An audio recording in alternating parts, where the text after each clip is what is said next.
to connect with some projects too. So yeah.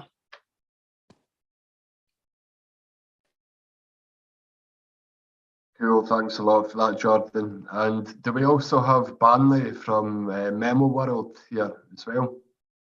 Yeah, thank you, Colin. Hi, everyone.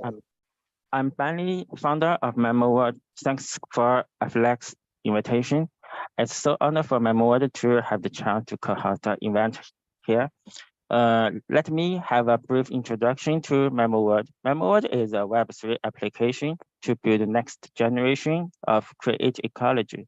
We believe AI and the Web3 will work together to benefit creators a lot. These are what we try to do now. First, we have integrated AI tools to help creators to express their ideas more efficiently. In AI times, everyone could be a creator. The second, we help creators to tokenize their creation as NFT. We did a lot to make the process easier, include the built-in wallet, support gasless transaction. This helps more Web2 creators and fans involved in. The third, we help explore more real value to creators' NFT works, including commercial license, token-gated access, and so on. That will help NFT holders to know more clearly what they can get. The last, we help creators to build a decentralized community and make it more active. Community can help creators to gain more support from fans, especially in their early stage. It also helps fans to benefit more from creator success. We hope we can contribute to more good creators and works in years. If you also have interest or ideas about creators economy, welcome to contact and collaborate with us. At last, I just want to say good luck to all projects here. Let's make the world better together. Thank you. That's all. Thanks a lot for that, Barnley. That was a good opening speech. It'll be great to hear a bit more about Memo World later on. So we can move on now to Ocular VC with Lynn. Have we got Lynn here at the moment? Yeah. Can you hear me? Hi. Yeah, we can hear you, mate. Okay, great. So yeah, glad to be here today, and I will just do a brief introduction about our Ocular Fund. So Ocular Fund is actually Web3 or so-called blockchain technology focused early stage fund. And we don't have any preferred investment sector, but we are quite interested in how AI to combine with the blockchain in the future, especially when on-chain identity and off-chain identity combine together. How can we really solve the issues of the address, private key with the Web2 social media? So yeah. And actually, we also have a main fund in Singapore, so which is open space venture,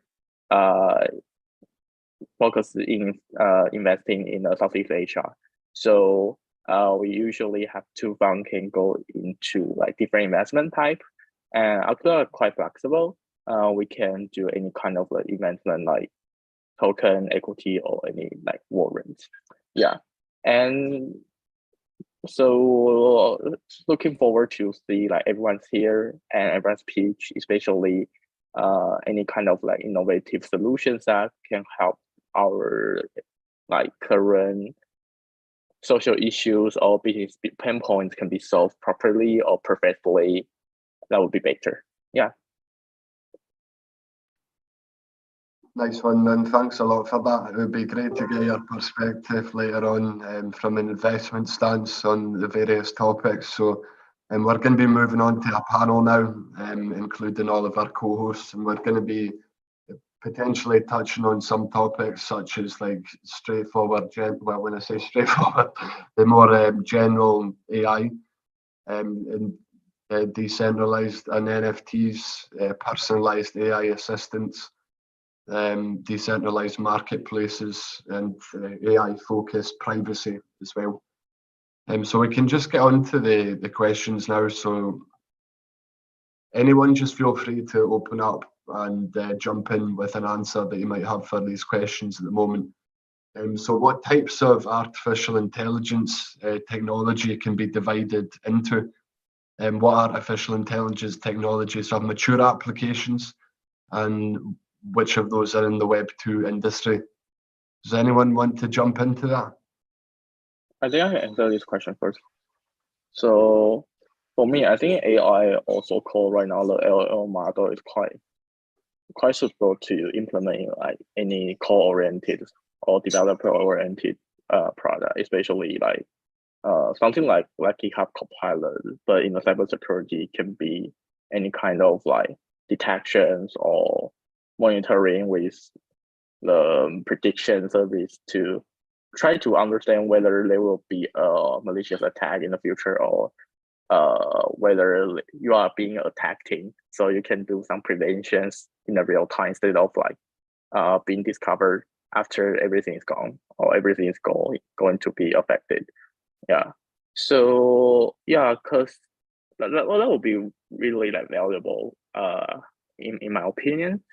And cybersecurity is always a very like interesting topic that we are interested in. Yeah. Nice one. Anyone else? Jordan, what are you thinking? Think of what AI is. What was the question? The question was, what types of artificial intelligence technology can be divided into? So which artificial intelligence technologies have more mature applications in Web 2 and Web 3? Like, what can AI do that's like complicated and whatnot? What's the most developed applications for AI in Web 3 at the moment? Well, there's like, I think the biggest thing we're going to see in the future is like, so right now you have to be a developer to really create complex AI stuff. So what has to happen in the future is there has to be a very accessible way to be able to create your own AI models. And I think that's kind of the next step for AI, and how we're going to see new technologies kind of play out is there's going to be something where you can, create AI and you don't have to necessarily be a developer.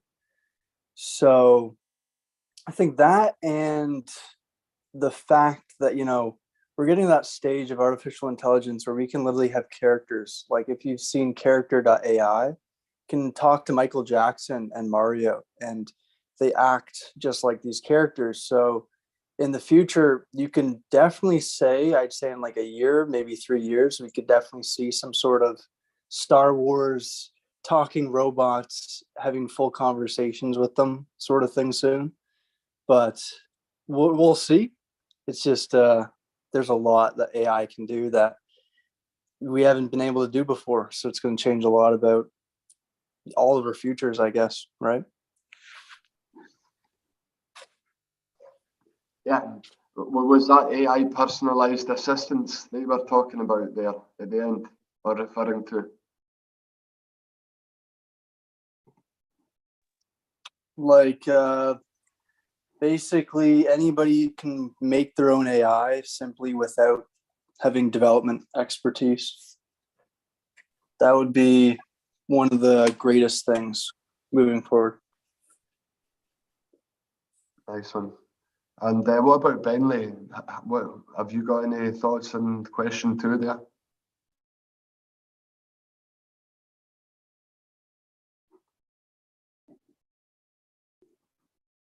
Oh, okay. So we can move on to question 3 then. So what are the potential application scenarios, and what do you think like the best applications are currently, like not just a specific technology type, but maybe give some other examples? Anyone want to take that one? Application wise, I think it can divide it into 2 parts. So the first part would be whether we decentralized world can really support the edge computing and the excessive computational power from AI. So for example, right now I think the most of the issue of like developing AI or like really to further improve AI is all about whether you can provide more computational power. and edge computing, I believe, is always be discussing. But it's very hard to implement because there's no incentive or there's no like a big ecosystem that you can really provide your edge or spare like computational power and to help someone directly and receive the reward, which I believe that blockchain or tokenization is a very good use case that can be implemented. For the second part, for the more application instead of like infrastructure layer, I still feel like probably the educational staff or I as I just mentioned in the last question, cybersecurity, and lastly maybe it would be like socials or like AI L1s that can help everyone to train their own vertical data, and you don't need to worry about collecting on-chain data to train your own AI, because every on-chain data is quite transparent, and if they can just provide you one API with all the vertical, you can just easily to pick up. You want the marketing data, you want to DID data, you want to DeFi data, etc., etc. It'll be super interesting for developer to use, I would say. Yeah. Cool. Thanks a lot for that. Jordan, have you got any thoughts on your favourite applications at the moment? Hey, Colin, how is it going, guys? Sorry, I joined a bit later. Oh, no worries, mate. Well, yeah, I actually was thinking about it, and I would say that some wonderful applications of AI might be the ones that can be combined with Web3. We might say that they might include decentralized AI marketplaces, maybe. We will see in the future maybe apps that they might be helpful for creating NFTs or AI generated content in virtual worlds as well. Because here in Mendax, what we're creating is some type of software that can help you to create your own game inside of Web3, right? So I think in the future, the things that we might be helpful or might be helpful for us might be things that combine these two sectors. So far, the ones that we're using a lot are things that are helping us to convert, let's say, 2D asset into 3D asset. And those are the ones that we're focusing mostly because of what we do, our expertise. So yeah, I would say these are the ones that we're focusing mostly lately. Cool. Thanks a lot for that. Do you want to introduce yourself a little bit more since you were late to the session? Yeah, of course. So my name is Joaquin. I'm the founder of Mendax. And what we're doing in Mendax, as I just mentioned, is we're trying to build Web3, let's say Roblox, where we're attracting a lot of users. And we're trying to provide gamers with the tools to be creators and publishers of their own games and earn with it without any complex barriers of entry into Web3.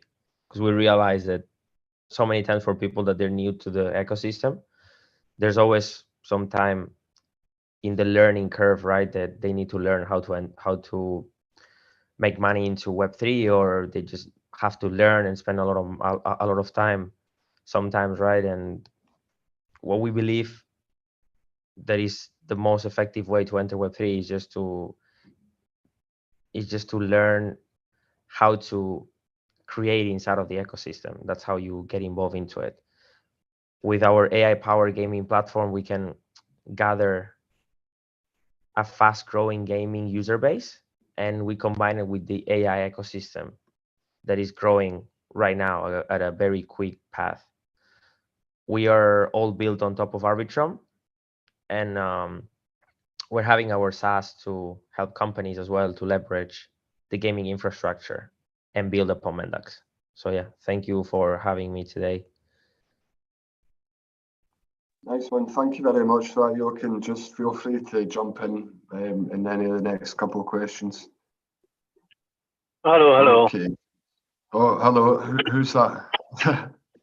Yeah, this is Xi from hello, hi. I'm from Xianjiang University. I'm currently professor in big data management. Before I joined the Xianjiang University, I was working in computer science in University of Houston in Texas. So in terms of how AI can combine with blockchain, I think there's a huge amount of scenarios we can imagine from macro perspective.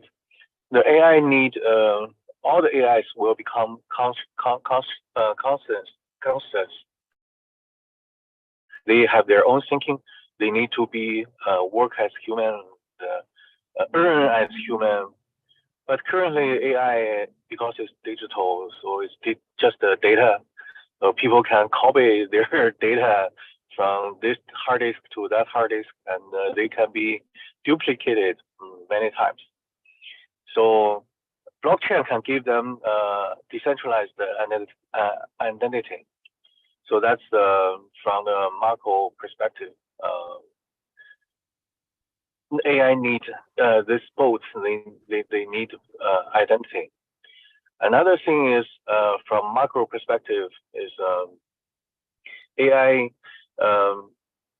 technology itself. It can help us to understand how the blockchain, how the token economies works. So let's see how if we issue a token and the token just flow in this blockchain, right? Across all the network, all the accounts. So what's the mechanism inside? How we can help to make it flow faster, right? In my mind, this is always if we have a DAPP, we issue a token. It's like a bump in a lake.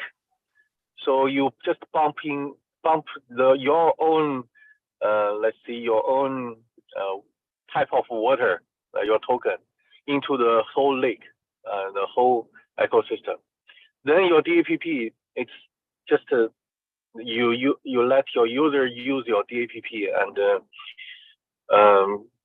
their behaviors make this token slow, right?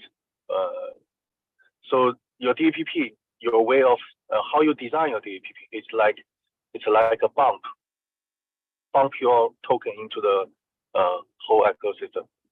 So AI can help this. AI can tell you which part, what's the mechanism inside, and how you design your DAPP. So, and AI also can help us to learn, right? What's the macroeconomy, microeconomy in this whole ecosystem, token economy. So from the macro perspective, I mean, from the micro perspective, yes, of course, we have AI generated content help us to either generating NFT, and also help us to if we have something like a digital society, the AI help us to construct this society. So I think there's many type of scenario and many specific applications which AI can be embedded into the blockchain environment. So I think that's all. I just share some ideas like this, but we have many more in many more other things, like how AI can help DAPPs, the development of DAPP, how AI can help DAO to make decisions. That's many applications. Okay, that's all. Yeah, thanks a lot for that, Evan. There was really, a lot of good info there. Feel free to jump in as well in the next question. Okay, guys, so I think that we can just move on to the last question before a Q&A that's listed here. So And what are the challenges that are, I know that you just listed a little bit, Evan, but maybe we can get expansion on that from everyone else too. And what are the challenges that we're currently facing in AI and Web3 technology? And can you give some examples and some solutions to that? So Jordan, have you got any thoughts on that?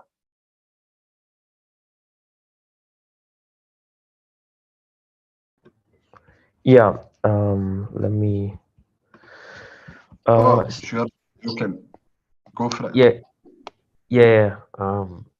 So the main challenges that I would say that they are regarding AI and Web3 so far are number one, scalability. I think both AI and blockchain technologies they require considerable computational resources, which can limit their performance and efficiency. Also, I would say privacy. We have seen how AI has been banned in Italy as well. And one of the main reasons was privacy, ensuring user data privacy while leveraging AI can be a challenge, especially given the public nature of most blockchains. Also, interoperability, I think seamless integration of AI and Web3 technologies, I think can be difficult due to differing architectures and protocols. When we're talking of Web3, it also happened when Web3 just came out, right? Like there wasn't any type of regulation. So we will see for sure regulation coming to AI as well. So I would like to see how everything goes with AI to gain traction, or maybe we'll see some regulatory uncertainty that maybe it can pose the AI technology to keep evolving. Maybe some solutions will be privacy preserving technologies, maybe like zero knowledge proofs, which can help maintain privacy while leveraging AI and Web3 applications, or standardization of protocols and APIs to facilitate better interoperability between AI and Web3 technologies, or I would say active engagement with regulators and policymakers to create a supportive and transparent framework. Yeah, I would say those are the main features, but focusing on the regulatory part because we don't really know what is going to happen in the future and what can we see. Yeah, I imagine it's absolutely the biggest hurdle to overcome with regulatory issues for sure. Is that Lodar? Hi Lodar, we haven't heard from you yet. I see you've got your hand raised there. Yeah, thank you. I think the biggest challenge for AI Web3 project is that the startup projects will need to confirm and clearly whether the project is use AI to solve a small problem or as a feature of the project, or the project is to create a real value in AI industry. So it's a big difference for many projects because we have in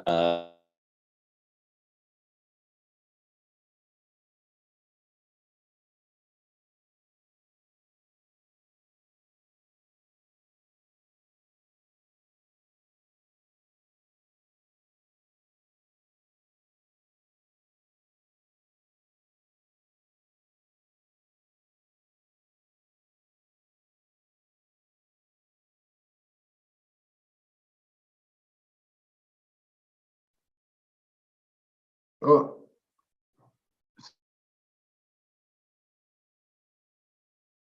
sorry, the second out there a little bit. Okay, so have we got anyone else at the moment?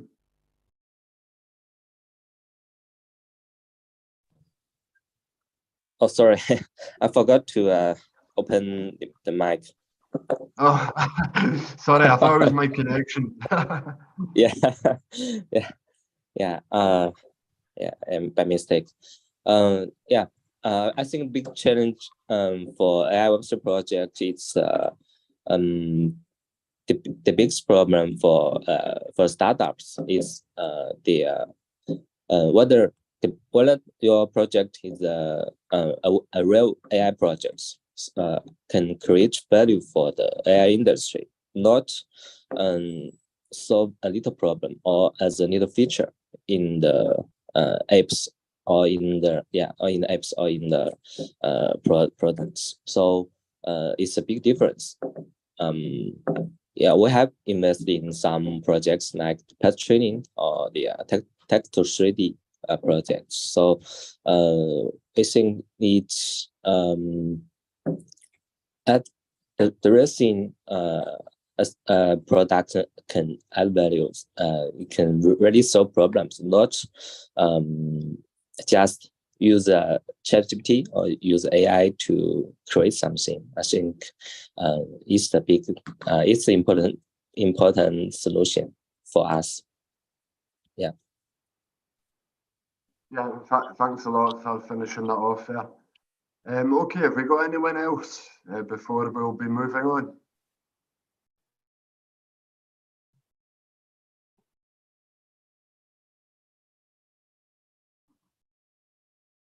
Evan, any thoughts on this?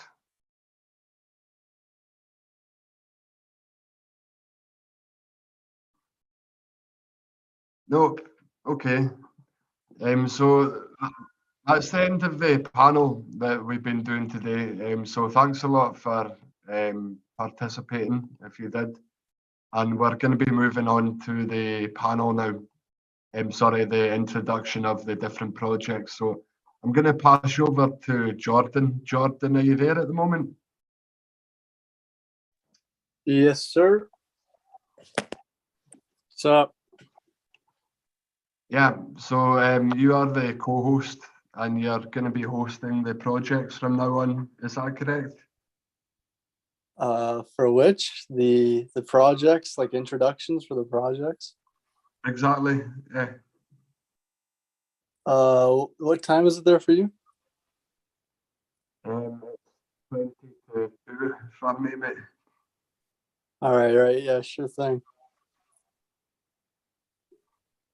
Cool. Well, thanks everyone. Yeah, let's bring up, what are we doing now? We're just gonna intro the projects now.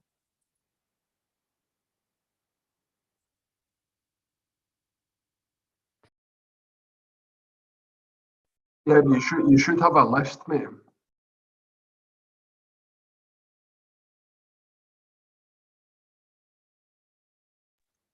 What do you mean? You were past a list.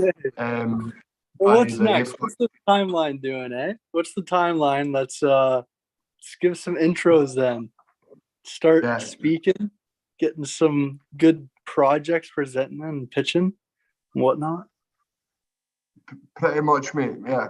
So if you can check the list, 2 seconds. Well, we have a bunch of projects here, no? Yeah, but there should have been a timeline. Just give me a second. You're so organized.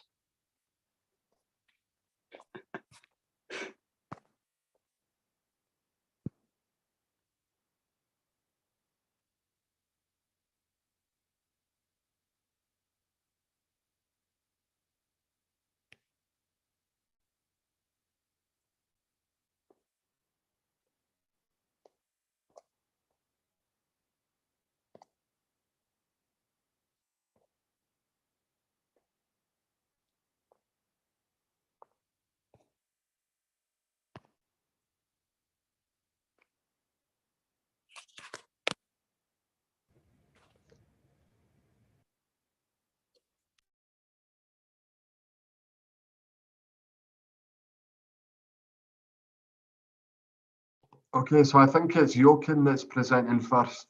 So I'm going to sign off now and leave that to you to take forward, Jordan. Amazing. Yeah, thank you, Colin. Yeah, sure thing, man. Let's begin then. Let's go ahead then. We have here the first project. I think it's Tusima Network, but first of all, guys, let me do a small introduction. My name is Joaquin, and as I mentioned earlier, I'm the founder of Mendax, an AI platform that empowers users to create their own games with ease and innovation. Today, I have the honor, I would say, of hosting Afflux Demo Day here in America. Afflux is a platform dedicated to supporting innovative startups and connecting them with investors and resources to help them grow. We have gathered exciting lineup of projects that will showcase their groundbreaking ideas and share their inspiring stories with you. As your host for this event, I'm thrilled to give you an exclusive look at the cutting edge products, services, and technologies being developed by these ambitious startups. Together, let's explore how they aim to reshape their industries and make a positive impact on our world. So let's get ready. I would like to introduce first Tusima Network. Are they here? Yeah, perfect. Amazing then. Yes. Let's go ahead, Hannah, and if you want, Yeah. it's all yours. Okay. Can you guys hear me or see my screen? Yeah, perfect. Okay, great. Right. GM everybody, and thank you all the sponsors and Afflux for providing this forum. I'm Hannah, representing Tusima Network. I appreciate this time and your attention. Tusima is ZK Infra project. We controllable privacy preserving high performance finance grade scaling network with customizable modular solution for the Web3 era global computer blockchain infrastructure and economic systems. It's a layer 2 network originated from Ethereum and supports multi-chain interoperability. Tusima uses ZK rollup and other cryptography technologies, including homomorphic encryption, to ensure the data privacy. As one of the speakers mentioned, the data privacy earlier, and is quite relevant to today's general topic. Right. So here you can have a snapshot of our recent stats. Since announcing the Tusima project last year and launching the testnet in October, we have gained a fair amount of followers, over 70,000 connected wallets, and more than half of that, majority of them have completed testing tasks and claimed TSBT test tokens. Our community has grown with KOL and moderators in multiple languages, and we have been recognized as one of the global top 50 most active communities by Collabland. And in the past 5 months, the number of transactions we have gained are nearly 320,000, exceeding the speed of growth of some ZK Star projects, as you can see in the indicative charts, where the green line stands for Tusima. And compared to other ZK projects, we try to optimize the use of rollup, maximize the scalability, offer pluggable tools, make it EVM compatible, and take advantage of hardware acceleration. So our current theoretical TPS is 10,000. As the cyberpunk ethics says, privacy for the weak and transparency for the powerful. In civilized societies, protecting privacy means freedom for the majority.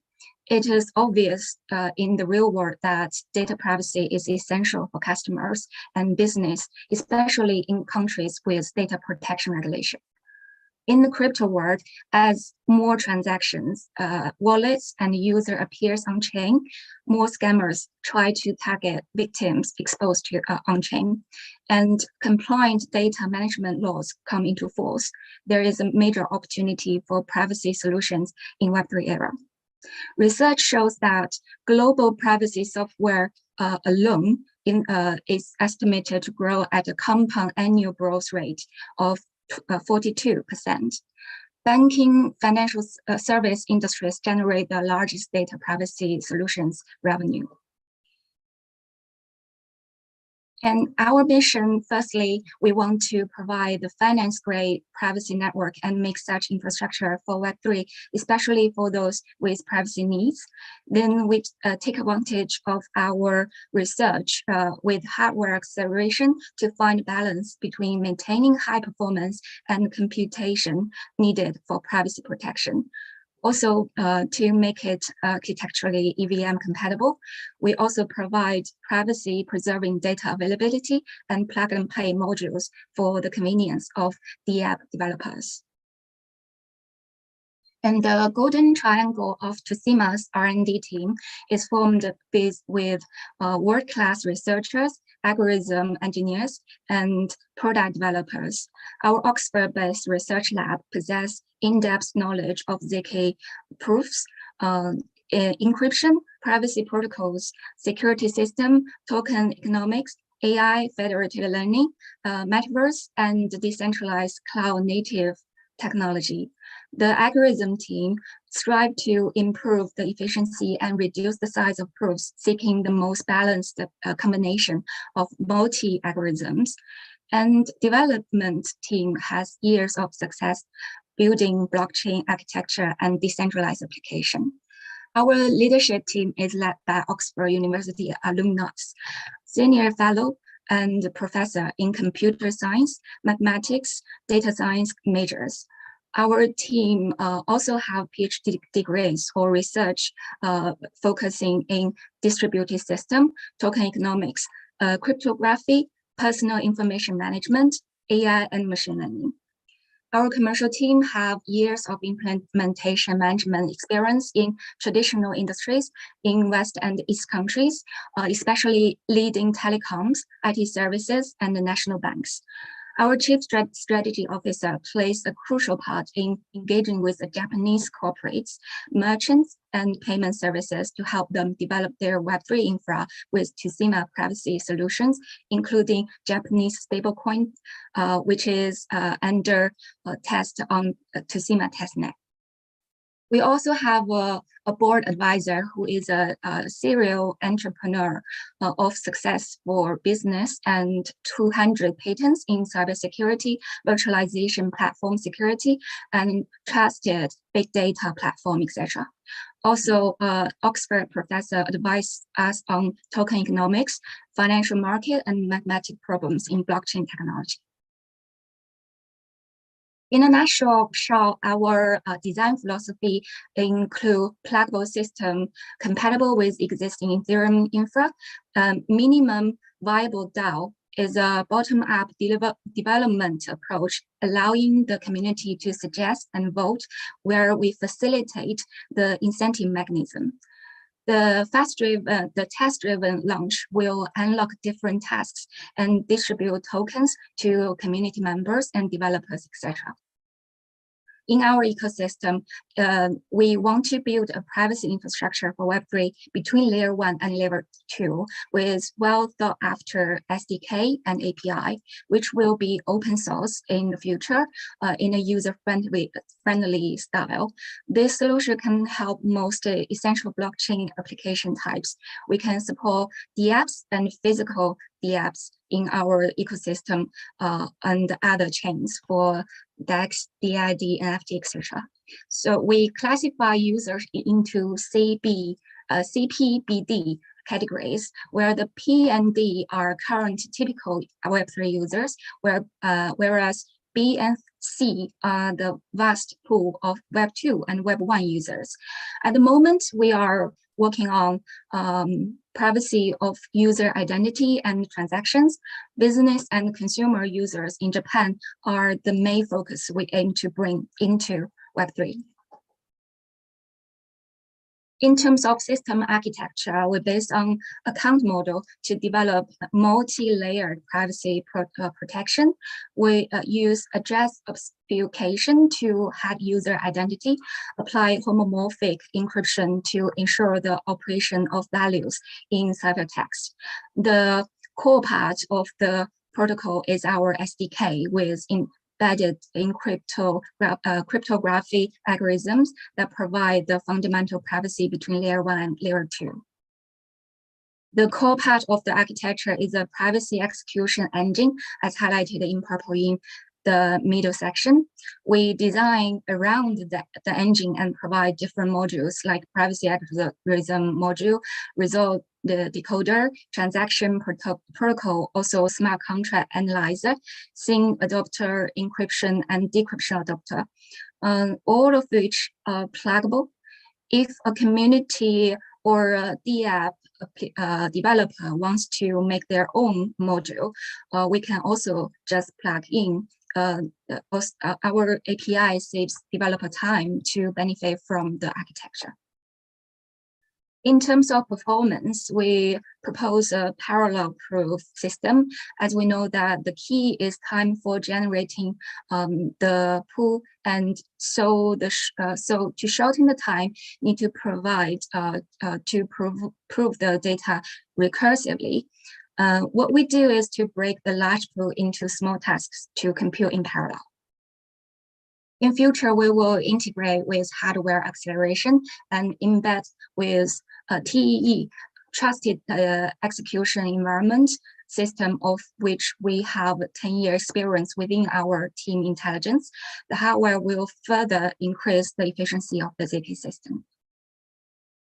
For sustainable growth, blockchain projects should also acknowledge and acknowledge the local regulations and understand the compliance implication on DeFi customers. Tusima's pluggable compliance module, which we call Transaction Audit System API, maintains the data security and traceability, giving authorities key to audit where it is necessary. Web3 projects could connect to off-chain system more comfortably, and Web3 can connect to off-chain system data more comfortably, and Web2 company could have KYC satisfied when interacts on-chain. And Tusima DAO governs the community and will gradually open 6 guilds for members to sign up and participate. The flowchart can also be found on our website. Community member will get proof of work based, they will get proof of work based on contribution. Contribution models will be created based on the difficulty of tasks. Community can vote for the distribution model and unlock token based on different jobs they've completed. Our profit can come from gas fee, token, technical consultation, and bespoke development for customers moving to our network. We intend to distribute 1 billion TSM tokens. Majority goes to the community and 10% for investors. Compare with Arbitrum's token plan, which we seen recently, we keep less for our own team, but give more to the community. It's a decentralized token governance. TSM holders will have complete control of our ecosystem, and profit will be shared among the community members. The launch testnet was in last October. While attracting more people to test, we are also developing the ZK cross-chain bridge. We will support more chain and develop more SDK. And the Tusima white paper will be released soon to give people a closer look at our consensus. So right now we are preparing for seed round raising, and myself is also actively working on collaboration with industry friends. So we will be presenting in Tokyo in May, and probably in Kyoto in June, and also will participate in the Ethereum AdCon conference. So we'll be happy to meet some friends there. Okay, that's all my presentation. Happy to take some questions if you have.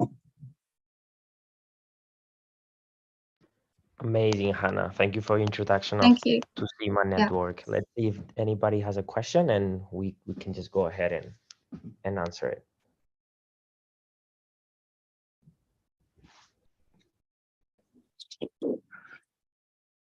I just have one question. So, are you a general purpose in the privacy preserving layer 2 or a specific purpose, privacy preserving layer 2? So can you run a virtual machine on your layer 2?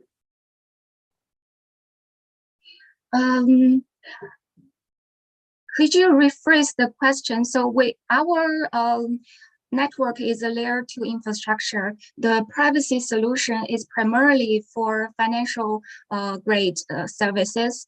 So for example, payment transactions at this moment. However, this solution can be provided to protect user identity, wallets. Does that answer your question? So you are app specific, privacy preserving layer 2, right? You cannot run a virtual machine on your layer 2, right? Oh, we will be ZK EVM compatible, but that's in our roadmap at later stage. And okay. Yeah, understood. Thanks. Thank you. Anything else?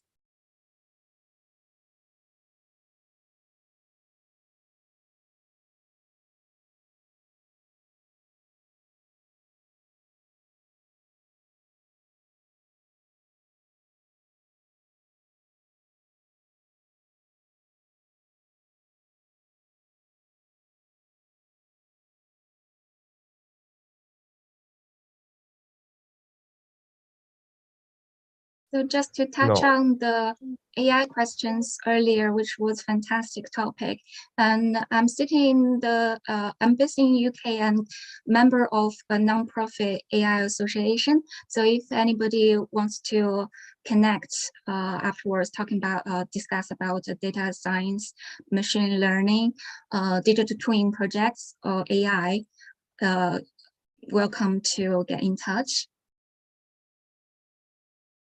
Oh, amazing, Hannah. We're actually going to redo the questions right now because some other people just joined now. So if you want to also join the panel, I will ask the questions again, and maybe we can have a talk to know your opinion. What do you think?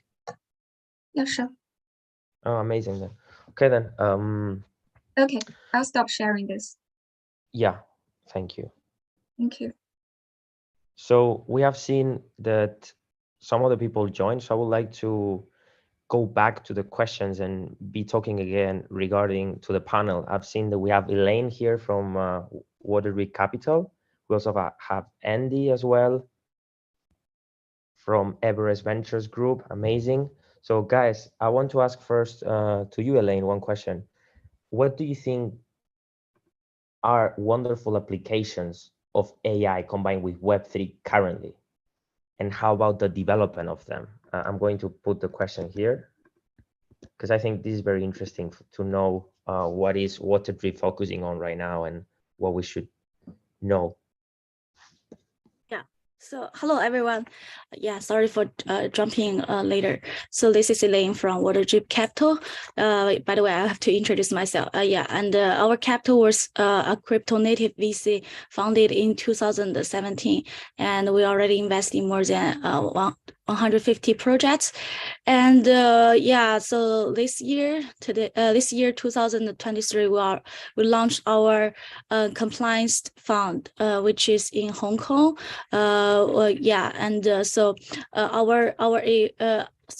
We will be actively investing projects. And for the questions here, so for the AI application, I would say that there's several demands. So first of all is education. So as we all know that nowadays still many people like crowded into the AI industrial. So many people still don't know which tool is the best. And so as for myself, also I like a product manager every day, like try the new product. So I think here is the information gap. So education AI education system is very useful for the teaching more people how to use the AI easily, how to write the prompt easily. And we have seen so many brilliant projects like Hugging Face. They are the open source of the AI model. And also there's some like Auto GPT. They can help you to write the prompt very easily. So as I think that this kind of AI education is very useful for nowadays. And secondly, I think there's so many other demands, such like AI, like AI. Do you ever know about for the AI AI? I don't forgot the name, but it's kind of like in China or in Asian countries very popular. 算命 how to say in English? Anyone help? Just like you can say it in Chinese maybe. Yeah, in Chinese. Yeah. If you know it in Chinese. Yeah, no one can. Yeah. Kind of this kind of if you want to like AI dating, if you want to calculate who is your best dating partner, you can use this kind of big data, and you can like give the model your personal data and your other like potential dating partner. And this kind of like AI dating model is nowadays very demanding, especially when it was in the Web 2 application. It's already very popular, but now with the AI, it's the model for the calculating is much more advanced. So it's very helpful for this kind of scenarios. And what's more else? I think for the prompt engineer, nowadays it's still very a big market, because so many prompt engineer nowadays they are learning by themselves about how to write a prompt, and you can provide this kind of a community for them. So also for the Web3, it can combine very easily, because for the Web3 it has the incentives like factor for the community members. So it compared to the prompt engineer community, if you have the token incentives, you can like give them the give this kind of community members like incentives to let them to provide their small models. So I think this kind of scenarios also very useful. I think that's all for basically. Thank you. Amazing, Elaine.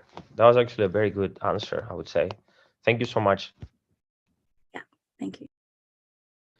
Now I will go ahead and ask Andy. Andy, are you here?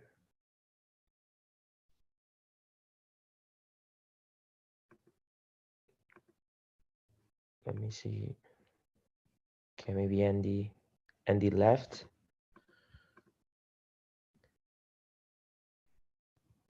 I wanted to ask, what are the challenges currently facing AI and Web3 technology, with some examples and also solutions? So I don't know if Andy's here. If not, let me go ahead and call James. James, are you here? James is from KuCoin Ventures.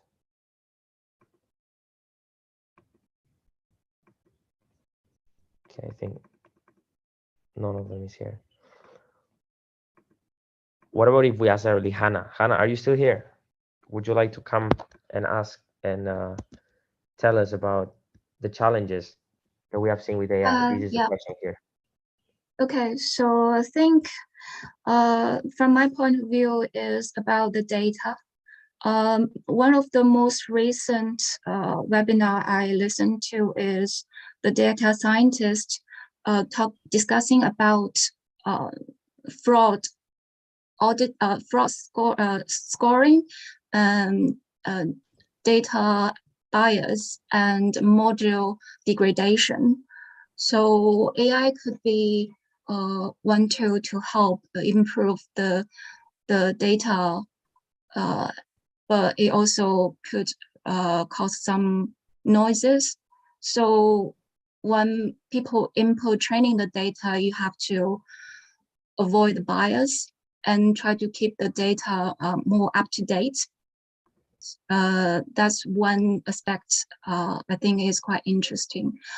And to solve some of the challenge here, also relate to a couple of questions previously you put there.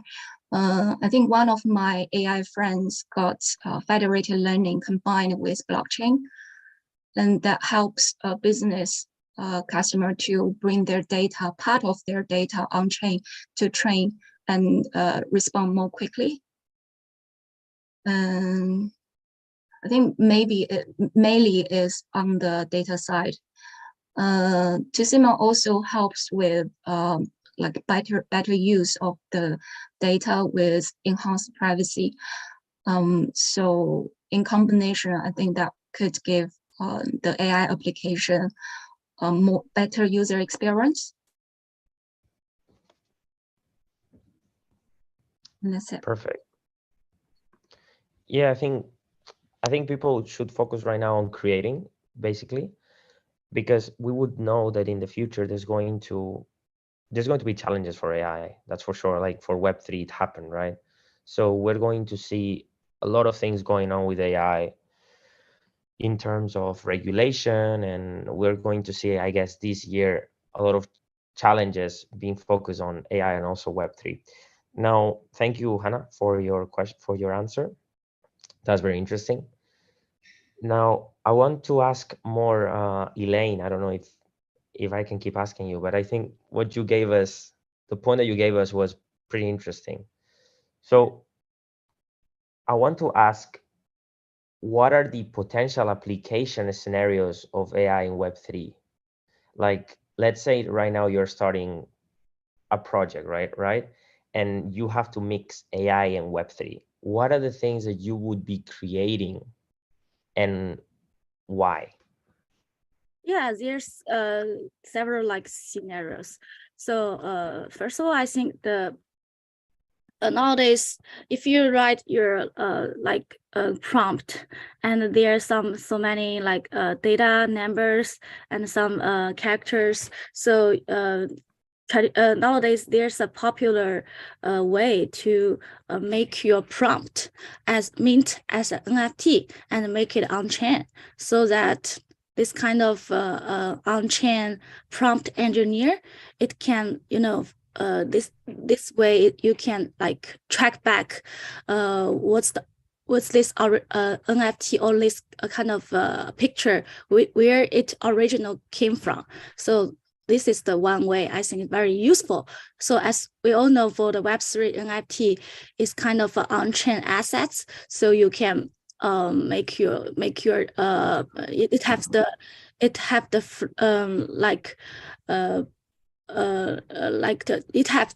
fluidity, so you can trade, you can do the second market. So and also the way it has the function of the tracking back. So I think this kind of prompt NFT marketplace will be booming in the future.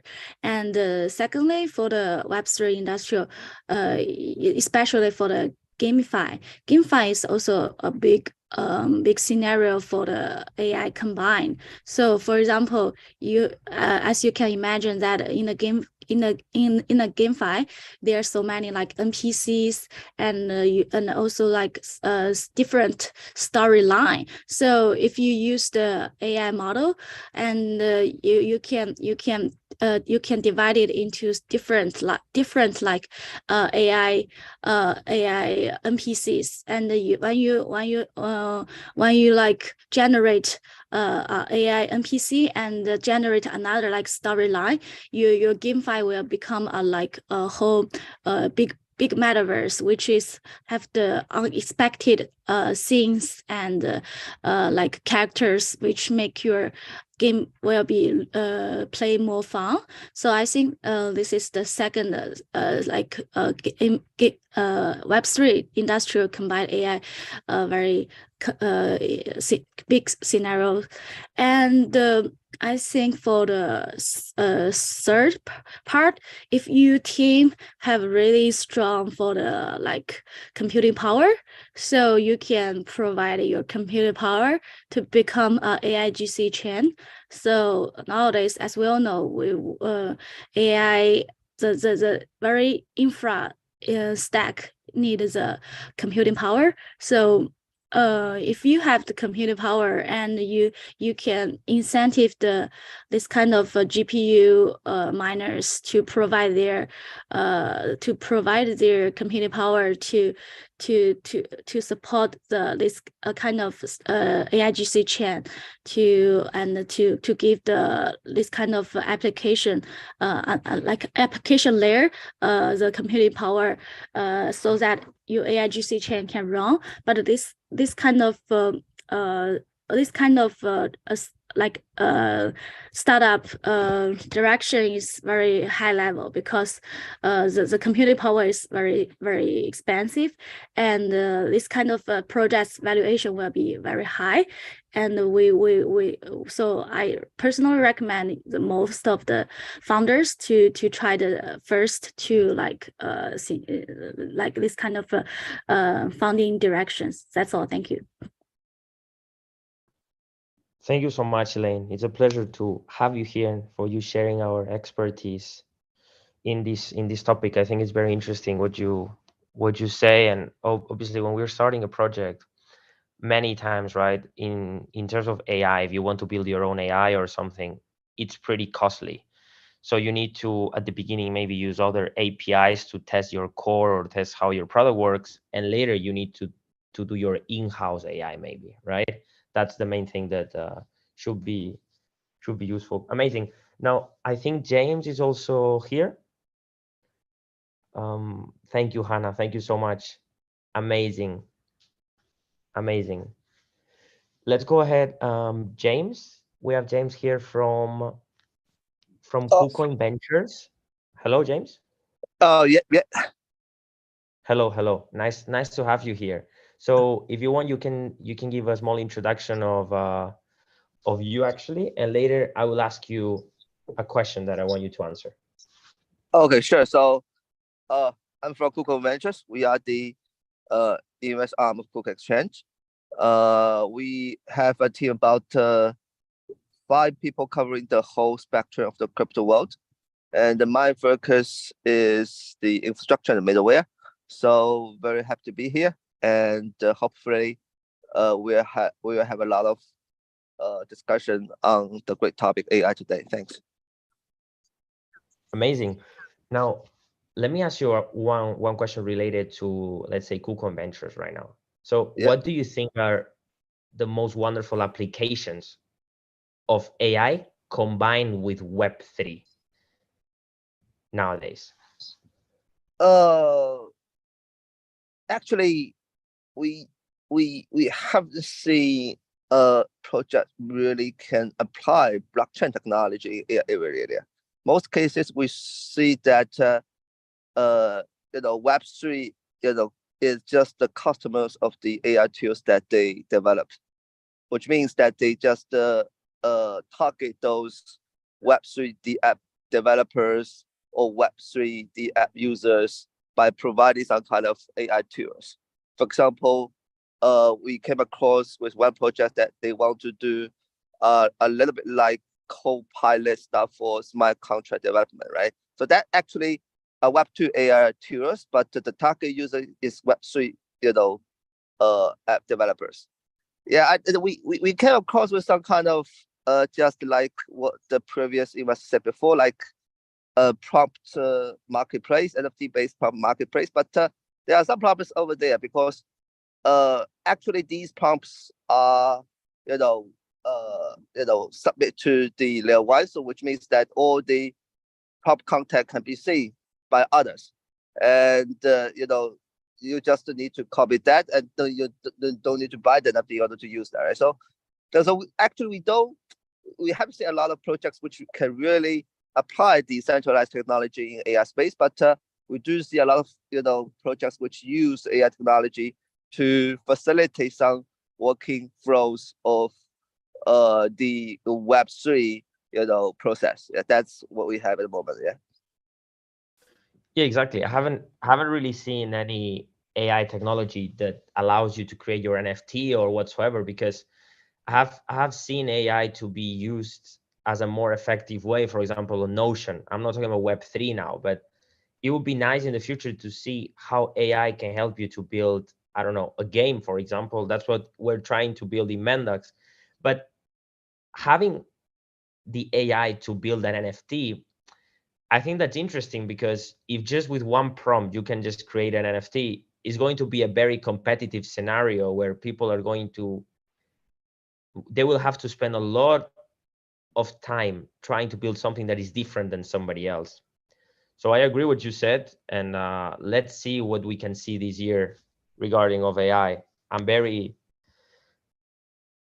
happy to see all the things that we can actually achieve with AI. Now, can I go ahead and ask you one more question, James? Yeah.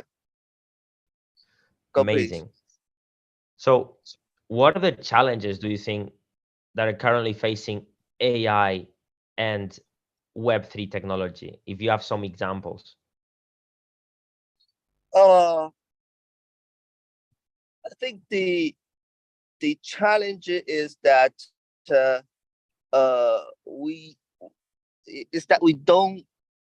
don't see a real use case which can apply decentralized technology to facilitate AI stuff. For example, I think someone said that we can leverage the decentralized computation power to train large language model, but we really do have a question on that, because when you want to do this kind of training, you need efficiency, right? But decentralization sometimes means that you don't have efficiency, right? So actually, we are also thinking about what kind of decentralized technology we can really leverage to do something AI, which means that we don't have a really use case which can really leverage the decentralized technology. Yeah, we do have some use case. For example, we see some GameFi utilizing AI as some sort of NPC. Yeah, but that's has nothing to do with decentralization, right? So actually, in the Web3 world, the main spirit is decentralization, privacy, data ownership. Yeah, but I think the most challenging stuff that we see applying decentralized, doing something combined with AI plus Web3 is we don't really see some kind of use case which can really, have a good, spot to leverage the decentralization technology in AI. That's the Chinese stuff. Yeah. Yeah, I guess that's a challenge, right? I think we're going to see a lot of cool projects this year that they're going to face, or they're going to try to solve this problem. Thank you for your insights, James. I appreciate that. No worries. Now, I want to ask as well one last question, just to wrap it up more or less. So what are the types of artificial intelligence technology that you can, or actually can be divided into? Which AI do you think are more related to Web 2, and which AI are more related, do you think, into Web 3? For example, you just mentioned that there's an AI copilot, for example, that they're trying to build on Web 3. So basically more in terms of coding is more related to Web 3, or what do you think are the most, or what are the best AI technologies that can be used in Web 3 now, like as we speak? I think one very interesting, direction is your knowledge. Actually, in the end, I think on most personal mobile devices, you will run your own personal, model, or your personal assistant, which have to use your personal data to train stuff, right? And if you have this kind of scenario, I think you need to provide to protect your personal data, and you have to apply zero knowledge to train these model. But it's very hard. But I think that will be an interesting direction. But I think the technology is quite hard. Yes, and in addition to that, of course, we can use NFT to have some kind of ownership, manufacturing on these kind of models, in order to make these models tradable on chance. But I think that would be that would not be a very huge use case, but apply ZK to provide your information and to prove that some model use some sort of private data will be some kind of direction that the Web3 technology should apply. Yeah, that's my short answer. Yeah. Thank you, James. I want to say thank you and thanks to KuCoin Ventures to join today. It was a pleasure actually to have you here and answer these questions. I think those were pretty intense answers and I can relate to most of it actually. Now let me go ahead and I don't know if Elaine, you're still here. I want to ask you the last question. Don't hate me, but I think your answers are also very interesting.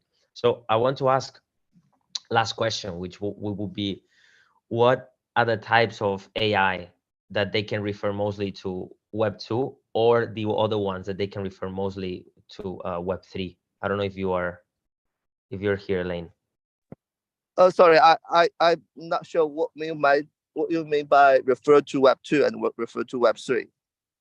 No, I mean, yeah. This is the question you just answered basically right now. So there's some type of AI that some people they think they are not very useful for Web3. That's why I wanted to ask this question. You know what I mean? You mean that what kind of AI technology is not good for Web3 projects? Is that? No, it's not that it's not good itself. For example, we have a lot of AI that hasn't been developed so far, but is going to be very, very useful for Web3 in the future. For example, something that is going to help you to do the coding or do the smart contract, the audit, etc. We have actually companies that they're trying to do this. I think one of them was called Map Protocol or something like that, and it helps you to build your own smart contract. But we have other AI technologies that they haven't been developed so far, but they can be also useful in the future for Web3. So I was just asking, what are the AI technologies that you think are going to be very, very useful for Web3 in the future, but we haven't really seen them yet? That's a very good question. Okay. Okay, let me think about that. So actually there's another aspects of AI concerning with computer vision, right? And I don't know in the long term if we can solve the scalability issue of the layer ones, or I mean, if we can solve the scalabilities of the blockchains, and if we suppose every items on the world will have an NFT, will be entitled an NFT, and possibly you need this kind of computer vision AI to do some kind of interaction with all different kinds of items on the world, right? In the world, right? So, in that sense, you can do a lot of computer vision based AI to interact with these physical world based NFT and do stuff on blockchains. Yes, but it's quite far away, and also we don't see a lot of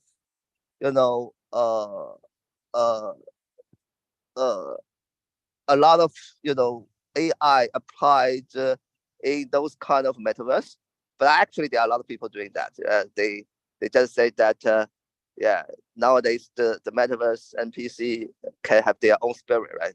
We came across with some projects called the Soul Avatar, actually they just apply, AI to do some kind of, personal traits in order to make the NPC or your avatar have the soul.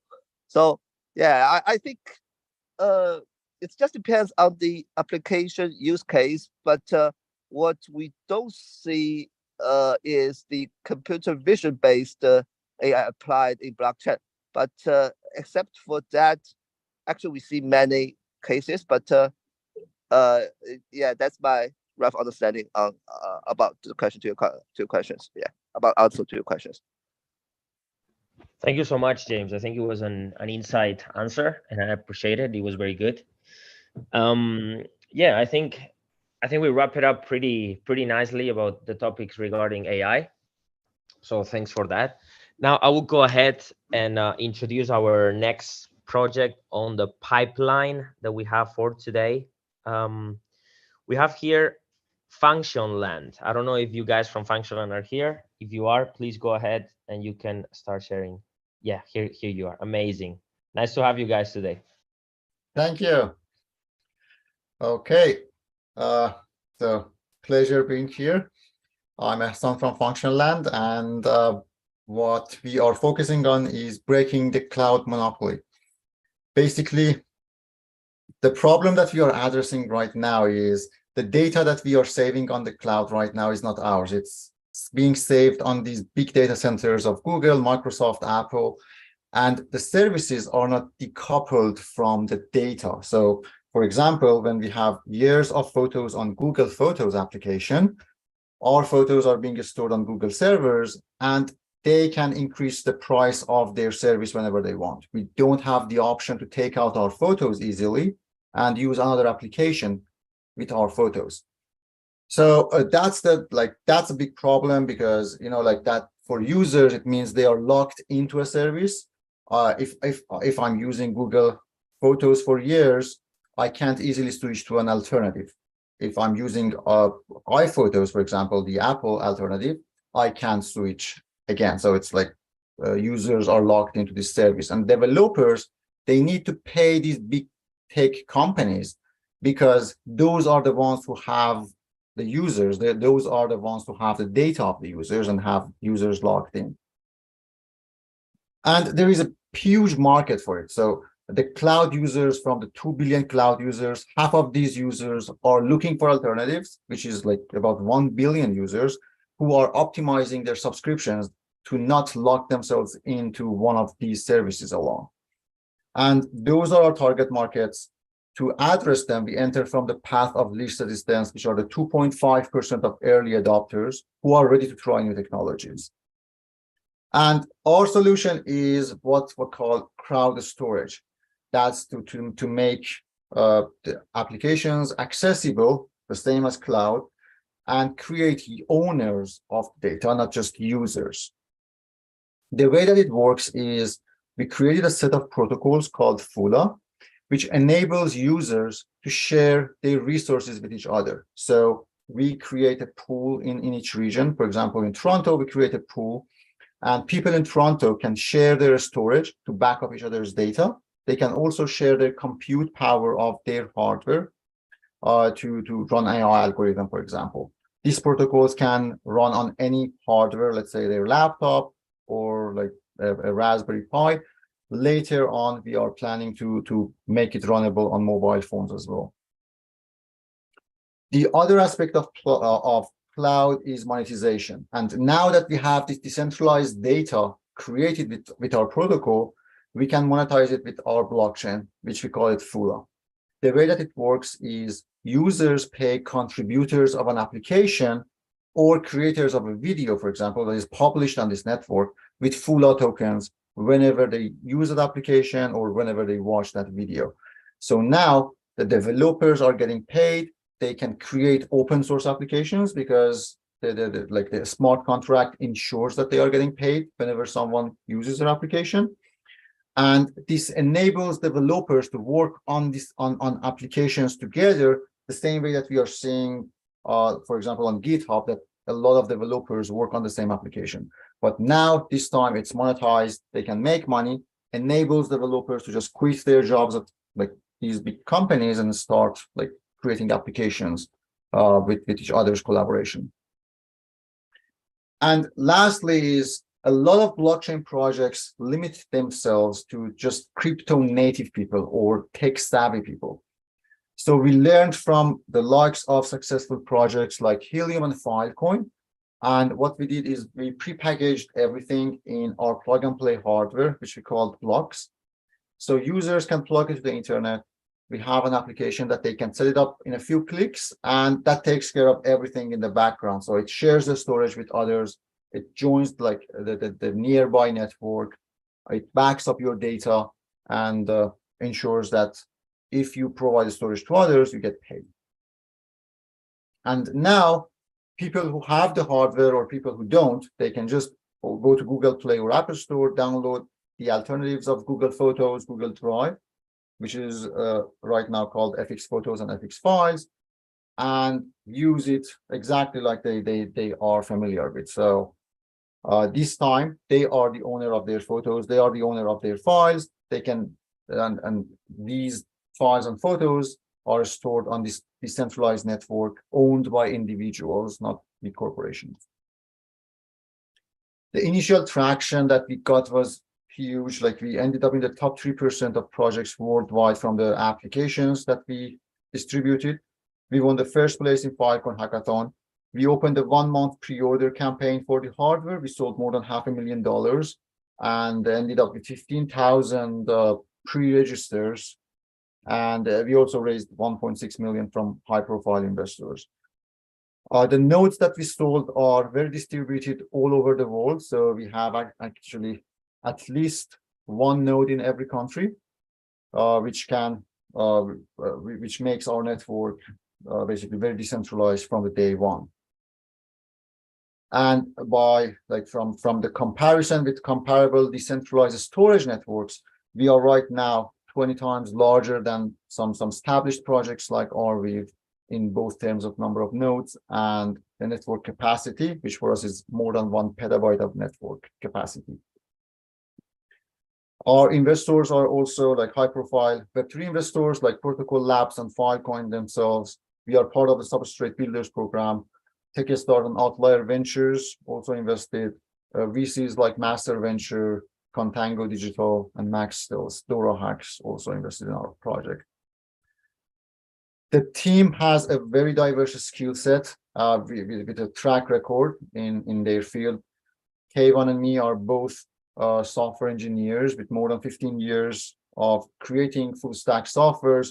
Matthew, who is our CTO, has led many projects for IPFS and Filecoin. Kate is our partnerships, who has worked with Government of Canada.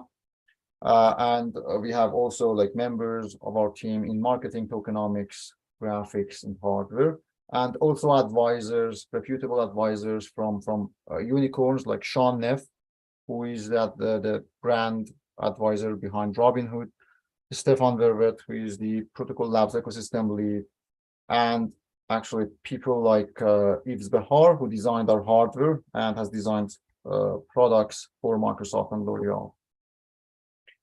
Finally, in terms of the milestones, we created the protocols, the blockchain already, and actually the protocols are in collaboration with Fusion Labs and Protocol Labs. The blockchain is a Substrate blockchain, layer 3 chain. For the hardware, we created the hardware. We shipped the 3rd batch of the hardware actually last week. So right now there are nodes coming online. And what our focus will be in the next 6 months is to launch our mainnet and also have marketing to basically around the hardware. So basically spread the word around the hardware and the software both to increase the nodes in the network. Right now we have about 1,000 nodes already sold, and we want to increase it to 10,000 this year. And then we want to release our SDKs for developers so that they can start building applications themselves. Like those 2 applications, FX Files and FX Photos, that we created internally are just a start, and we don't want to create all applications ourselves. So we release our SDK so that other developers can start building applications, and it will be very easy for them because our SDKs work with most platforms like React Native and Microsoft .NET language. Thank you. So if there are any questions, please feel free to ask.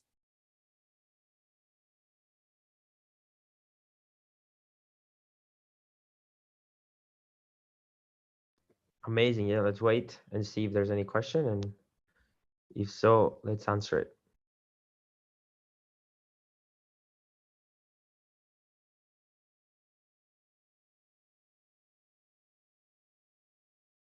And just to add to that, like right now we are having our strategic round open. It's a SAFT round that we are talking to investors.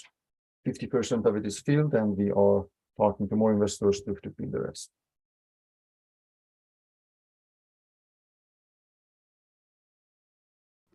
Cool. Let's see if there's anybody that wants to come and say hi or ask any question.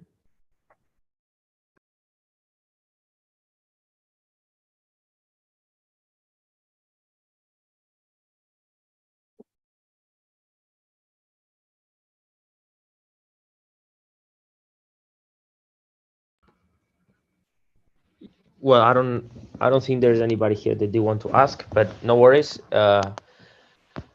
If they have any question, how can they contact you directly? Like they can follow Twitter or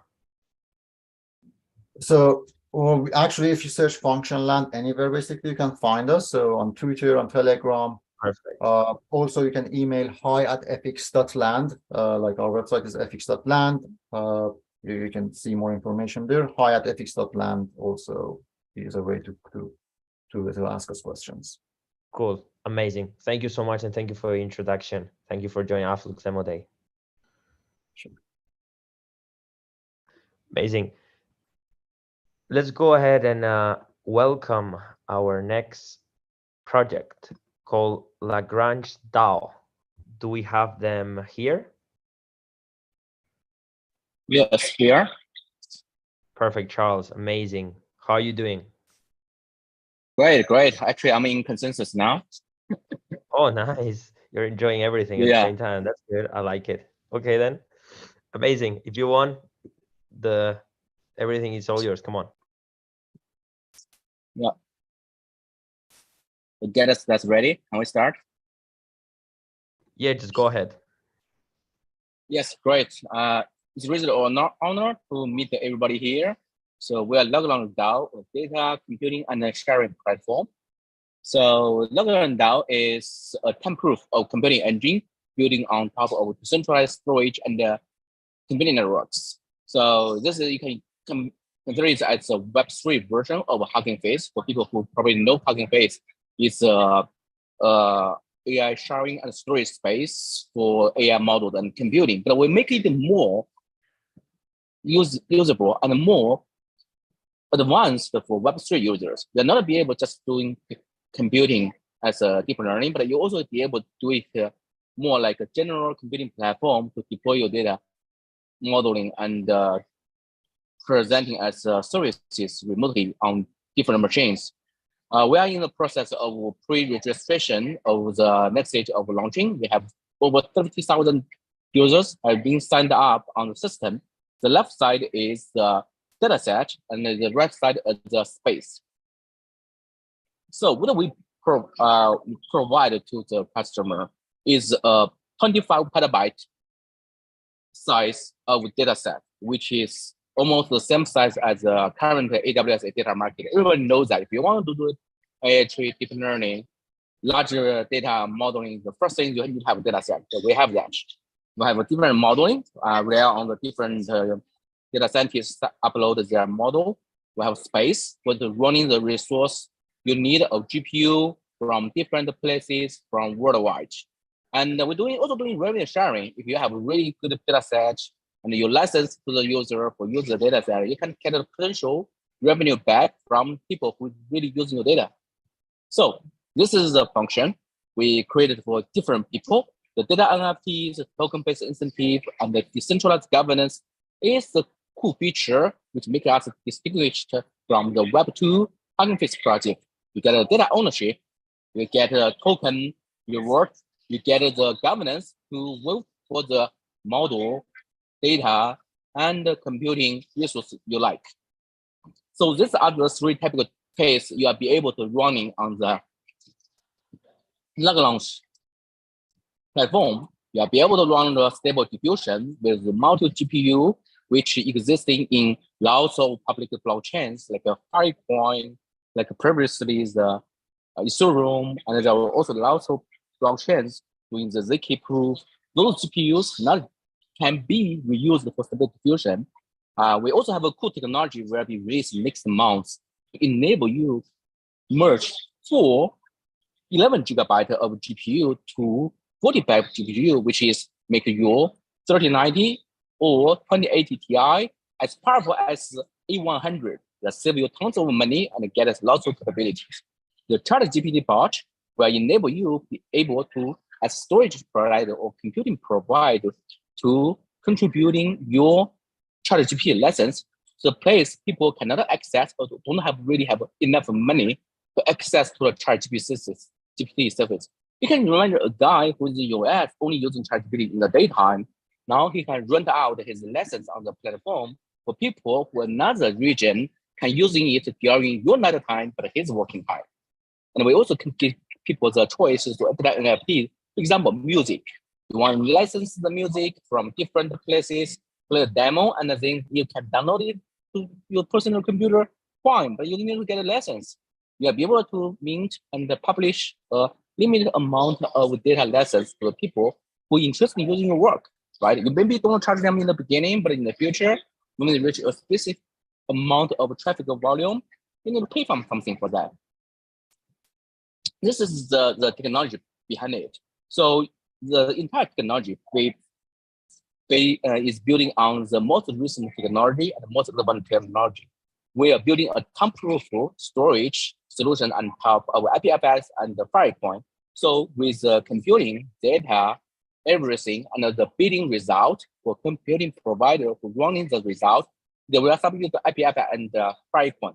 Both of them will give you a temperature CID and a permanent data ID to show the proof of computing as a time-proof storage. And the 60IP cross-chain network from China give you the proof of the data ownership and the computing result ownership, which is ultimately give you the advantage of decentralized computing, which nobody else will provide to you. We are quite aligned as layer 3 of Filecoin gave Filecoin the capability of computing power. Since 3 years ago, we showed the first demo to the Juan, who is founder of Filecoin, as a notebook on top of Filecoin selling machines. It is impressed by the product, and now it's a part of massive scale data science plan as a major product. This is me, was 3 years ago, and we also part of a real market about citizen and other things. This is our current team, where I have a product manager, myself, with more than 10 years experience in product design and development, more than 5 years in blockchain. We have Ricky, who is a top university from University of Toronto, and Ravish, who is a blockchain dev from Argoland, and also now is in McGill University in computing department. This is the product line. So we already finished the dataset storage part. We are in the early builder program of computing of data, and we are looking forward to bring it online close to June 2023. And at the end of the year, we will give people the capability to voting for the applications they want and how to go next steps as the data governance. Yeah, so we are powered by Filecoin, Binance, Chain, the Ocean Protocol, and also with different entities who is a contributor on the smart contract, infrastructure, data center, etc. Now this is our Telegram group, and if you guys interested, please join and contact us. Thank you. And I can show a small demo. Now this is the wallet login. So you need to log in to get the permission of access, and you can see your balance up here, and you can also get your settings Here, if you have organizations, you can upload your profile to the IPFS network. Here's the data set. You can create lots of data set directly. In order to make it close to Hugging Face, we also make a decentralized version of GitHub. So you will commit everything you commit will become a CID hashi. You can see the code, the data, everything here. And everything you change it, it will change and generate a new data CID. And even the images, you can directly preview the images here as a result of the data hashes. Like everything here, you can see here is stored as IPFS hash, and behind the scene, all the data will back up to the Fractal network, which is node available. And with the data you have, you can create a workspace. And I just show you guys space has already been created. It's a hello world. Yeah, build. You can see like this is a simple hello world. If you have changed anything here, for example, I think today is 27th, still in US time. You put the server here and you commit the changes. Immediately it will generate a new file hash persistent on the IPFS network. You can see the changes here as well immediately, like IDE. We're working on making it more powerful. Then it will have different contributors. So basically, like if you go to the network, you will see like and you refresh it. You will see like there was requests in different places, and with the response, you will see the dataset task automatically generated sent to the computing provider, and the computing provider who get the task will get a job. And this is details about the job, which is they have accompaniments where they stored on IPFS and as a result. And we can see the details he submitted from his side. This is a job ID, this is time reserved for running for 3,600 seconds. And this is the domain he provides from his GPU resource to play here. And the users can directly see that hello world, April 27th now. And everything is stored on IPFS from result, the bidding process, the job submission, the task distribution. Everything is on IPFS and the Firepoint, making it time-proof. Nobody can change it. This is a proof of existence. And in the future, all the messages validation will on the training the CCIP cross-chain network. So I think this will be the great future for the Web3 with deep learning and AI. We contribute the entire power for existing blockchain world to the future of AI computing. Yeah, that is pretty much about a demo. We have more future delivery in the future. But that's pretty much for today. Thank you, everyone.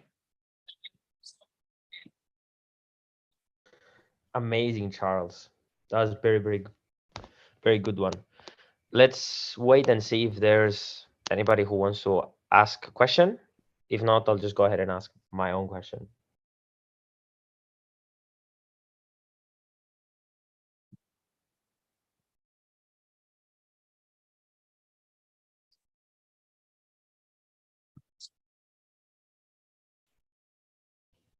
Okay, let me ask you first a question if everything is good. So how does Lagrange DAO enable better, how to say it, collaboration and data sharing in decentralized science compared to traditional research methods? Yeah, that's a very good question. First of all, in traditional data science, like there are some regions, they don't really have so good data set. We see like in some region like China, they don't really have a big data set. They have really difficulty to fetch the data set from other regions. And some data is only sitting in AWS. And those regions really hard because of traffic volume is really expensive. But with the effort we have done in the past years, which is powered by Fractal network, we also get the same amount of data existing on AWS now that can utilize it in China without to pay the high traffic. Is because of the decentralized power of the Firepoint. And also like a revenue sharing, the tokenomics, the tokenized format. If you have a wallet, you upload data, you can direct reward sharing from your uploading. It's not like the AWS or other platform. They don't have token, right? So they need to ask you to do lots of complete KYC, finding your bank account. You have using something like a Medium as a creator. It's very complicated. So with Lagrange, if you want to get a benefit as a data provider, it's really easy to sharing. And also the data licensing, right? Like if you have using Hugging Face, they don't really give you some badge as a data owner. And then how do you can prove you are an owner? How can you transfer the license and the ownership? It's very quite complicated and offline work. But with Lagrange DAO, when you mint a data NFT, if you have used your terms, you can easily change the NFT to another user with some price, and then the copyright is transferred. Yeah, so this is just some examples of advantage, but it's not all of them. Thank you, Charles. Very good answer, actually. I got everything that I wanted. So let me go ahead and see if there's anybody else who wants to ask you any question, guys. Anybody here? If not, we'll just go ahead with next project. Let's just wait for 1 minute.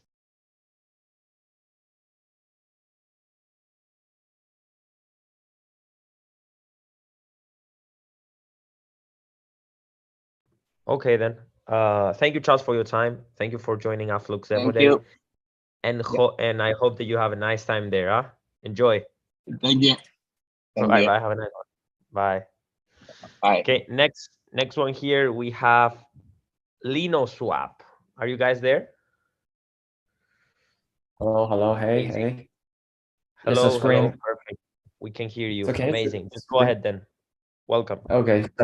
So my microphone is clear, right? Okay. Yes. Okay. Yes. All right. Perfect. Okay. All right. Hey guys. So it's a pleasure to introduce Linoswap to you guys. And Linoswap is NFT and SFT AMM. It is Reddit friendly and credit friendly and can support better composability. So actually following the past that development trend of Web3 industry, if NFT applications explode in the next NFT summer, NFT finance is sure to explode as well. And moreover, SFT is actually semi-fungible token, has the potential to be the next popular new asset, just like fungible token and non-fungible tokens before. So actually, we support these two things. But for existing NFT AMM, there are some drawbacks. We found at least three. Firstly, they ignore differences between items in the same NFT collection. Therefore, only NFTs near the floor price value will be used to trade through them. And secondly, they don't empower the primary market well. Therefore, they're difficult to get new user traffic. And thirdly, they have poor support for composability related to finance. And therefore, they are not likely to form a more integrated NFT finance ecosystem with other products.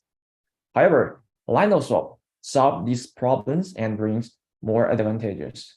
We actually utilize a new curve called rate value curve to solve the first problem, and we invent the Lino initial NFT offering to solve the second problem, and we support LB tokens and plus native NFT flash swap to solve the third problem. Okay, all right then. So let me explain the protocol design first. The Linoswap protocol consists of three parts: the basic curve, the rate function, and the rate value curve.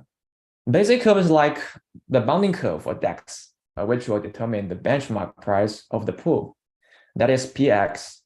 It is similar to floor price.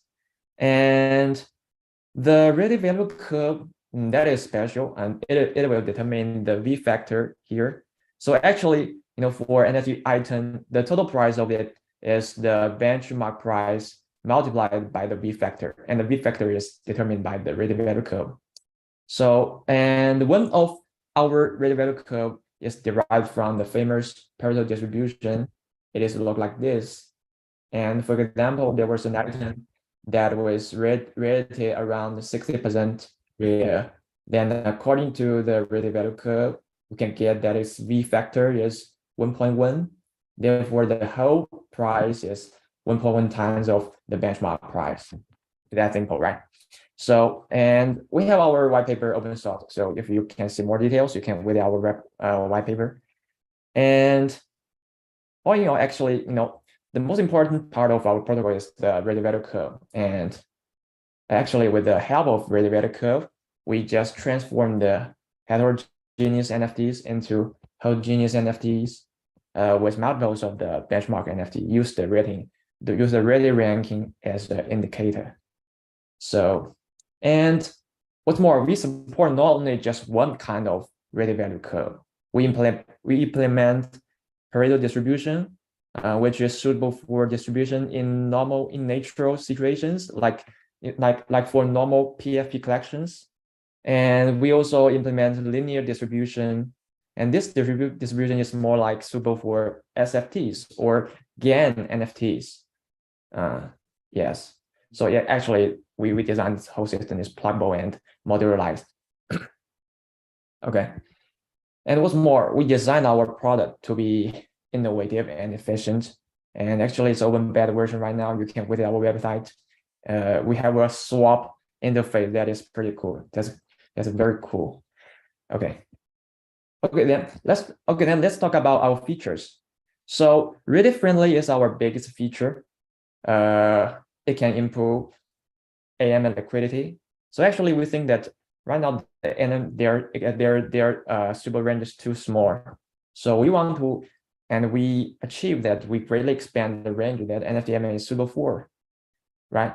Not just NFTs near the floor price value, but all NFTs, and it's a very large scale.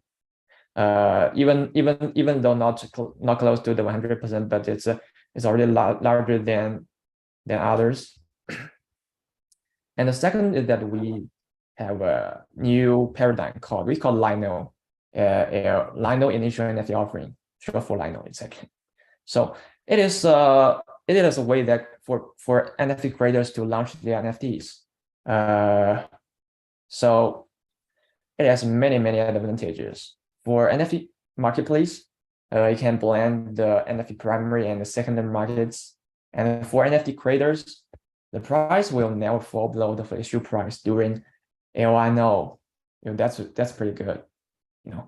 And for NFT traders, users who buy first will have a very high probability of making profit. So this paradigm is pretty fun. And all in all, Lino Swap greatly empowers the NFT primary market. There's an example for LNO. If an NFT creator, he wants to launch his NFTs using LNO, actually it's the NFT.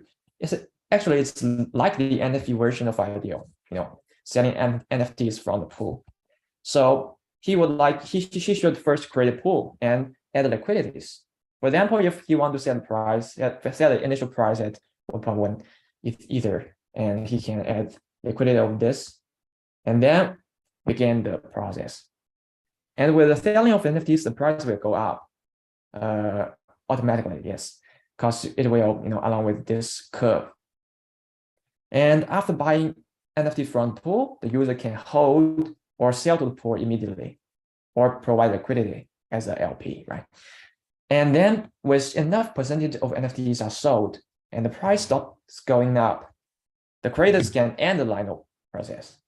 When he thinks it's already enough, the price is already high enough. For example, in this example, like 70% of NFT was sold during the Lino process, then the price will go to 1.6, and it's like 16 times the initial price, right? And then creators can withdraw liquidity, and maybe even he can sell NFTs to the pool, but that is not recommended. So actually, this paradigm is pretty interesting. Okay. And then because we are really friendly, we actually can empower scan NFTs a lot. This is another big features for us. That is because the other principle is that GAN NFTs will have strong mathematical relationships with their tokenomics, right? So including numerical relationships and the relative relationships. And Lino Swap, we enable efficient discovery of both these two relationships. We can capture their mathematical relation very well. Thus improve the liquidity of GAN NFTs to the fullest. And we already cooperate with many GAN NFT projects, and we help them launch NFTs using the LNO and to help them build their own marketplace with high liquidity. So the volume will be very, very high, and projects can really benefit from that. Okay. Last but not least, Lanoso is also SFT compatible. SFT is like it's short for semi-fungible token. There's two ERC standards. One is ERC, this one, and there's another ERC. But we support this SFT right now. We already fit them. For SFTs, they are a little bit different from NFT. They have a value, so it is better to use a linear code to capture the relationship between the rate and the value. Okay. And finally, there was a comparison. Lanoso is actually, we did a lot of job on our products and our tech design. We believe that in many aspects we are better than other marketplaces, and especially for these areas, for NFTs with rated larger than normal, and for primary markets, and for NFTs and SFTs. That's our advantages. All right, then. So that's the whole introduction of our product. Thank you. Amazing. Thank you for joining us today in Afflux Demo Day. Let's see if anybody has a question for you. If not, I'll just go ahead and answer and ask you the questions that I have. Yeah. Well.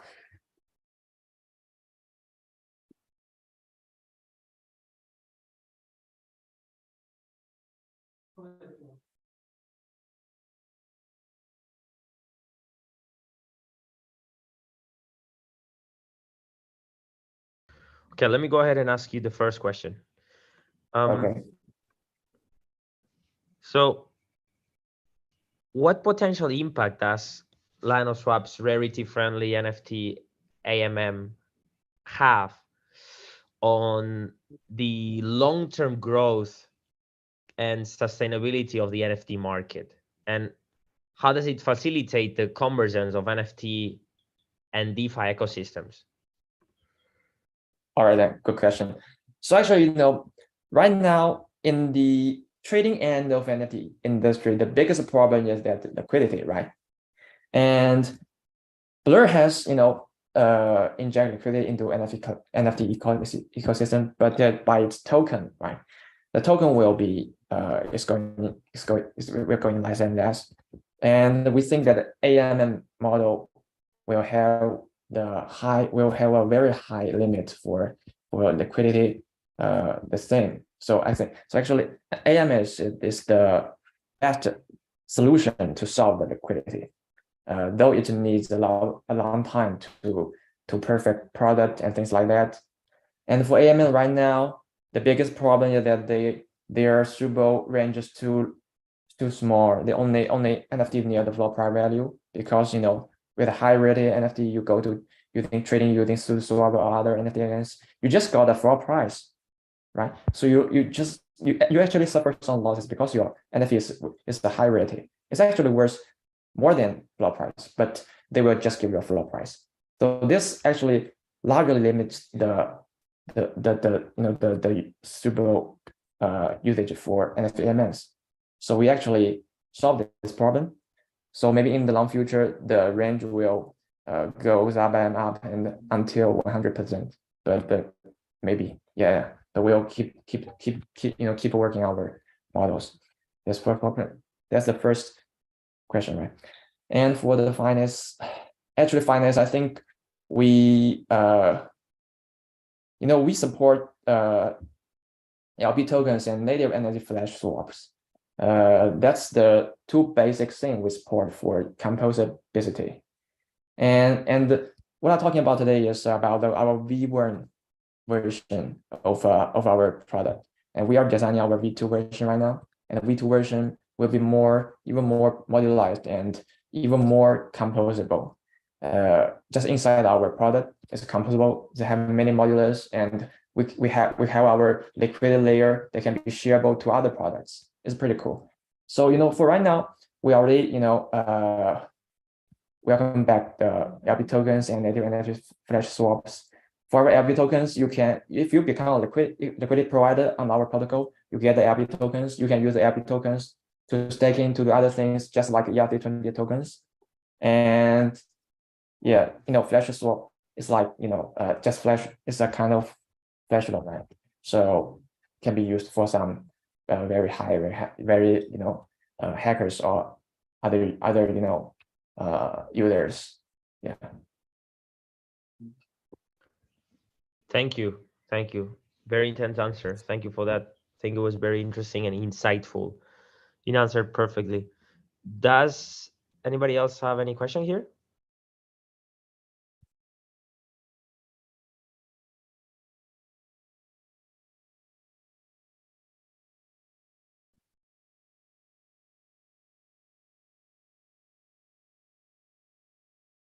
Okay, then. Thank you so much for presenting LinoSwap today with us.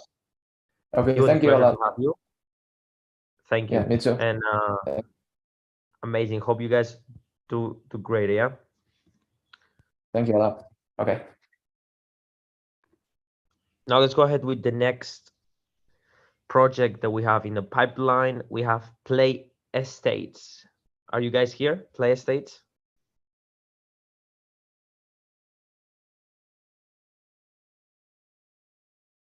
Yes, we are. Sorry about that. Perfect, William. Thank you. Amazing having you guys today. You can just go ahead and present. Okay, right on. Let me get the deck out for everybody. No worries.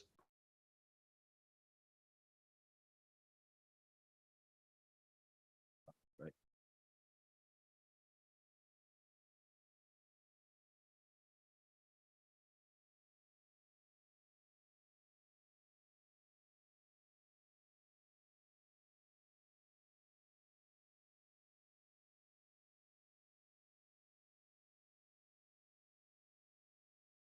Can everybody see my screen at the moment? Yeah, perfect. Yeah. All right, perfect. I hope everybody's doing fine. Thank you very much for having me here. Once again, my name is William. I am a founder for PlayStates. We are based in Delaware as a LLC and currently operating out of Los Angeles at the moment. And not gonna waste too much time. I'll jump right in. So everything we do at PlayStates, we believe in innovation and we believe in the future of the world. And also we believe in accessibility. And we also strongly believe that building wealth should be fun and enjoyable for everybody. And what we're thinking is think about real life monopoly and but with all the real properties and actual cash flow. What we're doing on PlayStation is very simple. We are trying to build an online Disneyland plus a REIT all together into one platform. Sorry, my mic was having a little problem. Yes. So what we're doing at PlayStation is very simple. We are tokenizing real world assets and bring them on chain in the form of NFTs. And from there, we collateralize with digital contents, giving user a fun way to enjoy ownership of acquisition and also building into wealth together. The markets that we see, the problem we see in the markets, there's a few for real estates. Typically, the market is very localized.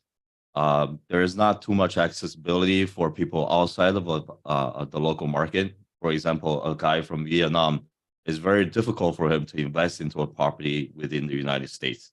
And also for real estate buyers, there is a lot of middlemen in between. Whenever somebody purchases a house, there's a seller's agent, buyer's agent, escrow, brokerage, and if you go through the bank, it has even more third parties involved. And typically their fees ranging between 7% to 15%.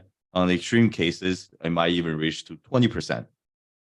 And also accessibility was always an issue for real estate investors. They need a large sum amount of capital to even start to think or is beginning to invest into real estate.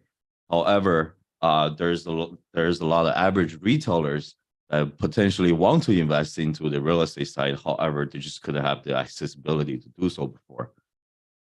And also on the cryptocurrency market, for a while, a lot of the Web3 projects and also communities, even game projects, they were being called Ponzi scams because their ecosystem was extremely flawed. Axie Infinity, for example, it was one of the most popular Web3 gaming projects out there for a while. During 2021, 2022, their ecosystem began to collapse drastically because what we're seeing the problem on the Web3 project side is most of the projects, their currencies or their virtual economies or their NFTs basically has low utilization or low utility. And with new projects coming out, users tend to jump away from their ecosystem to the new projects. And without the support of their holders and without the support of constant influx of players coming in, their token begins to collapse and potentially go down to zero. That's a big problem that we're seeing on the cryptocurrency side. So what we're doing on PlayState is very simple. We have a service called Tokenization as a Service. We bring offline real estate projects and through PlayState, we bring them on-chain. And we fractionalize and separate ownership into many smaller pieces. And in return, offer users accessibility to acquire them no matter where they are and who they are and where they're from in the world. And also another service called Collateralization as a Service. Once we tokenize and fractionalize these real world asset ownerships, we turn them into the form of non-fungible tokens. And from there, we work with gaming, music, collectibles, and other Web3 projects or other digital contents to collateralize into their digital content. So giving users a way to use their investment. This could be a skin in the game or a weapon in the game. Not only at the same time you can use it for that particular game, give you special powers like damage boost, whatever it is. And also at the same time, you can collect daily dividends that generates by the real estate, which is corresponding to.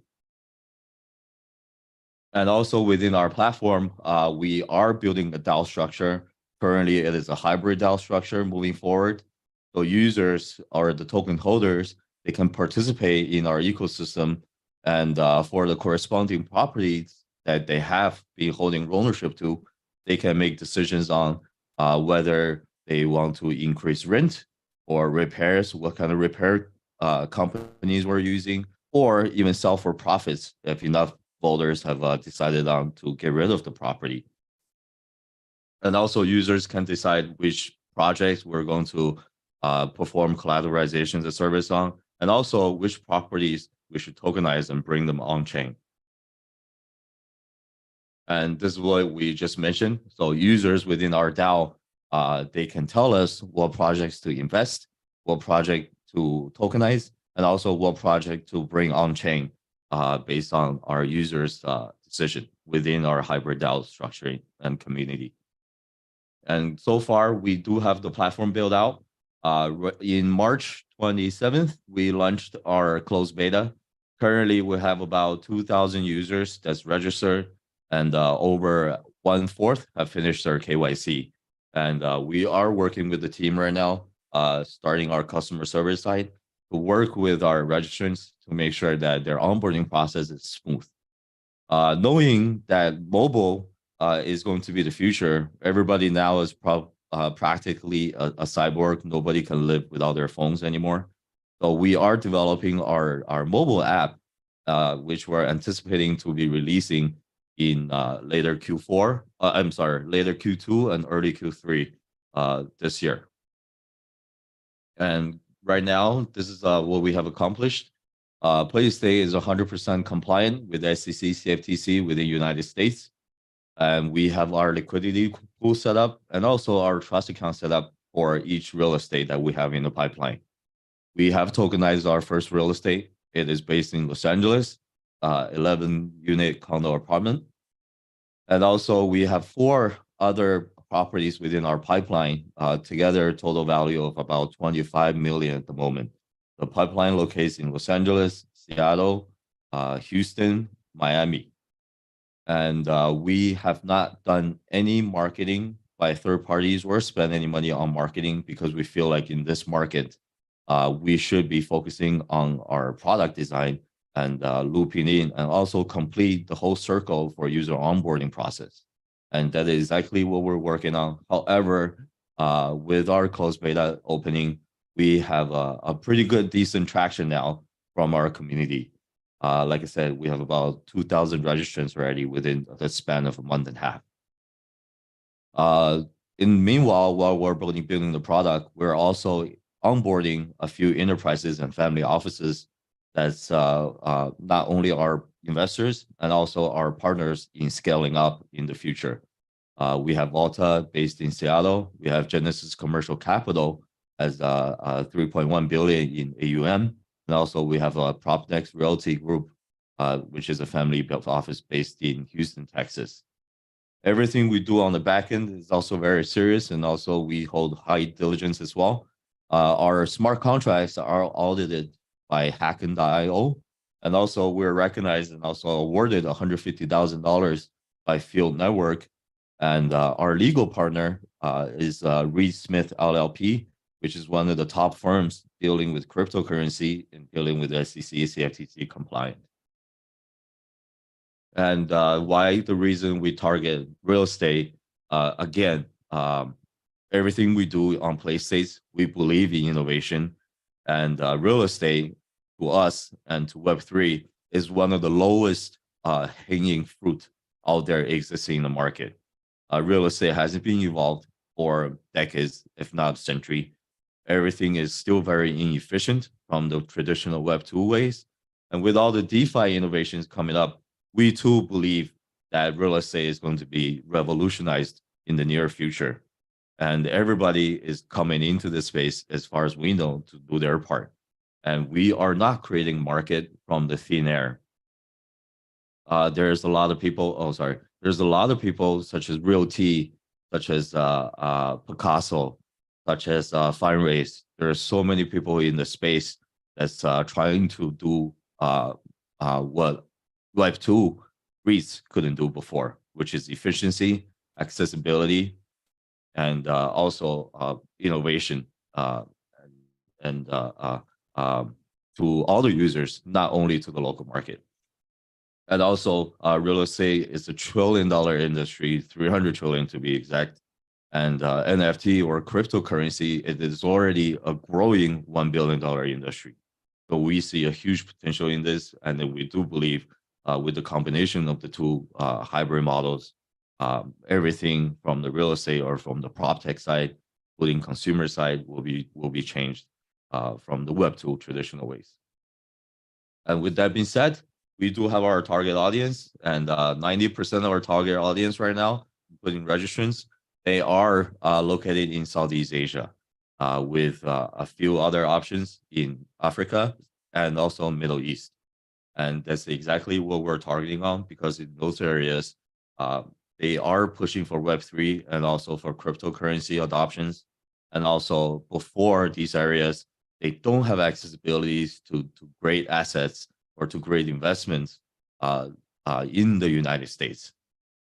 And also recently in those areas, especially in Southeast Asia, inflation has gone up very, very crazily.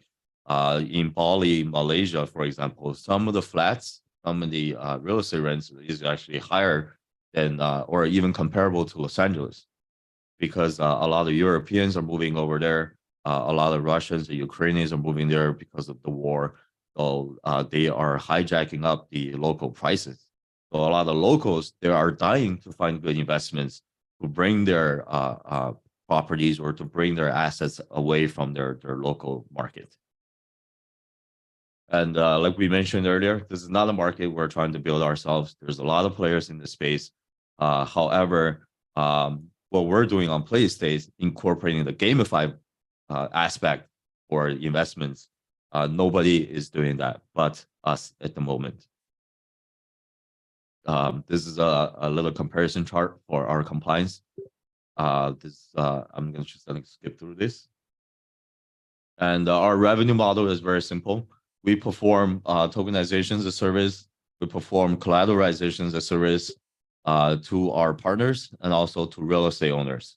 For real estate owners, rather than paying the bank or going through the bank for about 7% on the HELOC right now for interest, they can go through with PlayStates, and we will charge pennies on the dollars compared to what the banks are charging or what the escrows are charging. We will charge one-time fee for about 2.5% for any amount they're tokenizing. If they're tokenizing 100%, we'll charge 2.5%. They're tokenizing $1 million worth of property, we'll still charge 2.5%, which is a lot lower than what the banks offer, what the escrows offer, and also what the HELOC and also the banking interest right now is. And also for collateralization as a service is very simple as well. We will only be charging a small percentage of their total net profits. It's going to be some number between 1 to 3, depending on the partner and depending on the amount being collateralized. Like I said, we only provide a service to these digital partners and to these digital content creators to make sure that there is a base value in their NFTs, and also there's more utilizations for their users and also for their content. And everything we do on the platform, we also will set up a secondary market for people to trade these tokens. And in the platform, we'll be charging a service fee for the users. It's going to be somewhere between 0.5% to 1% at most. And number 4 is that we are selling subscriptions in the future, and that is going to be our last revenue channel that's mainly considered for PlayStates. And that's it. Thank you guys for listening to me pitching about PlayStates. Cool, very cool. Thank you for joining us. Now let's go ahead and see if there's anybody that they want to ask you a question. Awesome.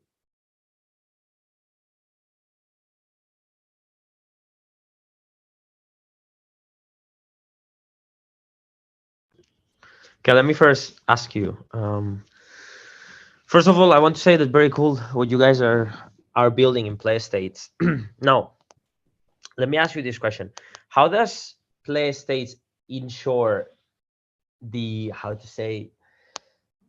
seamless integration of play-to-earn gaming with real-world real estate investments, and what measures are in place to guarantee the security and legitimacy of the fractional ownership that you were talking about for users worldwide? Yes. To answer the question, everything we tokenize, we will be listing and having a record of those off-chain, and also having complete legal transparency for all the documentations. Once everything is handled off-chain, we will be uploading this data, uploading these documents on-chain for anybody to see before they purchase or invest into our asset. And because we are SEC CFTC compliant, once we have the ticker, our ticker will be listed on the SEC website for anybody to go check to see our compliance. And also for each real estate, we are going to make sure that the ownership or the title is held under the LLC that we have within PlayStates. And from there, we will be bringing this information onto the blockchain again and linking in to our BVI, which is a blocker fund that we set up for our users overseas to be joining on board. So all the documentation, all the contracts will be uploaded on chain. As far as the real estate side goes, we will have transparency report on how the real estate side is doing every quarter. We will upload those so people can check out how much rent we're pulling in, how much profits is making, and also what the current street value or the market value for the property is to make decisions on. As far as gaming integration goes, we are making games ourselves at the moment. We just haven't released it, but we anticipate the release of these titles in later Q3 this year. Meanwhile, we are also talking to a few different gaming creators or gaming content creators. And we are talking to Web2 games as well. Right now, we have the right to host PUBG mobile games within PlayStation. So what we're doing with the games and real estate side is very simple. Instead of earning these contents that only has digital capabilities, we're going to loop in some of the real estate tokens or security tokens into the ecosystem for the games. So users either they can potentially earn these gaming items within the game and comes with real life benefits, or kind of like a reward point system where they play games and earn more of these points, and in return they come to the marketplace to redeem these real world fractionalized ownership NFTs. Cool, amazing. Thank you, William. That was a very nice answer. Do we have anybody else here that if they want to ask any question? If not, we'll just go ahead and continue.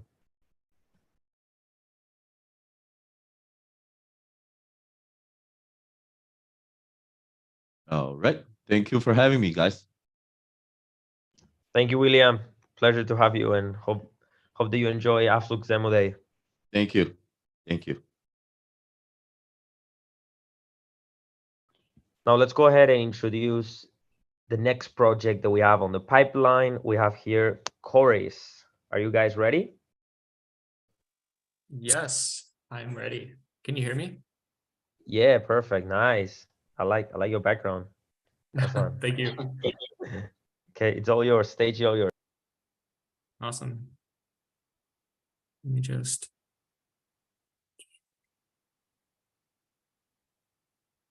select my screen share.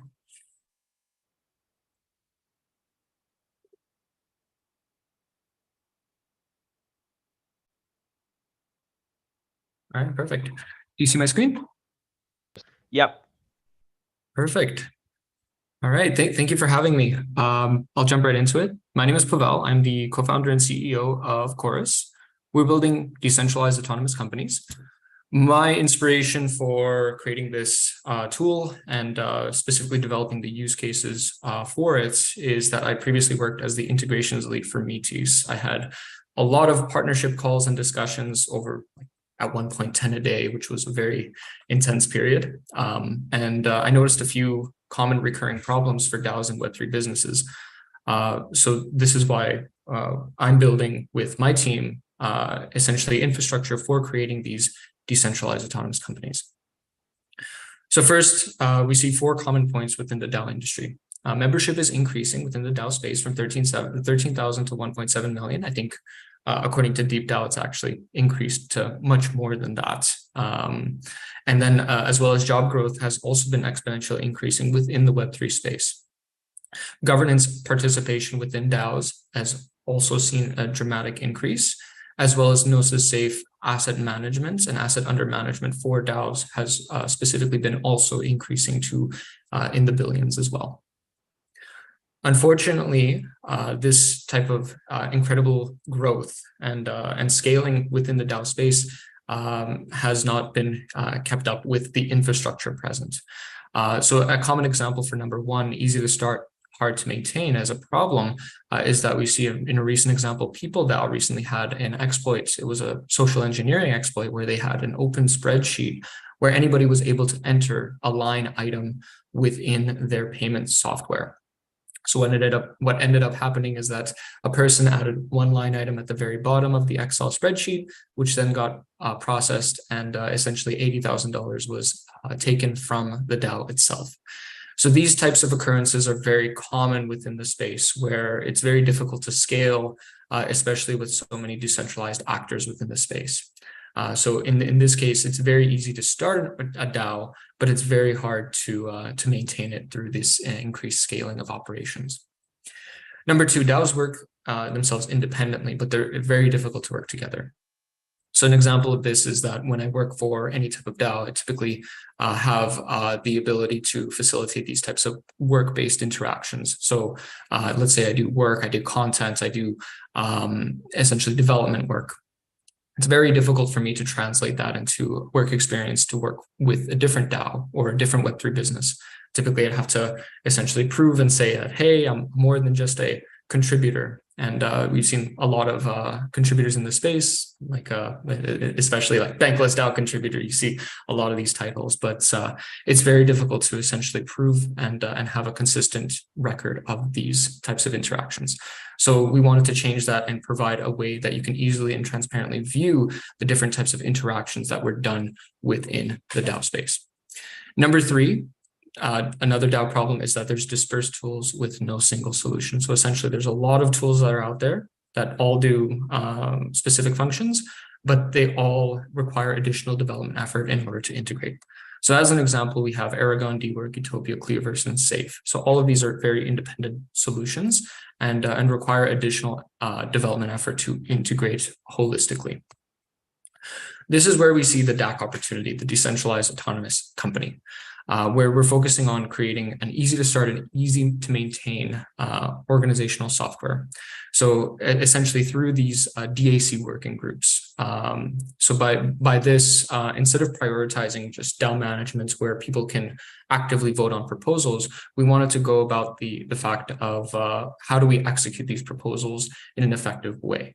So this is where the working groups within DAOs fit in, where we're focusing on the execution, the operation, the day-to-day business that's done within these working groups.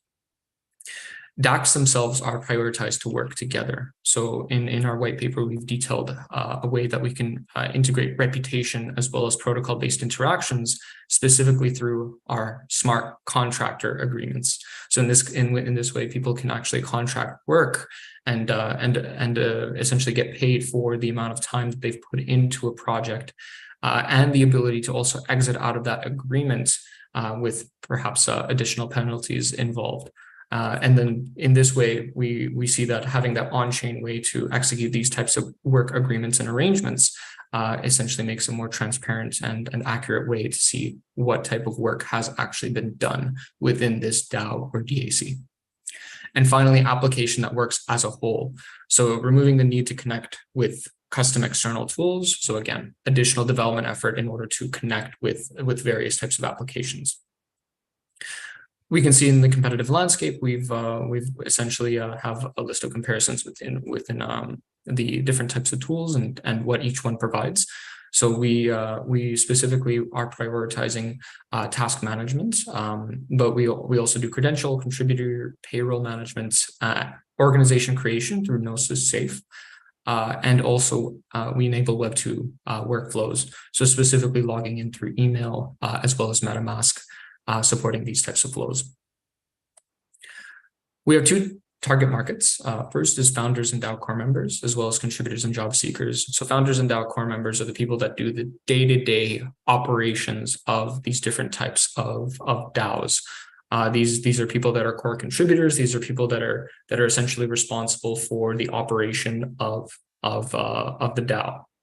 Essentially overseeing who has access to what, who's getting paid, how much are they getting paid, and etc. So these are people that are more like full-time employees.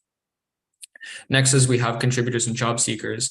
These are people that are more of contractors. So people that essentially have a specified skill set and are able to essentially provide that skill set within their organization. So whether they have design experience, development experience, consulting experience, essentially they have a specific tailored need that a DAO might require.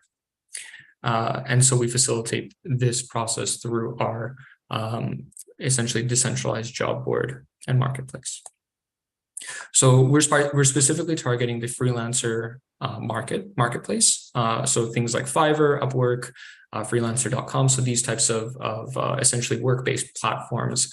And we plan to essentially prioritize these smart contractor agreements within this work-based platform, and then have DACs as the management framework for these types of interactions that occur. We have an MVP built. Currently, it's still in testnet, but we are planning to move to mainnet in actually late May. But we currently have all of these applications or features, a dashboard with a way to view all of the activities and what has been actually done within the DAO at a glance, within the DAC at a glance, tasks, payments, governance, and permission management as well. And I'll demo that, I guess, like in the next slides. So within our product roadmap, we plan to essentially have a whole year of development. We've currently finished the task and payment management aspect of the application. So essentially, we are targeting. You have the ability to create these tasks, and for people to complete these tasks and be able to be paid on chain through this completion. We're working on permission and role management, which we're actually taking from a Discord, and then being able to essentially replicate that on chain. And we're looking at HATS protocol to do so with that interface using the 1155 standard. Contributor marketplace, credential management, and document management are also part of the future development process. So right now, our success, we've currently have over 240 DAOs registered for the waitlist. So again, we're still in essentially closed testnet, but we already have tons of traction within the DAO space. We've also established 18 different DAO groups that we've partnered with and we've given access to, and we've gotten feedback from, and are constantly evolving and developing the application. We also have Kali as one of the, we've discussed in agreements to provide legal wrappers for these DACs. So we see DACs operating like on-chain based internet native companies. And so Kali would provide these wrappers for the ability to essentially be compliant within the space and to be able to have that on-chain entity formation without the need of hiring essentially lawyers and legal help and paying thousands of dollars for this type of consulting. Next is that we're onboarding contributors in Q3 of 2023. This is when the jobs marketplace will be live, and essentially the smart contractor agreements as well. And then the public release we plan on Q4 of 2023. So later this year.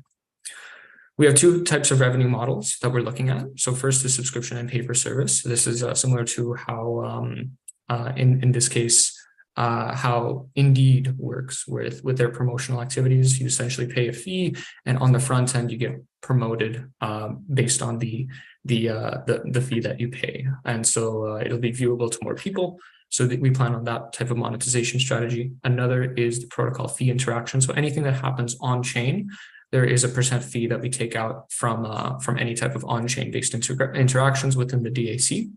And then primarily with that smart contractor agreements that we see as being the main vehicle for this type of protocol fee generation. So we have a core and experienced team.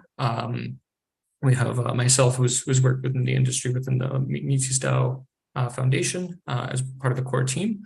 I also worked with, and Chelsea's working for as the Chief Operating Officer. She's previously worked as the head of marketing, established a lot of also key partnerships for Metis, previous as head of marketing. With recently we had an Aave deployment or an Aave vote. She helped out a lot with that. And then there was also a Chainlink integration as well. So a lot of the partner processes and procedures is very familiar with within the Web3 space. Chris is also very familiar. He's a 2X founder and CTO for different projects, specifically for ours right now. And so he has tons of experience in terms of Web3.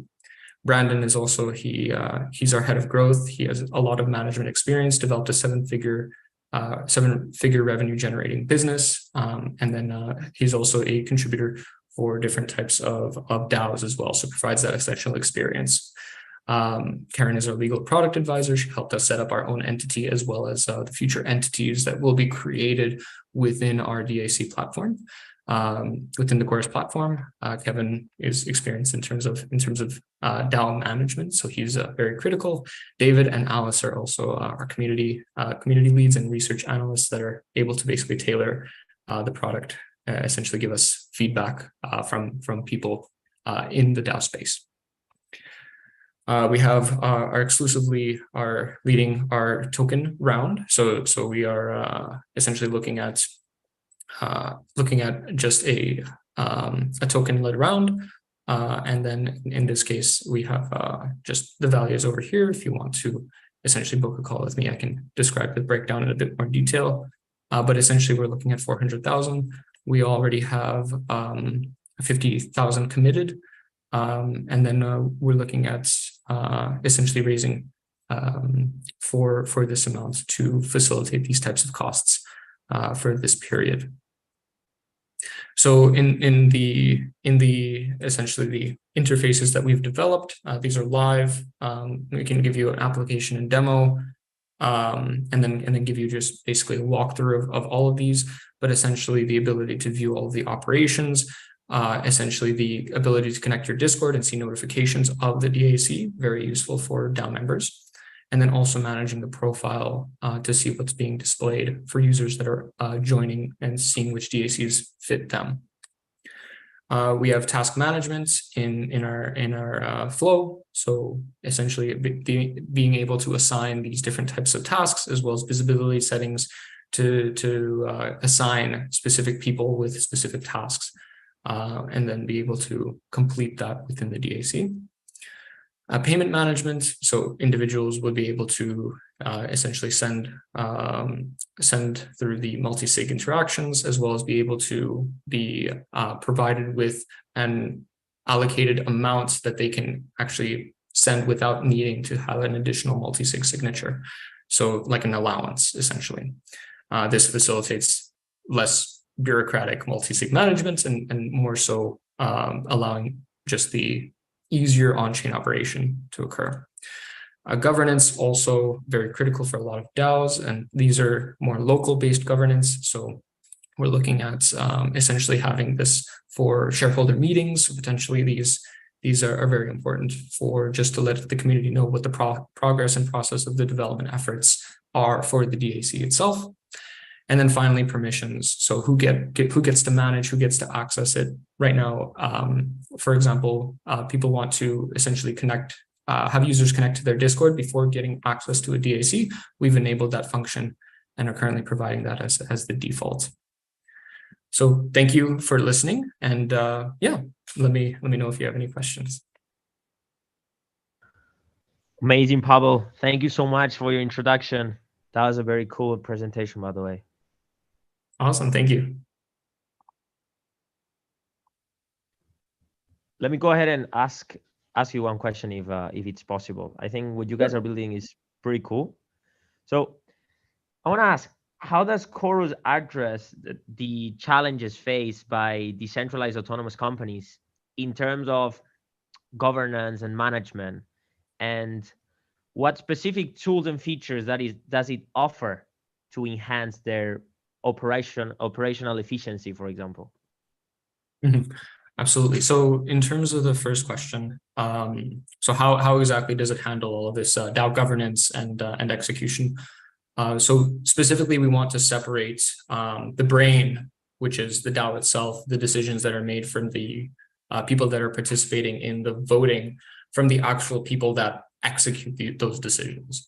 So the DAO has a vote on whether or not they should enhance their product, enhance one type of feature and application.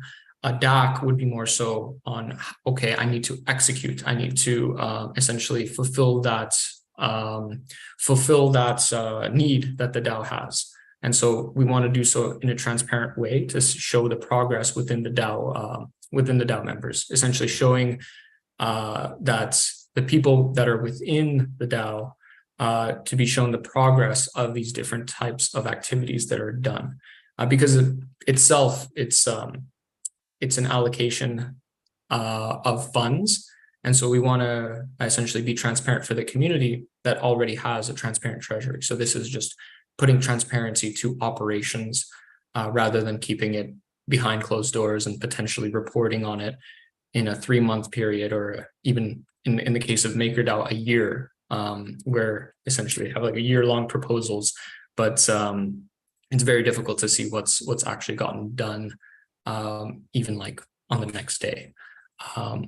So in that case, that's the problem that we're aiming to solve, is to provide more transparency for how the funds are being used, what the activity of the different decisions are, and who's responsible for those decisions as well. So that's the core essence. And we provide tools such as localized voting, payment management, permission management, as well as task management for that. Perfect. Pavel, thanks for the answer and the insights shared. That was very cool, actually. Do we have any other question for Pavel here?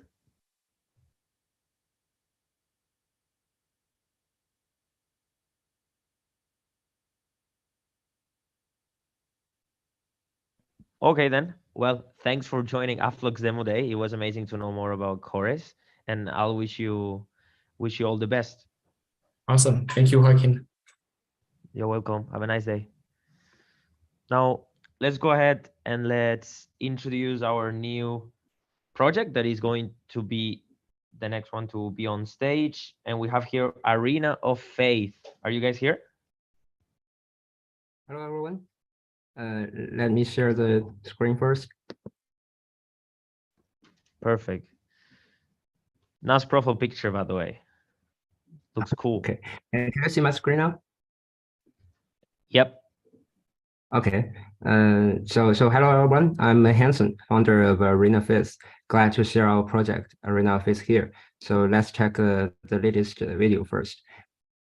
Actually, our team consists of over 60 members in research, development, and punishment. Our core team members have more than 10 years of experience in the gaming industry, with previous positions at top companies such as Tencent, Ubisoft, and Huawei. We have also been working together as a team for over 4 years.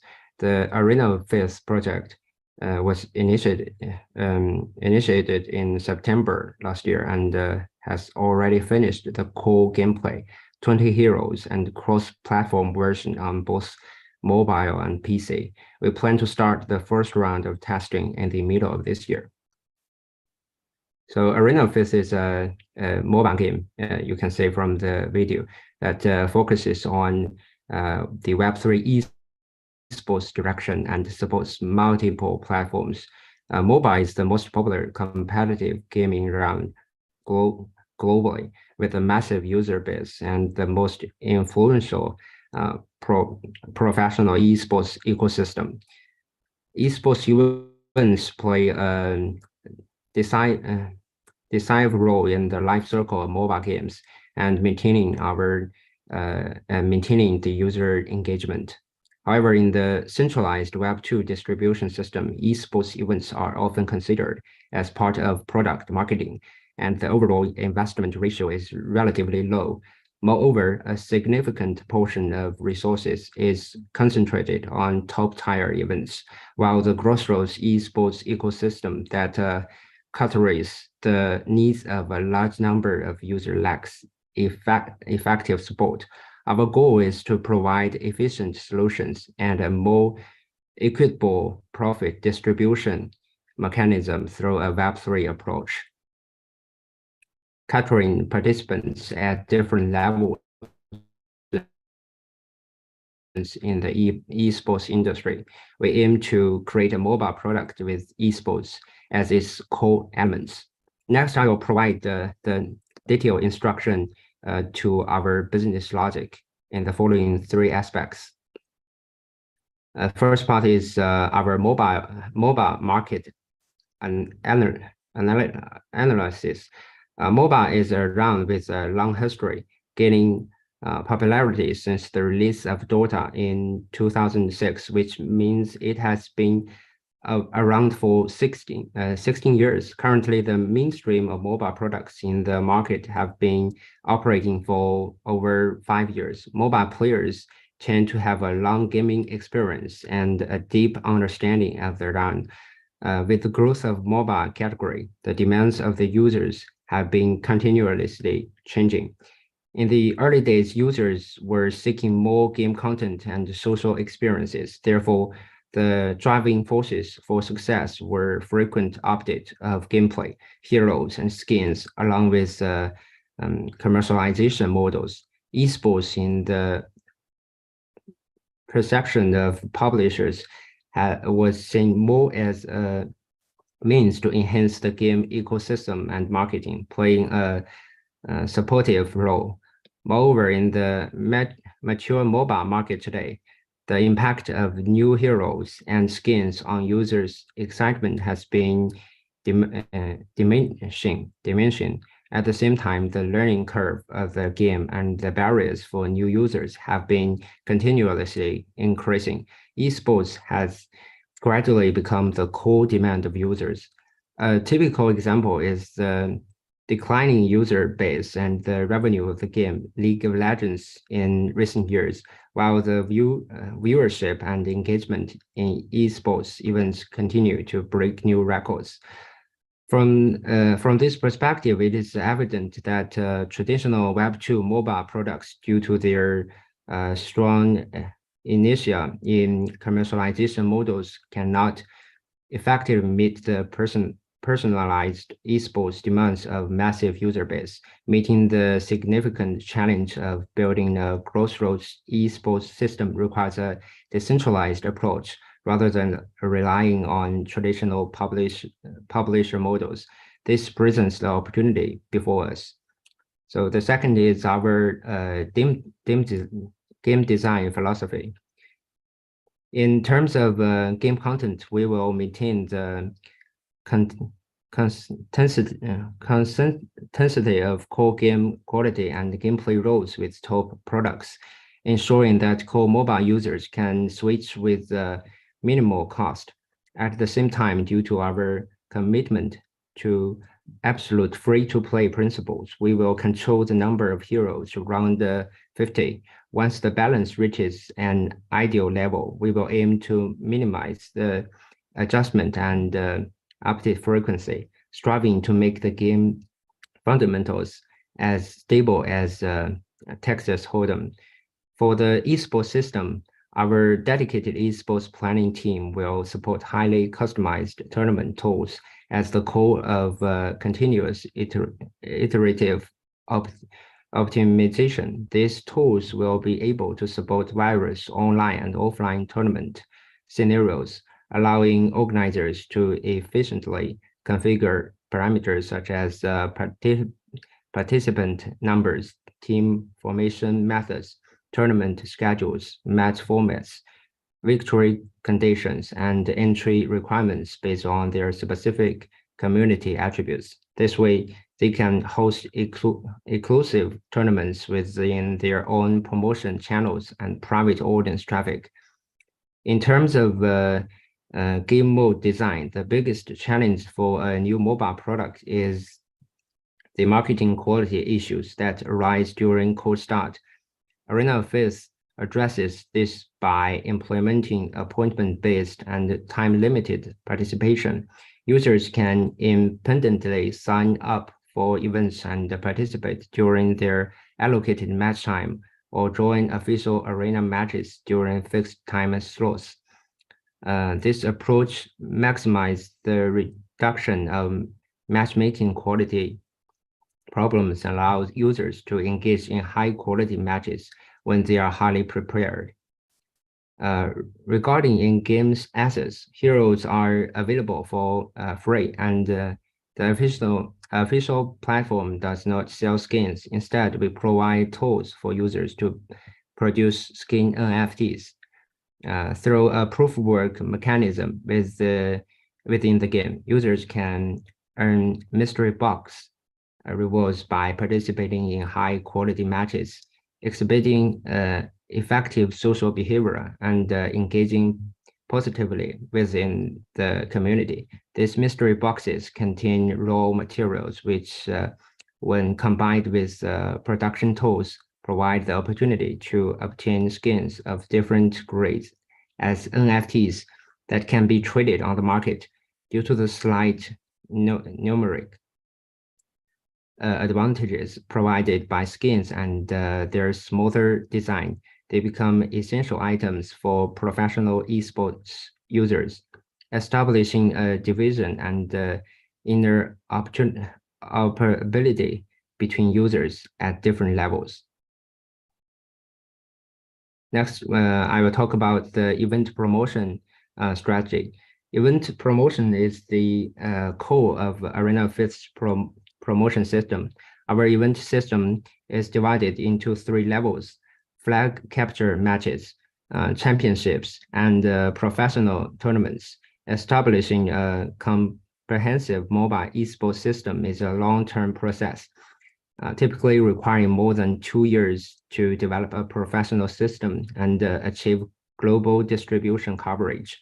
Therefore, we will initially focus on expanding in markets with a strong player base and existing crypto adoption. We will quickly accumulate users through online traffic, collaboration, and offline ground promotions. Once we have enough registered teams to meet the requirements for hosting championships, we will gradually develop a multi-level championship system and establish our own professional league.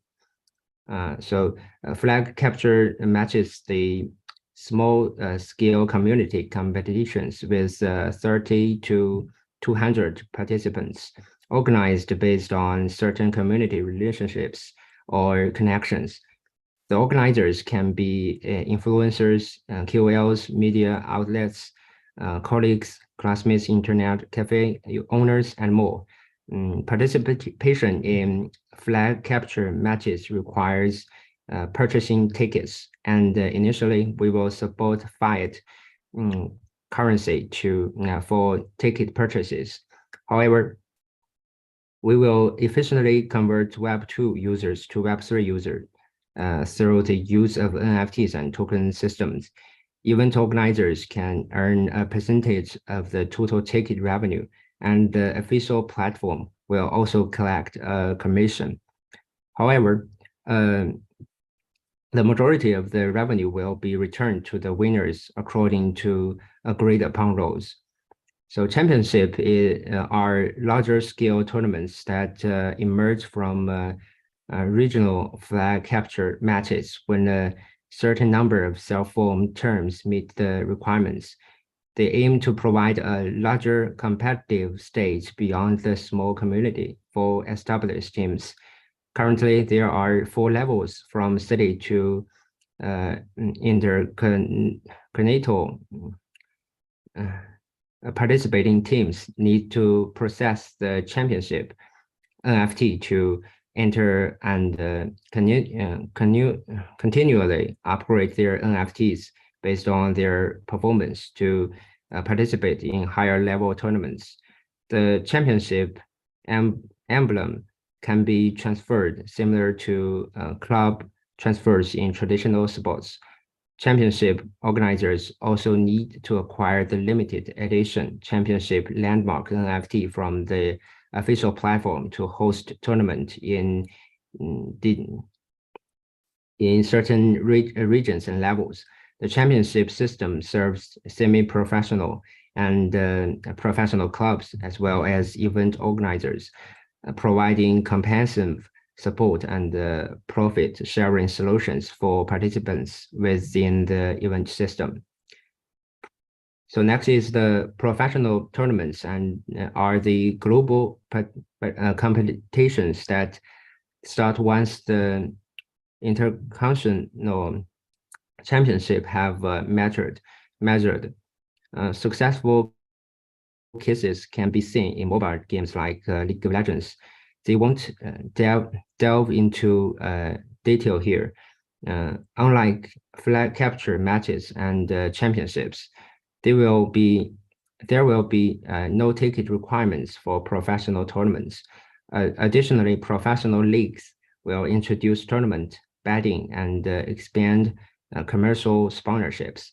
So in summary, Arena of Fifth aims to leverage the global community of hundreds of millions of mobile users and a large number of esports enthusiasts and professionals to provide better monetization model for core esport users. We aim to change the prevalent situation of low income and imbalanced ratio between contribution and earning among esports players, game streamers, and event organizers.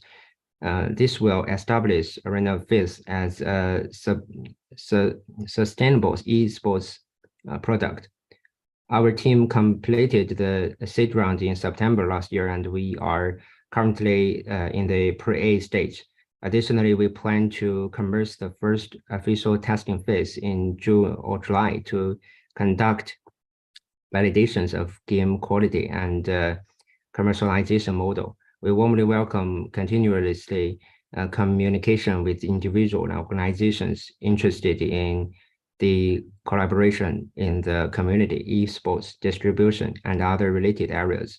We also look forward to engaging in depth discussions with investment firms and that are interested in this field.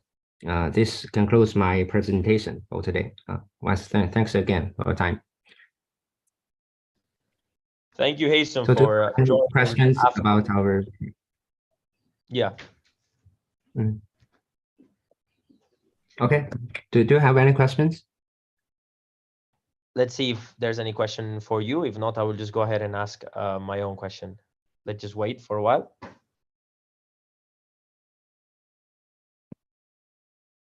Okay. So I want to ask you, what is your go-to-market strategy? Because I'm very interested in knowing different GameFi projects lately, because there's a lot of them that they want to also gather a lot of user base from Web 2. So I want to ask, how do you guys think from that perspective, or what are you guys doing to attract a lot of user base?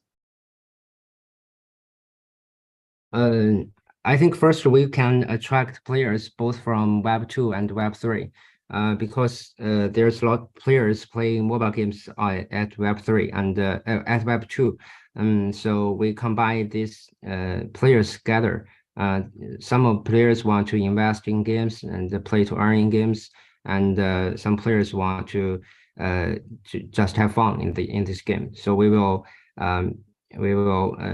try to absorb players both from Web 2 and Web 3. Cool. That's very cool.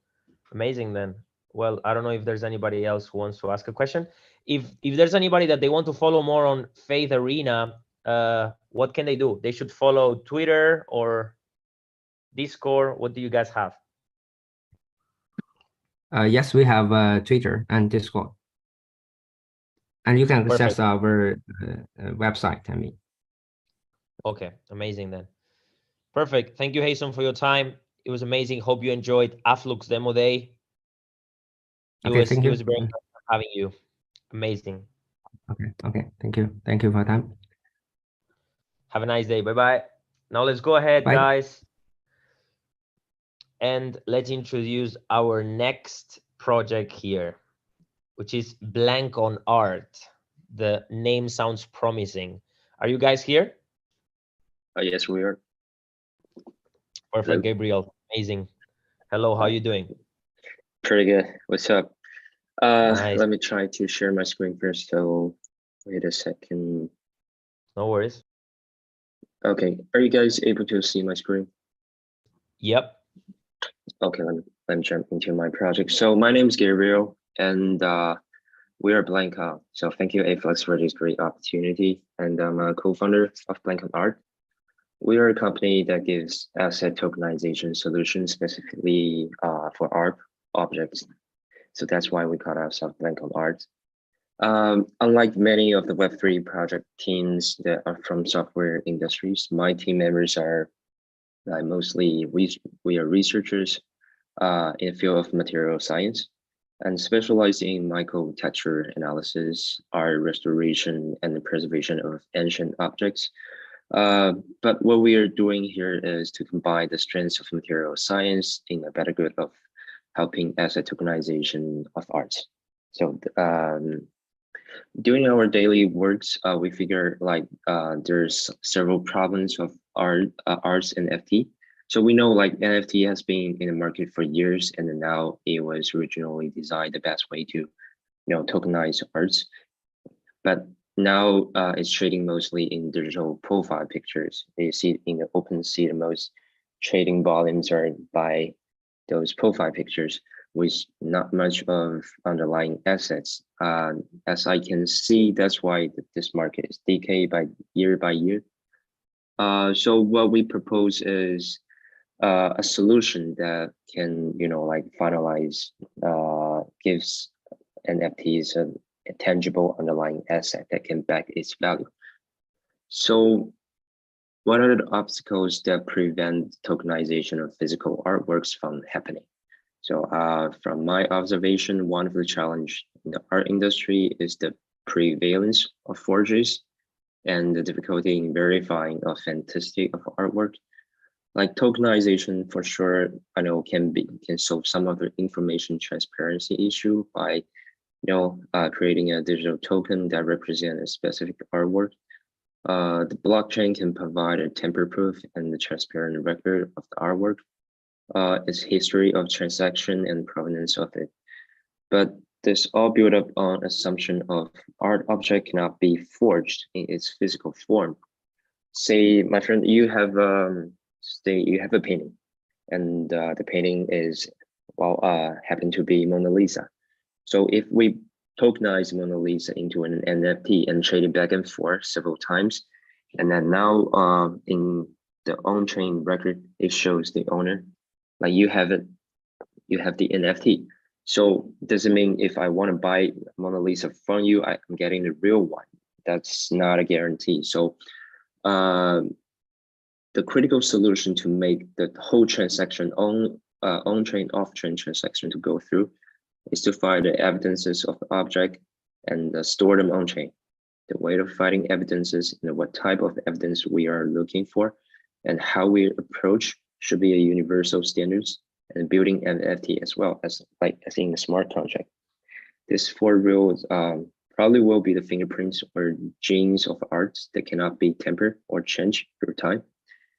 And this happened to be our group's specialty.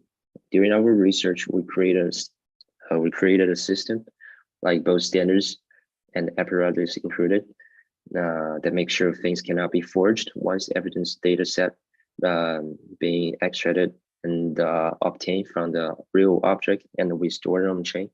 So things we make like the real object to be a digital twin stored on chain. So this one right here is a demo. This one is actually a Chinese stamp, a jade stamp, and let me find another screen. Wait a second.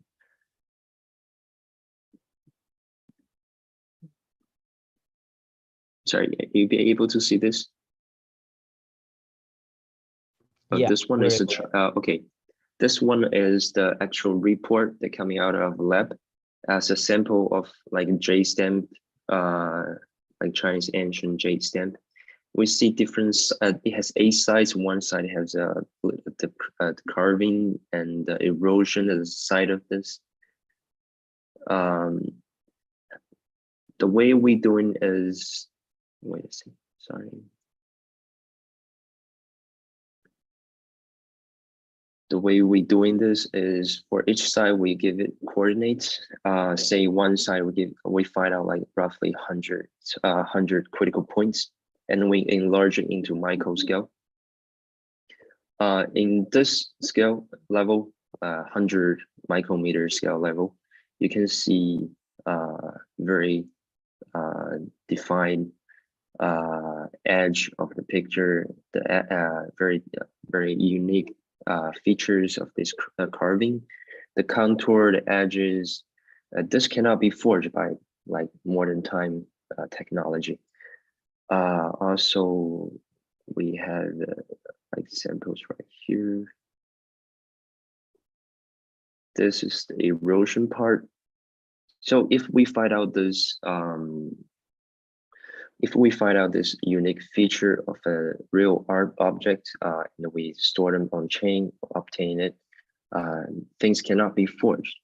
Right now, under the scale of 100 micrometer, we have the ability to obtain this image under.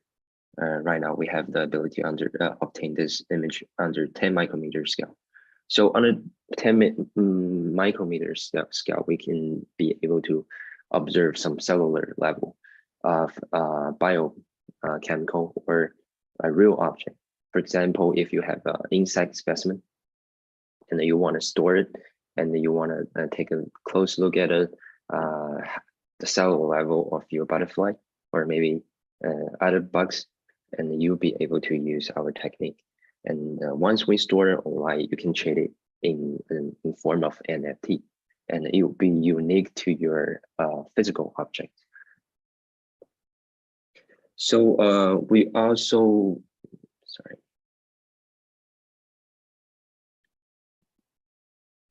So we also have other, like roughly 8 different type of information we will be obtaining in our lab to make sure the on-chain and off-chain objects are identical and it cannot be forged. So this pretty much concludes our research during our labs, and we're trying to create a new standard. It's called genetic and NFT. We try to sell it on the market and make it identical, or we're trying to make like a physical objects on chain. So it really opens the ceiling of NFT markets right now. And for our roadmap of our project, we are actually right now an early stage project. We are about to launch our Blank on Art IP NFT in the coming month, roughly probably December, coinciding the rollout of the full version of the official website. So you'll be able to collect your NFT and displays like a HD image of your object or art objects, or 3D dimensional image of a micro scale. And also we are planning to the first half of next year, 2024, opening our NFT art gallery and set up some of our labs offline. So this pretty much is our project and our status right now. Thank you for your time. Thank you.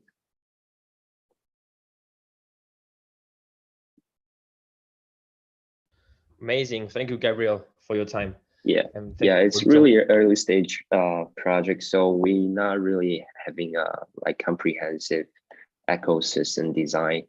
But once our technology being proved, it works, and the infrastructure of a lab is being set up in Hong Kong, so we'll be able to test a few samples. We've been contacting with the Museum of Chinese University of Hong Kong, and we will be having few dozen samples being tested and giving reports and generate some of the GNFT samples. And the time we probably will start with some of the business model and maybe a beta test in the end of this year, hopefully. Well, thank you for your time. Nice, Gabriel. Let's wait if there's anybody that they want to ask you questions. If not, I'll just go ahead and ask you the first question. So I think what you guys are building on Blank on Art is pretty nice, and it's not really something that we have seen so far. So can I ask you, how does Blank on Art's GNFTs technology and collection, bank or metaverse contribute to the preservation and, let's say, accessibility of the cultural heritage for maybe future generations? Wow, this is a really big question. So we actually think about this. So like in our field of art preservation, if you touch like the surface of a painting, it gives a damage, right? So right now, like most of the museums try to digitalize their artworks, but the technology we're using at this time is called SIO electronic microscope. It gives you a 3D structure, a 3D image, high quality 3D image of your painting, but it's destructive. You have to submerge your object into liquid nitrogen, so it goes to ashes once you finish your exam. Once you finish your examination. But the best part of our technology is we can give you some certain level of micro scale image, but without destructive damage to your object. So you can preserve your object in a physical form, but also create a digital twin on chain and store it. And I believe that's a certainty that you can, like move your real object on chain and make sure that object lives like, for roughly forever, hopefully forever on chain. You can probably see it every day on chain if you have the internet for the next thousands of years. That's how we interpreted your question. So I hope that answers your question. Yeah. Because it's actually a big challenge, right? To grab different types of paintings and make them exactly. So yeah, the problem in our in the material science field is it's not quite hard to make like obtain this data, but across different materials and across different cultures, paint different paintings, and you have to be like financially like supportive to create a GNFT. Like right now, if I'm using the traditional way, that's electronic microscopic. If I want to finish one GNFT, it probably will cost me like $5,000 for one painting. That's the minimal requirement for just creating one set of painting. So that's not like customer friendly. But right now, our technology can make sure that this cost goes under roughly like 100, maybe $50 in the future. And we're trying to lower this cost by roughly $10, maybe $5 in the future. Hopefully, yeah, that's our main goal. So.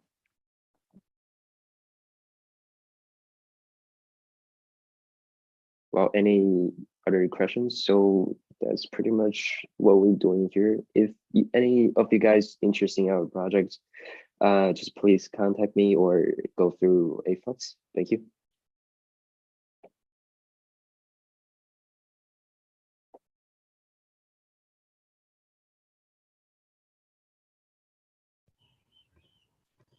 Is there any other question here? No? Okay. Thank you, Gabriel, for your time. It was very good. Have a great day. Have a good day. Have a great day. You too. Thank you. You're welcome. Thanks for joining Afflux Demo Day. Now let's go ahead and introduce our next project on the pipeline. We have Afflux AI. Wow, that sounds very interesting. We have here Ivan. Amazing. Perfect. We can see your screen. Well, welcome. Okay, thank you for this opportunity for us to introduce Afflux AI. So as you can see, we have demonstrated our real-time data income as this in this screen.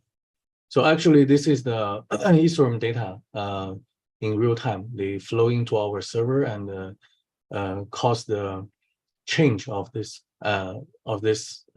demonstration. And all the line here are the transactions between users and the smart contracts and DApps. Okay, so it should be changed every 12 seconds, something like that. Okay, well, we demonstrate this, and I will introduce our BP.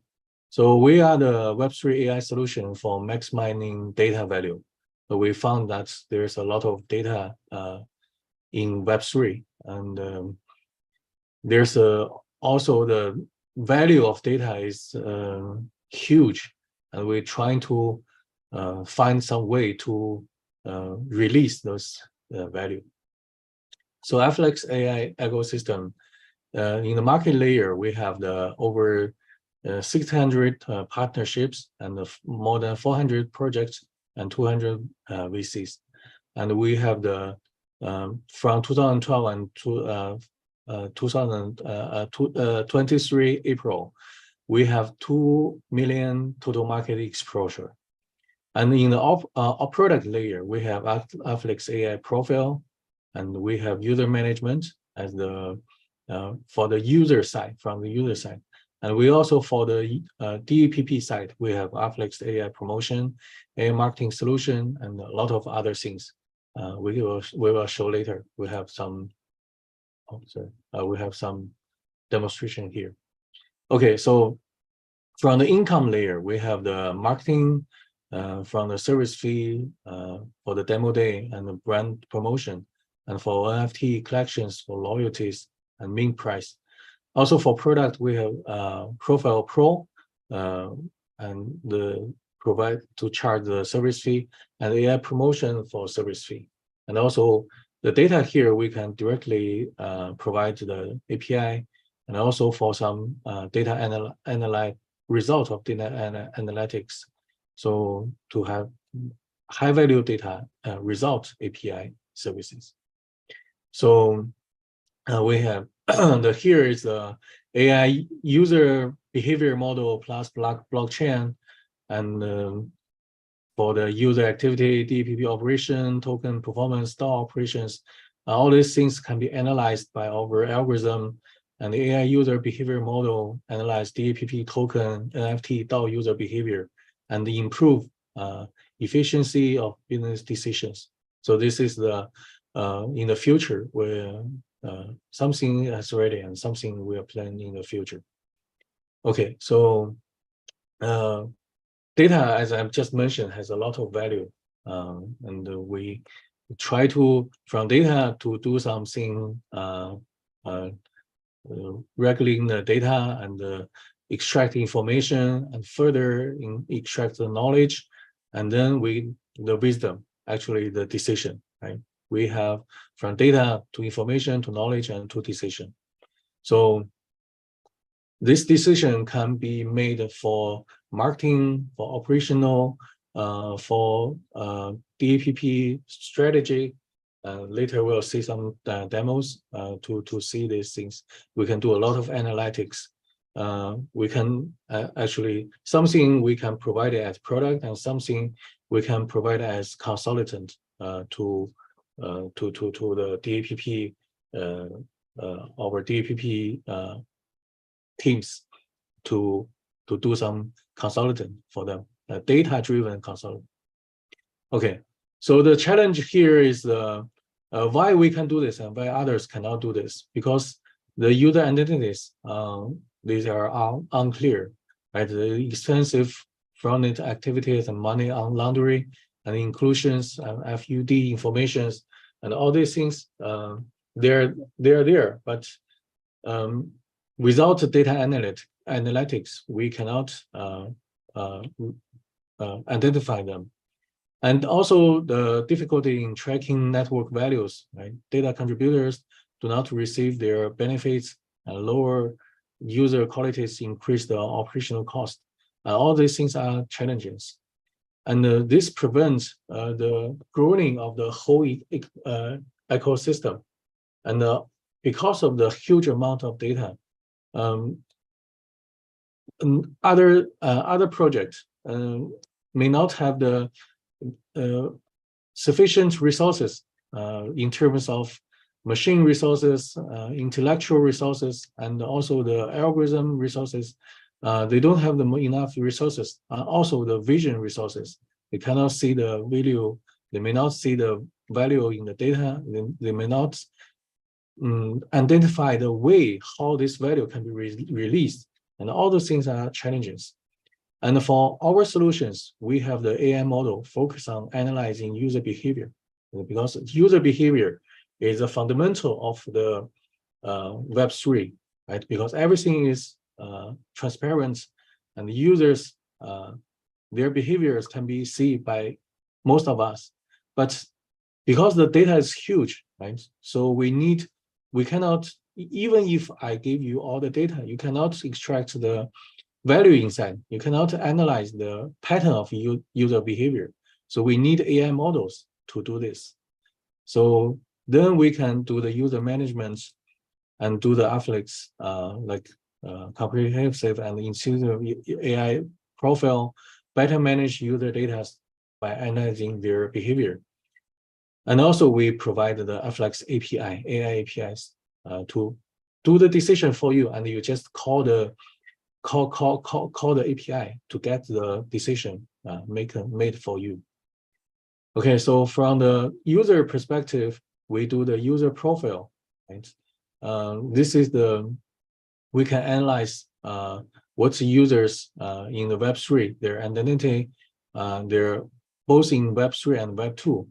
And specifically for this risk preference, openness, if there's personality, those kind of things, we can analyze them by judging what type of project they are doing and what behavior they performed on chain. For example, if some users in the very crowded time period, the gas fee increased a lot, but this user still willing to pay for this high gas fee. That means he is more risk. They can afford more risk, right? So something like that. So also we build some AI models to map your user behaviors, your transaction history into your personalities.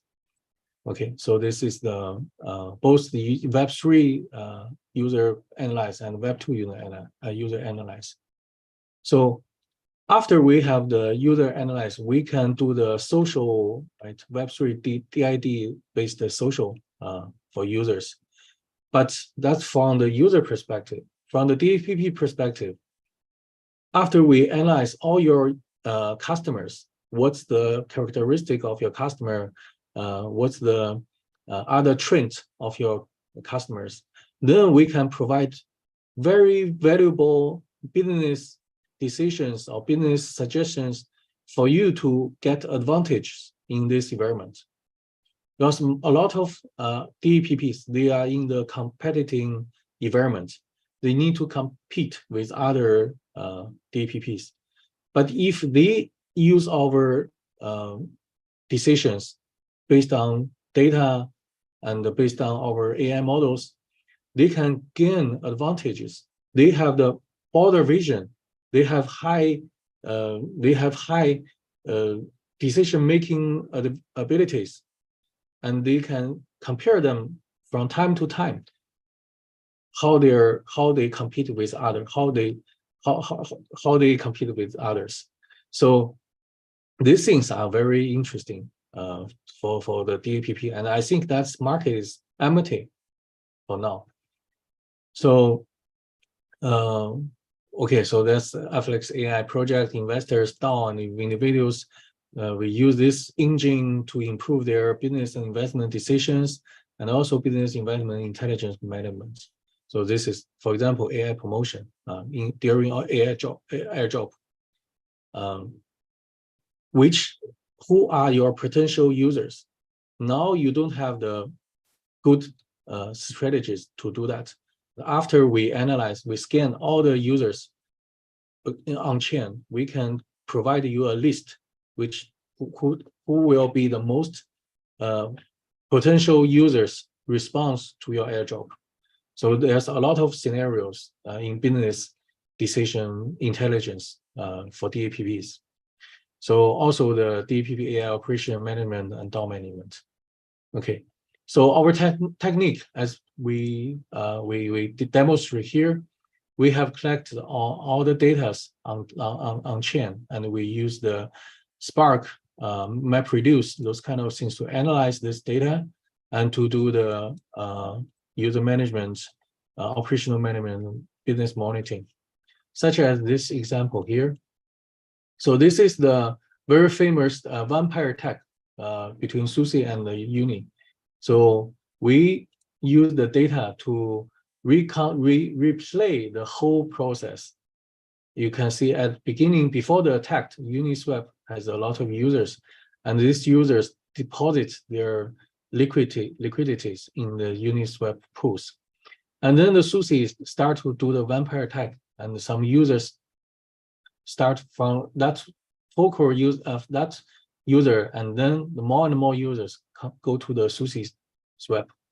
And and day by day, more and more users go from Uni to SUSE. And however, sometimes we see that some users, they go back to Uni again, right? During the period, you can see some flow from SUSE to Uni. So, and also some Uni to SUSE. We can see how the users, how their customers, users come and go, what their behavior and why they do this. Actually, we have do the academic research, and we found that this one pair tag actually is benefit for both SUSE and Uni. So this type of one pair tag strategy is good for both of them, and also so that's the good business decisions. And our analyze can help. This is already happened, but what have not happened, we can help this DAPP managers to do the decision. Okay, so that's one, and another is the DAO scenario. So this is the maker. So they trying to distribute produce more and more stablecoin DAI to the market, but actually they are facing a lot of risk and challenges because the Ethereum and the Bitcoin's price change very largely. So DAO members, they need to make decisions to face these challenges. So we analyze all these voting tasks for a whole year, and we found actually DAO maker, they should change their DAO decision-making procedures.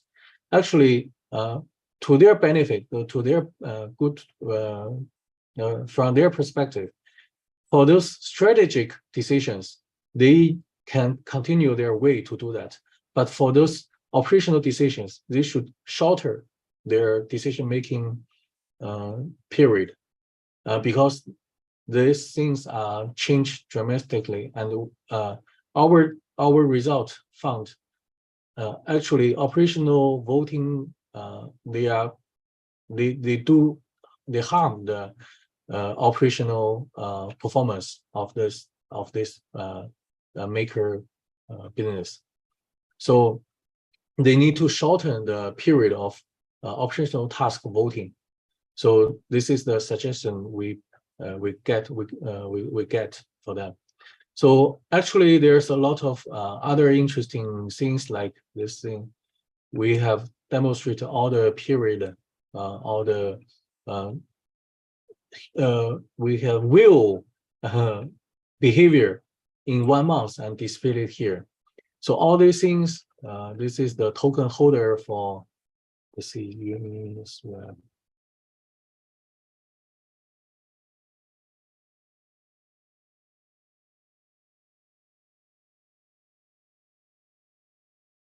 Oh, sorry.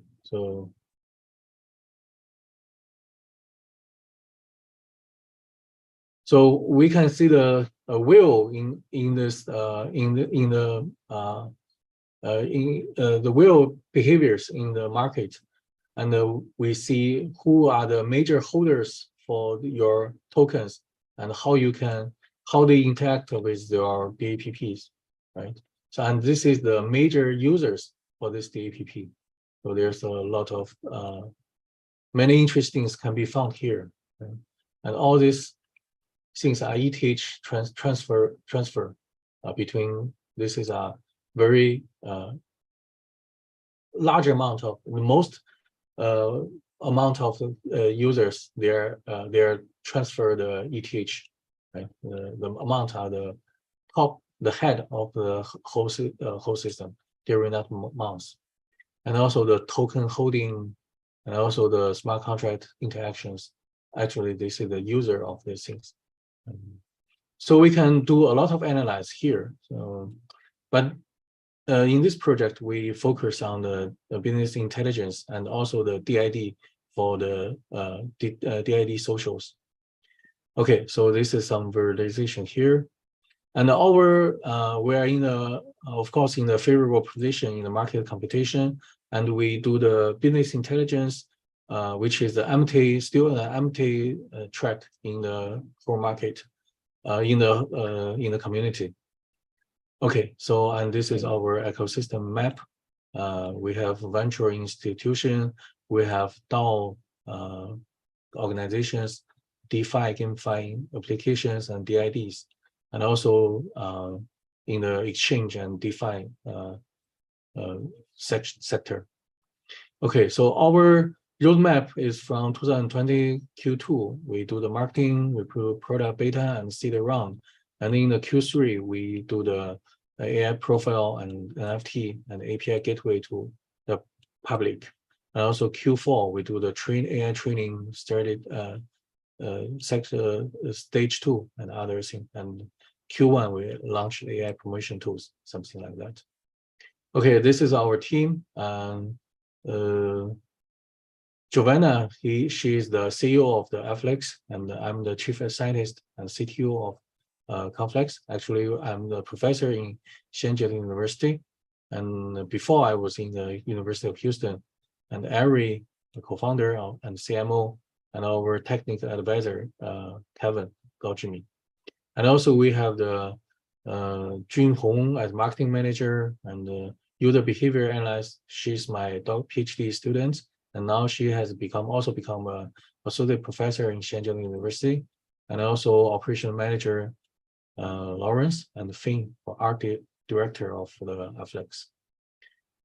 Okay, so that's all for my presentation. Thank you. Cool, very cool.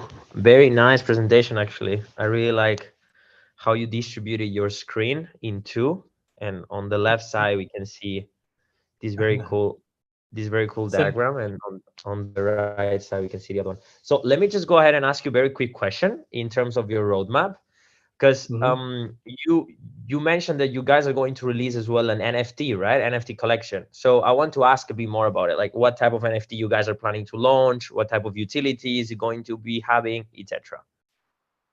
We are still discussing about it. So I think first, this type of NFT, it represents some, first, of course, it's a digital asset for our owners, and also it represents some rights to access our future services, and it's like a ticket for our future services, and also for the ticket for our services, both as DPP teams and also for the social individuals, social the social users.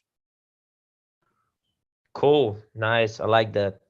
You guys giving utility to the NFT, to the holders. That sounds pretty cool. Okay, let's see if there's anybody else who wants to jump and ask any other question.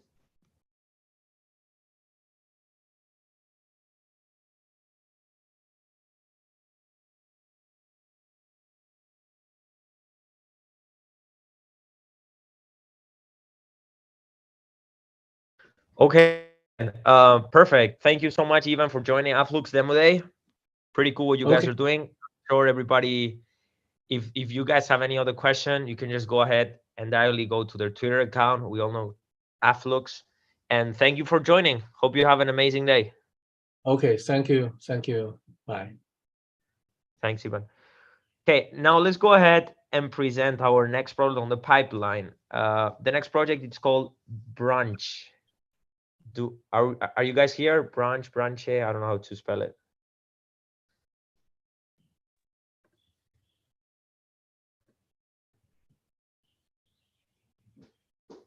Hello, can you hear me? Yes. Hello. Okay, I'm here. Amazing. Yeah, we can hear you. Welcome. The stage is all yours. Okay, one sec.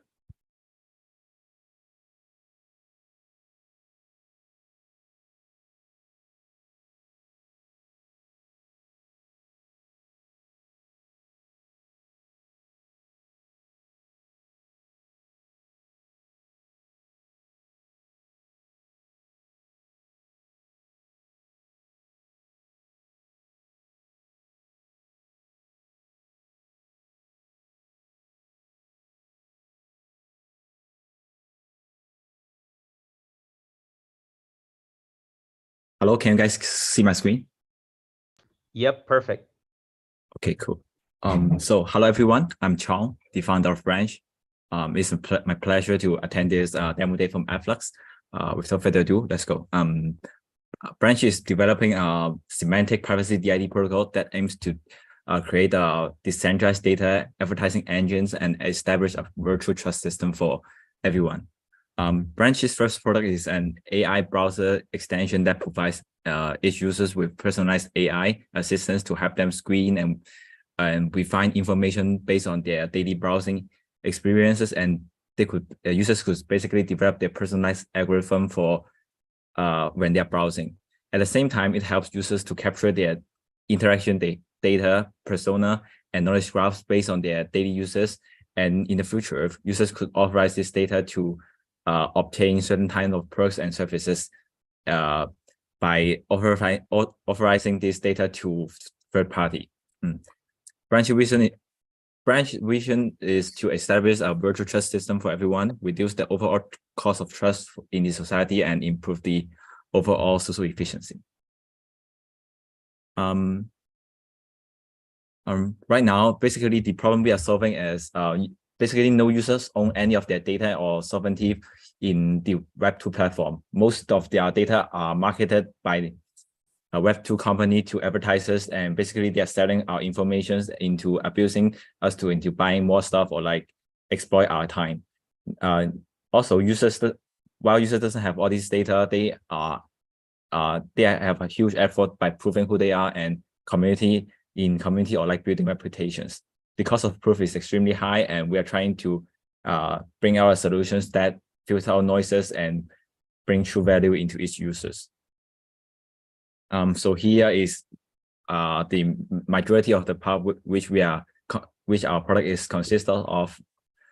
Basically, the ZKDID part is a extension where the users browse, it collects and aggregates activity powered by NLP. So every activity are semantic and can be searched or curated in the open environment without knowing who the users are. And also in the second brain, basically all the users experience or like memories will be saved in a personalized database where users could retrieve data or like uses to assist their daily usage. For example, switch between contacts, filter noises, and index their, or for example, optimize their search algorithm or like this recommendation engine, and furthermore. And at last, we are trying to build a decentralized DMP, a power-based like privacy first DMP, where it is kind of like the Google Ads engine, where marketers could find a certain index of users where based on their tags and behaviors, but all of the matching engine will consist of pseudonym data where the data itself cannot be traced back to the user. So it's kind of like a privacy first version of a advertisement engine. So for example, a venture capitalist who uses the internet a lot and leave a lot of trace, but sometimes he couldn't get stuff that he remembers something, but he forgot the keywords or like the link to retrieve it. With Branch, he could basically do stuff like search his own brain. He could just link, give out, for example, keywords or like some fragments or like of the memories to retrieve this data back, and also he could set up his own feed and with noise filter to basically be his information channel. He could also monetize his information by the privacy protocol. So basically, potential deals could reach out to him since they matches. He could also source deals in the DMP engine by inputting his requirement to search in the DMP. So yeah, that's so why is now the time, right? So since most of the big tech is slowing down on growth, people are starting to realize this fundamental dilemma between the platform's interest and our interests. Like as we all see, most of these platforms are trying to exploit us, exploit more, since they they are slowing down on growth. There is no more new users, right? So it is against their interest to serve the rights of every of our users. So, but as people trying to look for escape in the Web3 or like blockchain DeFi way, there is not much real scenario that we could like actually be functionable in the Web2 or like the actual massive adoption scene, right? So we believe with the advance of AI and DID and CK, in the text perspective, we believe this is our chance to pull back the self-sovereignty back to the hand of the users. So this is basically the TAM of the ad spending market size. Basically, $170 billion was spent last year in Google Ads alone itself. The digital advertisement itself is a huge market since basically they are buying opportunities to get linked up with potential customers or like the connections. But with the platform, like the Web2 platform right now, there is basically against both parties' interest to make them actually connect. These are some competitors from the Web2 and Web3 scene in our project. Basically, there is a lot of indirect competitors, and that serves some purpose of our project, but none of them are directly competitors since we are trying to build a new kind of paradigm. So let me introduce our product, and I'm gonna play a concept video for that. One sec.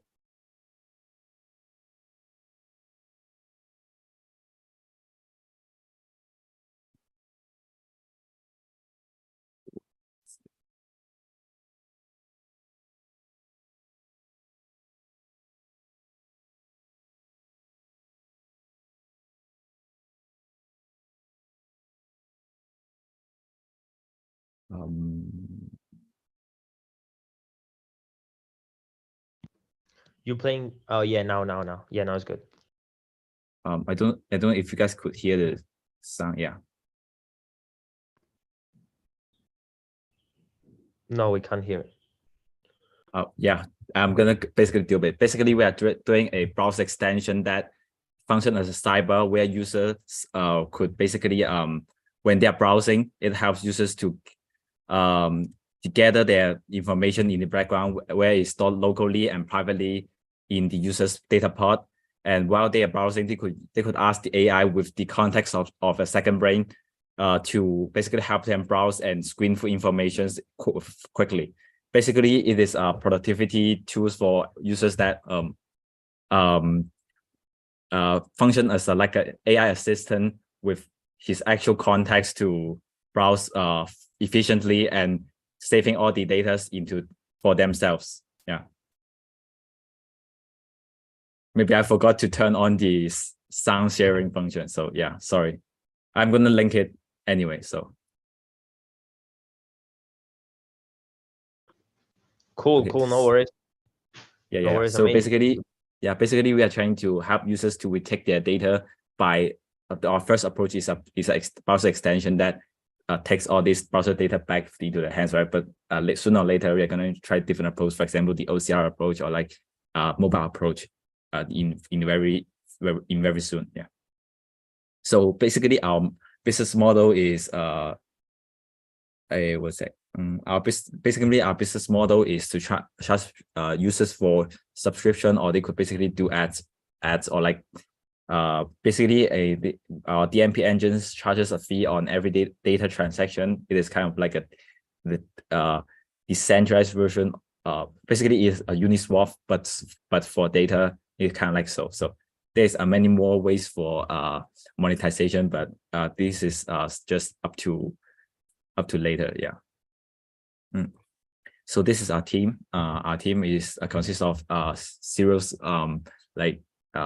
really is experienced AI tech lead or like scientists and like serial entrepreneurs. So we have a lot of experience in the industry in both the creator economy or the advertising genre, and and we believe we are one of the best team to tackle this problem with the Web3 tech and experience we have, which is a huge boost and resources into the problem we are trying to solve in the Web2 scene. Basically, we are trying to use the Web3 technology to help Web2 users seamlessly tackle this problem without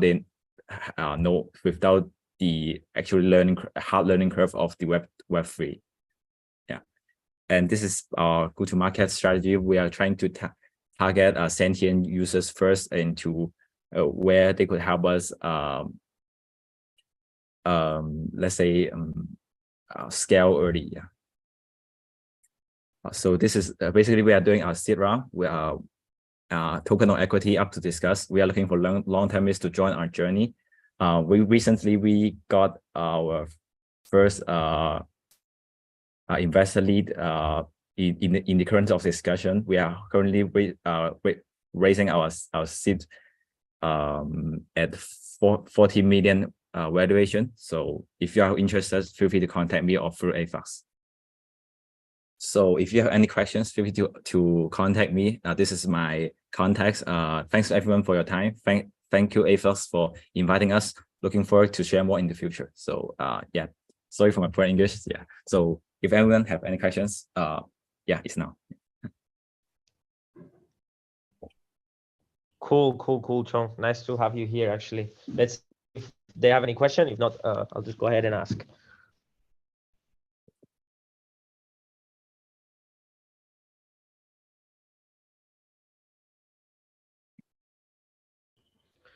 So Chong, one question: what stage of the project are you guys right now in?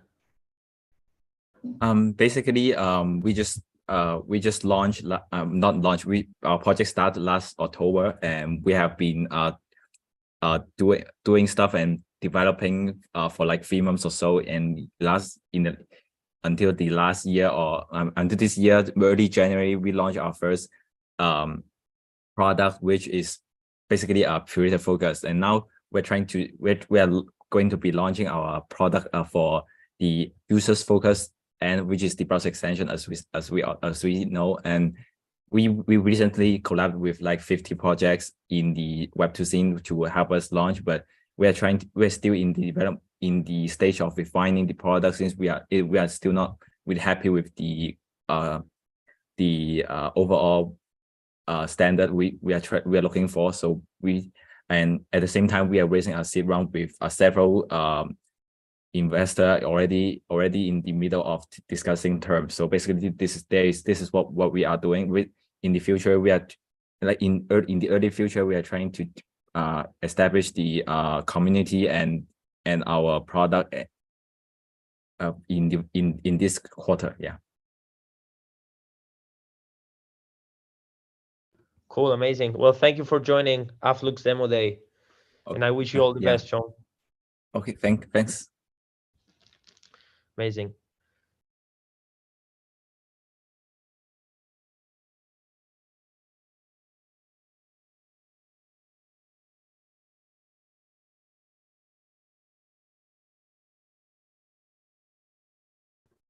Public.ai, are you guys here? Our next project?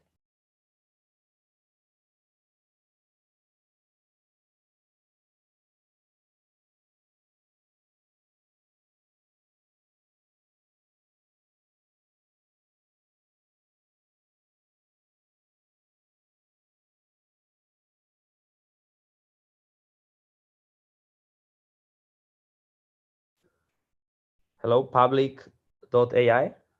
Are you guys here?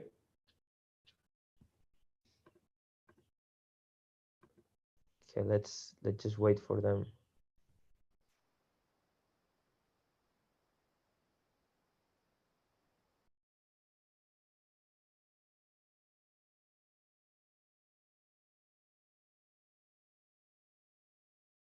Okay, they're coming. Let's just wait for 1 minute. And let's welcome them very soon.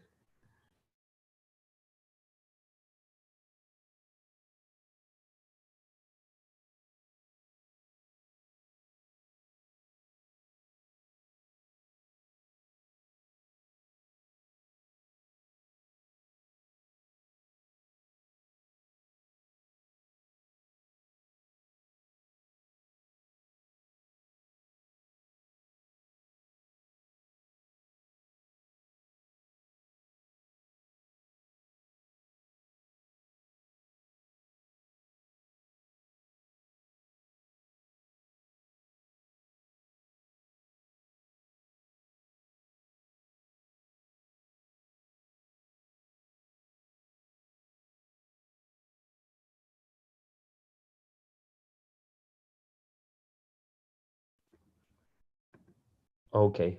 Public.ai, you guys hear now?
Okay, let's do this, guys. Let's introduce first Mendax, what we are building. Very, very short, so that you guys can also understand.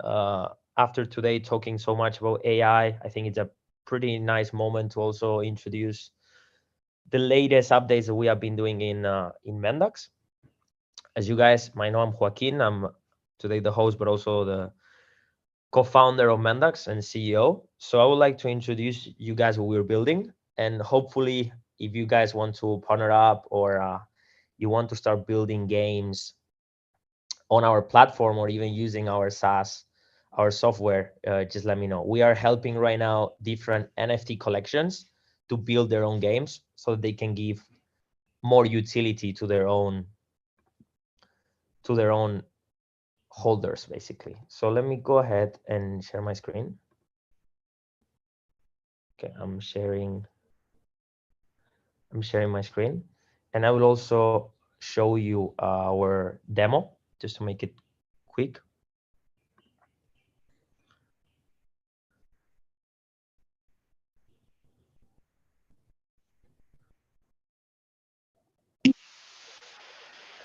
So we're building a gaming platform in which what you have is, for example, here, you have our app, and inside of the app, you can change your avatar and play different games that people are actually building right now. So far, we are partnering up with different companies and game studios. So we're helping them to create games in an easier way. Later, the gaming studio, what they can do is they can mint their game as an NFT, and they can do whatever they want, right? Later, they basically own that game. So this is the first game, and this part here is pretty interesting to also know, because this is the gaming studio where by using our AI software and prompts, you can literally just create any 3D game that you want to. We're still testing this part because it's very difficult to get a 3D image just from a prompt.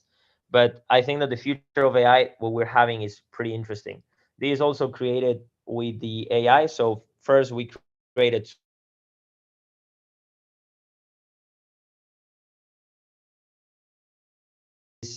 here is how it works. You just put your email. In this case, we're putting our CTO's email, and later we just enter inside of the app or inside of the website. We will see different games that are built by people right now. We are in the pre-beta, closed beta. Here is the website that we will check it very soon. You just basically put any type of game that you want to create, and you just press AI enhance using our token. So in the future, the better that you want to create the game, the more tokens you will have to be able to spend, right? So you have to spend a lot of time there. So here's how it works. Here is the place that you created to the asset. You have so many to the assets. Then this is going to generate it to the asset. We have them here. These assets are in 2D actually, not in 3D yet.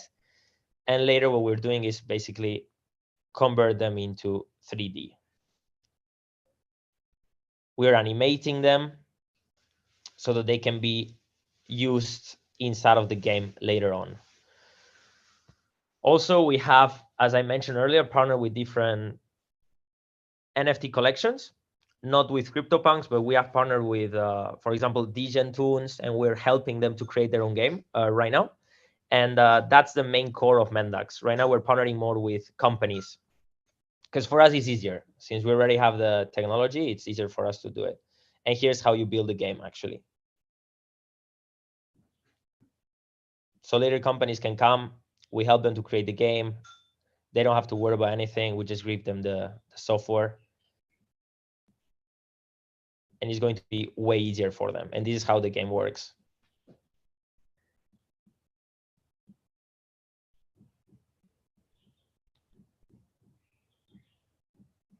Later you can invite friends.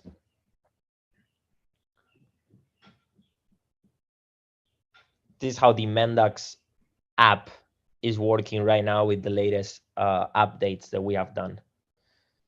So yeah, this is for the Mendax, and just for the sake of it, I'm going to log in here.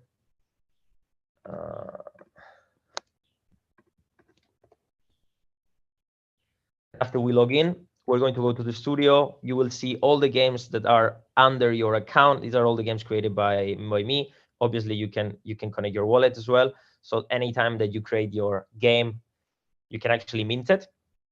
But if we go to create a new game just for the sake of it and make it quick, we can also just put any type of name that we want here, or we just press AI generate, and it's going to generate an idea of a game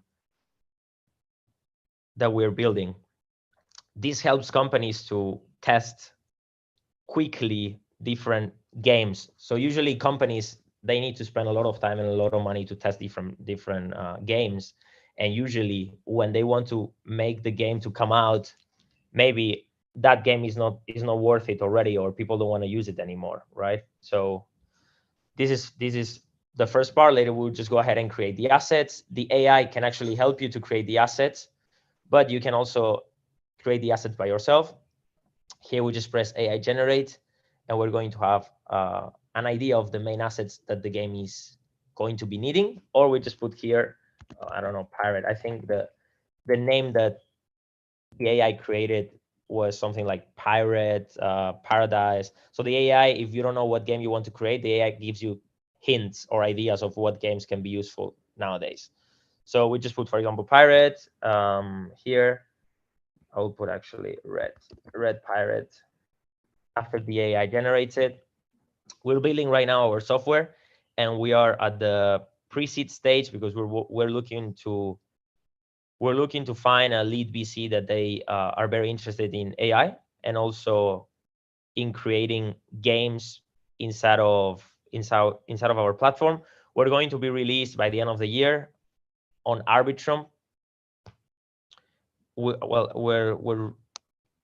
have it here. So right now we can also create the one that we want, the red pirate. I'll just press here. It just said captain. So it's going to give us, for example, for the character, captain, cyborg, whatever, the weapon. It also gives you ideas. We also have the item is also gonna give us ideas. So this is where people are using right now. And we're giving the 2D to 3D access only to few companies that we have contracts with. So I don't know, this one as well.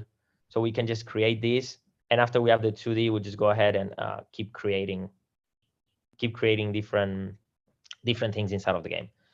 So after we see this part, I'll share with you different insights from people that we have right now. Let me go ahead and come here. So as I mentioned earlier, the main problem is the technical skills, or when people, they want to enter into Web3, they don't really know how to create a game, or they don't really know anything about Web3. So the barrier of entry, I would say, is pretty high when we're talking about Web3. Something that I want to share is the main insights that we have. Well, we know that by 2026, the global video game revenue is going to be around 250 billion, which is crazy, all the amount of money that we can actually make from games.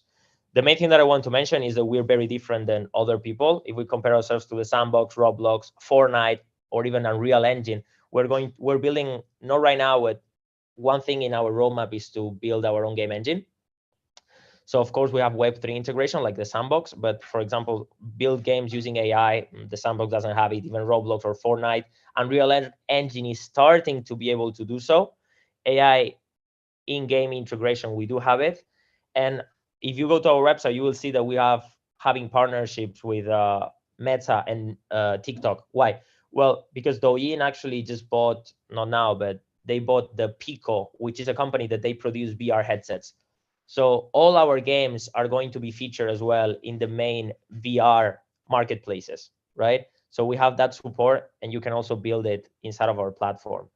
Last but not least, I would say that we have AI generative content that you're owning. So anything that you create in Mendax is going to be related to your account. So it's going to be 100% yours. In terms of the team, we are 4 main core members. We have Juliana. She was in Berkeley. She was featured in Berkeley. We have me. I was graduated from UAB from Barcelona, but studied as well in Zhejiang University. Calvin also, he's our co-founder and COO based in Seoul, also from Zhejiang University, and Juangel, he's our CTO. We've been building with Juangel different things. And here we don't feature it, but we have David. He's the main AI professional. He has built a platform called Grobot, Grovot, that allows people to grab trading coins with their own AI infrastructure. So when the coin, let's say, surpasses some type of market cap, the AI automatically buys the coin. Last but not least, I want to share this, which is the customer segmentation that we have right now. As I mentioned, we have a closed beta. So what we have is a lot of people using the SaaS, our software, because we want to make it as user-friendly as possible. And we also have a lot of game developers that are trying to build inside of Mendax. But since we're trying to grow quicker, that's our main goal right now, to raise money so that we can make our software even better and build the infrastructure so we can allow more people to join. And last but not least, what we're having right now is the user experience that we're adding, which is drag and drop interface, features, social features on the platform, marketplace, and avatar customization. So if you create any type of asset on Mendax, you can just set it up and sell it to anybody else. So you don't really have to build your game only by yourself, but you can buy what other people have built. And last but not least, our user first seeds, basically the pre-seed, is to further develop the Mendax platform and adding new features. As I mentioned, right now we have around 100 people that they tested our closed beta, but our main goal is to attract even more users and be building at the same time with them. So yeah, that would be basically it. Here, as we see, I asked for a red pirate. It gives you 4 types of red pirates, and you can just choose one and you save it, and it's going to be inside of your own account. So yeah, that's everything. If you guys have any question, please let me know.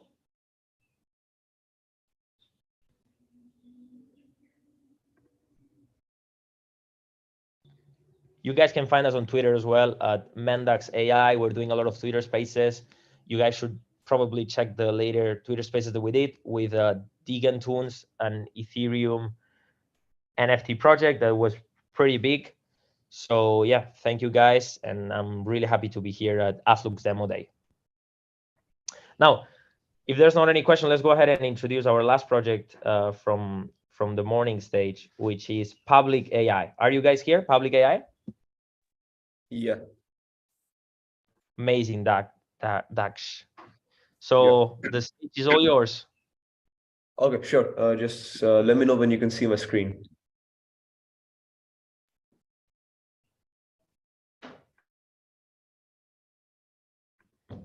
Now, yeah, now I can see it. Perfect. Okay, awesome. So hello, everybody. I'm Dax from Public AI. And we're providing jobs to humans in the post-GPT era. So let's think about one important question. You know, AI is becoming smarter and smarter, and soon AI will replace all human jobs. We're already seeing this, right? AI is starting to replace human jobs. So all human work will be done by AI. So at that time, what do you think humans will do? And this is a question to everybody. What do you think you would do? So what will be the new human jobs? And our answer is simple. At that time, all of human jobs will be related to serving AI's needs. For example, jobs will be AI scientists, algorithm engineers, and most people will become data labelers. So they'll become people who will transfer their knowledge to the AI. So they can teach the AI and they can make the AI better, smarter, improve the AI, add on to the knowledge of AI. So no matter if you're a doctor or a lawyer or an engineer or any profession, in the future, your job would actually be to transfer your knowledge to the AI so that the AI can perform better and the AI can improve. So as the AIs will work in the office, we will label data for the AI to train the AI. Now, there are 3 steps. So what's data labeling, right? So there are 3 steps to actually create an AI. So the first is to collect huge amounts of data. The second is to label and structure that data. And the third is to train the AI using the labeled data. So suppose if we are creating a self-driving AI for Tesla, the first step will be to collect millions, 10 million images of street view. But this is raw data. The AI cannot be trained on this. So the next step is to actually gather a huge human force who will label each pixel of the image and classify each pixel about where the pixel belongs. Does the pixel belong to a building, a car, a human, a crossroad, traffic light? So each of the pixel has to be labeled because the AI does not know, but humans know. So humans have to physically label each pixel of the 10 million images. And once the millions of images have been labeled, the AI is trained using a graphic card, and then we have it, a self-driving AI is created. Now, data labeling. So again, what is data labeling? Why is data labeling important? So as I said at the starting, actually data labeling is the process of transferring human knowledge to the AI. So the data labeling workers label the raw data to transfer human knowledge and understanding to the AI so that the AI can learn it. So another example could be actually creating an AI that detects cancer cells. So that would require doctors to actually label cancer cells in each CT scan. So that's where a doctor is transferring his knowledge to the AI.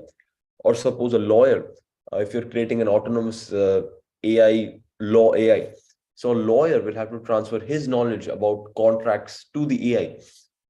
So one example is self-driving car, but other examples are like natural language processing, NLP applications, healthcare, biotech. So every supervised, serious industrial AI application, the prerequisite of it is data labeling. So data has to be labeled for the creation of every supervised AI application. So from this perspective, actually, the market is pretty big of AI data labeling. And right now, as we see, we are in a boom already. So this is our team. We are made up of 3 professors, 1 PhD, where we actually have rich expertise in AI. We've released more than 300 papers, 3 books, won multiple global competitions, and the logos over here represent our background.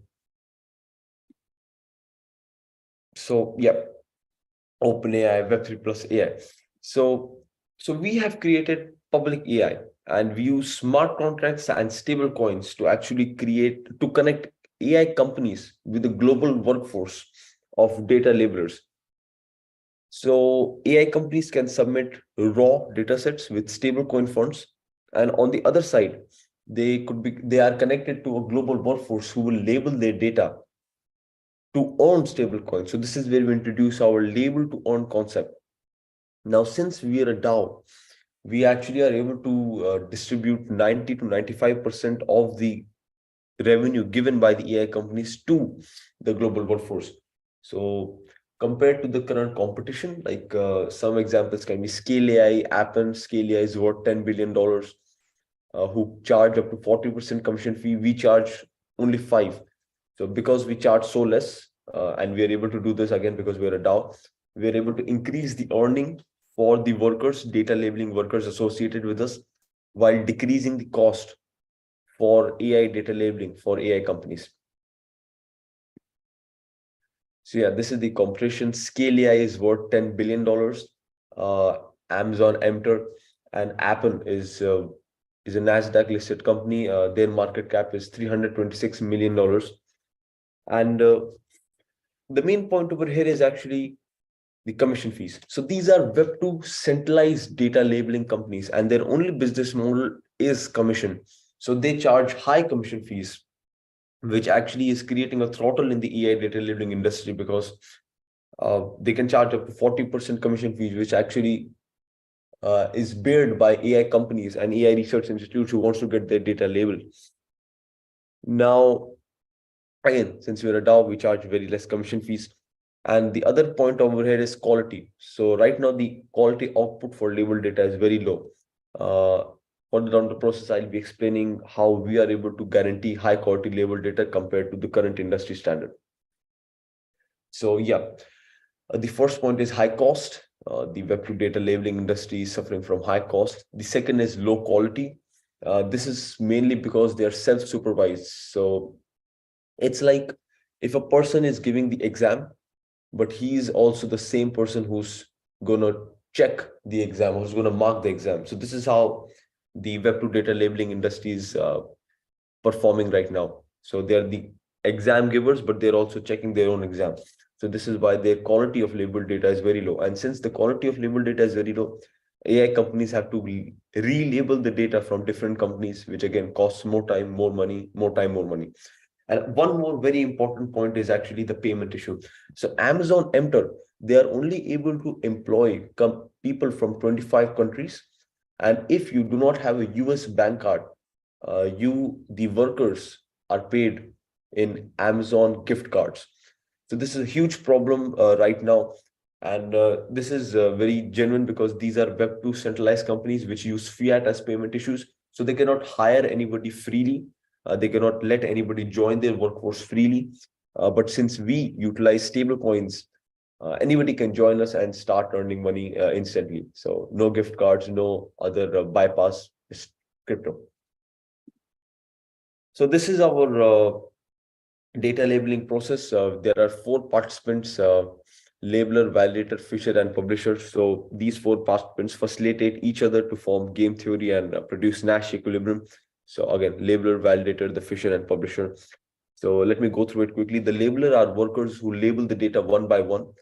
The validators then validates this data again one by one to find inefficiencies in the labeled data. So the labeler is paid to complete more tasks as possible, but the validator is paid to find more inefficiencies as possible. Then we have Fisher. He performs a spot check, so he's a senior member of the DAO. And lastly, we have the publisher. The publishers are AI companies and AI research institutes.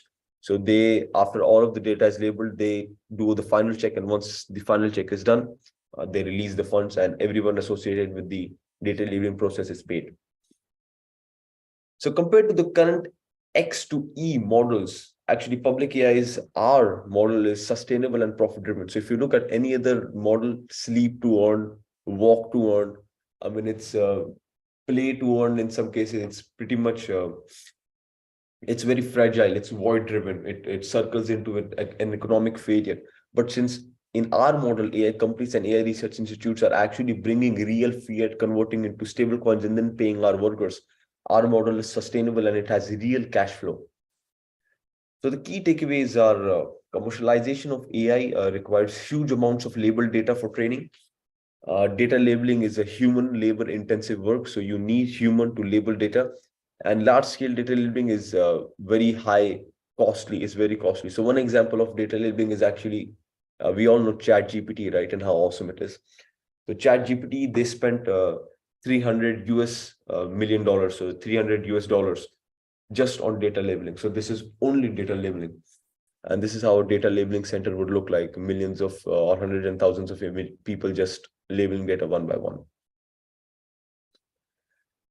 Now, this is our actually core technology, part of our core technology. So we use two AI, we have two core technologies. So one of it is our AI pre-labeling. So our AI, we do not give the labeler raw data sets. What we actually do is we pass the data through our own AI. And what it does, it pre-labels the image for the labeler. So as you can see over here, that the raw image, the task over here is to highlight the vehicles. So this is passed through our own AI, which highlights it like this. But you can see there are some inefficiencies over here highlighted in light blue. So this is where the labeler comes in, and he fulfills the inefficiency. So he completes the inefficiencies of the AI and finish the label data. So this actually enables labelers to complete data labeling tasks faster. And since they can do it faster and in less time, they can earn more money. And since the per average of data completion tasks becomes low, so the time involved becomes low, we can actually reduce the cost associated for data labeling further, and the time is also decreased. So AI companies and AI research institutes can have access to high quality label data in less time and less money. So this is how we intend to beat that competition. The second AI innovation is actually our AI assisted quality assurance. So as I said, the Fisher actually performs a final spot check once the data is labeled by the labeler and validator. So this spot check is not random. We use big data to actually fish out suspiciously completed labeled data, and the Fisher then performs a final spot check on that. So this further increases the quality of labeled data in the system. So this is our tokenomics. If suppose public AI is a car, then the engine and wheels are our labelers and validators. So it's the data labeling workers. The fuel is the stablecoin. So we strictly use stablecoin for payments. But Tensor acts as grease lubricant. So it actually makes the entire process frictionless, entire interaction between participants more efficient. And the Tensor token is actually utilized to incentivize two kinds of participant. So the first is publishers, AI companies and AI research institutes. So it incentivizes these companies to publish more tasks. And the second type of participant that the Tensor token incentivizes is actually high performing data labeling workers. So if you're performing good from a long time, you're awarded Tensor tokens basically. So it's as good as, like how Tim Cook is given a part of shares. So if you're a worker, you're paid salary. So that's stablecoin. But if you're a phenomenal worker, then you're given equity and shares. So that's how the Tensor is awarded. Similar model. So this is our roadmap. These are our partners. Our partners are divided into two parts. One is the publishers, AI research institutes and companies who want to get, these are our business partners who want to get their data labeled. And the second type of partners are actually Web3 communities who will be joining as the data labeling workforce. So the summary. So AI data labeling is labor-intensive work. We utilize crypto, stablecoins, and smart contracts to connect AI companies with the global workforce. So why us? So first of all, our rich connections and business connections in the AI industry, the AI research industry, and the AI companies. The second is our technical expertise in AI, our core AI technological innovations. And the third is, again, our AI assisted pre-labeling technology. So this is our core technological innovation and the quality assurance. So the vision. So basically our vision is to bring the Web3 creator economy to the AI. Now let me ask you another question. Who owns ChatGPT? So it's OpenAI and Microsoft. But who owns a smart contract on the Ethereum mainnet? No one. Does Vitalik own it? No, it's public. So right now, actually, AI is being monopolized, centralized by these centralized companies. So if they want to change anything, they can change anything. But our vision is actually to enable the creation of AI, the governance of AI, and the profit distribution by the earnings of the created AI publicly. So to enable to remove the middleman, decentralize AI, bring Web3 created economy to AI, and the creation. So to enable the creation of AI publicly, enable the governance of AI publicly, and enable to distribute the profits, the earnings of the created AI publicly.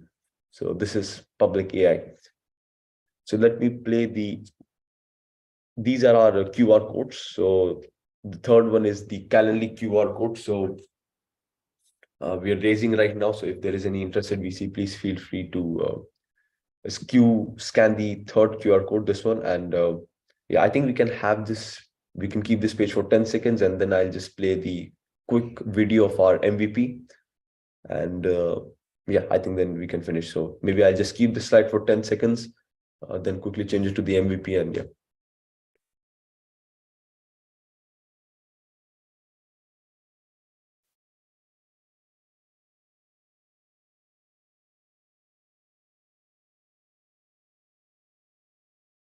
Very good, Dax. Very interesting presentation. So let's say people want to contact you, or people want to go to your website. Do you have that as well? So just in case. Yeah, sure. So if they On want to Twitter or contact something, if people they want to ask you anything. Yeah. So we have our own website, we have our own Twitter. Yeah, so the publicai.io. So it's Okay, publicai.io. Fine. Okay. yeah, so Nice, it's nice. publicai.io, and you can join And over the here. Twitter? Huh? The Twitter is publicai. Yeah. So it's publicai_. So it's this one, public AI, and then underscore. So there's an underscore also over here. Amazing. Perfect. Yeah. Amazing. Yeah. So I think I can just play the MVP quickly, and then we can maybe have some questions if anybody has some. Is that all right? Sure. Yeah, go ahead. Okay.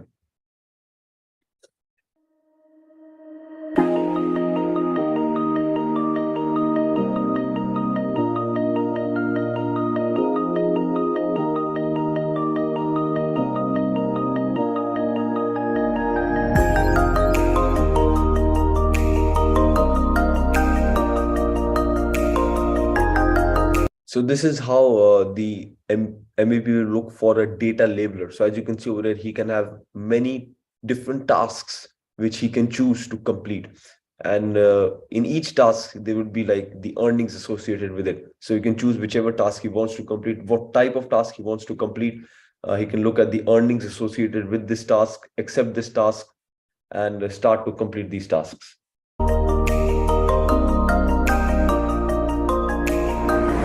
So this is what a task would look like for a self-driving AI. So maybe the AI requires us to, all of those Google CAPTCHA is like data labeling. So this is a kind of AI which will require for maybe object detection or self-driving AI, where the data labeler has to label the car.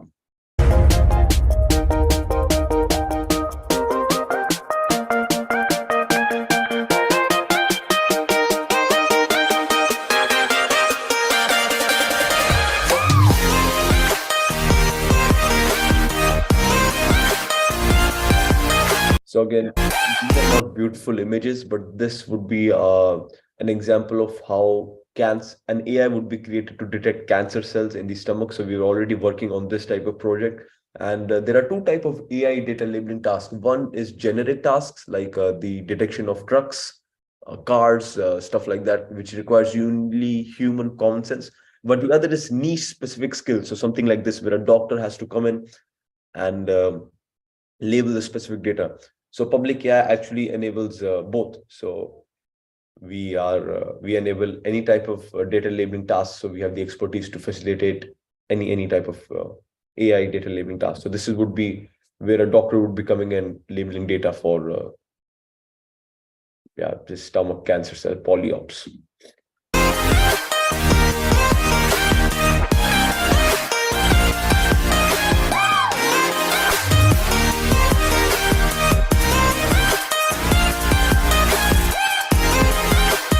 Again, lastly, as I said, ChatGPT also requires labeled data. So in the case of ChatGPT, prompts need to be labeled, or what type of input you are saying, because ChatGPT doesn't understand what you want to say. So each sentence, when it was being trained or before it was being trained, had to be labeled with labels. I mean, what does the sentence mean? Is there any emotion behind it? What should be the answer for this type of question? So this is a type of data labeling task where there's a question and the answers has to be arranged with the most accurate to the least accurate, so that the AI can understand, and in this type of question, what type of answer should be. So yeah.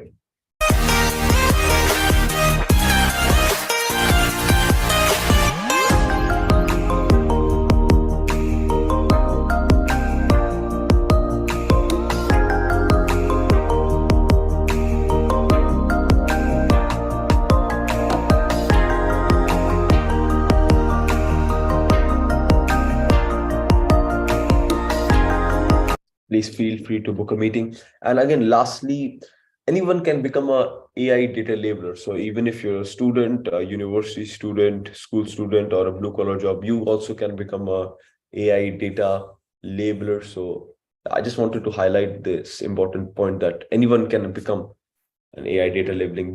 Connect your wallet and start to work and earn the stablecoin earnings. So yes, please feel free to anyone to book a meeting with us. We'll be happy to talk. And cheers. Thank you very much. Amazing, Dax. Very good, very good. Let's wait. Let's see if there's anybody who wants to ask you any question. If not, thank you for joining Afflux Demo Day.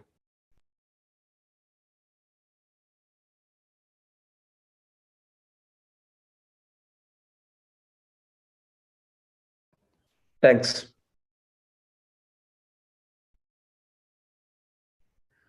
Okay, no worries. Amazing. Now I'm going to give the host to Eri. Eri, are you here? Yes, I'm here right now. Thank you. Perfect. Amazing.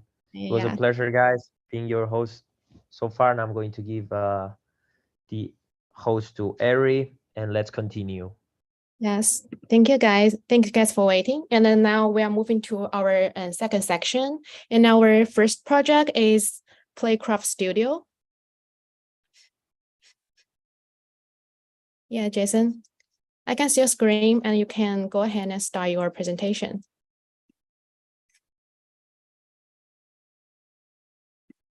Hi, Jason. 1 second. Sorry. Just make sure you open the mic. Yeah. Yeah, let me pull this up. My mic was a little bit screwy.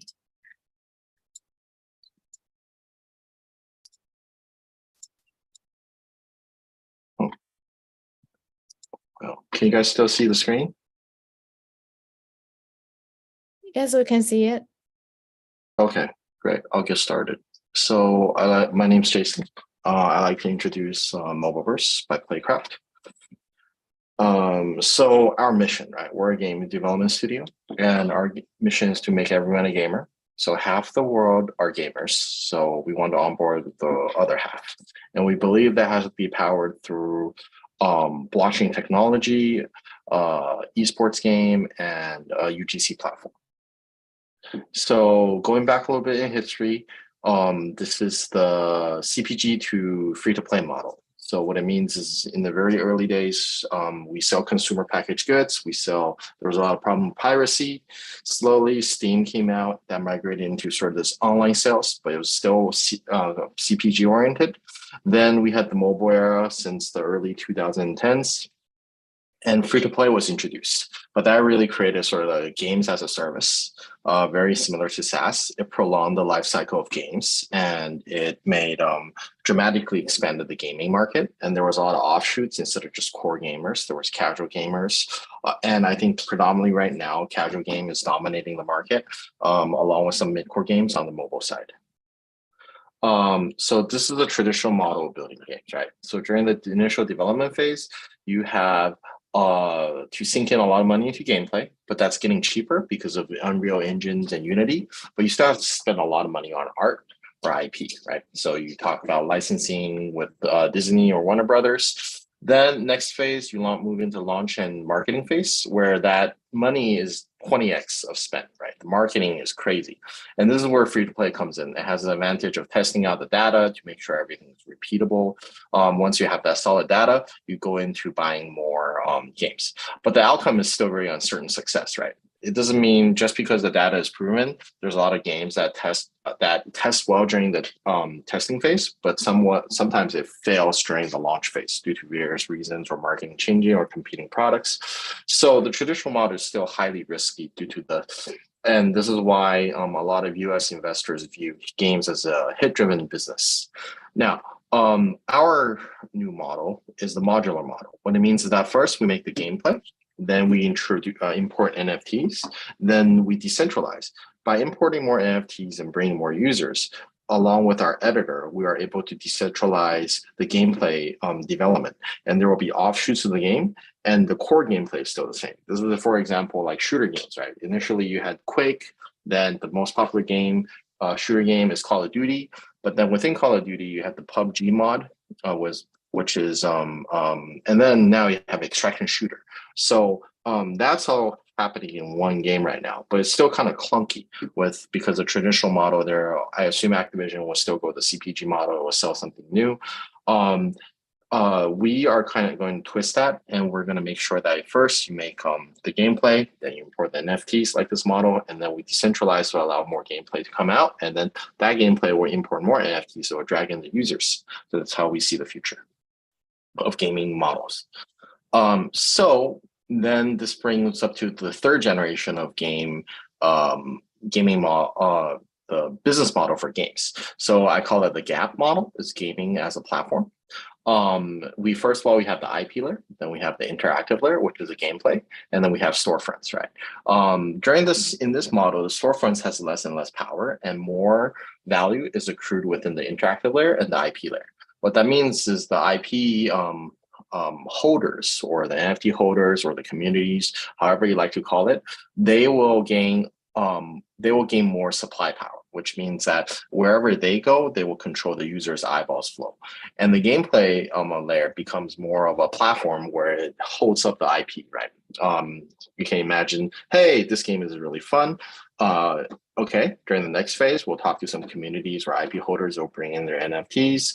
And as the gameplay gets more and more spurred by word of mouth, which is really sort of what right now the NFTs are about, it will gain bigger traction, it will grow, and it will grow bigger and bigger, and there will be offshoots on gameplay, but the core gameplay is still there built on top of it. So you're standing on the shoulder of giants. And then, excuse me. But what we're really doing is we're risk reshuffling. We are unbundling between the interactive layer and the IP layer will have profound impact on just digital entertainment landscape and traditional entertainment landscape as a whole. Because what happens in the beginning, you're completely changing the business economic model of how games are developed. And this is just game right now, but in the future, we believe other forms of digital entertainment will also be changed.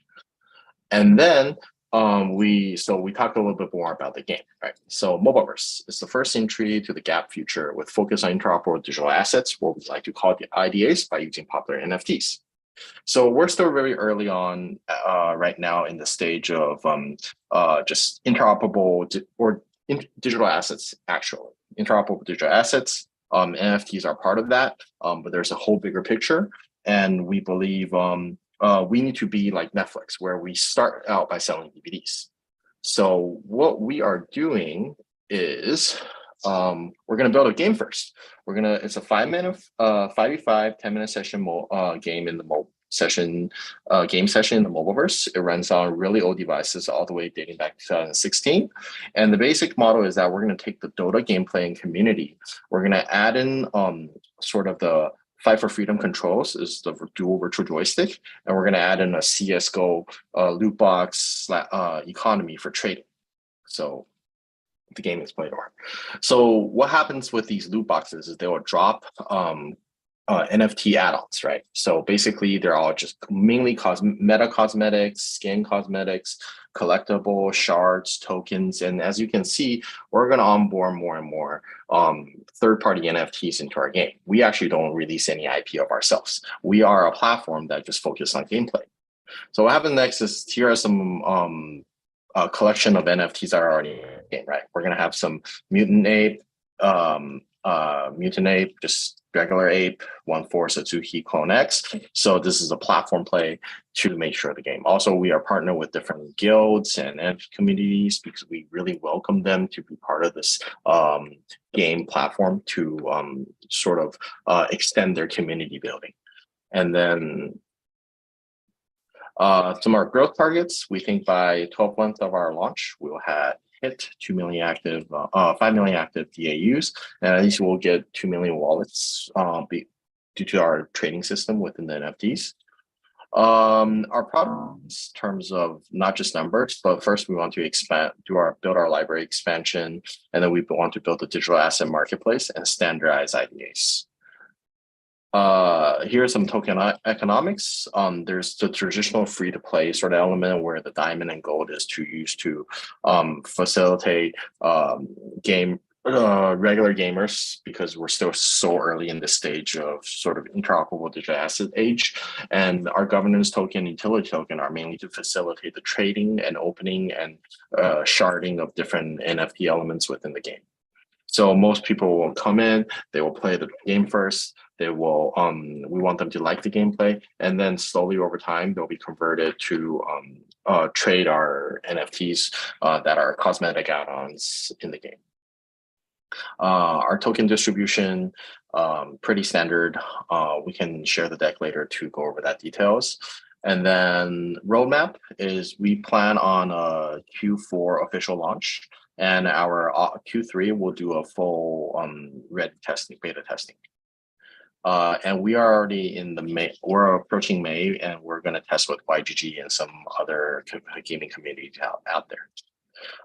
Previous titles, we did Fight for Freedom, which is the first mobile game around the world to hit 3 million DAUs. It was in China. We have a patent on the dual virtual joysticks, but kind of it got AOV rolling or Honor of Kings. Our experience also has massive casual experiences. Top 20 grossing titles. They're all millions of DAUs. Project Makeover has been downloaded over 300 million times around the world, and Matching Dimension is 2 million plus DAU strong. And then the dev team, they've been working over for 7 years together. Multiple past titles experience. Fight for Freedom, which is their first MOBA, is super successful in China for a while. We're going to redo this, and then we're going to focus on the European and North American global market. Some are in existing investors. And then I would like to show you guys a short clip of our gameplay, because that is also very important to demonstrate.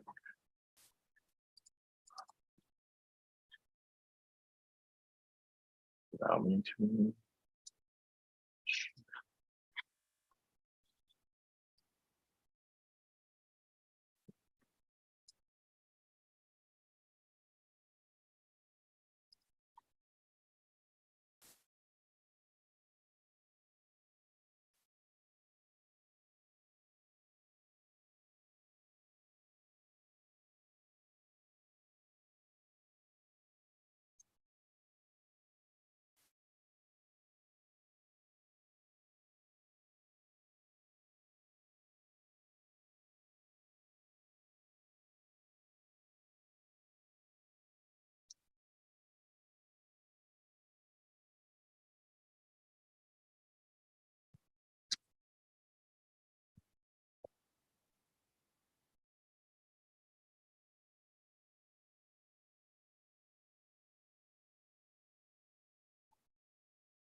Okay. Any questions? Okay, thank you, Jason. Is there any question for Playcraft Studio? If there's no, you guys actually, and Jason, you can leave the contact right on the chat box. If they're Okay. And if they have any interest, they will contact you later. Yeah. So thank you, Jason. Let's move on to the next project. Osto. Is Osto here? Yeah, I will share my screen. Please wait a minute.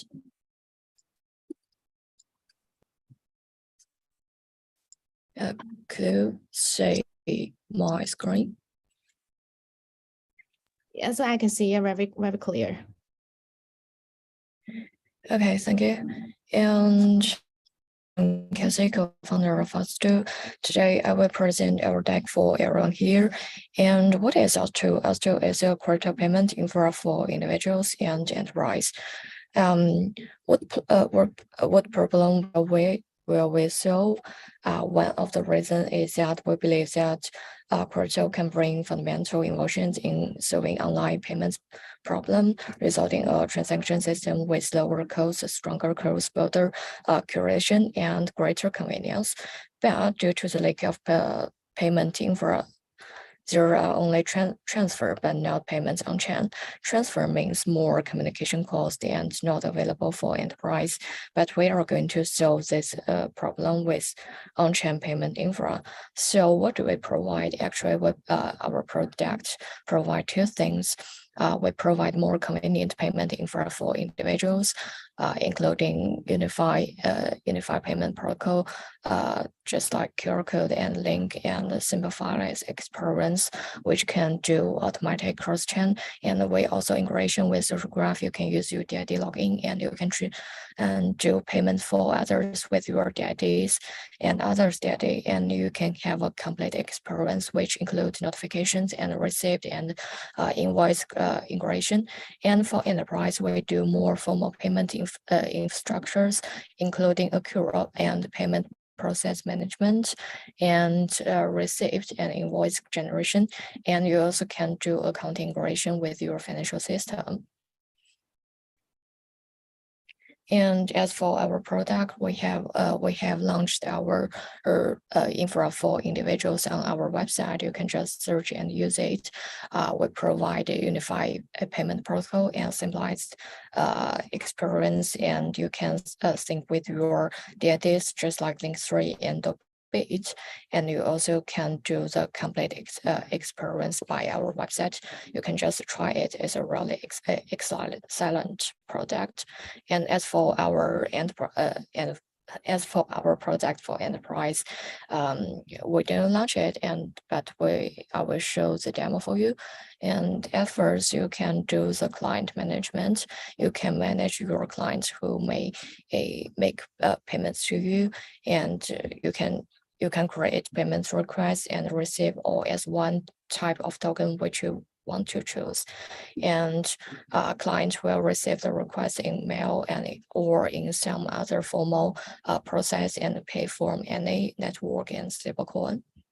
And after they do the payments, you will receive a formal invoice, which includes amount, atom, and payment date, and the network token and transaction hash. And you can manage all the requests, who paid and who didn't, who do the what amount and which atom, and you can see all of the things in your system. And for why we do this, because of current as a third step in the payment process, with which market value is 171 billion in traditional payments, but in Web3 occurring as a black market, and our approach will have lower transaction fees than traditional payments, reducing cost by nearly 2% and providing a more convenient payment experience. And also will supply the payment infra and play a crucial role in the entire payment process by taking the current business. And by analysis of the market, there are 425 million crypto owners in the worldwide, and the crypto payment market cap is 545 million, and the kicker is 16%. But in this rapidly growing crypto payment market, there is lack of payment infrastructures, and by the analysis from the statistics, there are nearly half enterprise want to use cryptocurrency as their one payment method, but due to the lack of payment infra, the Web2 enterprise can't use and can't receive the cryptocurrency. So we will solve it to let more Web3 company and Web2 company to use the cryptocurrency as a payment method. And how do we get to the market? Actually, we will do the business development at first, and we will leverage the Web3 head enterprise and some regional offline payment provider and some Web2 enterprise. And because of payments involve network effects, so when we do this, the leading enterprise in the industry will have a benchmarking effect, and the other enterprises don't need the business development one by one. They can just register their account and can directly access our API to use, and the enterprise have their B-end customers and C-end customers, which will readily expand, and who are using in S2 as a payment service now. Actually, we have launched our individual payment infra, and we have some users in this 3 months. We have more than 12,000 users, and we have more than 4 million volume in these 3 months. And as for some enterprise, we have 10 enterprise will use our service, such as Web3 software service company, just like Essential, and some Web3 social graph, just like CyberConnect. You can use Steady, and if you are QL, you can receive payments more convenient in your social graph. And we also have a cooperate with some regional offline payment providers, such as Procure. Procure is a payment provider in Turkey, just like Alipay in Turkey. And we also have cooperate with some Web3 shopping, just like domain shopping.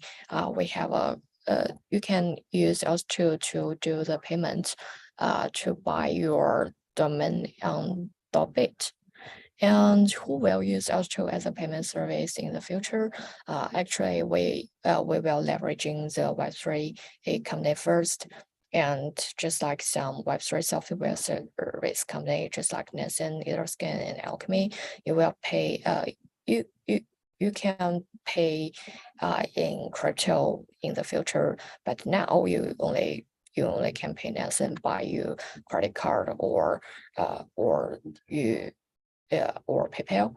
But in the future, you can use us to pay a crypto to subscribe this their service, and some others just like some other enterprise, just like game and some entertainment, just like Pornhub, OnlyFans, and some other regional offline payment provider, just like Procure in Turkey and FOMOPay in South Asia, and Progo in Argentina.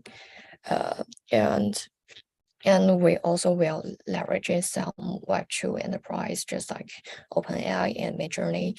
Maybe one day you will pay for your ChatGPT in S2, and you can you don't need American Visa or American credit card to pay for it.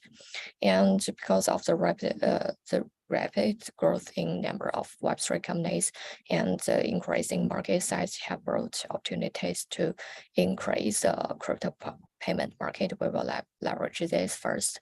Also, will start with leverage Web3 companies and gradually enter global payments. And as for our milestone, we have launched our payment infra for individuals in Q1, and we do some wallet login.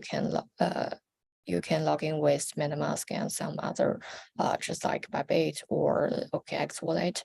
And you also can log in with your Web2 account, just like Google or Facebook. And you also can, sync with your daddy, just like Link3 and the Bit. And in Q2, we will launch our payment infra for enterprise and reach out more enterprise and more individuals. And we will finish our fundraising. If you are enterprise want to use our service, or you are investor want to invest, please feel free to contact me. I will send me a contact in the meeting message. Yeah, that's all. Thanks for listening. All right, thanks, Casey. Is there any question for Osto? Okay, if there's no, I will just move forward. And the next project is Incubator World. Are you guys here? Yes, yes. Thanks. Good. Let me share my screens. Go ahead, please. All right, sure, awesome. I assume you can all see my screens, right? Cool, I'll take that as yes.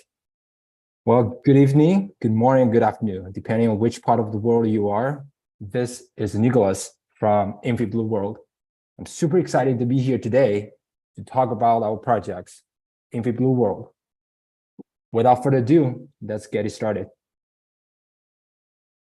Incubator World is a real-world simulation game that runs on blockchain that allows players to earn income through gameplay and social networking. Our mission is to build such a financially rewarding metaverse that is sustainable so that players can earn income and live a better life. And how do we do this? Number one, our top one priority is to expand our customer adoption by offering them financial opportunities in business, in social fi, in the employment. Within the game, we have internal economic circulation system that creates demands and supplies. Such a demand and supplies further creates opportunities. I can give you an example. Within the game, the players need to buy a car to move faster and further from point A to point B. And such a demand creates opportunities for car makers. And there are some investors or entrepreneurs, they would open their car business or car manufacturers in Incubator. And they will hire someone as workers. They also will consume some raw materials such as steels, rubbers, glasses. And such a demand instead create further opportunities for their upstream businesses. As you might already see, in the end of the day, we have a vertical of industries with a lot of business opportunities and also job opportunities so that players can earn money through running a business or find a job. And we believe by offering such financial rewards, we're gonna grow our customer base and adoption quick and fast. Here, what you're looking at is a demo of a house construction, similar to the previous example. Construction also consumes labors, raw materials, and also it will create further opportunities for the upstream industries. You can check our Twitter account for more demos like this. Step two, we will monetize our traffic or our customer activities. You probably already know in Web 2.0, tech giants like Google, Facebook, Amazon, they make billions of dollars every year by selling, monetizing the user's activities. However, those money goes into their pocket. As a user, you get nothing. However, at Incubator World, we're gonna share this profit with our players through SocialFi and make the whole system sustainable. And we're gonna connect physical world with our digital world and helping the physical world businesses to expand their business and get into the digital one. Here, our team is developing a social network application. We're going to share the profit, as I mentioned earlier, with our players based on players' social activities on application, such as how many chat they have, how many posts they have, how many retweets they receive, how many likes they received from their post, etc., so that content creators can monetize their creations and get rewards from them. And InfiBlue World is connecting real business to the digital ones. Raw is one of the top 3 electric bike manufacturers in the United States. They have very cool products. I think they have one of the best dirt bikes I ever seen. If you're interested, please go check out their website. Super cool, super good product. And this company is working with us. Raw is gonna selling their electric motorcycle in InfiBlue World, and players can buy them so they can move faster and achieving advantage within the game. And in the physical world as well, whenever Raw sell a product or sell a motorbike to their users, they will mint an NFT and give the NFT to the users as well. Another example here is Morgan Stanley.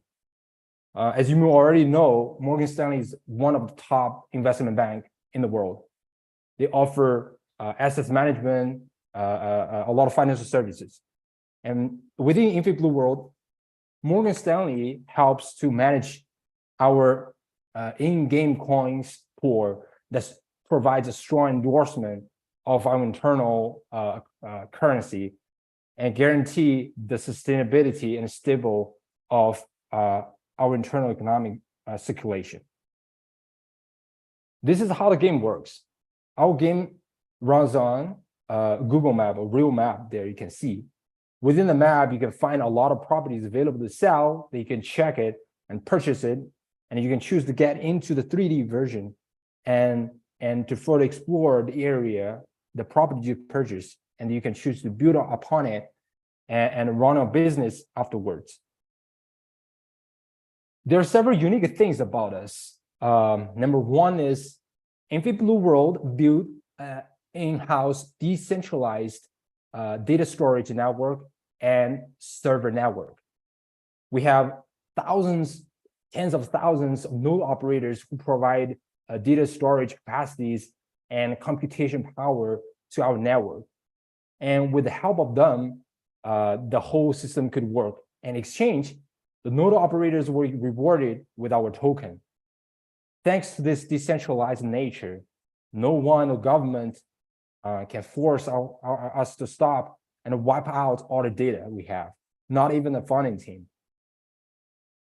And we leverage exactly the same technology that powers AWS and Google Cloud, that we use that to power our InfiBlue Cloud for our internal computation. And upon that, we build our application upon it.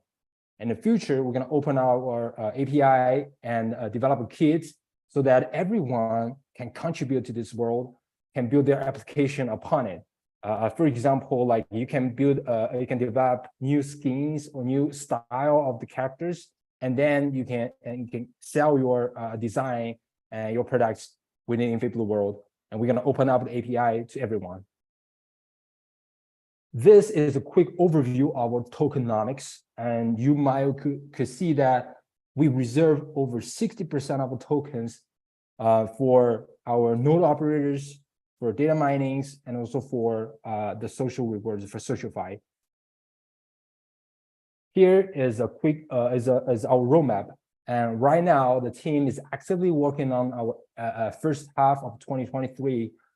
So far, we have delivered our decentralized data storage network testnet. We're actively testing the network stability, and we already started the yield farming with the first group of node operators. Just a side note that we partner with several manufacturers. We authorize them to manufacture or produce our machines of miners, and so far we have like a huge amount of orders and running in our network. Also, in addition to this, the team is actively working on the beta version of the game, which will be delivered by the Q2 end. In the second half of this year, there were several important milestones we're trying to hit on. And number one is based on our beta version testing result, we're gonna officially launch the game on iOS and Android. In addition to this, we're building Money, which is our token, a money shopping platforms where people can use our token to shop, buy real world business products within the metaverse. So far, we have a lot of partnership. For example, the electric bike manufacturers, you could use our token to purchase a physical, very cool dirt bike from this manufacturer. Also, we partner with like electric vapor or electric cigarettes companies as well. The top 3 electric sellers on worldwide, they accept our token exchange by their products as well. We're going to build up an internal shopping platform to bring on board more and more business like this. The last but not least is this year as well, we're building the SocialFi application, and that's going to enable the players to monetize their content, monetize their social activities, and benefit financially. Next year, we're going to deliver a VR version and MR version, which is going to connect the physical world and the digital world seamlessly. And I'm super excited about that. Here is our funding team. I'm so proud to have this great team working on this project. Majority of us are based in Silicon Valley, California, in the United States, and with decades of years experience in industry. For example, Zach, who is our back-end tech lead, he has spent like 12 years in companies like Amazon, Facebook. Previously, he was the senior tech lead at Facebook. He built Facebook's decentralized computation network system. And that is exactly the same technology that we're using to build our version of InvBlue decentralized cloud. Another example, Howard, who is our CTO and front-end tech lead. He's previously with Uber. As you all know, that Uber is a map-based application. So Howard is a senior tech lead over there, leveraging his experience and technologies that he used at Uber to power our application.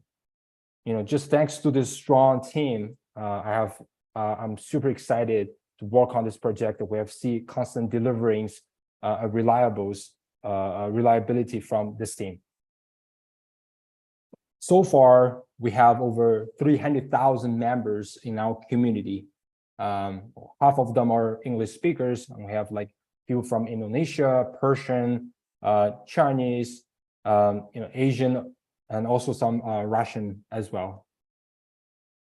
And now in our backend, we have our 130,000 registered users and players, and this number keeps growing still.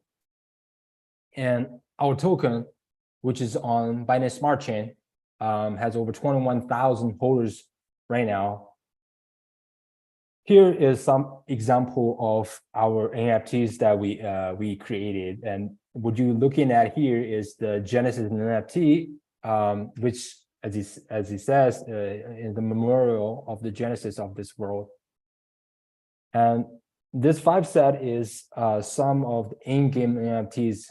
These are like farms, residential area, commercial, manufacturing, and mines. And we are partnered with a great portfolio of businesses and projects, and these are just a short list of them. Before we get into the Q&A session, I want to deliver a quick notification announcement. The team right now, we're visiting Austin, Texas for the Consensus event tomorrow, Blue is hosting a meetup event, a side event at a Westin Hotel. It's just like 2 minutes walking from the main event. So if anyone who is in town, please visit us, stop by. We get food, we get drinks, and you're gonna meet up with a lot of cool people in the industry. All right, I'm gonna pause here. If you have any questions or comments, happy to talk more. All right, thank you, Nick. Is All there right, any awesome. problem for Blue? I'm sorry, can you say it again? I'm asking if the judges or the audience have question for you. Yeah. Okay, got it. Okay, if there's no, Nick, they are holding a meeting up in the United States. If you guys interest, you can contact them. Yeah. So let's, I think it's the time to move on to the next project. Miss Star. Is Miss Star? Hi, I'm here. Can you hear me? Yes, I can hear you loud and clear. Okay, great. All right, let me try to share my screen. Sure.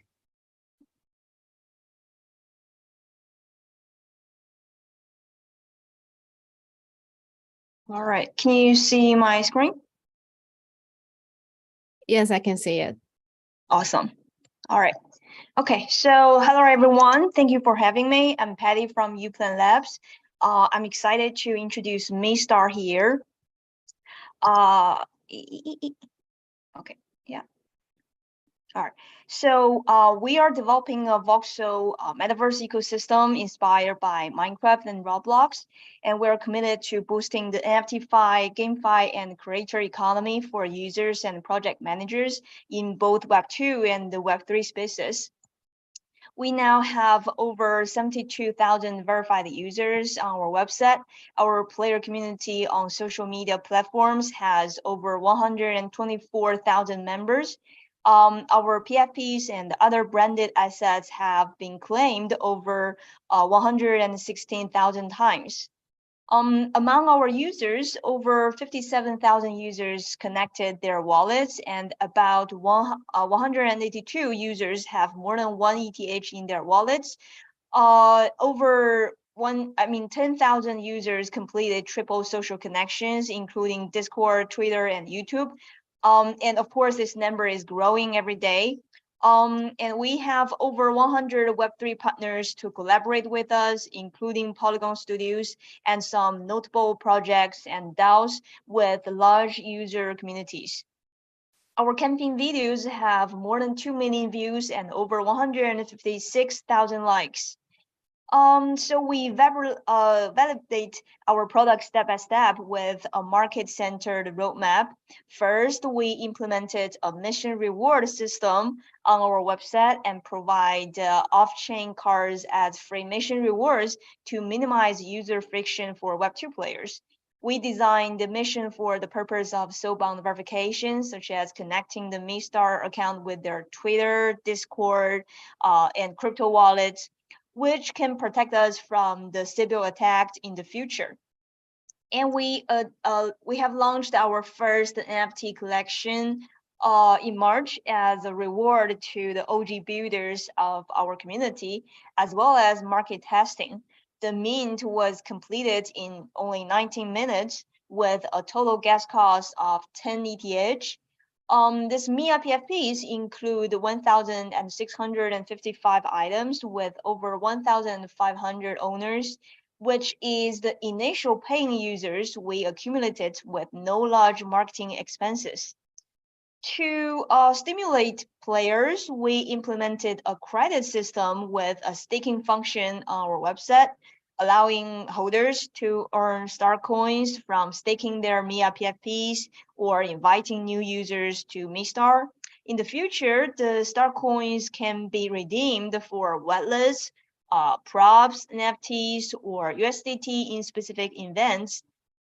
Players can also earn star coins from playing mobile play-to-earn games, such as Mia Crush.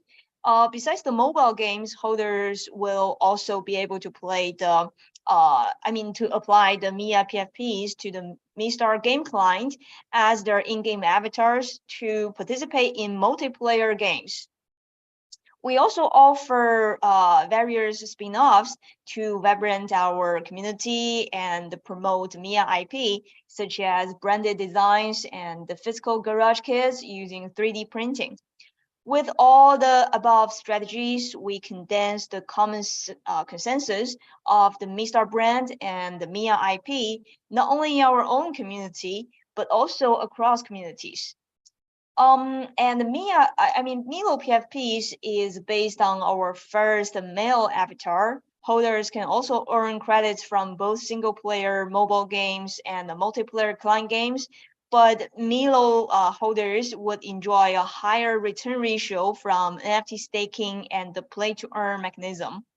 And also Milo PFPs will be our first high value collection. We plan to do paid ads and market making so as to acquire the best market performance. This is one of the reasons why we are opening for new fundraising to collect capital and support. Another market expansion strategy is our land NFT gameplay. For users, it's a free mission reward after referring a friend.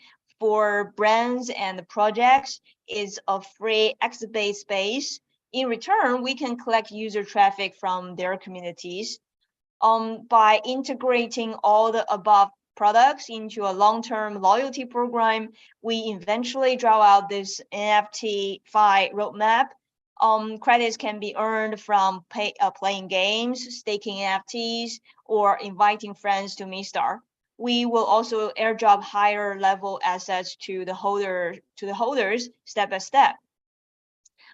Based on the solid community of loyal players that we collect from the NFT-fi program, we will focus on GameFi and offer the Mistar Metaverse.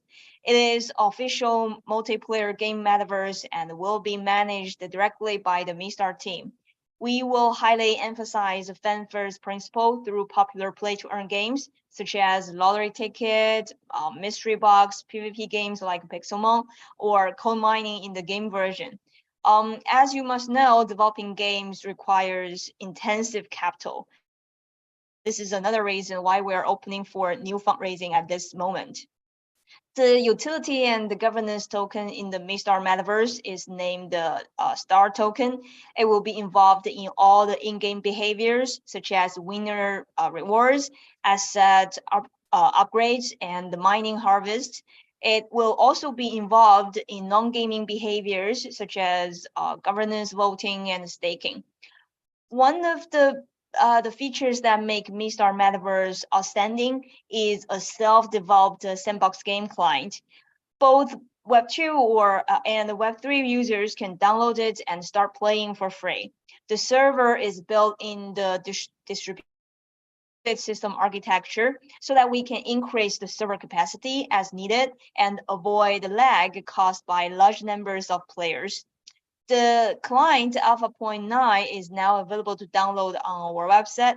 It is compatible with Windows and Mac OS. We have completed the infrastructure of Mistar Client and the Mistar Metaverse. The next step will be to develop various gameplay. We will use our existing panel points to attract the Minecraft users.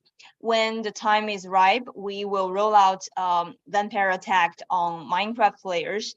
We will support players log in with Microsoft accounts and offer Minecraft creators with a time-limited free pass for NFT minting in Mistar. We will also airdrop credits and NFTs to Mistar players according to their total game length and achievements in Minecraft. This approach has been proven effective by P12 and NFT Worlds. And Minecraft is the best-selling video game of all time, which had over 170 million monthly active users in 2022. So I believe that such a marketing strategy will give us tremendous user growth in the future. Meanwhile, to minimize the switching costs, we have already implemented a feature in the client which supports players to import the Minecraft maps to Mistar. players can modify the imported imported maps just like any other original Mistar maps, including drawing out creation and minting it into NFTs. As the screenshots here, the same maps show better visual performances in Mistar. Apart from the official Mistar Metaverse, we support project managers and the community organizers in quickly building up a visible and interactive context to showcase the project narratives and facilitate their businesses. And in return, we can collect the user traffic from these projects and communities too. We also support content creators with handy tools, such as a built-in color palette to customize a block in a particular color, and a blueprint function to reproduce creations quickly.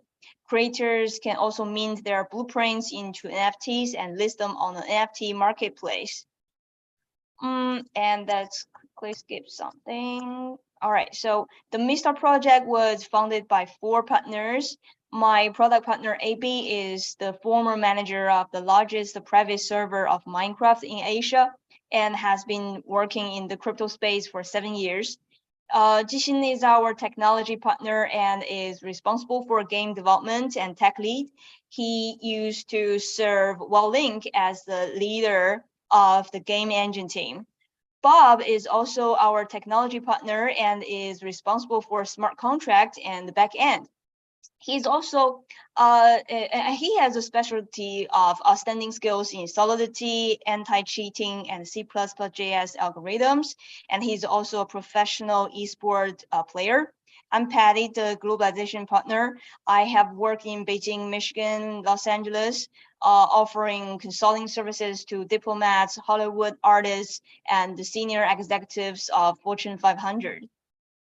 We now have 11 full-time members in the team, with the R&D team in Asia and 2 co-founders based in Hong Kong and Los Angeles. The team has formed the high performance and efficient production ability from 1 year of merging and integration. Our first funding round was led by Collab Currency and the Synergist Capital, with continued investment from UB Capital, Mass Network, Formless Capital, and Catcher VC. And thanks to the relatively low labor costs in China, the monthly expense is within 60,000 USD.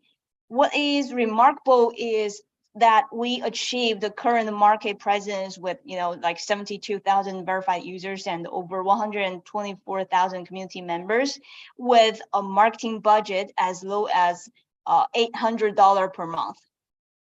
We're not open for the seed 1 round to raise 1 million to 1.5 million US dollar at a 20 million valuation. The financing entity is Uplan Labs. It is an equity round with a token warranty in a ratio of 1:1, and will come with a dynamic vesting schedule in 2 to 5 installments after a 6-month cliff. We probably will have ByteDance to be our strategic investor in this round, but I'm afraid the process is going to take 1 or 2 months, so we're also open to all opportunities. So this is a quick briefing of Mistar project. Please feel free to ask me anything or reach out to me later, and I'll be thrilled to introduce more information. Thank you, everyone.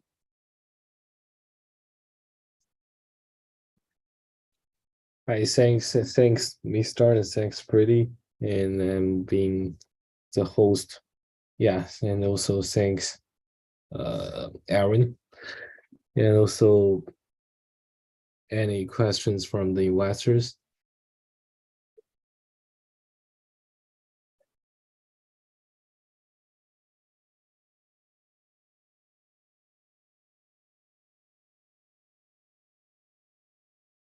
Okay, so if there's questions, maybe you just feel free to speak, or like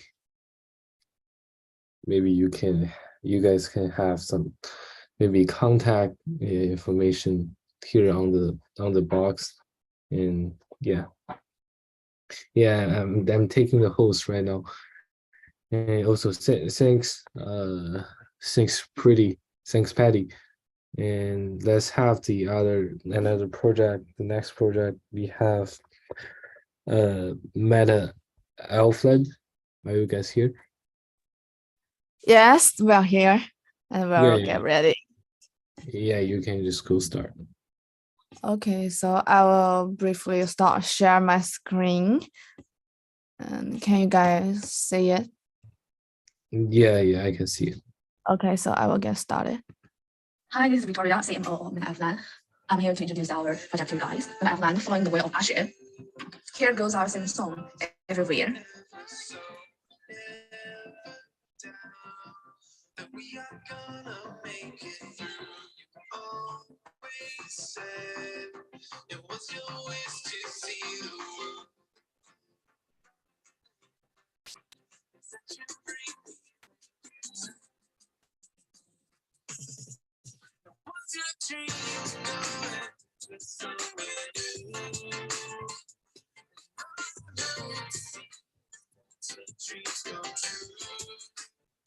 Hopes to lead the further development of GameFi and play to earn P2E and becomes a mark of new fashion in NFT game. With its built-in P2E mechanism, the game makes players' interactions much long-lasting. Moreover, through the ideal platform, with players together, we expand the Pet Metaverse project, which is our focus of further development. Similar to Pokemon, Afflux is a hot run and hot instant game on chain. Players can buy or breed a variety of metaverse, and by forming teams, players complete the game's daily tasks, PvE and PvP, to get more rewards. In the challenging TMT esports arena, players complete through tactics and strategy. The first prize winner can get 80% of the grand prize pool.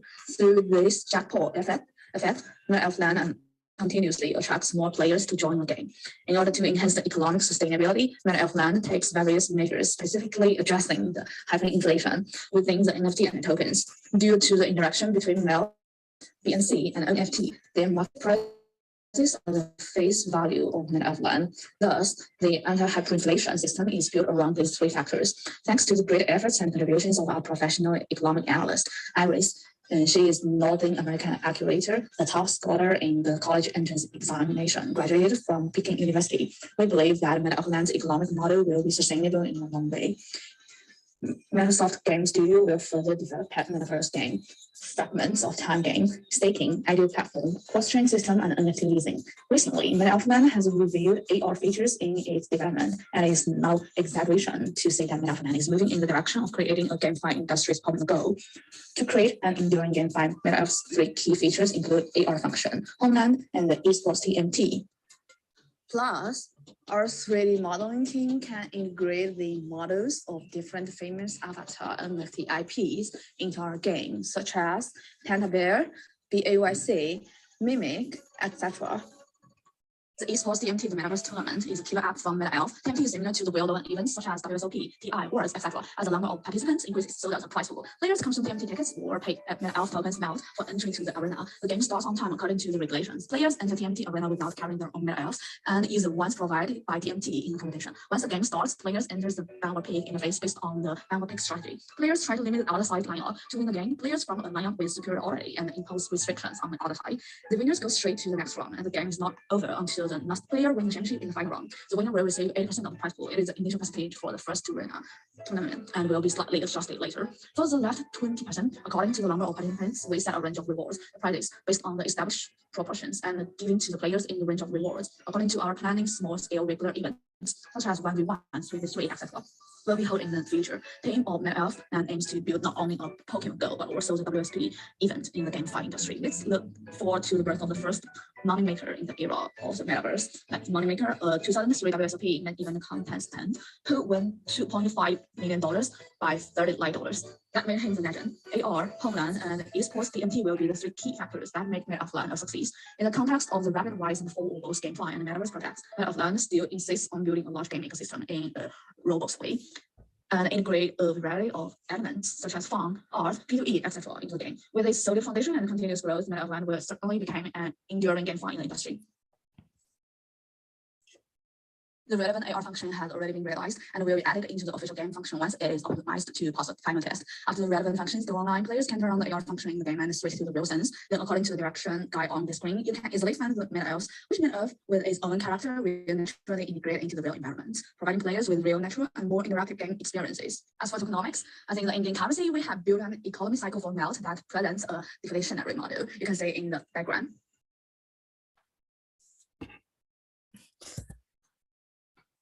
Okay, I guess maybe that's the full introduction of our product, and I will start to share some new functions we added to this.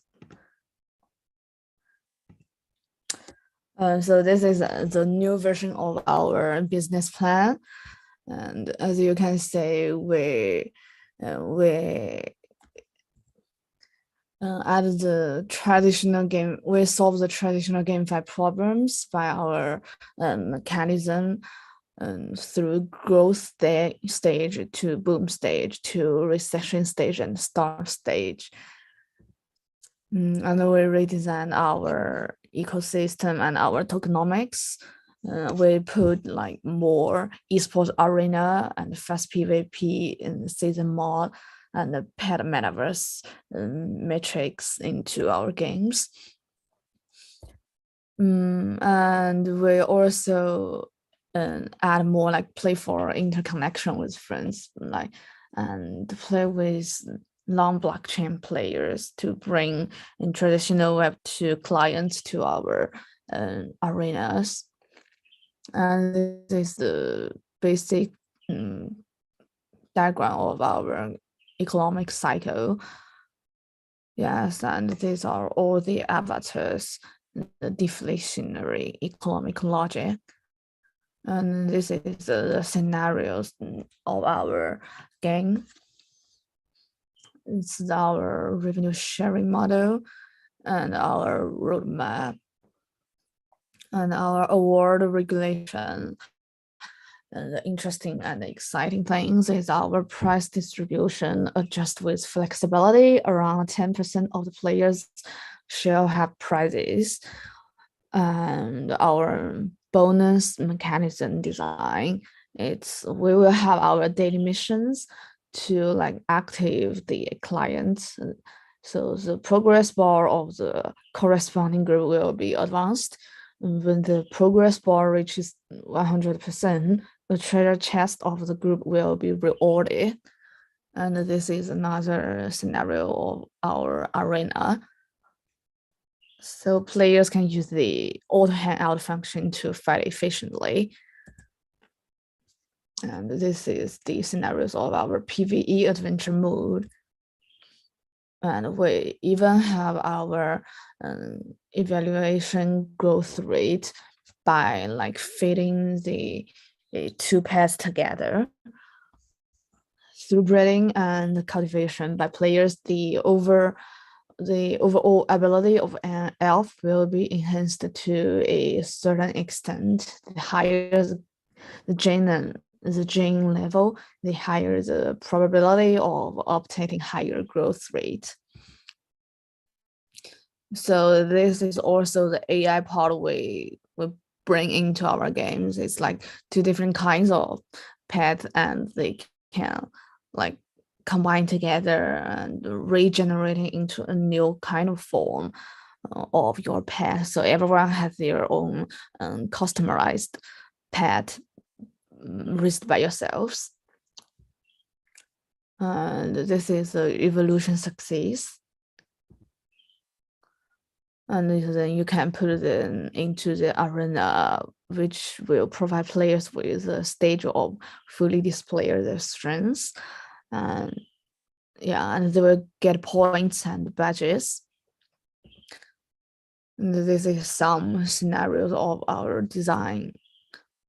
And we also have our marketplace, where it's like a little exchange. You can trade your own pet and your digital assets, your virtual assets.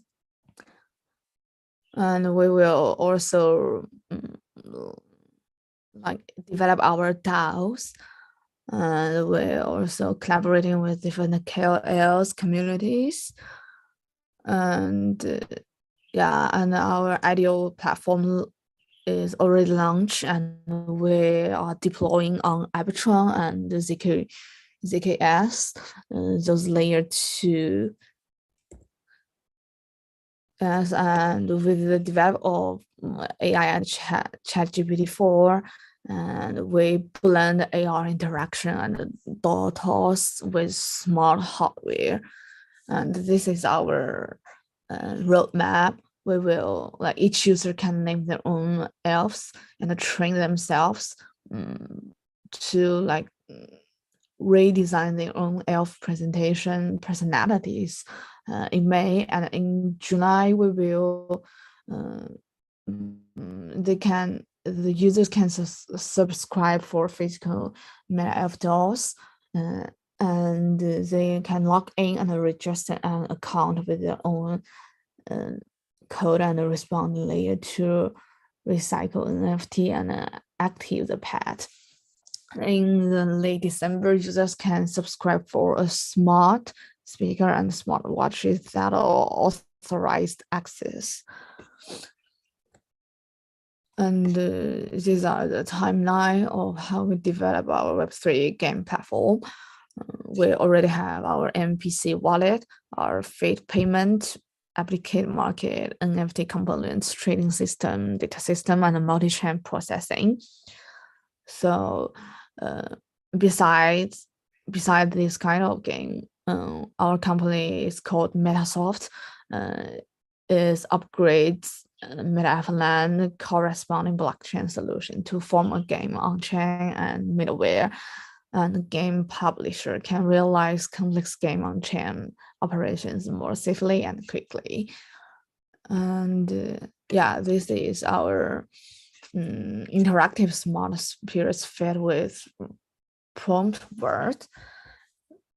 Yeah, that basically we blend the meta personality with augmented reality, which I showed in the video, and with the meta elf companion, and everyone can have their own customized pet.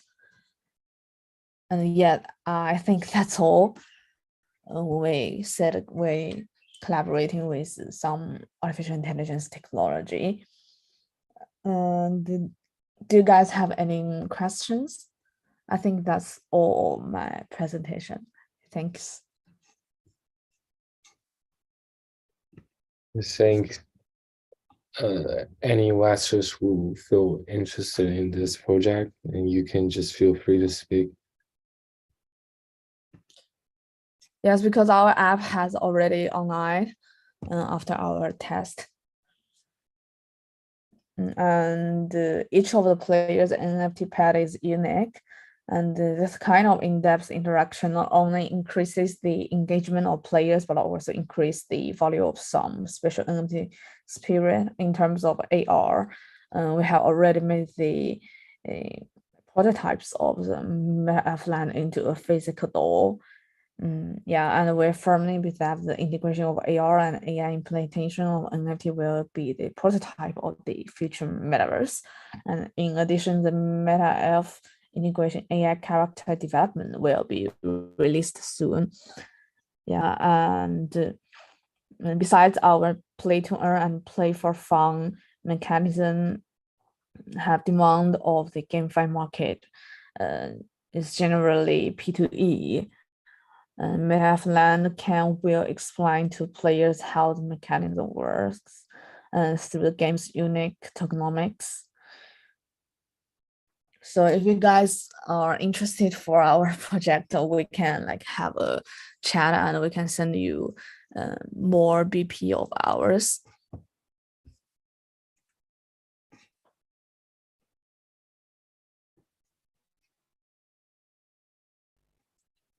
Yeah, we just wait for our investors to give us some feedbacks for, like, if you have any feedback, you can just speak or even ask.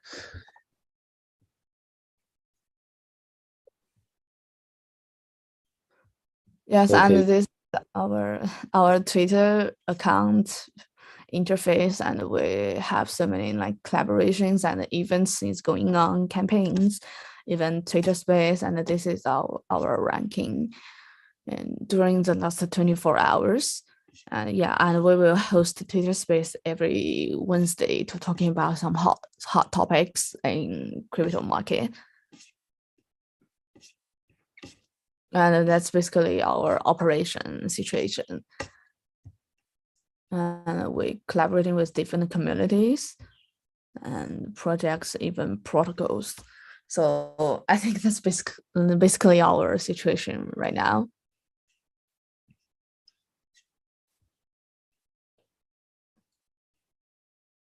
Yeah, you can maybe also like put you information on the box, and also like maybe you guys can chat or like talk after this session. Yeah. Okay, so we Yes, we feel we free to just want contact me. yeah. So we Okay. just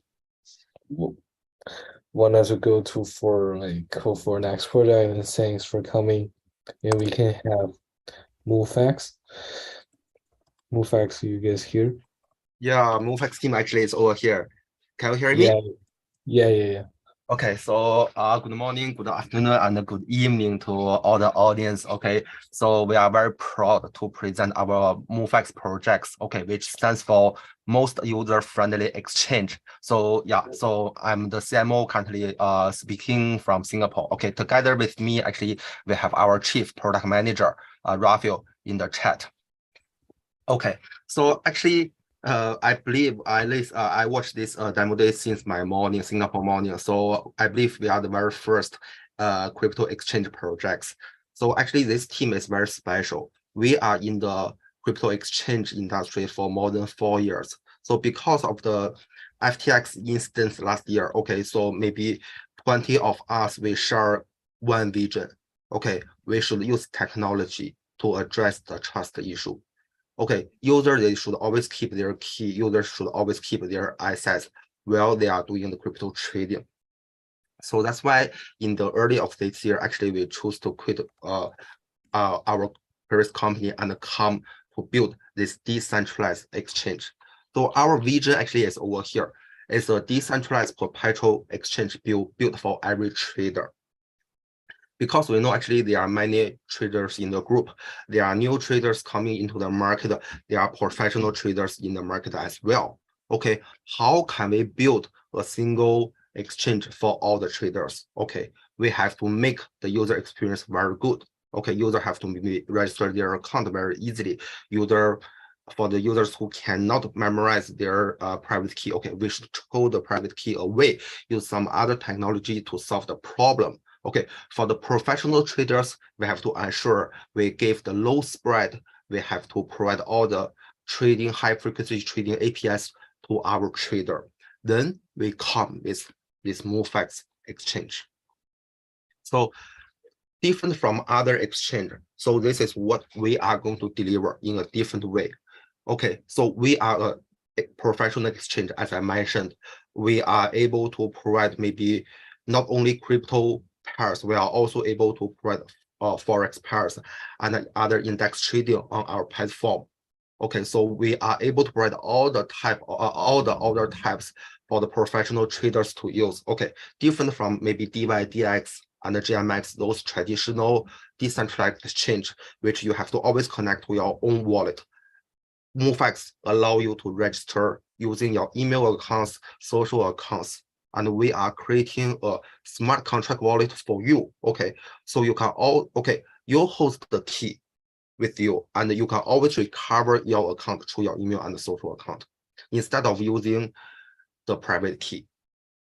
Okay, for the professional traders, okay, this revolutionary order book and the liquidity tool is the most favored design.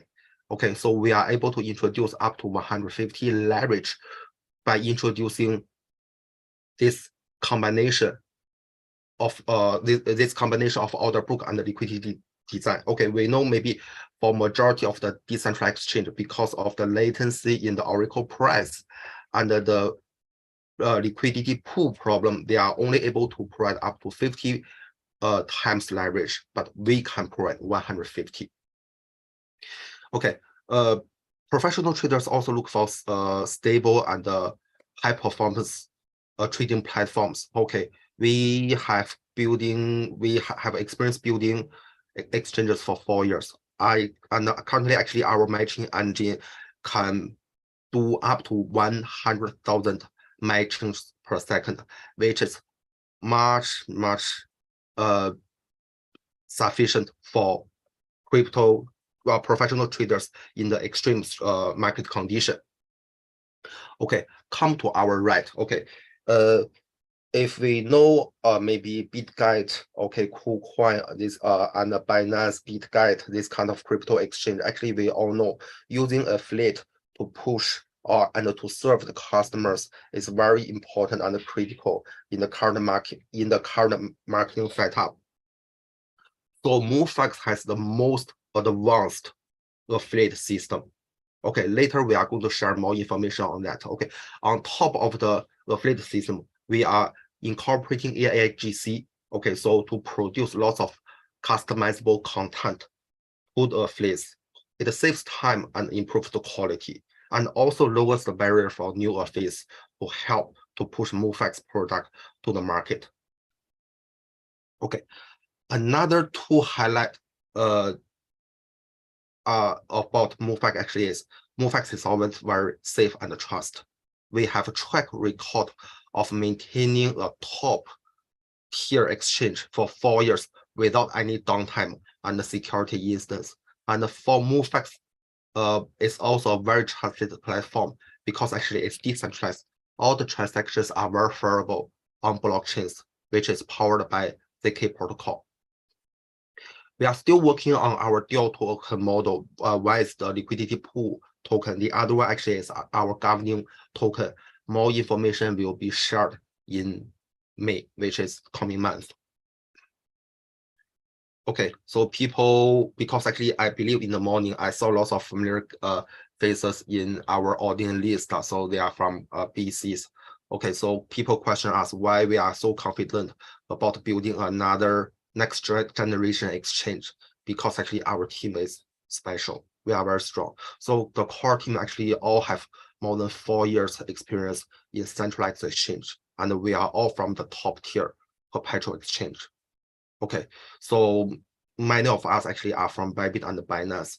Okay, we share the same vision to use technology to solve the trust issue. Okay, so in terms of the operation and the marketing, actually this team also successfully operate a satellite exchange, and we achieve break even in 12 months after running. Okay, people may question, so now actually the crypto exchange market is so competitive. How can we ensure we are able to be successful in the marketing in the early stage? Okay, provided our exchange is good enough, the liquidity is good enough. Okay, so these are the 4 approaches we are going to leverage. Okay, so we have created lots of gamified quests. In addition, because we are a decentralized exchange and we are using the dual token model, so we are able to do some airdrops to warm up the community and to reward our early adopters and the KOLs. Okay, so the 4 years the 4 years experience in centralized exchange give us lots of connections with KOLs in different countries. Okay, especially in Korea. We operate a very successful exchange in Korea last time. Okay, our marketing manager actually is very good at all the location-based marketing. So we are able to do lots of regional specific activities, campaigns by using our local team. So all our social channels and the community channels will be multi-language. Okay, so serving the customer the best is one of our main objectives. Okay, we have very good connections with 100,000 over active traders. So they are looking forward to join our platform in early stage to try our product. Okay, another 100 Korean KOLs actually are looking forward to push our product further. Okay, this particular deck actually is prepared 1 month ago. Now actually we have more and more global KOLs coming to us, start learning about our product. Okay, over here, so in the long term, how can we ensure we are able to maintain the competitiveness in the market? We have to continuously leverage on our affiliate system, let our affiliates and KOLs to push our product and to serve our client in their communities and in their regions. In addition, okay, so we have a very good partnership with many players in the ecosystem. So maybe including wallets, lending products, option products, and social trading products. Actually, we are in the stage of contracting with many of them, okay, to build up the ecosystem. Okay, over here, actually, people are asking what's the difference between DYDX, GMX, and MoveX, the next generation exchange. Actually, over here, we list down all the key difference.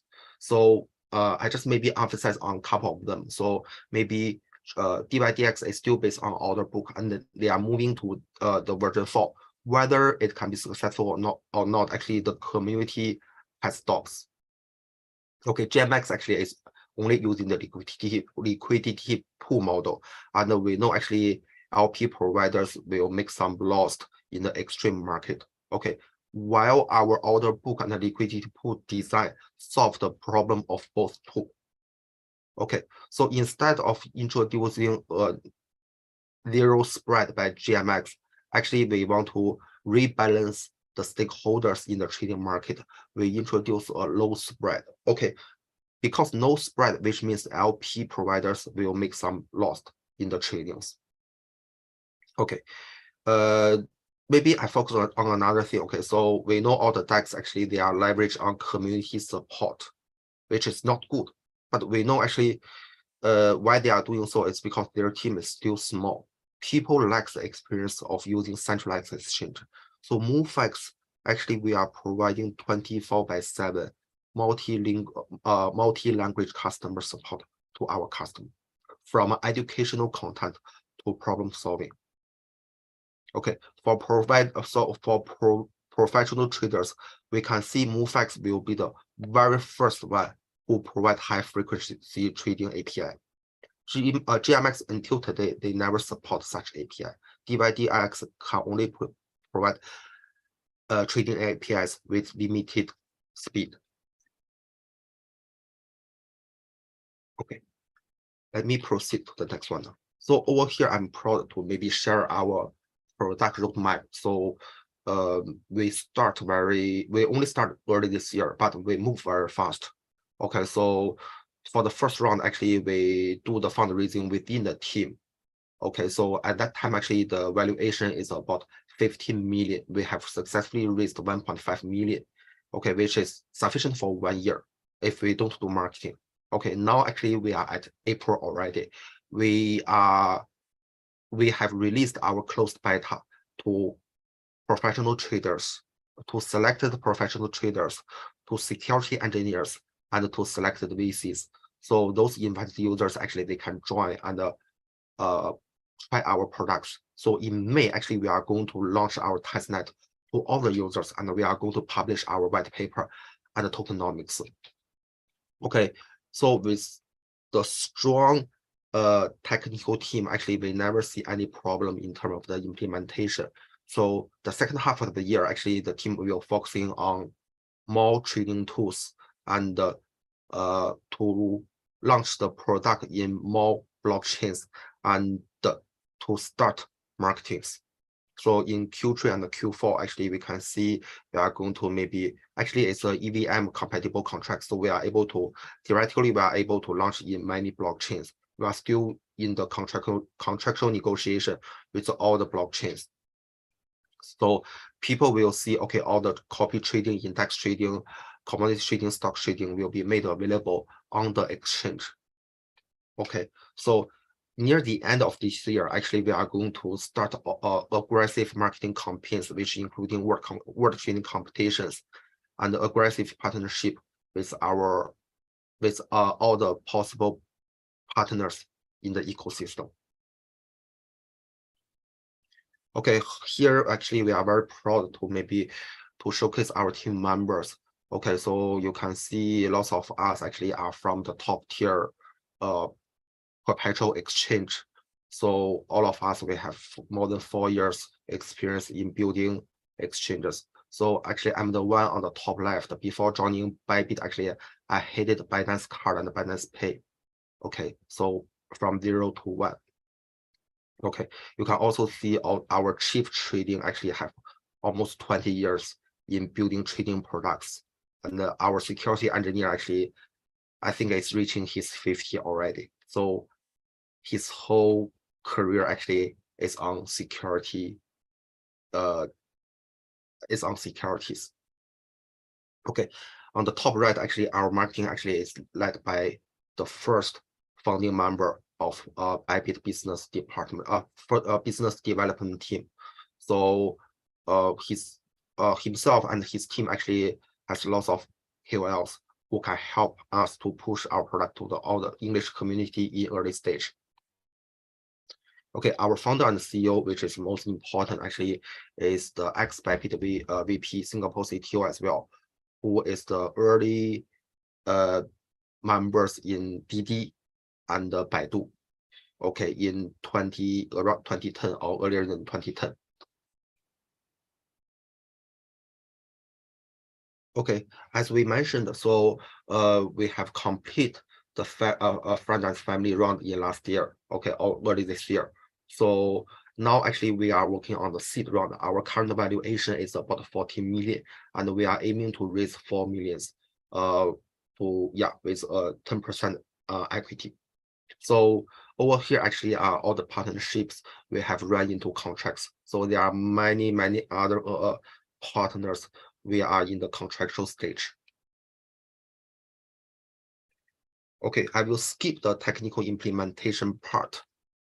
Okay, so we start the marketing and activities in early April. So this is the results we achieved so far. So Discord, Twitter, and the Telegram, actually we interact with user very aggressively. We wish to hear the feedbacks and push our product and prepare for the testnet launch. Yeah, so that's the end of our sharing session. So any questions?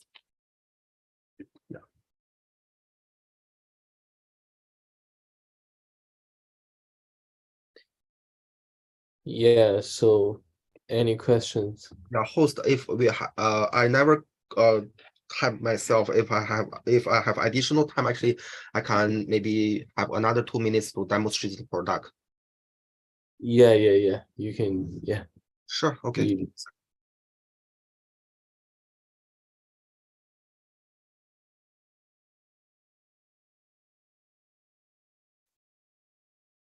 Let me share the screen again. Okay, I believe everyone is able to see my screen. So this is our current landing page, and we are in the we hear from the community, actually, we are redeveloping the home page. Okay. So this is the landing page. I will skip certain portion. So as we mentioned, so unlike a typical decentralized exchange, they have to link with their wallets. So for us, people can always register through their Google accounts. In the future, they can register through Facebook and Twitter. Okay, so over here at the backend, actually, we are creating a smart contract wallet for the user. In other words, the MoveX exchange never keep the user access. We never know the user private key. The access is being kept by the user by the user themselves. Okay, over here we wish to let users to understand what we are doing at the backend. So yeah, so now actually the smart contract wallet is being connected. Actually, next step actually is to transfer their wallet maybe from any centralized exchange to or maybe their own wallet to their smart contract wallet. Okay, over here actually, yeah, so user can generate their address for depositing their assets. Okay, when the user deposit their assets, all the transaction costs could be found on blockchains. Yeah, so over here actually we are using Arbitrum, so user can find all their transaction costs over here. Now let me quickly switch, okay, to the trading page. So our user experience will be very, very similar to a central exchange, which is extremely friendly to professional traders. So on the top right, actually, we support all the popular order types, limit order, market order, and conditional orders. Yeah, so all the order confirmation page will be very similar to the top centralized exchange. Okay, over here, so let me take a look at maybe our liquidity pool. So over here, user can participate in the liquidity pool and get certain rewards. So actually, we have done regression testing using the past 4-year data. So now actually we can, our annual percentage rewards will be around 30%. Okay, so user can convert their USDT in the wallet to MLP and enjoy the staking reward.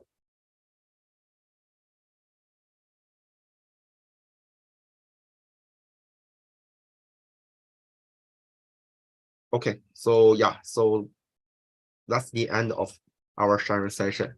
So thanks everyone for your time. Okay, thank you. So any feedback from our investors and our VC? Yeah, and maybe like from our partners. Yeah, at the bottom, actually, I'm sharing our Twitter link. So if you have any question, you can drop your queries over there. Okay, so let's move to the next project.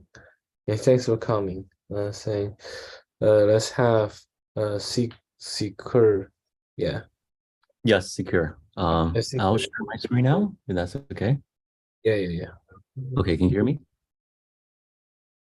Yes. Okay, that'll be great.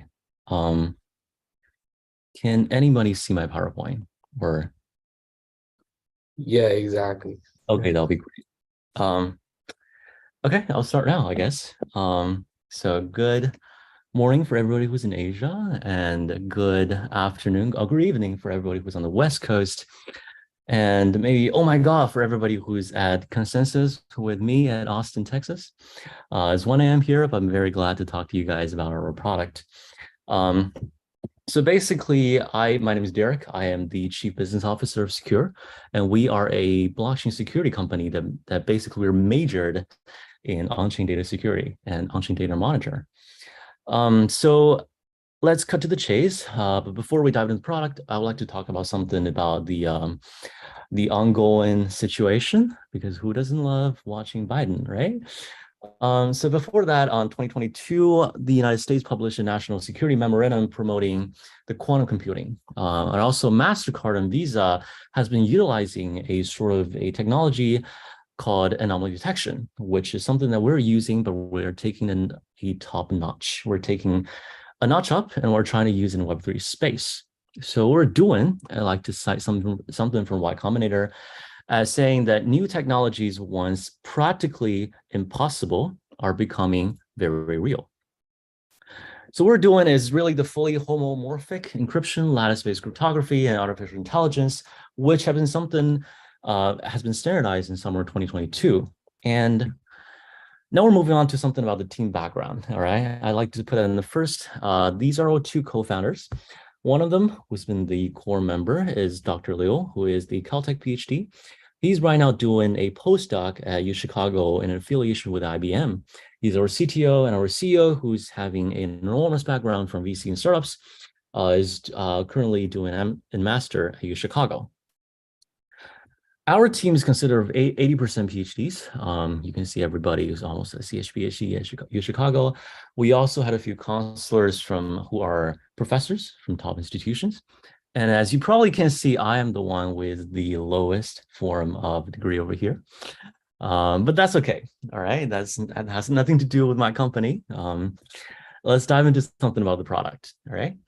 So as we all know, we're trying to do something about the overlapping area between the three subsections, which is artificial intelligence, Web3, and post-quantum technology, because that is Dr. Liu's specialty. We're trying to make a security services that's accessible to everyone, namely every Web3 enterprise who is right now in need of a security guarantee, I would say. So the problem that we're all dealing with, which is something that we all know, that Web3 is a very dangerous place, right? In 2022, more than 2 billion of assets have been stolen in crypto, and Web3 infrastructure has been discovered with huge loopholes in security. That's very unfortunate, but this is where we come in, and this is what prompted the whole security industry from coming out. So what we're offering is really two hands. On the one hand, we're offering something to prevent hacks, which is our key management system, primarily using lattice-based cryptography, but also using specs of post-quantum cryptography right now. On the other hand, what we're using is the real-time on-chain monitoring, which is a AI product powered by both statistical methods and machine learning, and utilizing a algorithm called the anomaly detection algorithm, whose job is basically to separate the abnormal data from the normal one. I will come back to that later. So before we dive into the details of the product, these are two products coming together. So it's a real-time on-chain monitor plus a key management system. According to our calculation, it should solve about 81% of existing hacks. The detection rate right now is looking at over 80%, and we have over 3 trillion transaction data in our database right now, which is our barriers of competition. I think, according to a calculation and also a lot of information, the competitor product only reached about 40%, which gave us like a huge edge. So remember what we said about the algorithm of anomaly detection is really a underlying logic of separating the abnormal from the normal. So we're looking at huge scalability right now. Think about it. If you can separate the suspicious nodes from the normal nodes, we're looking at something that could prevent a Sybil attack. If we're able to separate the suspicious transaction data from the normal transaction data, we're able to stop a lot of the on-chain hacking events. If we're able to separate the suspicious domain from the real normal domains, we're able to prevent a lot of the honeypot scams. So the scalability gives us a lot of potentials where right now we're doing the top two squares, the key management system enhancement and the on-chain monitoring, but we really do have the potential to enlarge all the way to tests, contract deployment, and decentralization design. So the next slide is our example, which is the case that we have just done over the last 2 months. We have helped the Poly Network and NEO, which is a layer 1 public chain. We've successfully detecting over 80% of malicious hacks happen on other platforms. And well, that is an impressive rate. And I'm going to mention something about that later in the slides. So the timeline right now, we're currently at the January 2023 version. We've just successfully launched the KMS and also the Secure AI, which is the first generation, which is why we are offering the free trial for everybody. I know pretty much everybody sitting here who is a VC, but if you have any like portfolio company who have a rich content of data and is in need of like a security service, you're more than welcome to contact me, and we're going to offer you a free trial for anomaly detection algorithm in which you can maybe find some suspicious data or some data who needs your attention. Maybe there's a few addresses who really should be blacklisted by your project, but you didn't notice. So we're looking at 5K Web3 projects a year. That means a 6 billion total addressable market in 2022. And we're looking at something in our project annual income over $50 million. One thing that we're really not sure is about the SaaS model.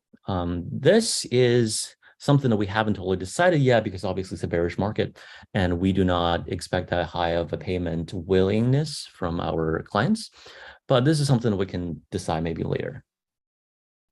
So at the very end of the presentation, I'm more than happy to say that according to our technology, a total of 1.9 billion worth of loss in assets could be prevented using our products.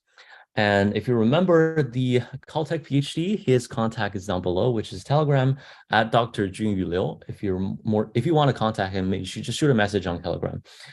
He's happy to answer any questions.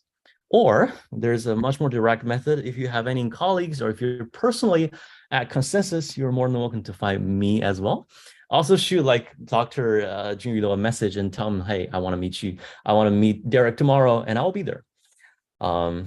Also, so if you wanted to know any more details about valuations and the equity available, we have loads of options, which could be addressed further in our conversation, which I think is gotta be private.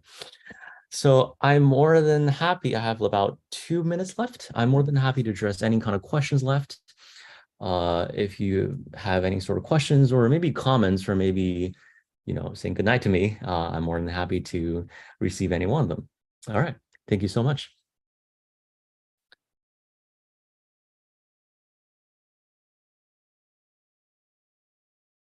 Okay. Thanks, Derek. And yeah, thanks for your presentation. And any questions from our VCs investors? Yeah. I know there's you guys have been listening to things for about 3 hours straight right now. If you really don't, or if you couldn't think of any questions, you're more than welcome to just take that contact down. It's free trials, basically free money. If you want to take it, contact him and we'll be on our way.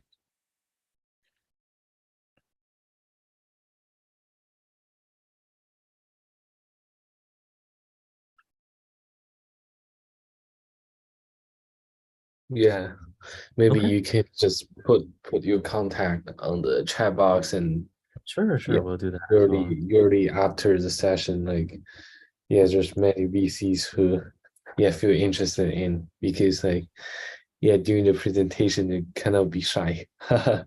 Yeah, definitely. Yeah, so the first contact is our founder, who is the Caltech PhD, the Dr. Junyu Liu.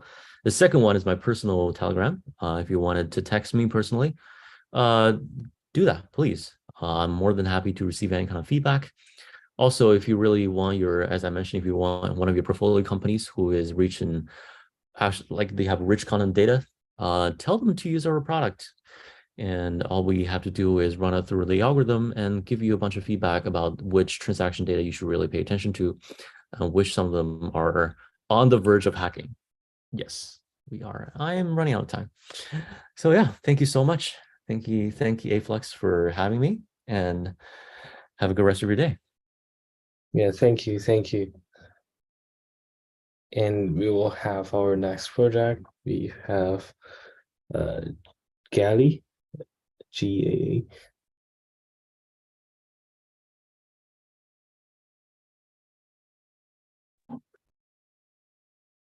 Yes. Hi, everyone. Hi. It's Adelino da Silva. Thanks for having me today here. Before I pitch our project, I want to introduce myself first. And I was an artist in the entertainment industry for more than 15 years and signed by the largest television company in Hong Kong for 2 years, and then got signed by one of the most well-known Chinese singer, Jay Chou's concert director. And a few years later, I realized my life goal wasn't just to become an artist, but to create and leave something remarkable to the world. But the longer I'm in this industry, the clearly my version is, I see there are more than 80% of artists were exploited and deceived by their entertainment company. But the worst thing is there's no one cares about it. So I decide to grow the. I decided to stay behind the scenes and to help more artists to grow their career.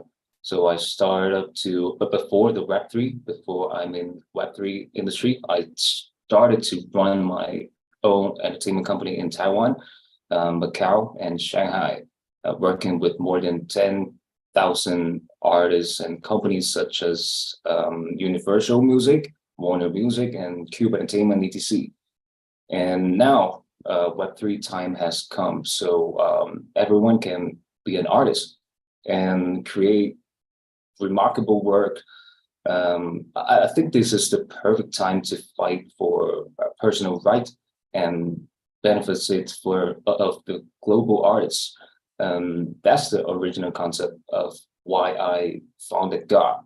So Galley, it's a sorry, I'm gonna share my screen.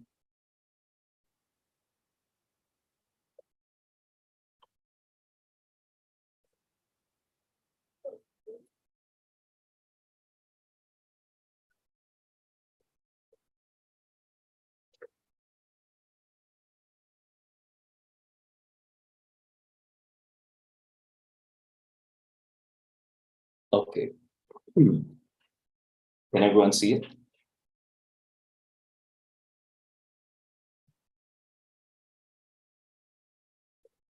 Hello? Yeah. All right, okay.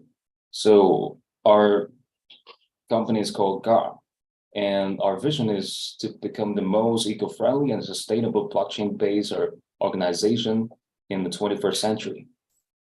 And so what challenge we're facing is in US, a survey conducted by Artist Afflux Fund found that 95% of American artists has lost income as a result of COVID-19. So with an average decline of 24K for the year, like 2/3 said they have lost their job entirely. But let's see, Spotify, YouTube, and Netflix are making record amount of money. So we can see that these kind of platform, they're keep promoting that the artist, it's their first goal. The artist, it's their everything. But the fact is not. The fact is not. So why you're making so much money, but at the same time, the artists, they don't even have it's hard to live in this world. So this is a big problem. So it's just worsening the problem that was already there. So according to the National Platform for Arts, the art contribute more than 660 billion nowadays to the US economy, but only 250 million was set aside to support art in the congressional emergency bill passed in 2020. So there are billions of artists are starving at the moment, and this is more than an economy loss, and this is a loss for culture as well. So that's why we start this project, and there's an increasing number of artists have sought to enter the world of Web3 and issue NFTs in order to gain greater exposure and financial rewards.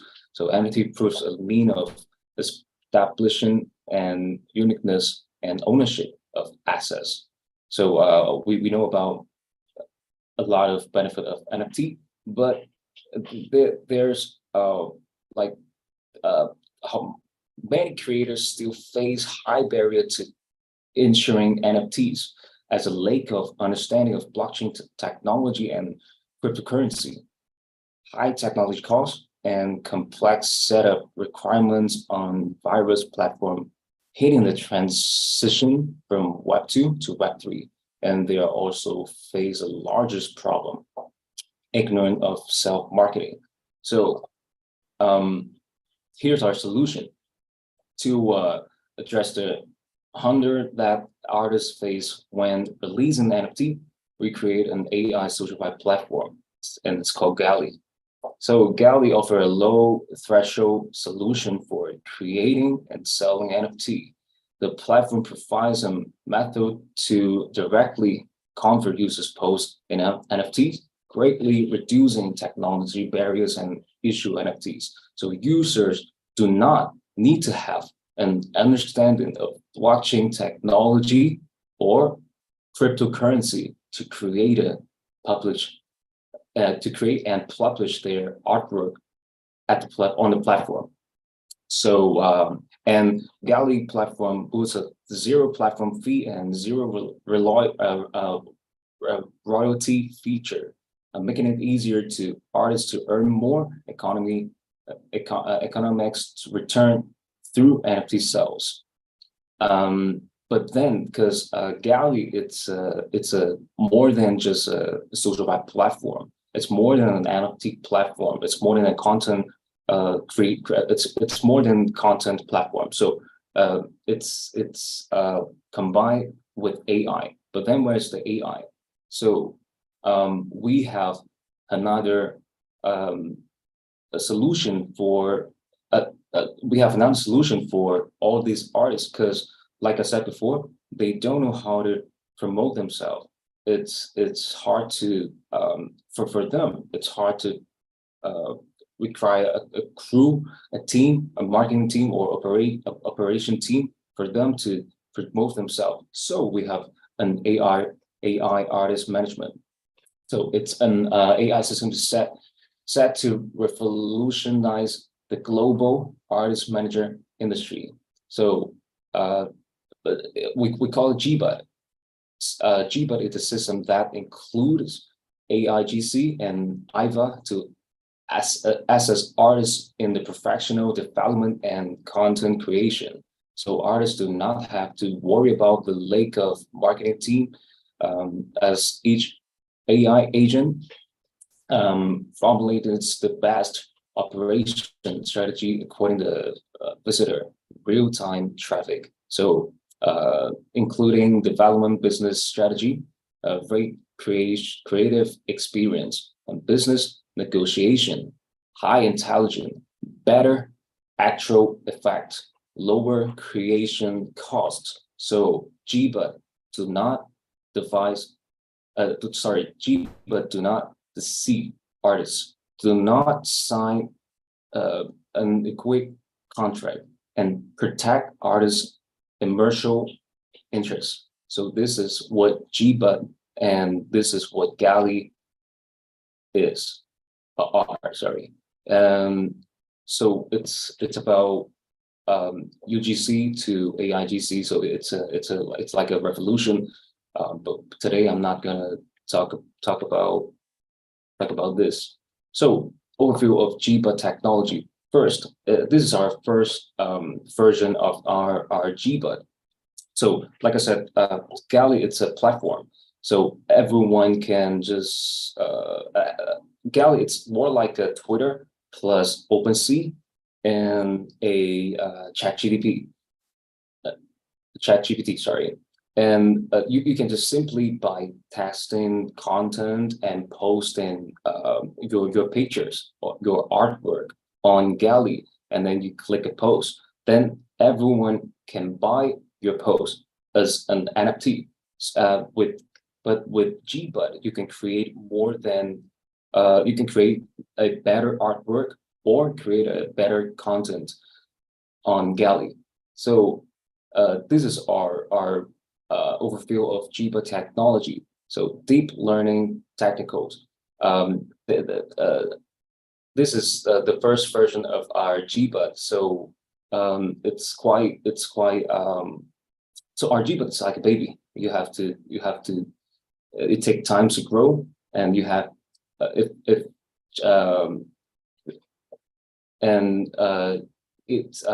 has the deep learning technical and natural language processing these two, it's the most important.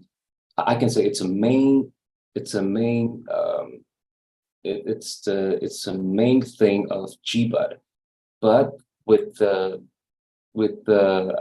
next generation of GBUD, it can process more than just content and image, like image recognition and auto-generating, AI interface, data analyst, and personalized content provision, and customized skin and rule-based technical. So this is what GBUD can do in the future. But the first version, like users can use GBUD for the for a better content, a better image, to create more fascinating art and NFT on Galley.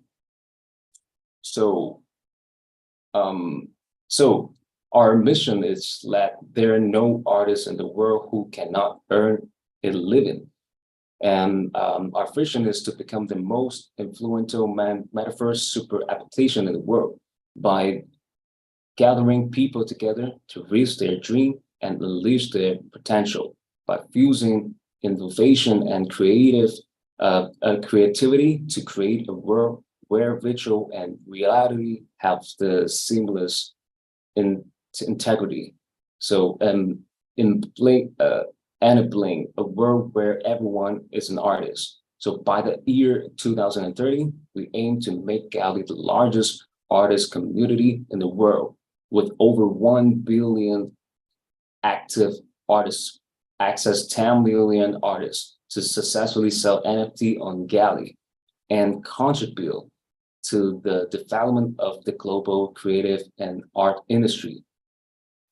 And the next is our product, the details of our product. So we have, Galley doesn't have centralized registration. You have, for the users, you only type your username and your display name. Then you have the secret account. So, but you have to save it. Like when every time you log in your account, this is the only way to log in your account. So all the users should make sure that they have saved their secret account. So we have a guide NFT. So after you log in your account, you can start Interact to Earn. It's easy to earn on Galley. It's very easy to earn on Galley. Basically, if you're not a content creator, you're just somebody's fans. You can just click like button and comment and share. Then you can earn tokens with just simply clicks. But without GAID, but with GAID, you can even earn more. And it's like your identity. It's your identity. Like after registering as a user on Galley, each user account will have a credit level. So at this point, the credit level it's at level 0, and users can start experience the unprecedented through the earning money through Interact to Earn. But however, it should be noted that before the credit level is activated, no matter how many tokens are earned on Galley, they cannot be withdrawn. So with GAID, you can earn more money, and you can withdraw the money, the tokens on Galley. And this is the interface with Galley. It's so content publishing is just like NFT minting and direct printing. So posts published by Galley users are stored as NFT, and any associated image, video, or texts are stored on IPFS. So the user can manage their content NFT access in their own digital wallets. So without worrying about their content being locked into a single platform or deleted by the platforms, as is the case with Web2 platforms. So we have another feature called Emo Spark. So Emo Spark is a unique feature of Galley that allows real-time scenes effect to pop up based on the content of users' posts, making the users comment and post more videos and interests. And when users emotion such as oh my god, oops, or wow in their comments and posts, our special effects system will automatically triggers a surprising animation effect on the screen, so making the user's comment more lively and vivid. So it's a pretty interesting feature on Galley. And here's the giveaway. Galley provides users with the option and to increase popularity of their content through tokens giveaway using the giveaway function. When posting, users can click on the giveaway button and specify the amount of currency to be given, as well as the number of recipients. After the content is released, fans who like, respond, and share the content can randomly receive tokens by clicking the giveaway button. So the features allows users to incentivize engagement and rewards loyal supporters. So it's a billboard. It's a billboard. It's one of the most important function in our platform.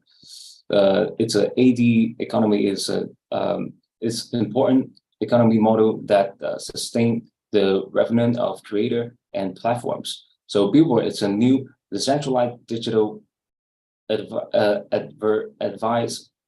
advertising model that has never appeared anywhere before. It will be pinned and at the top of each content tag on the homepage. So in gallery, it is so through daily auction bidding, with each bid increasing by 10% compared to the auction price. So it's basically everyone can bid for the AD. If you have a great artwork, or even you're a centralized company or any other group or organization, you can bid. You can bid on billboard. You can bid on gallery. So this is our another decentralized feature called self-star. So self-star is a decentralized way to showcase for oneself to the public.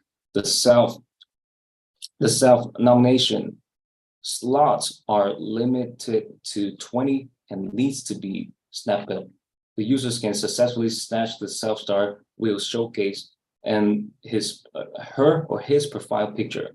So bio numbers and followers, tips and shout outs for 30 minutes in the recommended spots. So basically, if you're in self-star, your every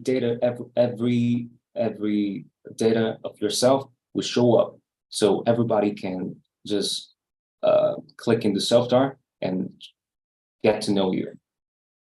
And this is the gallery. So we exclusively offer for sale a collection of NFT that have undergone validation through the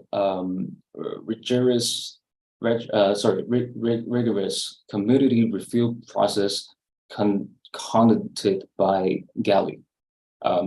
Our selection includes NFTs that have been issued by the first range of entity, such as institution, project developer, and creators. So we have another feature called Moment. It's more like a feature. It's like a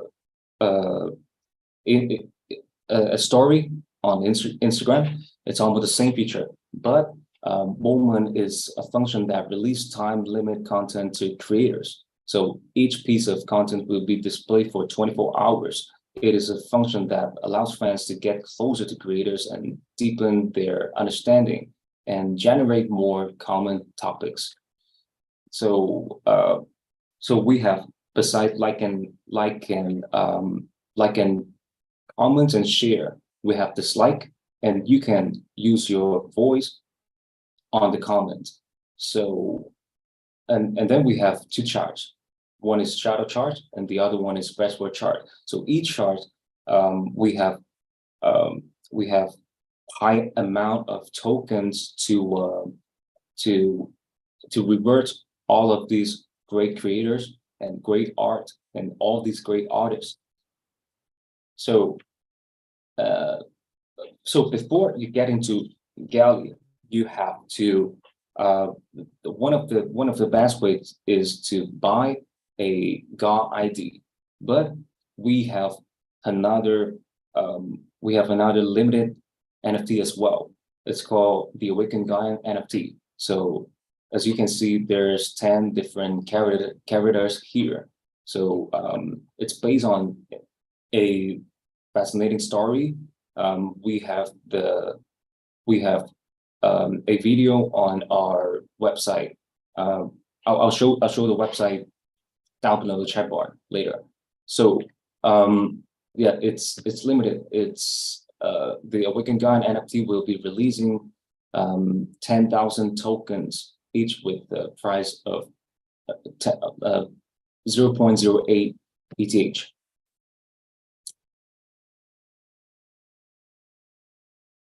And this is our tokenomics. Our team will save 10%, and foundation will be 18%. So content painting will be 14%. And it's so if you we have different way to earn money on Galley, like on best word chart and shout out chart. There's two main chart in Galley on Galley. So and credit level content meeting, it's another way to get your income and advertising income and tips and pledge GGP. GGP is one of our tokens, and it's got application scenarios, credit level update and refresh cooldown. It's sorry to interrupt. Yeah, we just ran out of time, right? Yeah, it's like okay, I'm sorry. Yeah, we have some project left. So yes, basically this is the whole it's part of the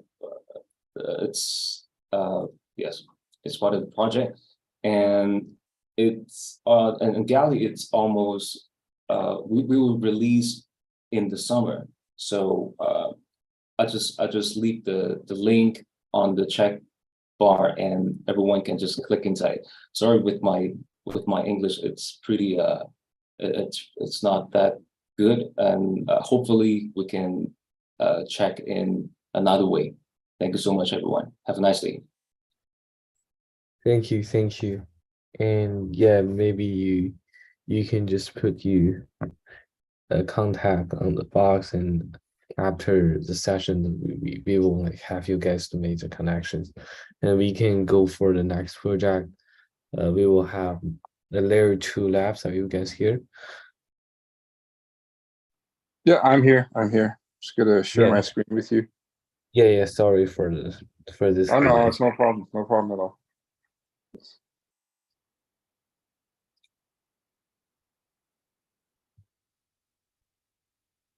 Okay, so hi everybody, I'm Mike from Layer 2 Labs. I've been in Bitcoin since May 2011. So this is almost my 13th year in this industry.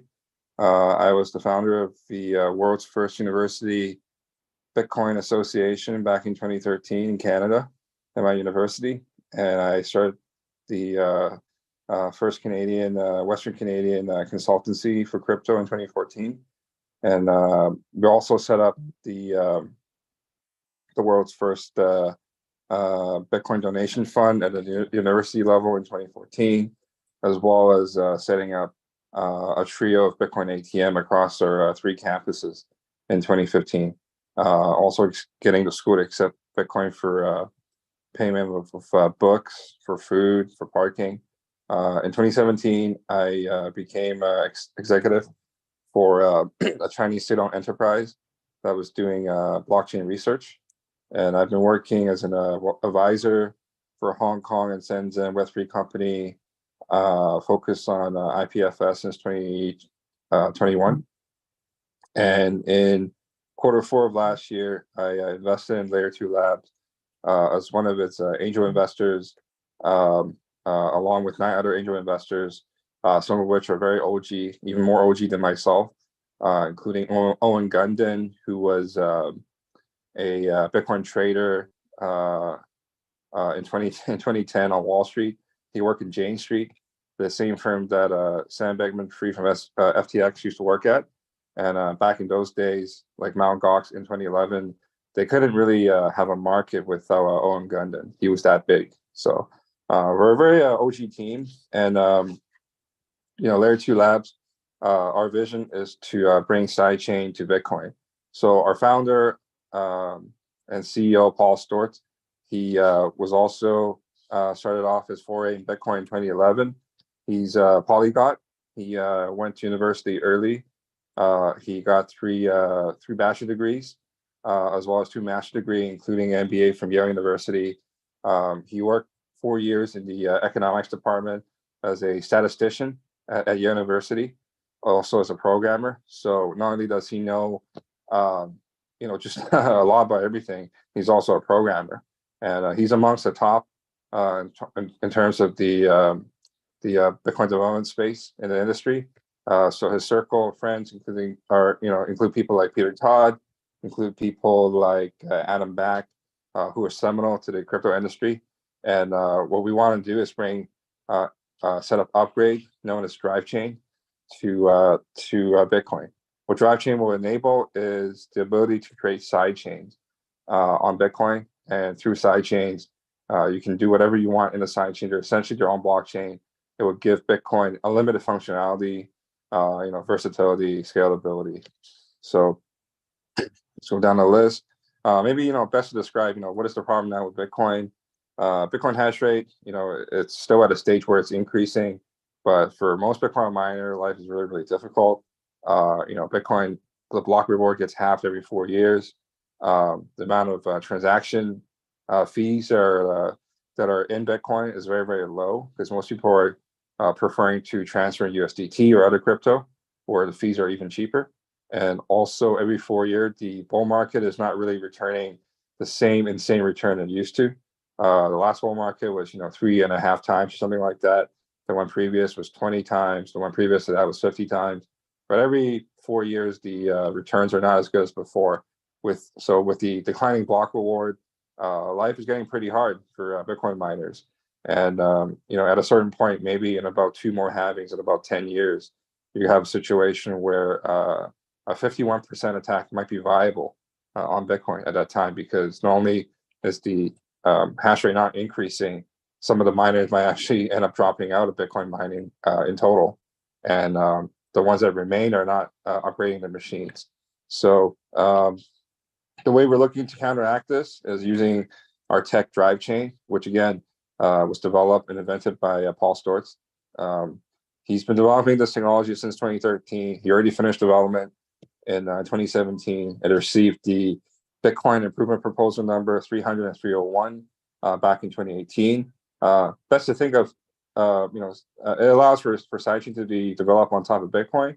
Best to think of a sidechain as layer 2 and Bitcoin as layer 1. Within those sidechains, developer can do whatever they want. It's its own blockchain. So they can make any token, any smart contract functionality, any block size, even POS consensus model, whatever they want, whatever use case they can dream of, they can do it on a side chain. But they will all be secured by the base layer, which is Bitcoin, which is POW. So Bitcoin miners, for the work of securing the side chains, will periodically receive fees from the side chain, but it's done in such a way that it doesn't cost the Bitcoin miners anything. They don't need to upgrade their hardware. They don't need to dedicate additional hardware to sidechain. The work is done in such a way that it's almost the cost is essentially zero. So they will get all the benefits and no downside. A developer will get the securitization, the decentralization of POW from day one. So it's a win-win for everybody. And even if sidechains, even if the sidechain and many of them are hacked, they're poorly written, they have malicious code, they do not affect other sidechains, and they do not affect the layer 1 Bitcoin. So it's a win-win for the Bitcoin miner. So what we're hoping is that, through many innovative dApps and functionality that you'll find in sidechain, this will bring more fees to Bitcoin miners, right? For no additional work. And it'll be more incentives for new miners to come in and join the mining network, thereby increasing the hash rate of Bitcoin. And increased hash rate means increased cost going to mining Bitcoin. So the price for Bitcoin will go up over time. And this will essentially make Bitcoin really unstoppable, really resolving the 51% attack issue. So, take a look at, take a look at the left side here. It's kind of like Bitcoin right now. There's this old grand piano. No matter what music you play on it, it's going to be the same music every time because it's the same grand piano sound. It doesn't have the BIP 300 and 301 drive chain upgrades. But with the upgrades, it's kind of like an electronic piano, right? It can make many, many types of sounds. So this is what we're hoping to do to Bitcoin. And who are supporters of drive chain technology? You have important figures like Adam Back.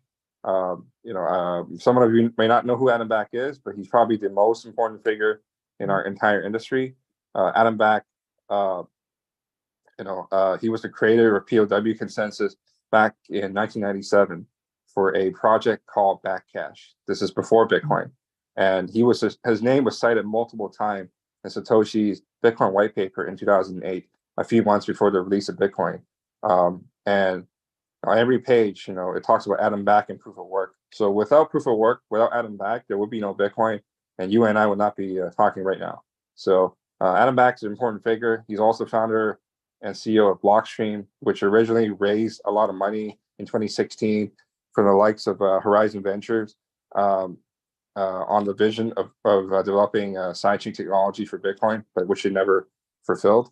But by many accounts, by many investigators, Adam Back is essentially Satoshi Nakamoto, the most likely candidate.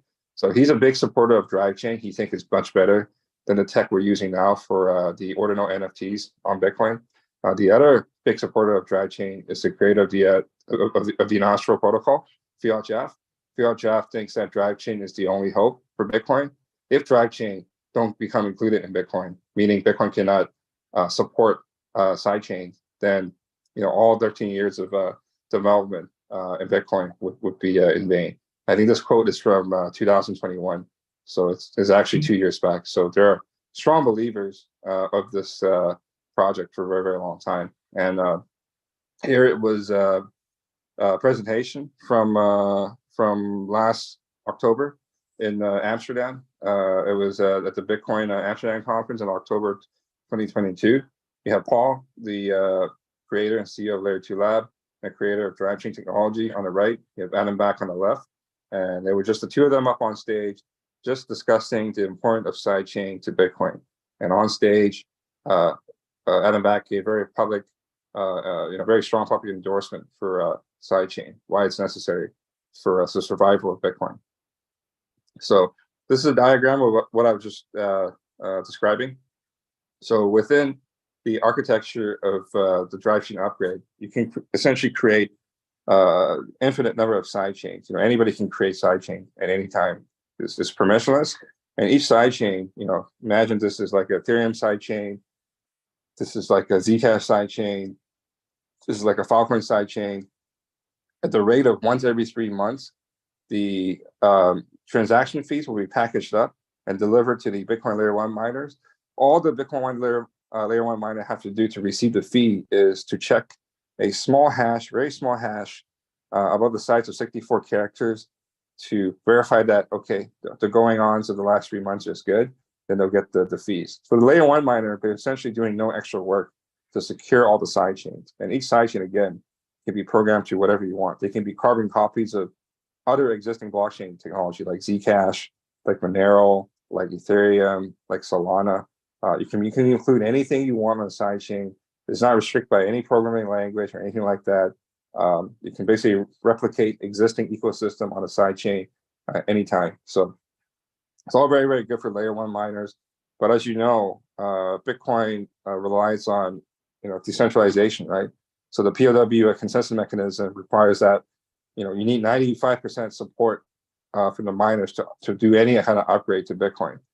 So far it hasn't happened, but maybe one day it's possible. But we have a strategy for that. So a little bit more about why Bitcoin hasn't upgraded. I think it really comes down to a lot of cultural, language, and knowledge barrier between East and West. On the West is where a lot of the unconventional minds, who believe in cryptography, Austrian economics, so on and so forth. That's where they're coming from. These are cutting edge people. Some of them call them cypherpunks. They're kind of revolutionary thinkers from the future. They see Bitcoin's problem, really, really clearly, years, even decades in advance, and they know how to resolve all these things in code, in programming. Whereas on the East, I think they're more traditionally minded. It's more about business, right? And also, maybe up to 30 to 40% of all the Bitcoin hash rate right now is under the control of traditionally minded, mostly Chinese business people. And most of them have really conservative mindsets. They have background in manufacturing, some of them even farming and agriculture, some of them in import-export, finance, so on and so forth. They're very fearful of the unknown. They're not programmers. So, you can go up to them, Adam Back can go up to them and say, hey, the code for drive chain for BIP 300-301 is good. It's good for you. It's going to help you. Even then, they still might not believe you, right? Because for them, all mentioning of computer software upgrading Bitcoin is, essentially a risk, a big risk for them, because they invested tens of millions into or hundreds of millions into mining. So it's our company's job to kind of bridge the gap between East and West, so that the Bitcoin miners can one day vote in support for the upgrades. So what's our strategy for this? Well, essentially all the technology already exists, but it's been years and years, and the support for BIP 300 and 301 from the miner hasn't really happened. So as a result, Layer 2 Labs, we're going to be creating a hard fork before the end of the year, definitely before 2024. We're going to hard fork Bitcoin to create our own POW chain. This new POW chain will be called Main Chain. Main Chain is going to have all the upgrades that are contained within a drive chain from day one. And we're going to be launching 7 well-developed side chains on day one. So think of these as DApps during the hard fork, so that on day one, people can go ahead and play with these side chains. And other project development teams, developer, anybody, they can go ahead and create their own side chain as they wish. We can't, it's an open permissionless system, and they can test whatever ideas, concept they want. And the code for our hard fork is 98% the same as Bitcoin, including the base functionality such as 21 million total supply cap, 10 minutes per block, halving every 4 years, using the same POW SHA-256 consensus, meaning all existing machines that can mine Bitcoin can mine Main Chain on day one, and they should mine because the difficulty in the initial stages will be very, very low. It's worth mining Main Chain even as an experiment. Who knows, what the price of Main Chain might be shortly after a hard fork. Could be very, very high. So, but the 2% difference in code is that we have the drive chain upgrades, meaning we can support side chains from day one. So why do you want to do this? What is the full strategy? Here I like to tell a little story. You can think of Main Chain as the son of Bitcoin, right? It's Bitcoin 2.0, and Bitcoin is a dad. Dad's getting a little bit older. He's competing in tournaments, but he's not winning every tournament. Just like on CoinMarketCap, you can see Bitcoin dominance is about 40%. 60% are been already eaten away by by other ecosystem and different tokens. So his son's main chain is an upgraded version of him. He has all these new capabilities, and dad, eventually finds out, oh, my son's going to compete with me in the next tournament, and dad, gets out of bed and start, acquiring new skill in order to remain competitive. And then later on down the line, dad, meaning Bitcoin, can win every tournament. So here I want to state that Bitcoin main chain will be the only POW coin, POW chain that can support any and all concepts via side chains. So unlike most other chains, which are all POS based, like Ethereum, like Solana, so on and so forth, we're not POS based. We're POW based. At the core, we're backed by miners, meaning that any and all side chain that exists on our system are not prone to censorship. They're not prone to sanctioned by any governments. People can run even really exotic, interesting, maybe unconventional, controversial applications as a side chain anytime they want. So we're hoping that one day we can develop a really big ecosystem where hundreds or thousands of side chains can exist, and some of them are actually massively adopted by real people, regular people. And as a result, the miners on Bitcoin will say, hey, main chain is 98% the same as us. Why don't we upgrade? Why don't we fill up that last 2%? And if Bitcoin ever upgrades at that time, all the side chain on main chain can just migrate over and merge into Bitcoin, so that the end user on those side chains do not get affected. But Bitcoin probably, during the month or the week or the day of the upgrade, will probably experience a very substantial price increase. And all the investor that would have invested in main chain by that, from the beginning, by that time, they would have made a really handsome reward in terms of profit. So these are some of the sidechain we'll have at launch. I won't go through all of them, but again, we have a Ethereum sidechain that can do everything that Ethereum can do. It's the latest version of Ethereum, so you can send your main chain coin onto the E sidechain, and it will give you all the smart contract functionality that you can expect from Ethereum. You also don't have to learn any new programming language. It'll just be the same old EVM language. We have a BitAsset sidechain for NFTs. We have TruthCoin, which is a prediction market protocol that's been in development by Paul Stortz in 2011. He finished most of the development in 2014, and it will allow you to make wagers on any topic that you want and invite other people to to come into that topic with you and make their own bets on that prediction using crypto. So we think it's a really big thing.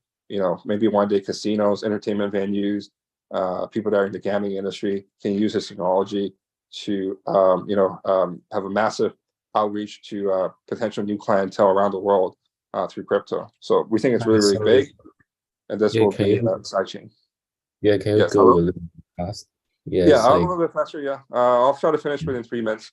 So we have Bitnames, we have Zcash, we have a Filecoin sidechain. So we'll launch all these on day one of the project, the hard fork. Again, any other good technology can just be copied and pasted into a sidechain. And here's our development timeline. As you can see, this technology has been development for years, and we only recently started, commercializing it. Now we're doing our second round of funding, which started a couple of weeks ago. And unlike a lot of other Web3 company, which talk about POC and do a lot of marketing, have nice presentations, so on and so forth, and then they start looking for funding, and then they use the funding to develop their tech. We're kind of doing things backwards. We have all the technology first, and then we raise the money. And using this money, it's really to try to promote education, development, incubation, to get people to develop side chains of their own, and we might invest in some of them. So here's our three possibilities. One that we fail, but still investor might make money for the next bull run. Second one is we're successful, and then eventually Bitcoin ends up copying the code, and we merge with Bitcoin. That means all of our investors would have made a lot of money already. Third one is Bitcoin never upgrades, which just kind of overtake Bitcoin, but I'll give this third possibility maybe just a 10% or less likelihood. So we're doing our second round of fundraising now, and for the second round of fundraising, we're looking to sell 20% of equity and 350,000 of our main chain coins. And during this round, yeah, all the coins are actually from Satoshi Nakamoto's wallet. So you're actually getting coins from his MC wallet, his hard fork coin wallet. So yeah, I guess yeah, anybody who's interested in this project, I highly suggest you reach out to the organizers and give us a shout. But yeah, we're doing a second round of fundraising, and we have a lot of heavy interest from family offices and VCs for this project. It will probably be the biggest project that you'll hear about in the next 3 years. So it's a really great project, and it's the most important project I think that's out there right now. So thank you. Thank you, thank you. And yeah, you can just put your contact in the box, and yeah, we will have our next project. Yeah, so we have winner here. Are you guys here? Yeah, hi. Yeah, I'm here. Hi, Hi, guys. yeah, just to remember, it's just say like the time for present is 12 minutes. Yeah, sorry for the Oh, delay. yeah. No Yeah. worries, no worries. Yeah, I'll just get started.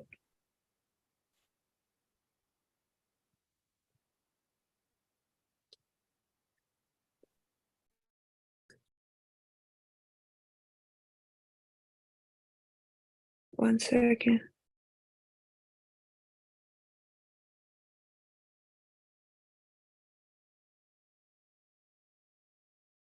One second, let me get started.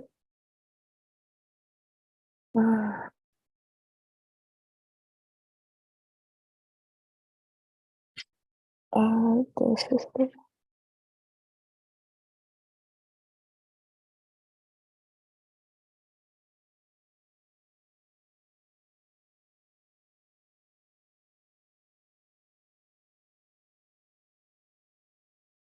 hi guys, can you guys hear me though?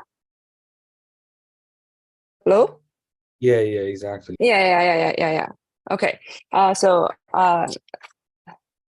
hi everyone. My name is Mocha. I'm from XWinner. Before we go any further, I would like to take this opportunity to express our sincere gratitude towards Afflux to providing us this tremendous platform to introduce XWinner to all of you. And so many of you guys may wonder what exactly is XWinner. XWinner is essentially a blockchain-based gaming platform that has revolutionized the gaming industry with our focus on the fair play and transparency for all players, game operators, and also the developers. So what is inspiring us to go down this path? The answer is pretty simple. Like our pursuit of this project was driven by the rapid development of the blockchain technology and the NFT market. So we can see that from this graph, the Web3 gaming landscape is like really growing huge right now. And from us, we are transforming casual Web2 games into algorithm and formulaic models to introduce like economic models and smart contracts. We aim to create a monetized and financialized gaming ecosystem with the value internet. So, we can see like the entire GameFi market experiencing like incredible volatility recently, from $27 billion at the beginning of 2022 to about $3.3 billion at the end of the year. And now it's standing at like $13 billion and expected to reach about $150 billion by the year of 2025 with the arrival of the bull market.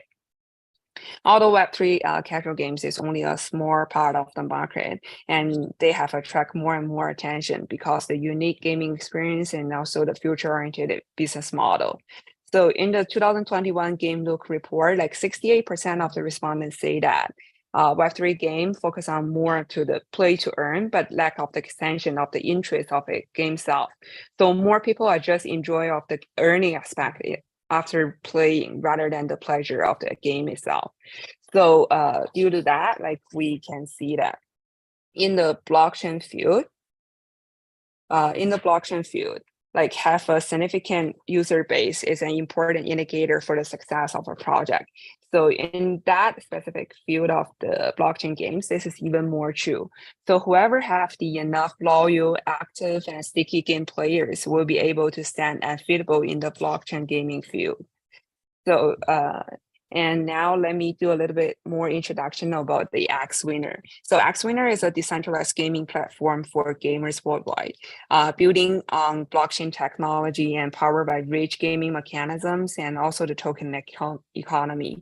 So it provides a foundation of the self-governing ecosystem with a second layer of network, VRF, and other underlying infrastructure.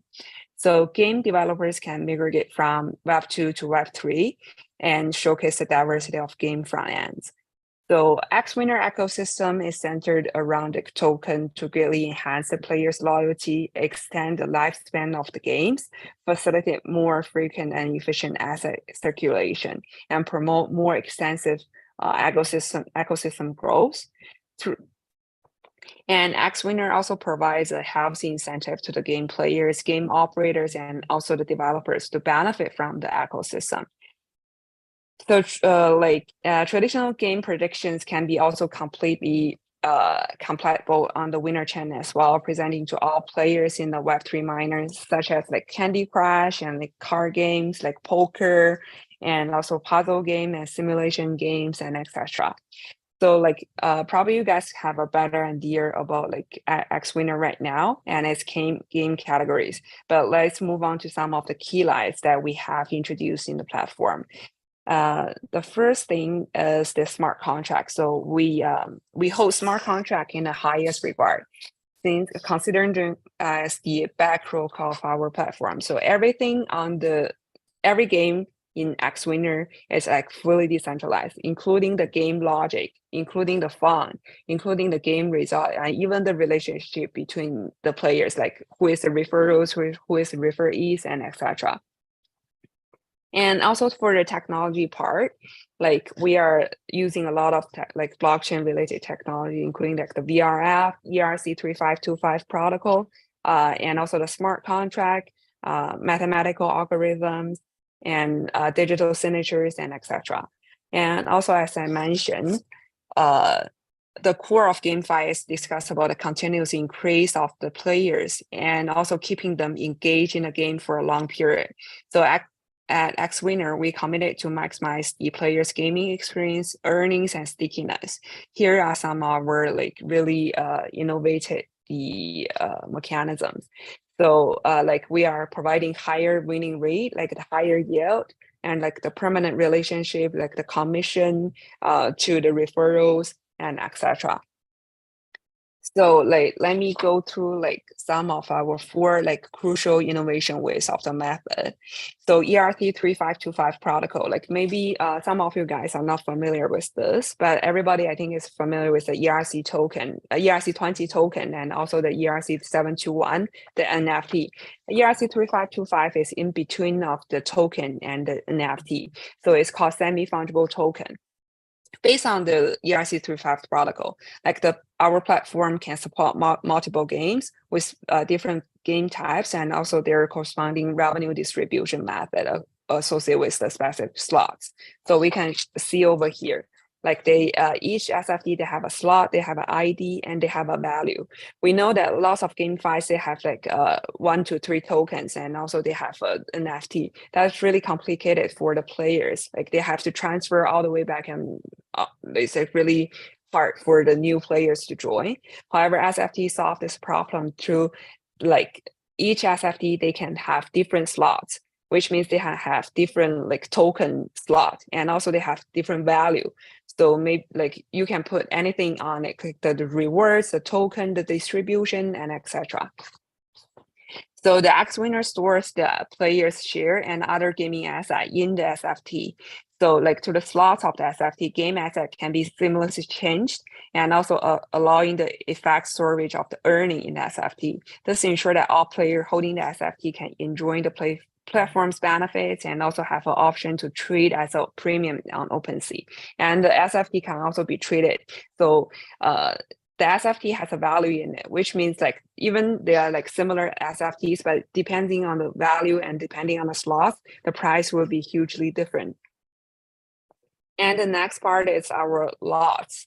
Loss is also essentially, let's say, similar as the equity system of our platform, designing to reward the players with the shares of our platform upon successfully purchasing an in-game ticket. So the number of shares awarded per play is indicated on the game page, and the losses received will decrease as each round progresses. So like the exact calculation is shown up on here, and there is a more detailed one will be shown on the Gitbook. So for example, if you purchase a ticket in the first round, you will get around 200,000 loss.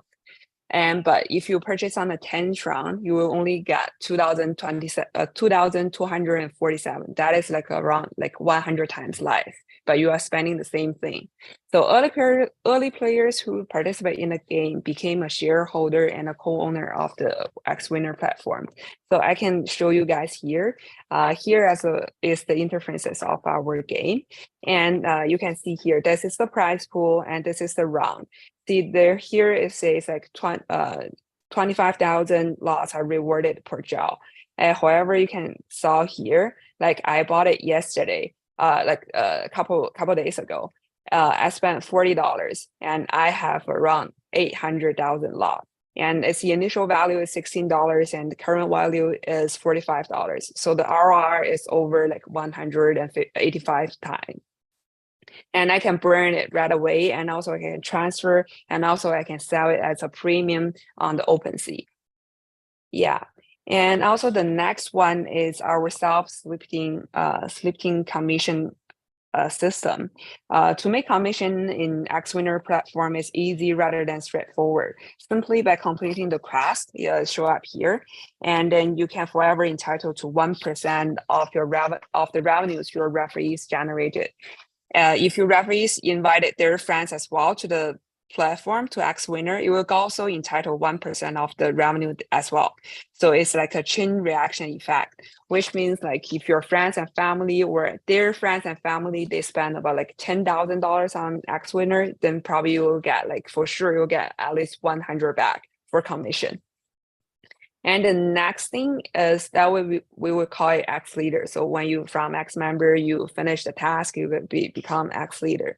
And also at the same time, we have an X captain as well. Consider Xwinner to be an open platform. So we consider X captain as a game operator as well. So they can run any game that Xwinner provided. And developers can develop their own game as well. So we have players, game operators, and also the developer. And three of them can be a self-running ecosystem.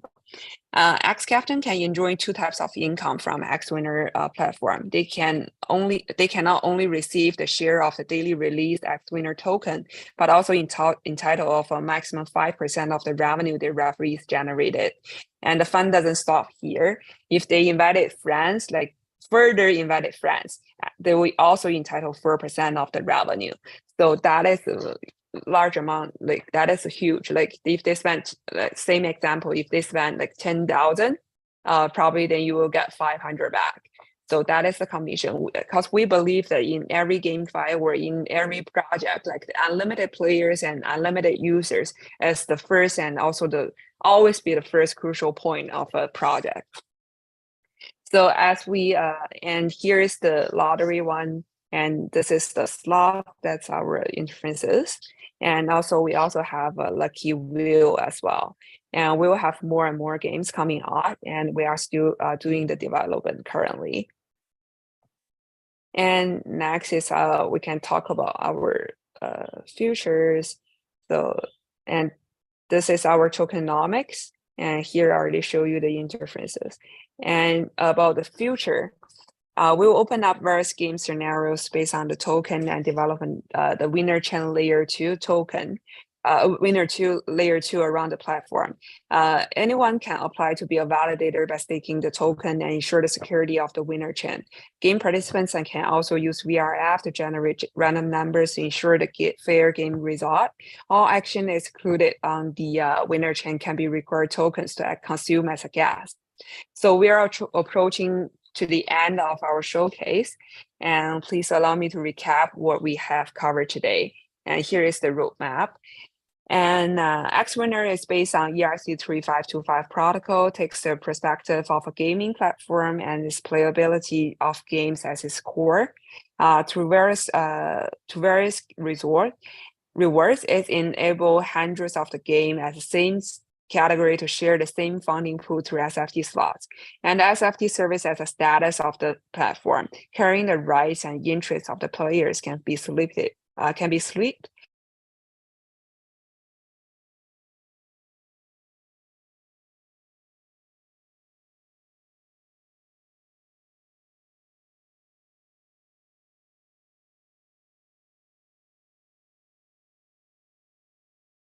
crash, yeah, and etc. And this will be the end of my showcase. And thank you again for having me here and show our project to all of you guys. Yeah, thank you so much. And let me know if you guys have any questions. Thank you, Mocha. Yeah, if you guys have any questions, just let me know. Yeah, you just maybe you can like make contact, and also like after this, and we will just make the connections. Yeah, and we have 2-bit. Are you guys here?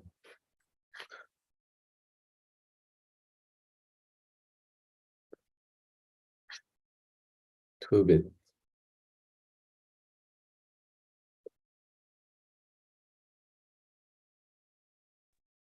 Sorry, is that to rabbit go? No, it's like or before you guys, there's another one. No problem. 2-bit. Okay, maybe like so Joel, like can you guys please let the project know, and they're right now presenting.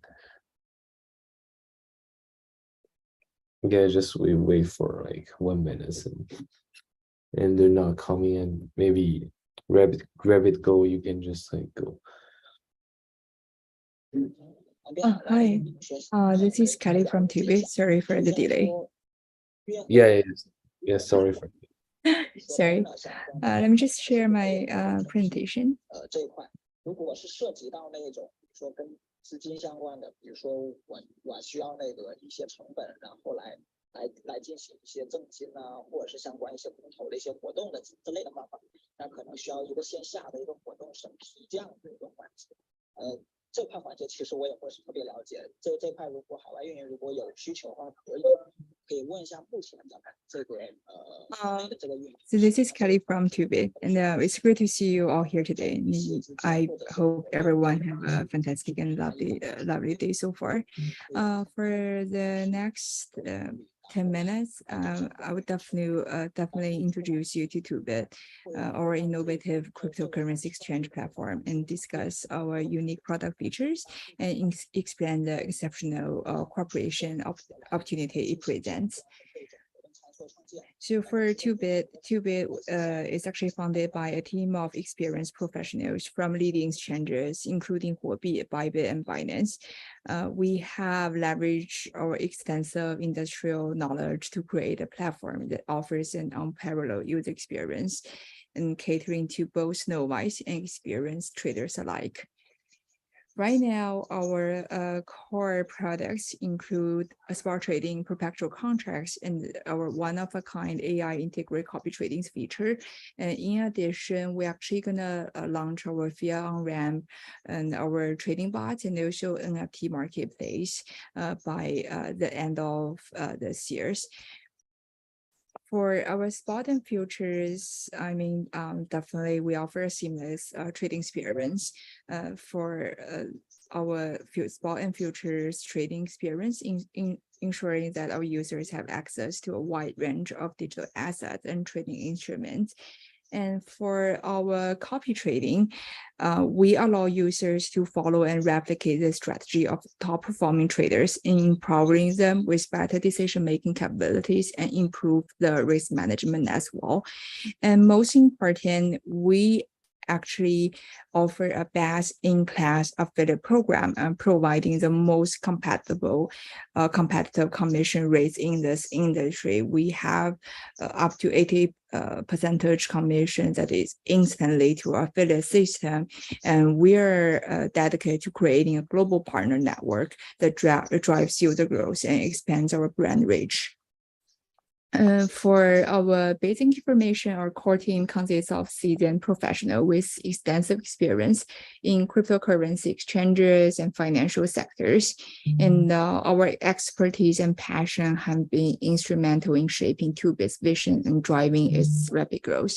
Our founder and CEO, Ray is the former head of Huobi Global Operations, who actually built the Huobi Global team and bring Huobi to different countries, including everywhere like Turkey, Southeast Asia, North America, back to 2018, Australia, and Huobi, Japan.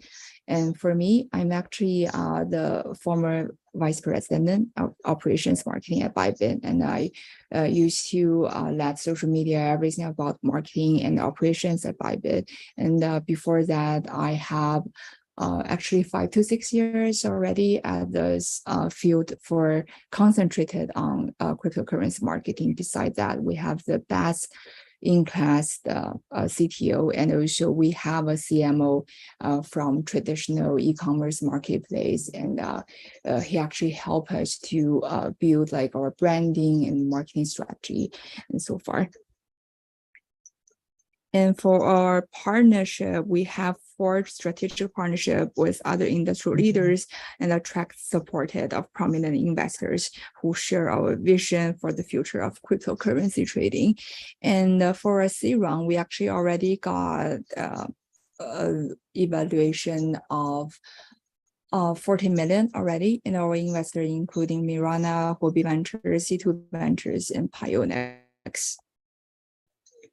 And since we have already launched our platform back to 2 months ago, and we have achieved actually impressive traction and growth in a short period, which demonstrating our strong market performance and a rapidly expanding user base. Right now, we have already launched more than 60 trading pairs. Our daily trading volume has already exceeded 600 million for every day, and our monthly visits is already exceeds 3 million.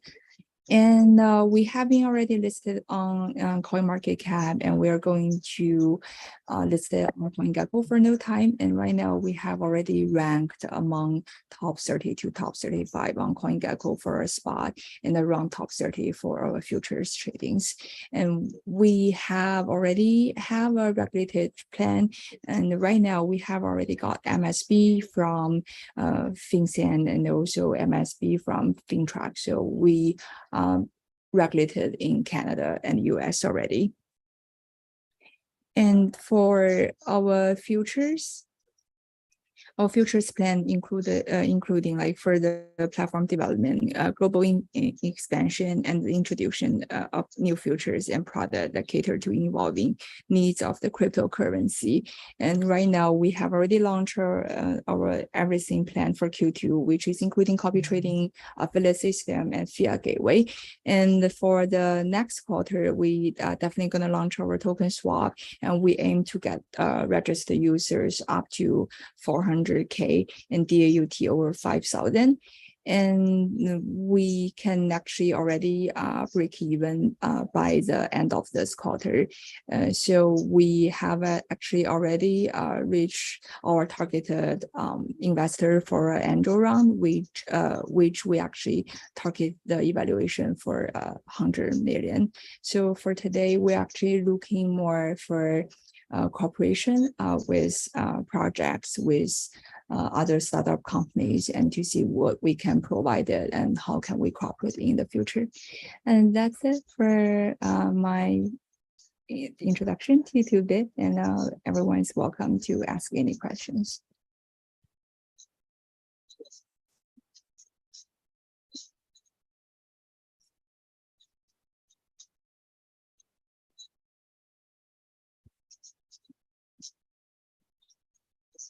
Yeah, so any questions you can just ask.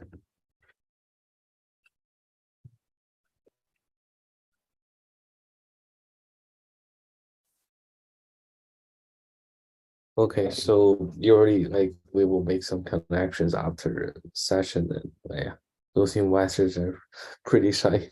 Yeah, so we go for the next project. We have Rabbit Go, and sorry for waiting. Yeah, and thanks for coming. No Like, worries. yeah, yeah, yeah. You can start. Thanks, Vivian. Thanks, Afflux. Let me share my screen. Yeah, yeah, yeah.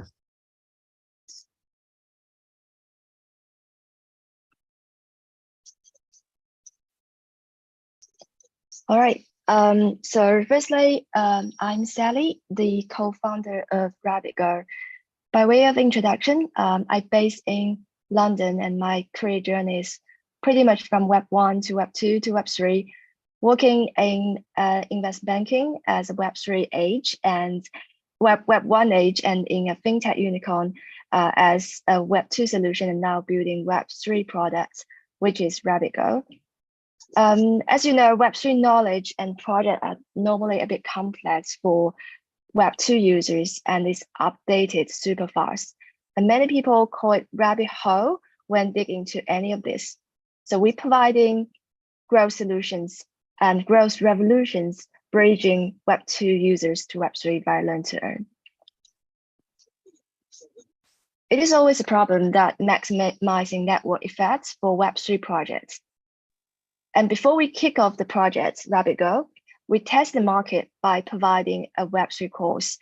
And within 3 days, we attracted over 1,000 people who are interested and joined our private chat group. And 10% of them turned to be our paid users. And that is why we feel like we had a very deeper understanding of why it is hard, or what the root cause for Web3 projects to grow. First problem for Web3 project recently is the barriers to entry for Web2 users.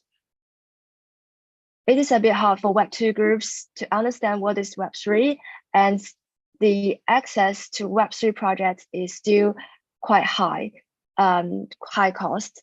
And the existing social protocols and the apps recently are pretty much based on Web3 users' knowledge. And we want to make it easier for Web2 users to understand what are the product in this area. Second problem we are looking at is the wrong growth metrics, what we normally see in the current markets. Current projects are pretty much focused on generating public domain traffic, such as the number of Twitter followers. Of course, that's a good numbers, but we also see it's attracting low quality traffic, such as bots and spammers, rather than the valuable users who can contribute to the products. Another issue we see is the irrelevant content. And many current community contents are quite lack of neutral values.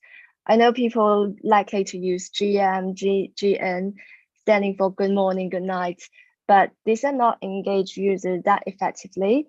And we really want to attract more community members to share the same consensus and observe the platform's narratives. And that is why we come to the principle of the solutions. We want to have some accessible bridge, want to have a better private domain focus, and also some valuable content to attract real builders of the community. So how does our solution look like? We are providing, firstly, the social protocols, which will be the first set of protocols that bridge Web2 private domain, such as Telegram, directly to blockchains, such as Ton, Solana, Avalanche, Polygon, etc., and focus on the growth solutions. And based on those protocols, we will be building a set of DApp tools and platforms focusing on the private traffic. And recently, we have the Learn to Earn DApp and the customer management web app. The highlight we want to show here is our first focus will be on the Telegram. This is because we see the huge user base of Telegram, which is around 800 million users. And also Telegram is pretty much a Web3 native app. And in today's demo, I will quickly show what's our product look like in terms of the D app, Learn to Earn D app, and the customer management web app. So the first one is about the Learn to Earn D app. So in this D app, we're trying to, again, to be private traffic focused. This D app is pretty much in Telegram. User can just directly go to Telegram and looking at this Learn to Earn gaming, and they can have the gaming experience with those quizzes and earn tokens and SBTs out of it. Another platform we have, so based on the user's information, activities in Telegram, and any other private domain in the future, we will connect both on-chain and off-chain data. So the on-chain data, including their wallet information, and off-chain data will be any private channel information like Telegram's information. And based on those data analysis, we are also providing the performance dashboard for the business. And this is a glance of what a business can see from their end.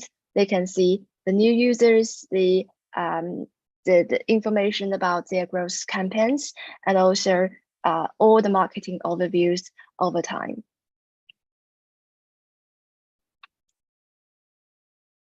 We are also looking at what is our competitive advantage in this market. We see loads of growth solutions and loads of learn to earn solutions. Two highlights of our products. So one is we are providing a very immersive user experience. Again, as I highlighted before, it is very high entry barriers for users to download a new app and also say access to a wallet. And we are trying to provide a seamless connection to private channels such as Telegram that users already have, and which can also providing the low entry barriers.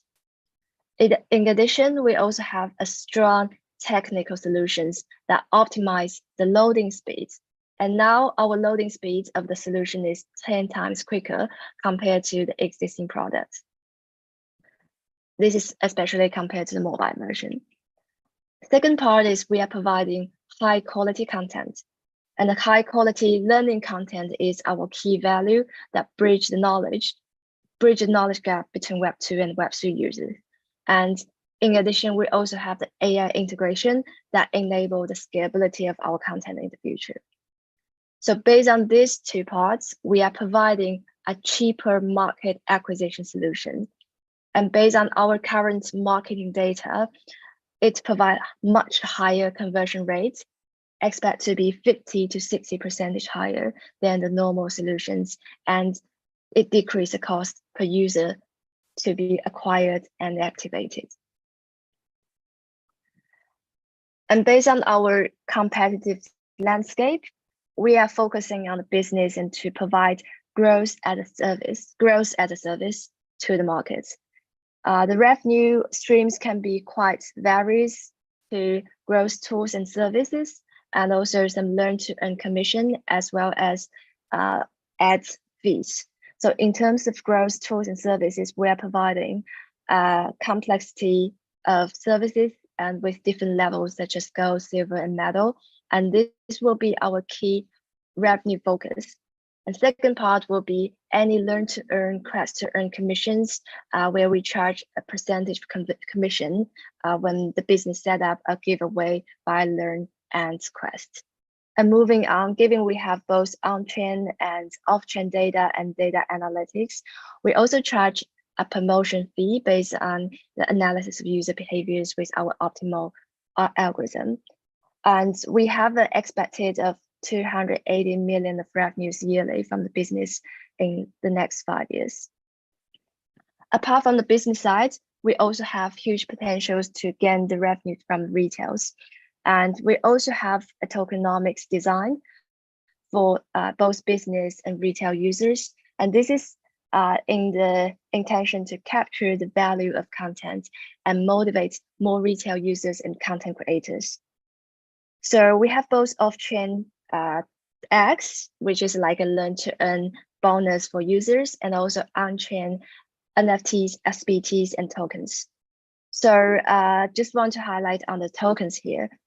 We are aiming to launch tokens. One is RBT, which is a reward for learning activities related to their projects, access to premium content, participate in events, and purchasing services within the RabbitGo ecosystem. And in terms of the governance token, we are aiming to have some kind of motivation to the early contribution and early contributors to our whole ecosystem. And this is like a proposal allocation of our tokens. And this is our governance token. So to achieve all these products, attractions, tokenomics, we have a strong team in our to our business. So we have the tech team. The tech lead is Susan. He is also a founder of several Web3 toolbox and is a serial Web3 entrepreneur. And he's quite strong full stack engineer, have experience for both Web3 and Web2 companies. Sally here, as I introduced, I was a former fintech and banking product owner and doing more of strategic stuff in this product. QZ is our product, and she is excelled in all these kind of private channel promotions and a consultant for the internet company and have strong experience in those kind of growth products. And 3 of us are the alumni from the UCL. We also have a marketing lead, Vincent, who is working on the product marketing, and he also has strong experience in the fundraising and marketing at the Fortune 500.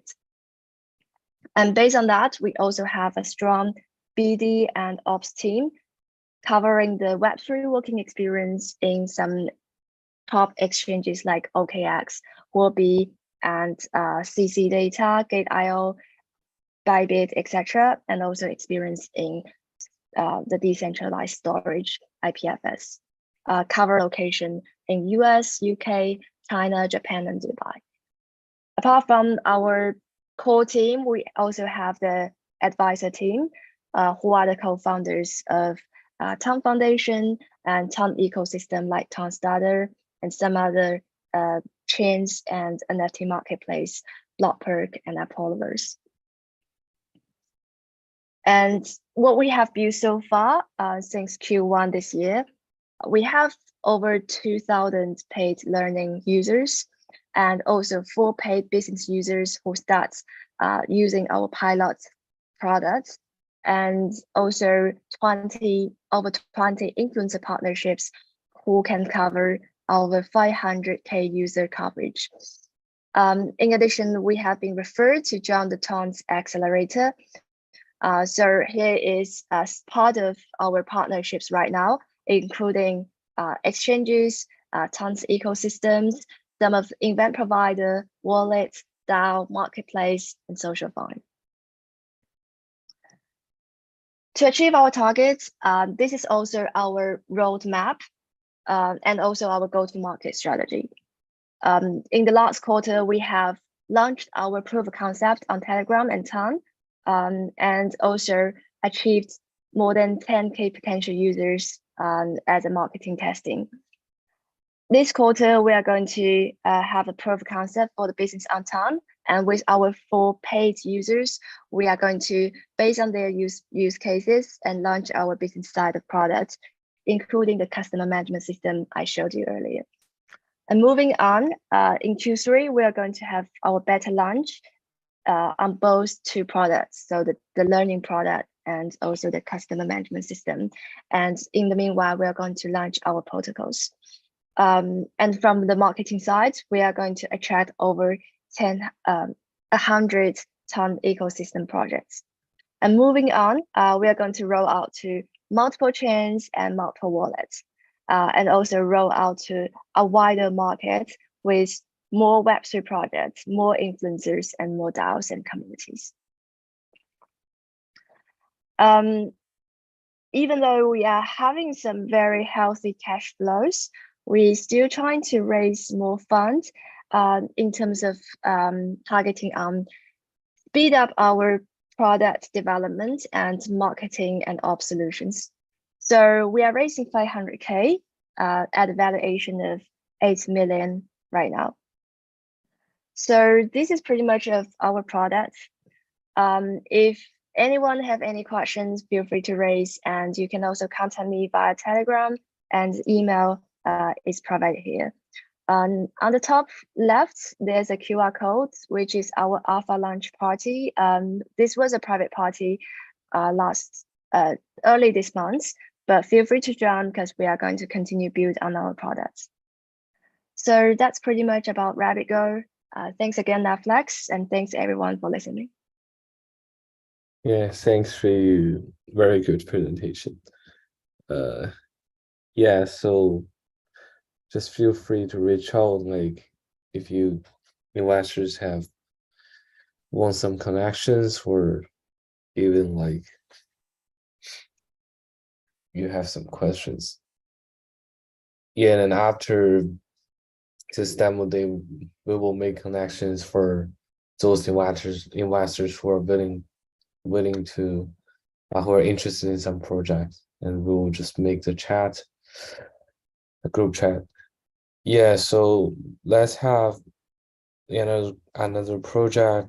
We have the Doxy chain. Are you guys here? Yes, we are. Yeah, you can start. Great. So hello guys, I'm calling from Warsaw, Poland. I think we're going to be the most boring project in here because we do not have any tokenomics embedded in our project. We just built our own unique blockchain, and I'll tell you like in a bit how we did that. Just give me a second. I'm trying to share my screen. As usual, technical issues.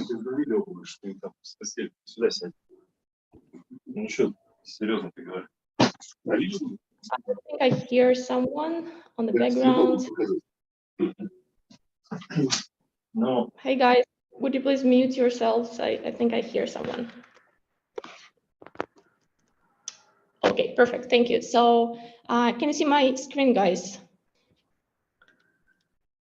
I think so, right? Yeah. Perfect. So before I dive into the project itself, let me introduce myself and the co-founders of DoxyChain. So when it comes to me, I've been having a pleasure of seeing the markets, like our, startup VC blockchain market, from 4 different perspectives. The student perspective, because I've been writing my master thesis on Bitcoin, and then I was working for a tech giant, and then I was working for a VC. I was working for Point72 Ventures based in US. And right now I'm a startup operator. Actually, I have been for the 3 years. So I'm a part of the founding team, not a co-founder though. I was the very first person believing in the success of this project. I was the very first hire. When it comes to our co-founders, all 4 of them have 6 or 7 years within the blockchain space. And again, the skills are pretty complementary. Our CEO has a wide range of has run a wide range of business projects. We also have a legal regulator space, Dude Martin. We have a cryptographic genius, Piotr. He's been working closely with the Ethereum Foundation team back, I think, in 2018 yet. And we have Raphael, who's also supporting the team from Berlin, essentially the capital, European capital of blockchain. He's been developing several ventures by himself prior joining DoxyChain. So we have a number of skillful folks on the team, and why we decided to build DoxyChain and what is it. So the only thing I think you guys should walk away from this presentation is that we bring smart to documents. So we took a pretty boring industry and spotted a bunch of problems in there. Yet before COVID, we assumed that the powers of attorneys are supposed to be based on blockchain. Then there was the whole journey of the founders, a couple of hackathons, first projects, first interest from the partners, excuse me, not partners, but like the big corporate firms here in Warsaw. And we decided to build the unique blockchain tailored to the needs of legal and document spaces. We saw DocuSign doing that back in 2019. They were trying to build on Ethereum, they failed. And we kind of took all the lessons and we built like a cost scalable, cost efficient blockchain, DoxChain. On top of that, we have built a document management system, a DMS, but nothing stopped on that step because we have a bigger vision. And I'm going to show you what our North Star is. But first, let's talk about the problem. So like, as I've mentioned, we have actually seen in our daily business the absolute crazy issue and crazy problem with the fragmented process, right? You have emails, you have Google Drive, you have to sign, kind of in the paper version, you have to send by the courier or you have to, send by the email. This whole process has been extremely not efficient. And after we started our company back in 2019, COVID hit, obviously, right, the pandemic, and it's validated so many assumptions that people indeed can work remotely. The second issue here is obviously the document authenticity, because there is so easy to counterfeit any single paper in any single format. So we decided that we will not build something and then find the problem, but we will solve the actual problems on the market with our unique technology. And we actually brought to the light the DoxChain platform. So we think that we assume that smart contracts is the perfect technology, the perfect mechanism to automate the documents, make them less stale, make the documents dynamic. And that's what we're doing. So we're building this all-in-one platform for automation of this whole process. The second thing which we thought back in the time is this time, right? Like the time of implementation of any solution in the enterprise is taking years, especially if it's a blockchain, right? Like the environments are not compatible, they cannot be integrated. So what we've done is that we built, and we're still building, this platform, which will be so easy to implement if it's irrelevant, if it's like a small company or a big enterprise. We've actually been also doing the estimation that we could reduce the time from 2 years to 2 weeks, right? The implementation in the enterprise. And obviously the one of our ethos assumptions here is that even if we build within Web3, the UX still has to be very friendly for the Web2 people. So we are building like a very intuitive platform, like UX on the DoxChain platform. So everything started from this Power Photoni. Then we had a e-sign, a Drive, remote collaboration, where you can choose the roles. Your team works on the certain documents, you can store it, you can see the full transparent history. And that's where we are right now, or at least that's where we came from. However, the big vision is a little bit different, and I'm not quite sure why we do not see it in here. Okay, cool. So our North Star, though, is to become this platform as a service for advanced document workflow automation.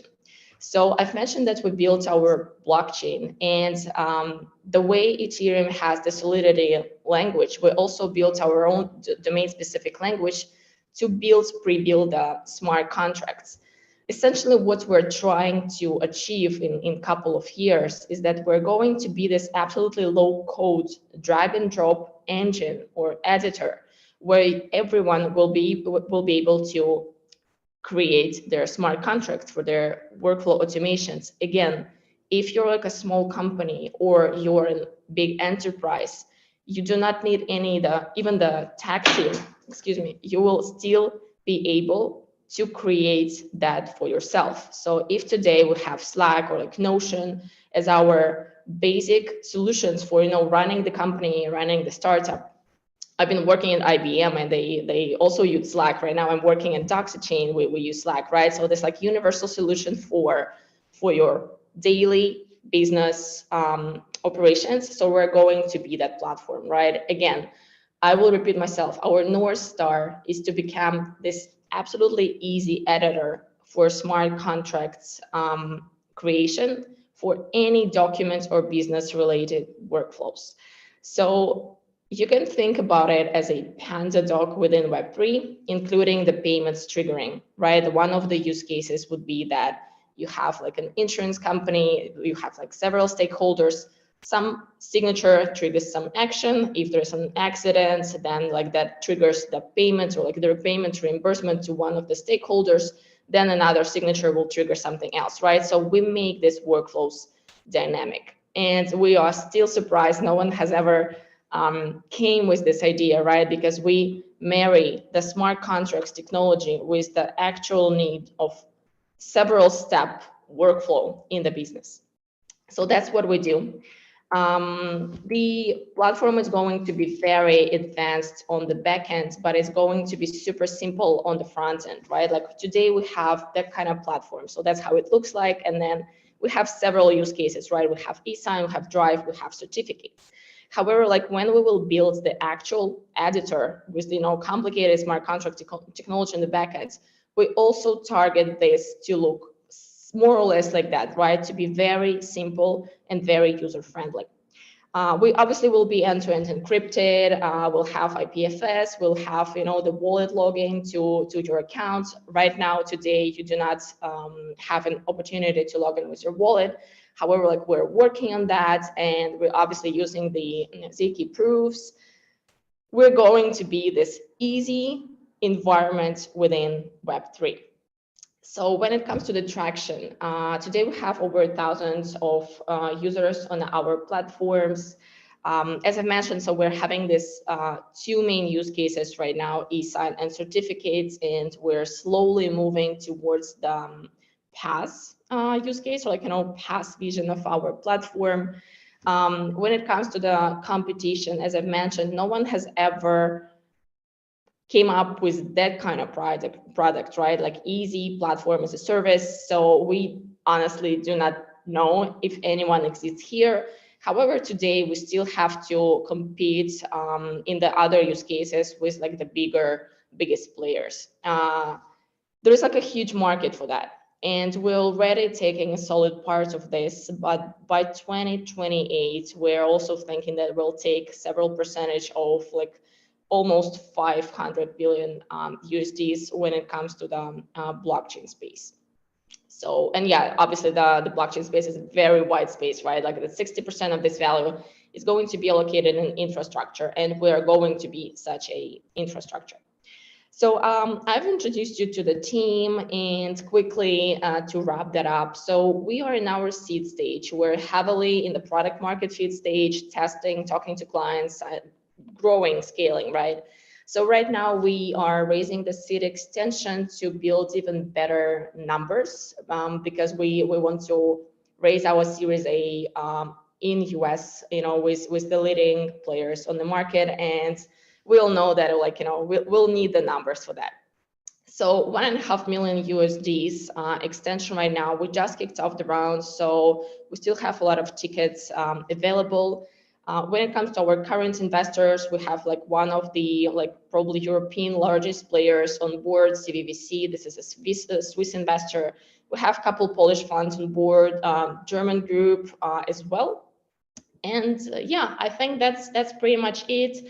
To sum it up quickly, we do not have a tokenomics, and we do not like assume to have a token, like, you know, sometime soon. We are B2B business right now, so we're like operating as a SaaS right now, but we're going to be rather a platform as a service where everyone will be able to automate their workflows in, like, you know, via easy drag and drop smart contract editor. We have our own blockchain. It's called DoxyChain. The team counts 17 people at this point. And yeah, I think I've mentioned everything what I wanted. So I'm happy to take any questions. You have the, excuse me, You have our emails here. Gabriel's our CEO. You can always reach out to me as well directly. My name is Daria, to remind. And yeah, if you believe in blockchain, I think we're your next best bet when it comes to the blockchain infra. And that's pretty much it. Thank you so much, guys. Thanks, Daria. Yeah, and we go for the next project. We have pumpkin dating. Are you guys here?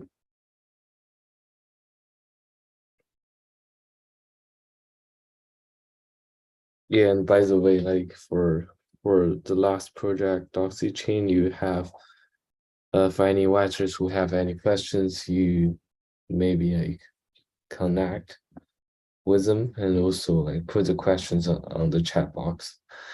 Yeah, and we have our next project. We have pumpkin dating. Are you guys here? Hello. Yeah. I'm trying to share my screen. Okay. So my name's Elon. I'm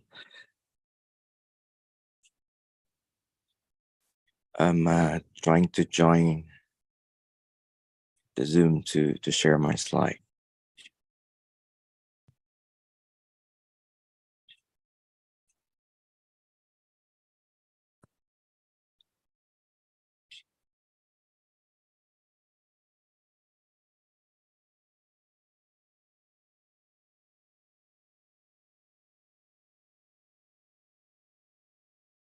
Hello. Yeah, I can. Yeah.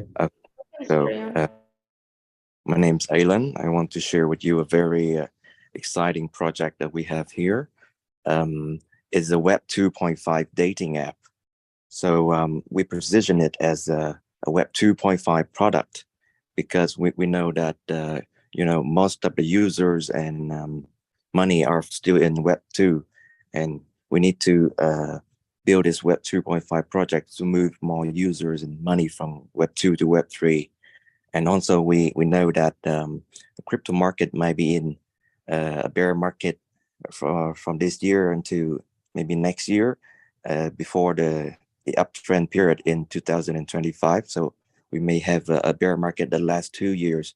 So that's why we try to build a product that can, bring values and revenues from Web 2 users so that we can be downtrend resistant in these 2 years.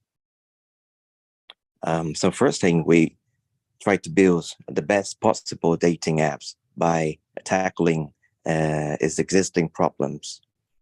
So myself, I've been using dating apps for almost 8 years, and I talk with a lot of people in my dating communities, and we agree that the most popular dating apps right now are not yet optimized for dating. First, there's no social scoring so that we can know who whether the person who sits behind the screen are worth our time to date or not. As it's becoming increasingly costly today, to people want to know more about the reputation of the users on dating apps so that we can allocate our time efficiently. And second, there's no shortcut for stranger to get connected via mutual friends. So when I go to new cities, I have a lot of friends there, but there's no way for them to refer people for me to date in the new cities. And there's no private means to send gifts to accelerate the relationship. And most dating apps are still very susceptible to user data breach because I don't want to have my email address or phone number to be leaked in any way so that people know that I'm using a dating app. So we came up with a solution that is a super dating a safe dating super app. Our three main values is to provide safe dating experience thanks to our privacy features and social scoring. The second value is to have people save time in dating with features that they can use to make an impression, send gifts, or get introduced by mutual friends.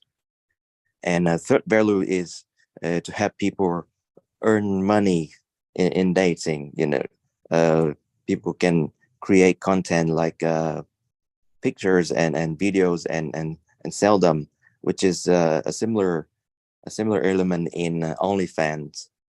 And also for people who don't have who don't have a need to date, they can make introduction and earn a fair income from that. So product-wise, our app includes a dating app, an end-to-end encrypted messengers, and a non-custodial crypto wallet.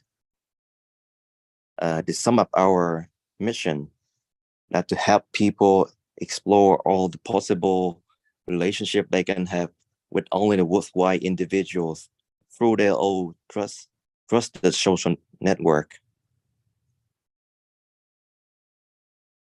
So, since the COVID-19 in 2023, dating app has become one of the best and maybe only way for a stranger to actually meet each other.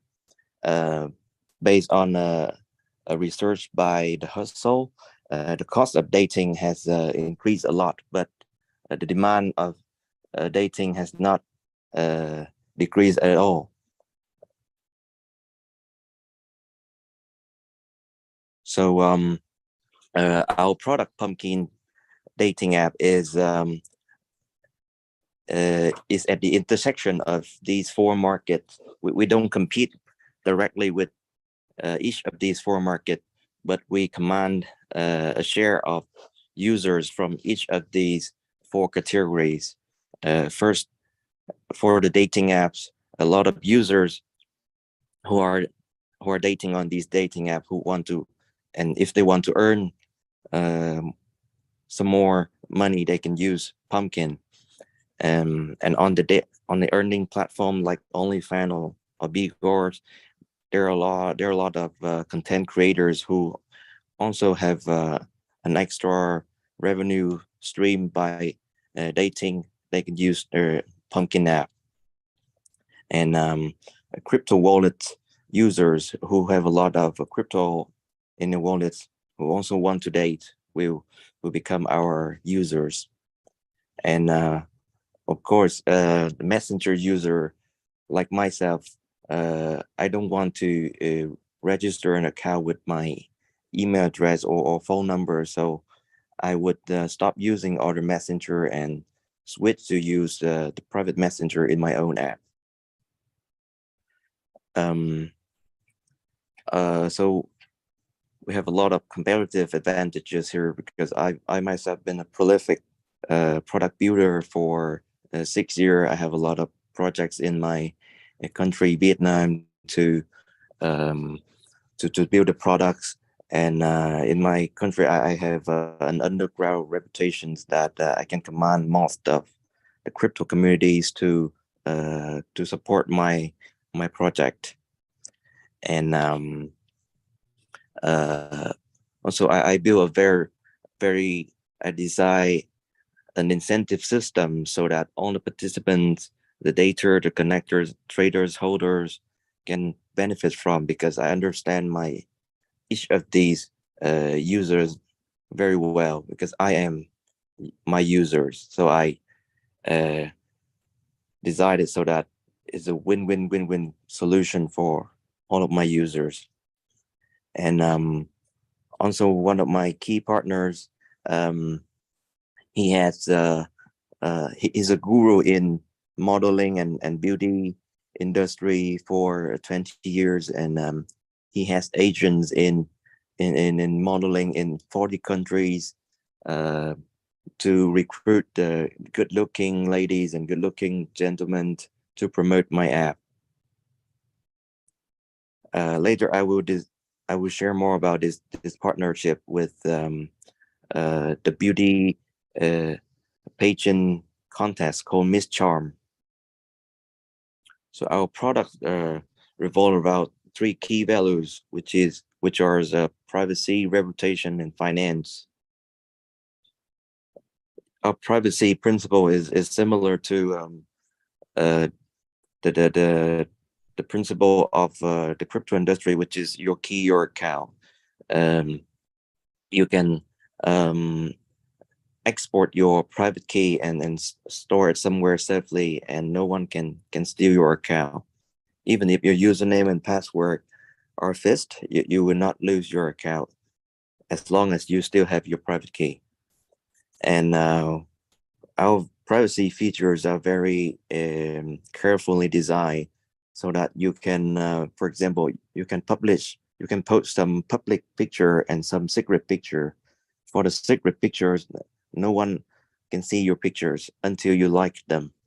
So on this dating app, when you like someone, and in the background,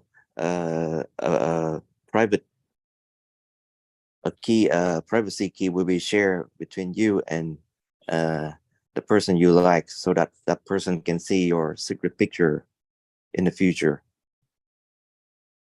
Only the people whom you like can see your secret contents, like pictures and messages.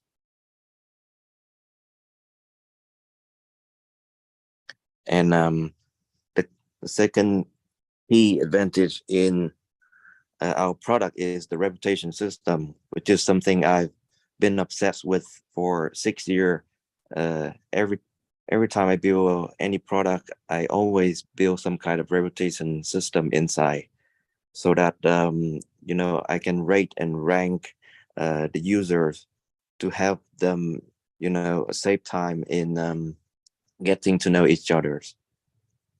So on this dating app, you can see a lot of profile with reputation ranking from 1 to 10, and this can save a lot of your time in deciding who to talk with or who to send a gift to. For example, if you see a high level users, you can feel reassured that that person is not a fake person. That person is connected by a real reliable connectors, and so you can feel more willing to send a gift to accelerate a relationship and get to a date. On this dating app, we have a centralized currency called Pumpkin that will empower each kind of users to for the connectors. They can introduce friends to each other for a living. For the dater, they can post their secret pictures and sell them in the same way as OnlyFans users. And the daters can also send gifts to each other's for emotional values and to accelerate the relationship. And there will be also another class of user that I call traders, who will help with OTC trading of this centralized pumpkin point. So in the future, this pumpkin point can be converted to cryptocurrency and withdraw, but it will require KYC submission. For people who don't want to submit their KYC, they can trade this centralized point on OTC market, thanks to the OTC traders. So this pumpkin point will have a lot of utilities. Is be able to power the whole economy inside this dating app. And part of the profit, user can buy this pumpkin point by making in-app purchases and part of the profit will be used to buy back the tokens. That's how we translate the utility of the pumpkin point and the growth of our dating app into real values for the token.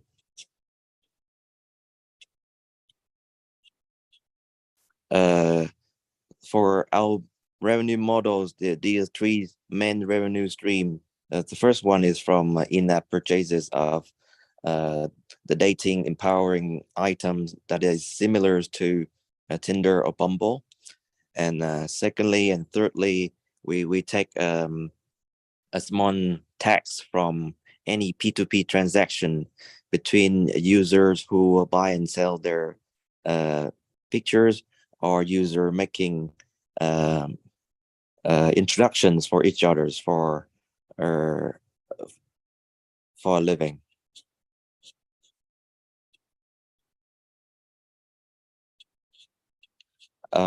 This is the Miss Chart, the international beauty pageants that we organized in February this year for 40 countries. So each of the beauty contestants they were the winners of an existing beauty pageants in their respective countries. For example, each of these ladies, they are a winner of Miss Universe, Miss World, Miss Grand, and they all competed in this Miss Charm competition. And they all of them have promoted NFT and tokens to educate their Web2 followers. And all of these ladies will promote our dating app in their respective countries according to our business plan this year. So the key of our tokenomics is that we have a buyback policy that we will use real profit from the app. That is the money coming from Web2 market updating. We use that profit to buy back the token, to translate that into value for the token.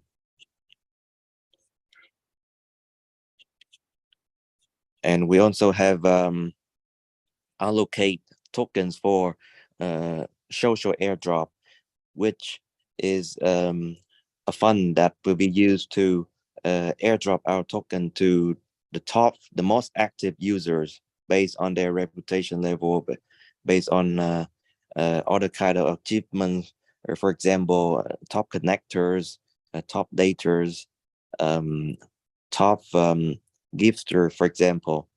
We will share our token with our most active and loyal users. So this is a sketch of our token roadmap, which we consider the 2025 to be the next circle top. So our token plan is very attractive to investors because we plan to have most of their tokens fully vested by the end of 2025, so that our investor can benefit the most from this market top. And after that, from 2026, we will deploy our whole buyback fund to buy back our tokens.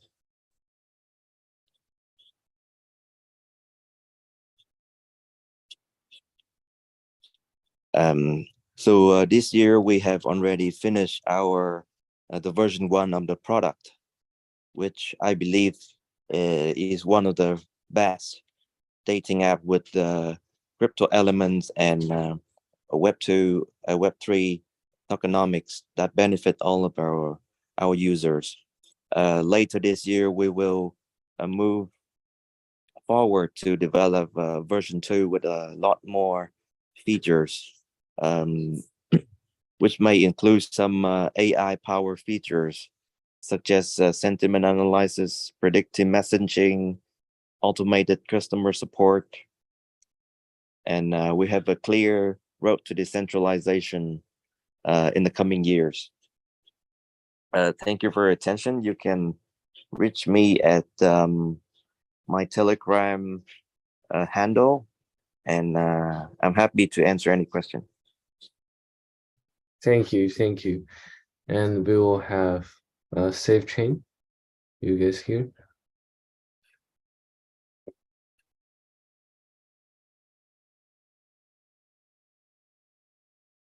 Safe Chain.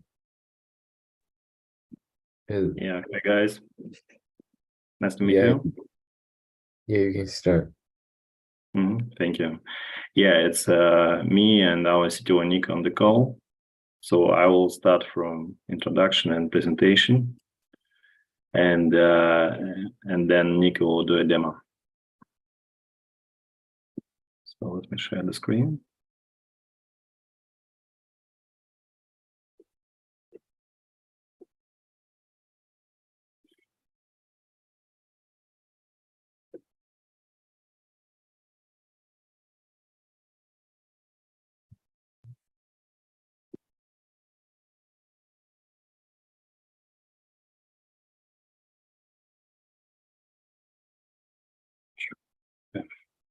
Yeah, so we are a project of SafeChain.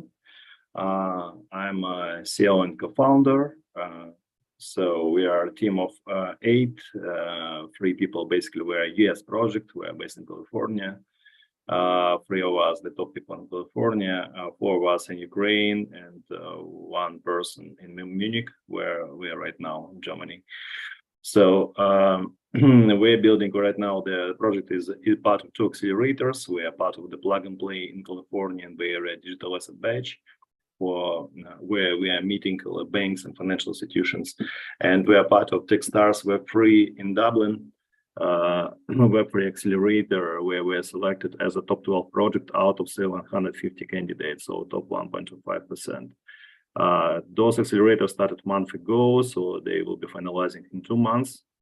And we are basically right now in pre-launch stage. So the product goes right now live in alpha, and the closed beta is preparing to launch in 60 days. So what is SafeChain? The SafeChain, this is Revolut MetaMask. So I myself, I have 11 years experience in fintech. I worked in McKinsey, Deloitte, Stanford Business School, Citadel, and finally for the last 11 years I'm doing fintech. So as a head of innovation lab for Sberbank, BBVA Innovations, and then I made top 20 initial coin offerings in the world in 2017, 70,000 liter raise for the project called BankX. And SafeChain is basically a kind of pivot from BankX. So SafeChain is a Web3 wallet that works like a banking app for global underbanked. So the problem we are solving that globally people in the rest of the world, so outside of US and the European markets, they are missing access to reliable banking products and saving instruments. So which is for most of these people usually US dollar. So our product is where we wanna give people a US dollar account. So how we do that? We do this in Web3 Rails, on Web3 Rails. So first of all, we create like a wallet with a bank level experience. So if this wallet is non-custodial and users in full control of their own money, of their keys. But we eliminate all the things that make the wallet difficult to use for people. So we want this wallet to be used by people that never used crypto before. And we don't want them even to be aware this is a crypto wallet. So we introduce keyless recovery. This is we are Shamir shared secret and MPC algorithms. So you can lose your phone and still then recover the wallet. We introduce no gas fees. So the core wallet right now is on Matic, it's on Polygon, but users do not pay for transactions. We automatically pay for the transactions, so we top up their wallets with Matic. It's on us. So then we offer them free remittances from US to their countries. Particularly we're starting from Latin America and Argentina. And it's possible because in those countries, their stable coins is, we can sell them at premium. And finally, we're offering them for selected countries, we're offering the opening ES bank account, FDC insured in the ES for non-residents. So people first open the wallet, then they go through KYC, and then they can apply for a bank account. They can stop on the wallet level and not go to the KYC, so it's up to users. So this is the wallet looks like straightforward. You'll see later on the demo, but basically it includes only stable coins.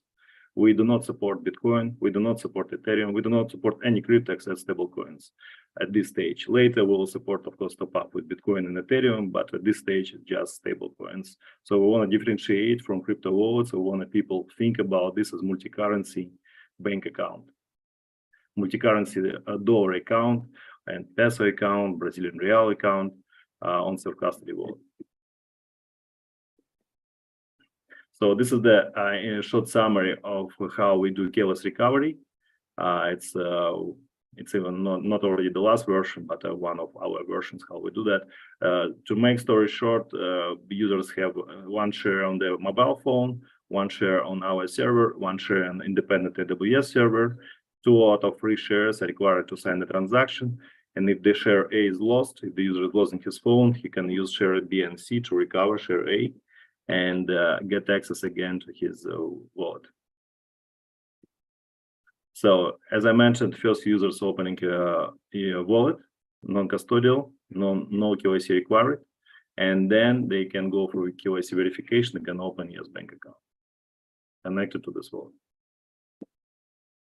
So this is the explanation how a compliance layers work. So we take compliance very seriously, and we basically, this is one of our competitive advantage, that we understand deeply how the compliance work, and we came from the bank background.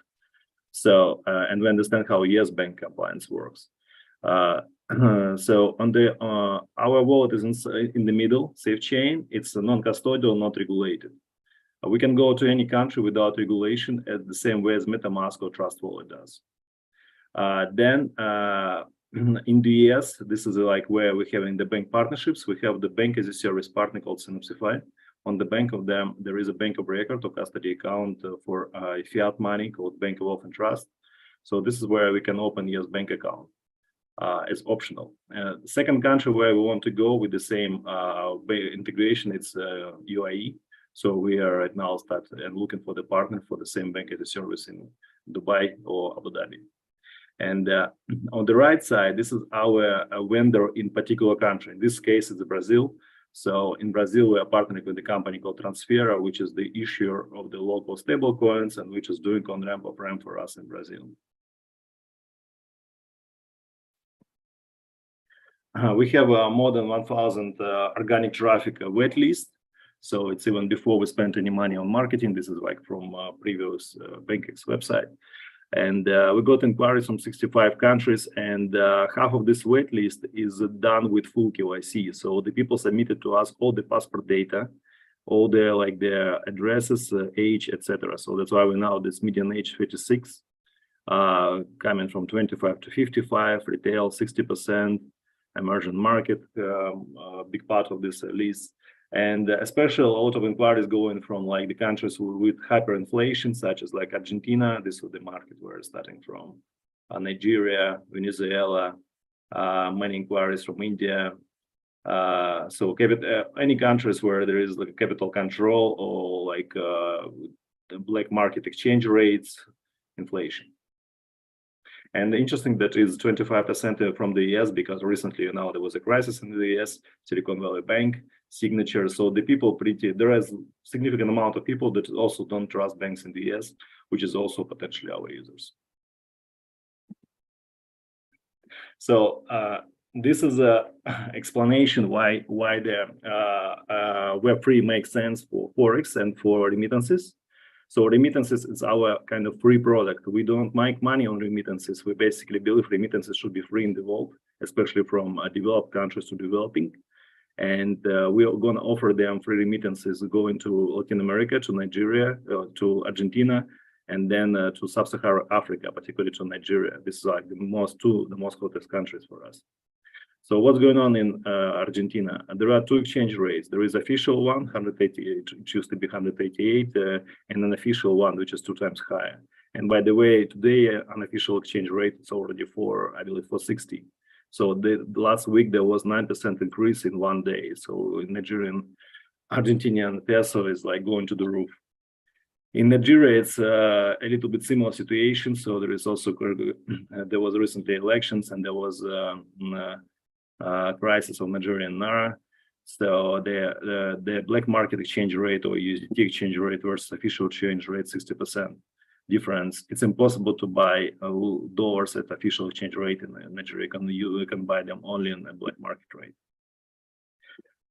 So we are offering, when you're people sending money to those countries, we're offering them to first to buy USDC in the US and then to sell them in those countries, and they get benefit from unofficial exchange rates. So this exactly explanation how this money flow works. For instance, if you're sending money from like Brazil to US, so if you do this, we are SWIFT and traditional payment rails. So the people usually pay 2% forex and 1.2% tax for capital withdrawal. In Brazil, there is a big tax reason why the people prefer Web3. So and if the users like using Web3, so the total cost is 0.7%. So it's like 4 times less. So this is our B2B strategy. So we are looking right now for partners to integrate our application with an existing bank application of wallets. We already signed partnership for Senegal, Sub-Saharan Africa. And we are approaching right now several institutions for the same thing. This is our competition. So most of our competitors, they come in from Latin America. The biggest one is Nomad Global in Brazil. They already opened 500,000, about 500,000 US bank accounts for Brazilians, and they raised $52 million. DoorApp, it's XYC company, $5 million raised, Mexico. Utopia, Argentina, and yes, $5 million raised. Lemon Cash, it's more established company. So it's about $40 million raised. So some of them know Web3 Rails, like Nomad Global. All of them are custodial. So we are the only one Web3 Rails native application here. So this is our main benefit. So that we're offering, like we can grow globally as a Web3 Rails application. At the same time, we're headquartered in California, and we have very good relationship with institutions, financial institutions in the US. So this is also going to be our advantage. So the roadmap, we're right now we're finalizing the wallet. The wallet in alpha is already done. We'll start to work on the beta, and then we're going to connect US bank account, apply for money service business license in California, several states. And finally, we want to deploy investment product and such as SafeChain Earn account with DeFi lending and some traditional mortgage products.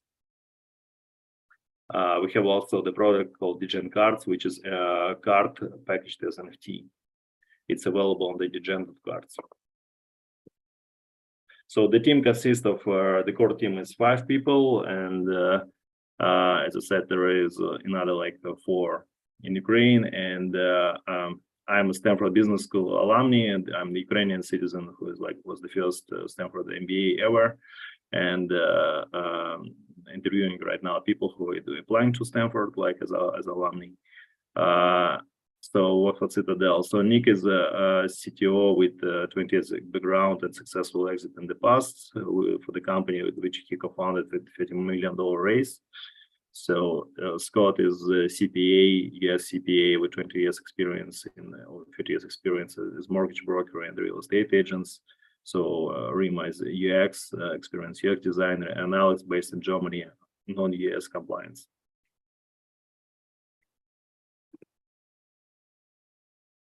So we have a strong Argentinian strategic advisor. So he's pretty much almost part of the team, Alex Torriglia.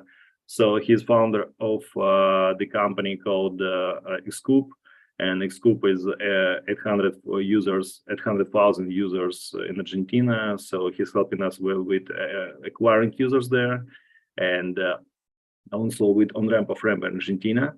So the close beta launch in Argentina scheduled for July 1, and basically on Monday we have kickoff on the marketing campaign in Argentina, and we'll have like a lot of already like big team there who's gonna do that. In the US, we partnered with recently got acquired partnership with Stripe, and Stripe gonna do our on-ramp, off-ramp of USDC for our customers in all 50 states in the United States. So this means that the users, when they want to top up real-time SafeChain wallet, they will do this via Stripe.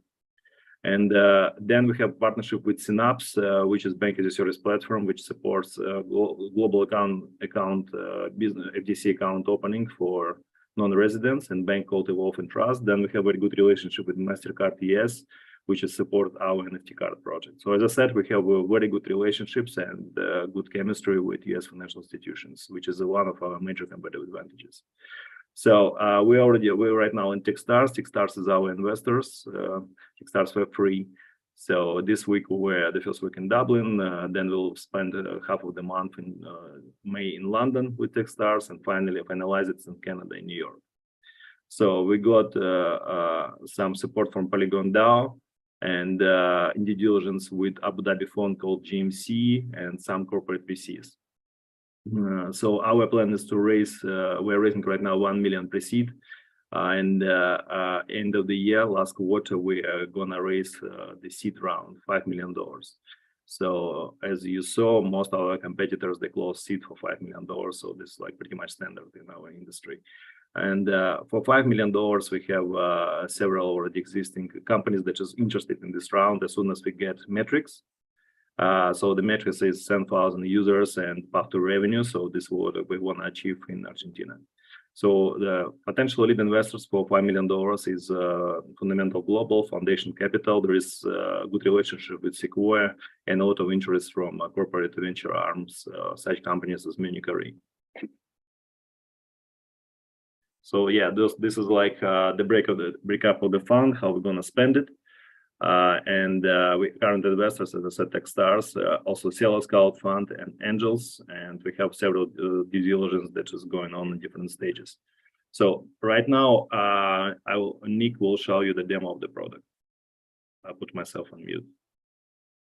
Hi guys, let me show you the quick demo of the product. So I'm right now just joining the Zoom from my mobile phone, and I'll show you the demo. Igor, can you stop screen share, please, so I can share the screen? Yeah, can you guys go a little bit fast? It's like, yeah, because we have some project left.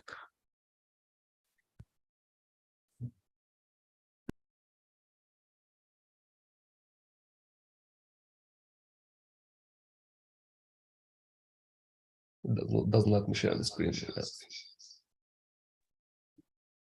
Okay, yeah, guys, we can't share the screen, so just please reach out. We'll show the demo on one of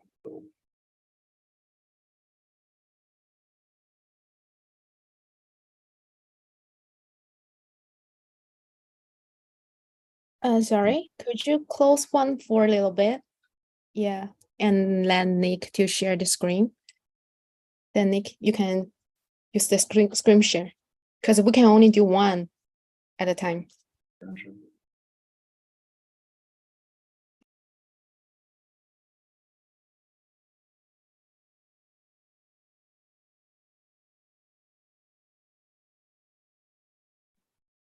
Hello, can you hear me? Okay.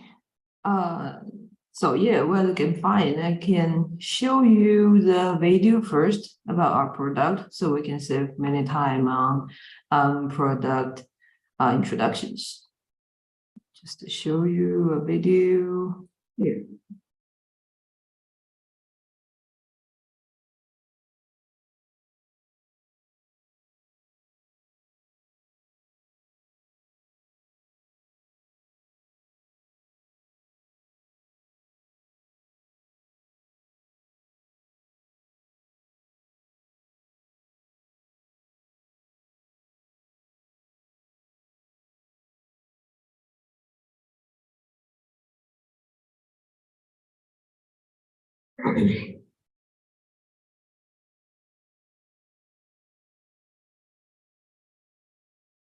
right.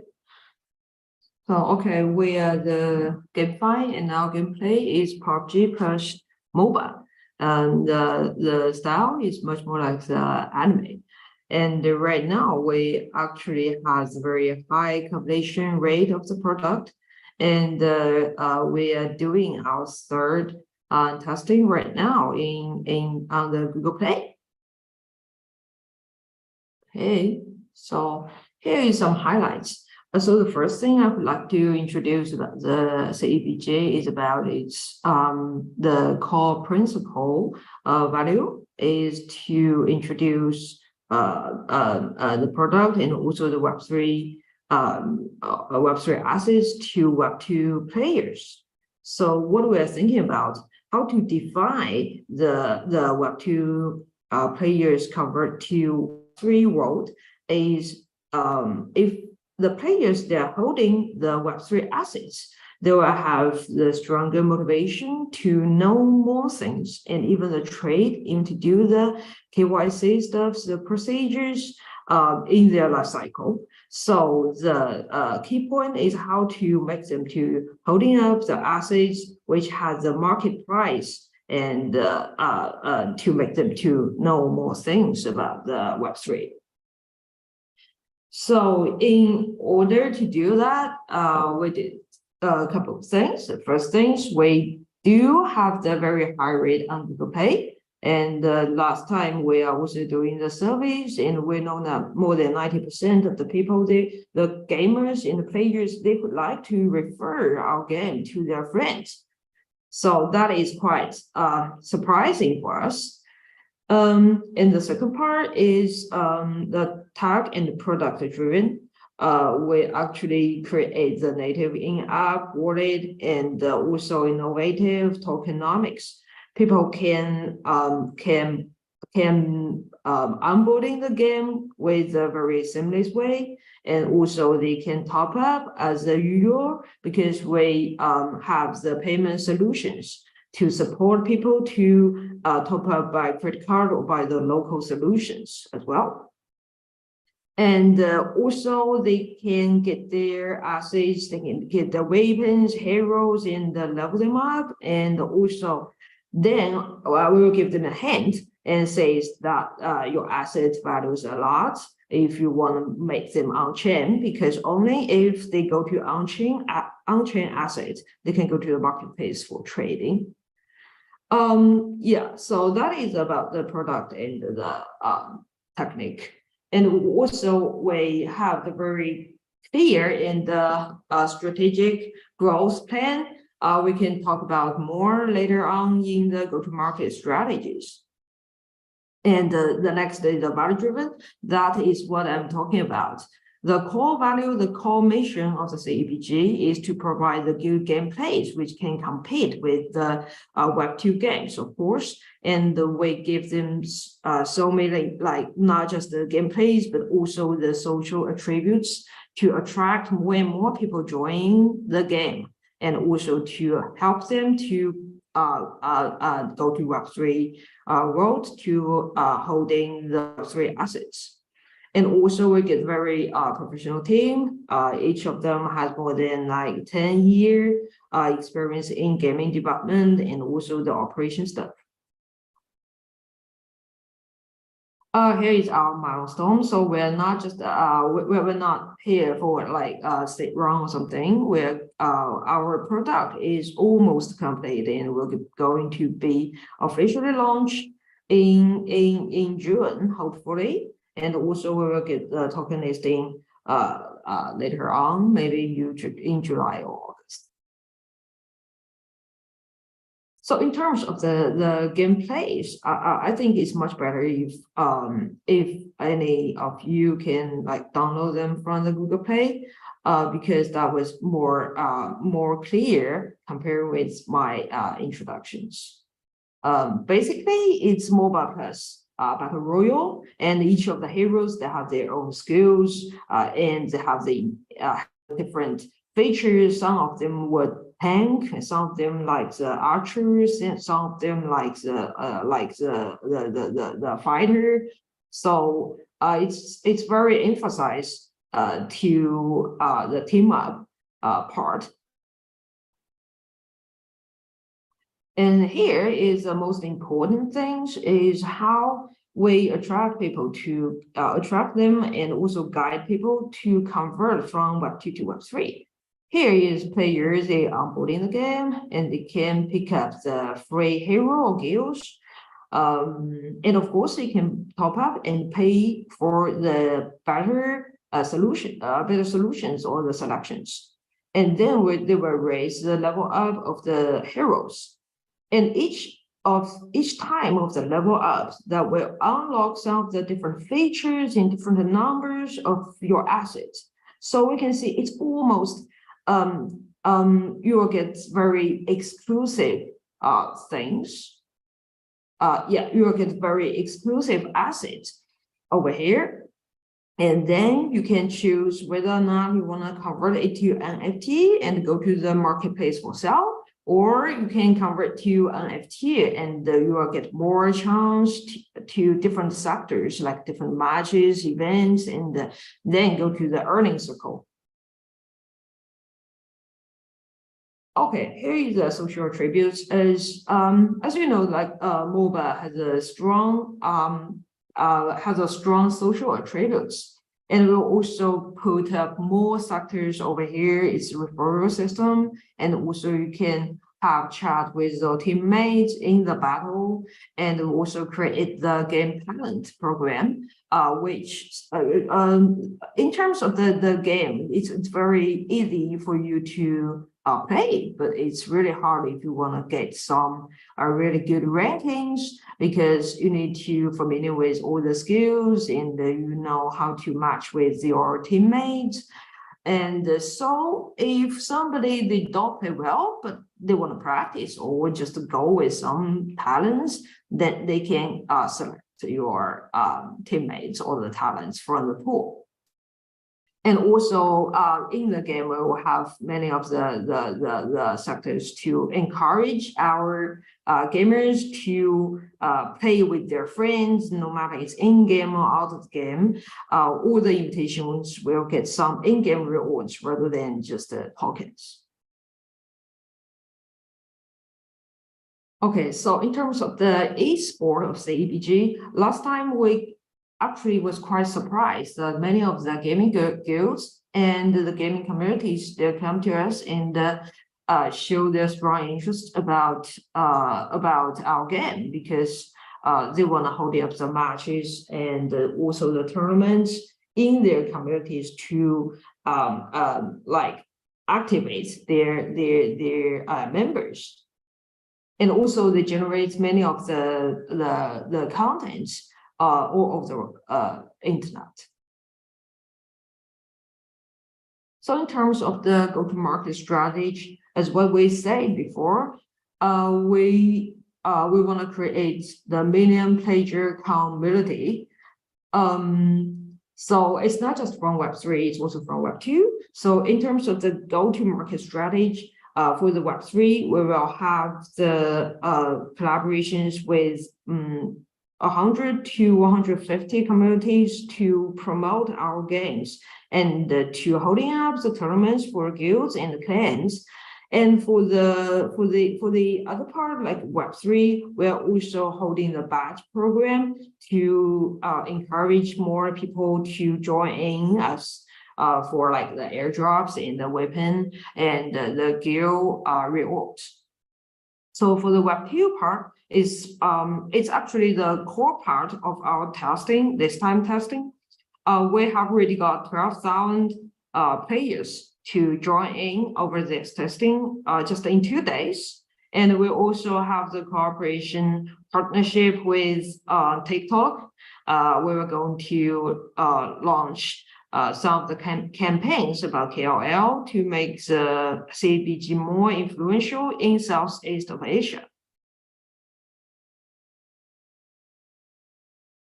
Okay, so what is our achievement right now? We have 100,000 community and Twitter members and the followers. And also we have 3 rounds test. The first one is last year at the same time.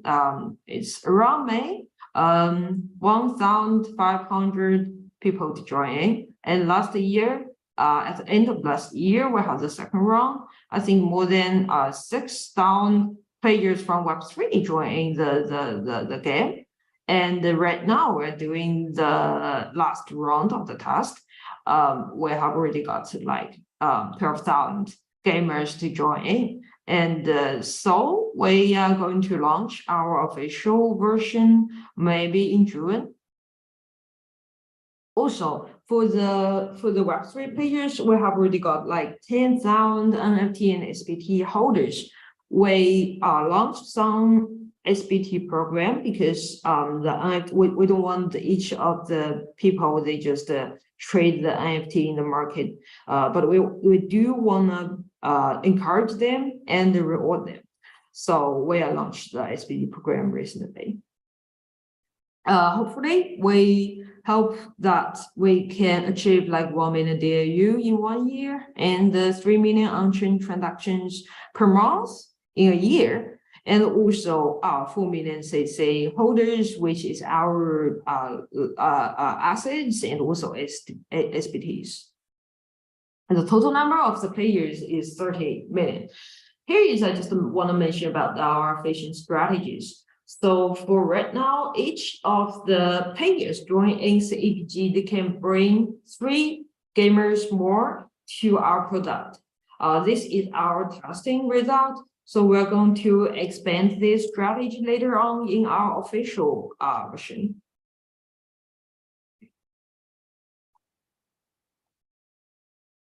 Here is about our NFT type. We have 4 types of NFT. The hero, we have more than 10 heroes, each have the different skills and different features, and you can level them up and get some rewards in the numbers over there. And also we have the different weapons. Each of the weapons that have the different features as well. And chips which can empower heroes and weapons as well. So map NFT is going to be launched in the end of the year.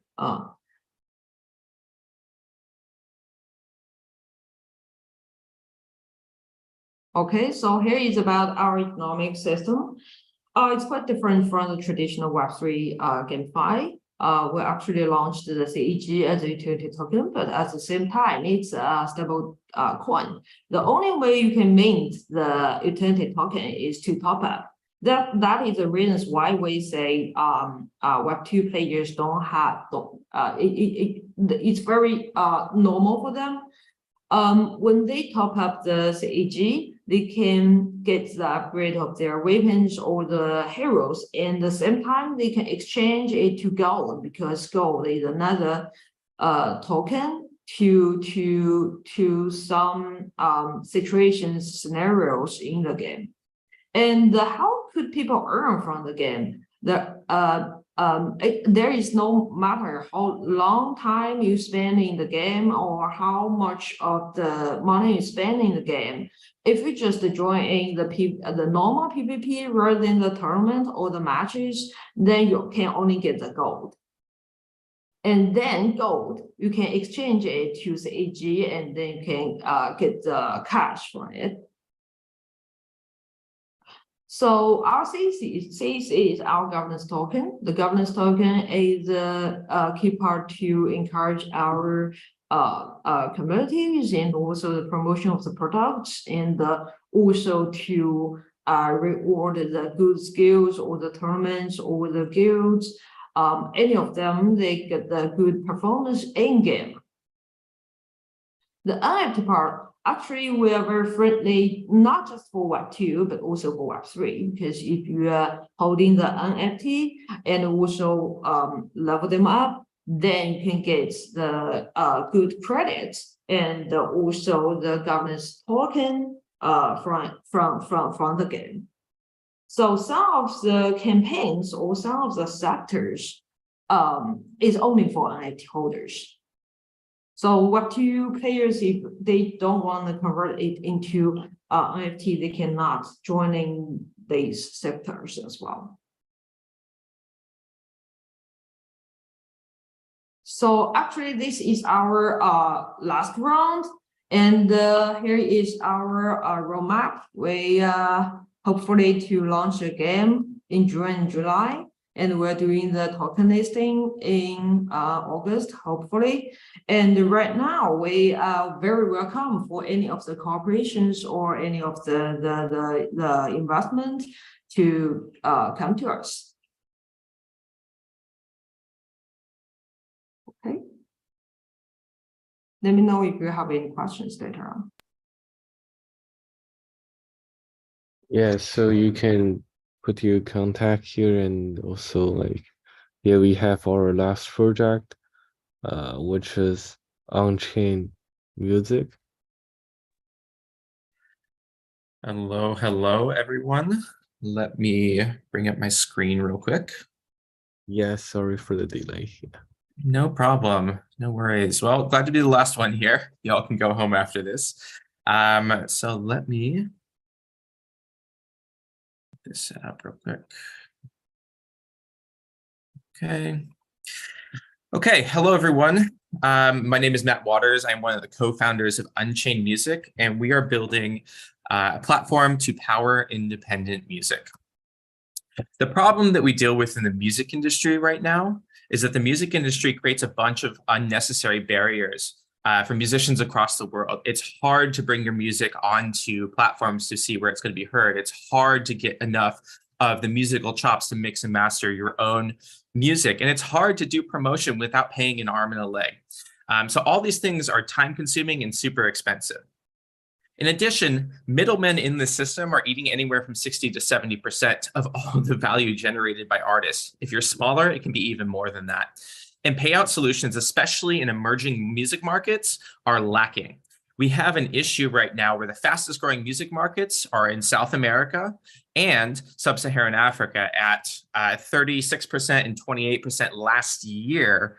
And a lot of the banking systems aren't actually supporting enough artists out there to actually bring the creativity into the international market. So the solution is what we're building here at Unchained Music. We're building a suite of products powered by Web3 and AI in order to bring down these barriers to entry. The idea being that we're able to put money and time back into the artist's hands. So we start by our core, which is our music distribution platform, taking the artist tracks and putting it everywhere that it's going to be heard. And that's a free service. We'll talk about how we're able to afford a free service in a second. We're able to save money for the artist. We offer algorithmic and AI solutions for mixing, analytics, and promotion, which means they're saving time. They don't have to spend hundreds of hours learning how to mix and master their own music. And we're able to reach them where they are. We support 76 fiat currencies, as well as implementing USDC for payouts anywhere that's not under sanction in the entire world. So for those of you that don't know what music distribution is the taking of a finished track of music, a finished piece of music, and putting it on streaming platforms, putting it on download platforms. An artist cannot go directly to Spotify. They cannot go directly to TikTok. They cannot go directly to Apple and put their music up on those platforms. You have to go through a music distribution platform, and that's what we do. We help an artist put their music everywhere it's going to be heard. Music distribution itself is about $4 billion of a $31.2 billion recorded music market. This recorded music market is expected to basically triple by 2030, looking at a 14.7% compound annual growth rate. So we are participating in a massive, massive, massive market that is expected to grow quite heavily over the next few years. So the problem that we're dealing with right now, there's over 100,000 tracks that are uploaded every single day to Spotify and other streaming providers. This is expected to grow by 150,000% over the next 30 years. This is ridiculous. And but this is powered by the idea of being creation and distribution becoming more accessible. In the 60s and 70s, 1960s, 1970s, you had 600 to 800 records a year. That has exploded to 100,000 records a day, and this is only going to continue accelerating. The problem that we're dealing with this content specifically is that content has to be vetted at the moment by humans. The largest distributors in the world are vetting content via humans, and they have massive bloat in their organizations, and they're working off 30-year-old tech. So within our platform, we're solving a lot of these issues right now. The first part of our platform is the AI mixing and mastering platform that has been deployed. We ended up opening the beta to this a few weeks ago. We already have 900 users in this, which is great. And so you as an artist can upload the different parts of your track. You can upload the vocals, the bass, the drums, and the synths, and everything else that goes into the track. You press a button and it automatically mixes it for you, gets you about 95% of the way there that a human ear would. The thing that gives us an advantage here is that this saves us hundreds of hours and hundreds of dollars. A traditional way to do this is to learn it yourself and spend about 200 hours learning this. This is a separate skill set from making music, or going to someone and paying them. And that can cost anywhere from $500 up to $2,000, $3,000. We can do this for $11.99. The core part of our app here, right, the app that's bringing people in is our distribution app. We offer this for free to artists, and we work on something called a royalty capture model, which we'll talk about a little bit later. And we offer all the typical things the music distribution platform would. We offer splits. If you have a co-creator, we can do that for you. We offer IP management. We offer on-chain payments that's coming. And the thing that is really a big moat for us is an AI-based content management system. The issue here is as content continues to grow, as it continues to move for that 150,000% over the next 30 years, we have to have a way to deal with music metadata. The music industry has not solved this issue, and we have. Step 3 here is we have an algorithmic playlisting system that matches the objective measurements about a track. What's the BPN? What's the internal genre of Spotify? What types of vocals does this have? With playlists that also have that same sort of vibe, that same sort of objective measurements here. We've seen about a 3 times greater uptake rate with this tool compared to traditional playlisting tools. And that's because artists, once again, don't have time to listen to all the playlists they're submitting their music to. The last part of our product here is a royalty prediction tool that allows us to forecast cash flows for music IP over the next 10 years. So we're giving independent labels, we're giving independent rights holders the ability to say, hey, I'm going to make this much money over the next 10 years, which allows them to predict their business. When we work with people like Another Block, Songbits, which are fractionalized music IP platforms, they need to know how much they're going to price their music NFTs for that own that music IP. They use us to be able to do that. Traditional ways to do this is you have to hire a CPA. You do it on a catalog basis. So you do all the tracks of an artist, takes a few hours. You're paying them $200 to $400 per hour. We have them on this as a subscription at $500 to $1,000 per month. These are some of the rights holders that we've worked with over the past, I would say 3 months at the moment. We've worked with rights holders, which does not necessarily mean the artists or the teams themselves. It could be a producer on the track. It could be someone that owns a percentage of the track. But being able to evaluate music IPs such as Rihanna's Bitch Better Have My Money, The Weeknd's Acquainted, tracks by Rehab, tracks by Bieber, tracks by any of these major artists, we've probably done them at this point. And this is a necessary component for any sort of fractionalized IP platform and anyone that needs to protect that cash flow. Only the major record labels have this right now, and we're making this available to independents. We do have a utility token that will be deployed post this raise. That utility token specifically is going to reward artists within our platform for maintaining liquidity in our system. And then on the back end, they'll be able to exchange it for some of these tools that we talk about, because the tools don't cost us a lot. So there is a circular economy here. And so now you might be asking yourself, okay, how can they do the core of this app for free? How does that work? And so we work on what we call a royalty capture model. Within the music distribution sphere, there are 3 business models. One, either you're paying upfront per release, per track that goes out. Number 2, you're paying a subscription. So every single year you're paying money. Or number 3, you're getting a percentage of royalties taken on the back end. And that can vary anywhere from 15 to 90% of your royalties taken. And so what we're able to do, we do none of those things. When the royalties, when the payment on behalf of the artist comes back to us, we lock it in our system for a set period of time. Right now, that set period of time is 1 month and the first $30 that every single artist makes. During that time, we either invest this money in US government bonds or we put it in stablecoin pools in USDC.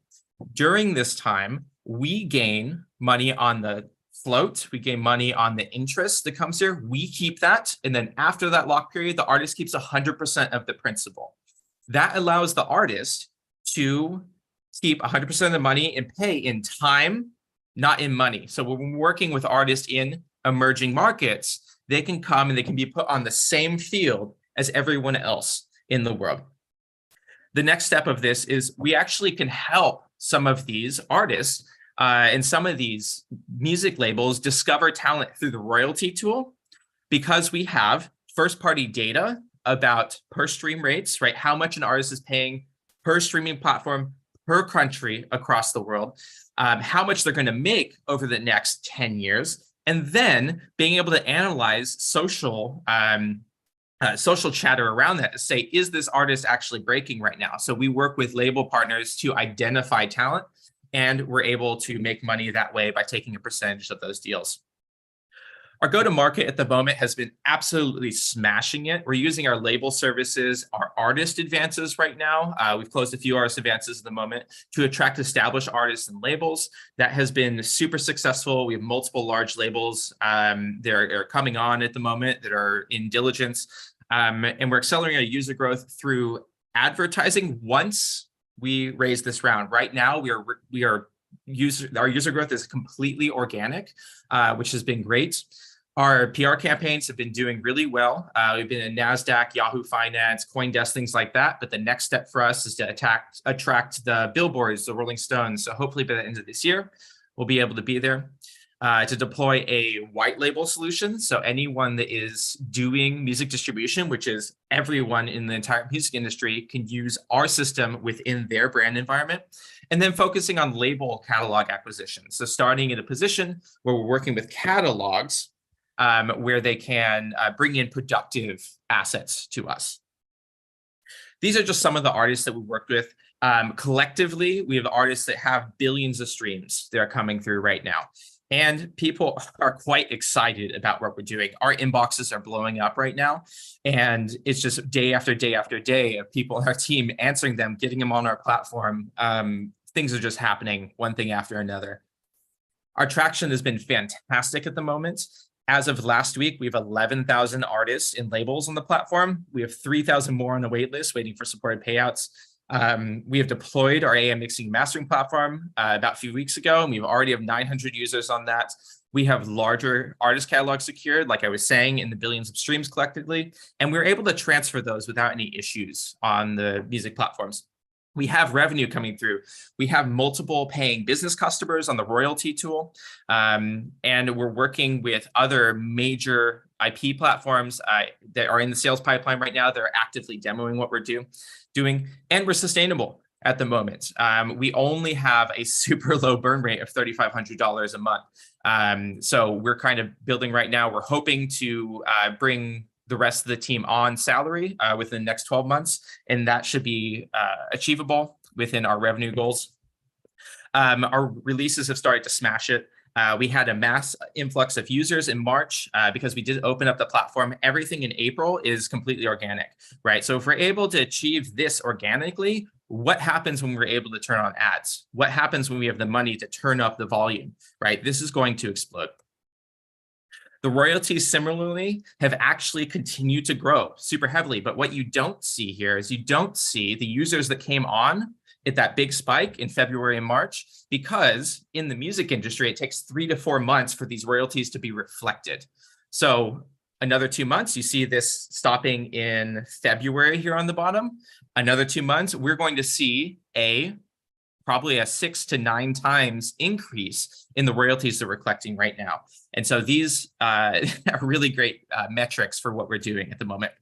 Current state, we are in open beta. We do have payments live. Royalty is live. Our educational side is live. AM mixing and mastering is live. Our royalty advances in live, and we're starting to smash it on our SEO. We're on the front page of Google for variations of free music distribution, beating out a lot of our Web 2 competitors. By the end of this year, we're hoping to have 60,000 active users. In June, we're hoping to deploy our algorithmic playlisting. We're increasing the amount of people that we have on our royalty tool. And in September, we're going to further monetize with the SaaS model on top of this, bundling all of these tools that we talked about in various levels of subscription. And then we're aiming to be profitable within 12 months. This is our leadership team right now. Hi, I'm Matt. We also have Matthew Bush, Scott Ashby, and Corey. We've been working with some of the major brands that you've seen in the music industry, right? Warner Music DDEX, which is the Music Metadata Coalition, Universal, Adidas, and so on and so forth. Our advisor team is also fantastic. Some of you might know Ben Lakoff, big in the crypto sphere, currently works with Bankless Ventures. Dr. Jay Mogus, who's worked with some of our competitors before, such as the Orchard Spin-Up, and Michael Ugu, who is on the Merlin Board of Directors, which is the largest independent music organization in the world, and was the former general manager of Sony Music West Africa. We are raising right now. We're raising 1.5 million in a safe with a token warrant, and we're raising at a 30% discount due to current market conditions. We already have commitments for $450,000, and we're looking to fill out the round as soon as possible. So basically, the next $550,000 comes in at a 30% discount, and then beyond it, it'll go back up to our normal valuation. So that's it. Thank you so much. If you have any questions, I'll drop my contact info in the chat. Feel free to schedule something with me. Feel free to reach out and talk soon. Thank you, everyone.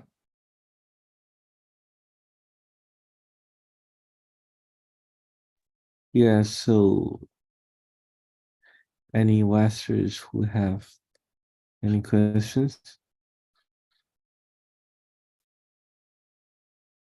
Okay, so yeah, we are done for all the project today, and I just give the mic to Joan Afflux, and thanks for coming.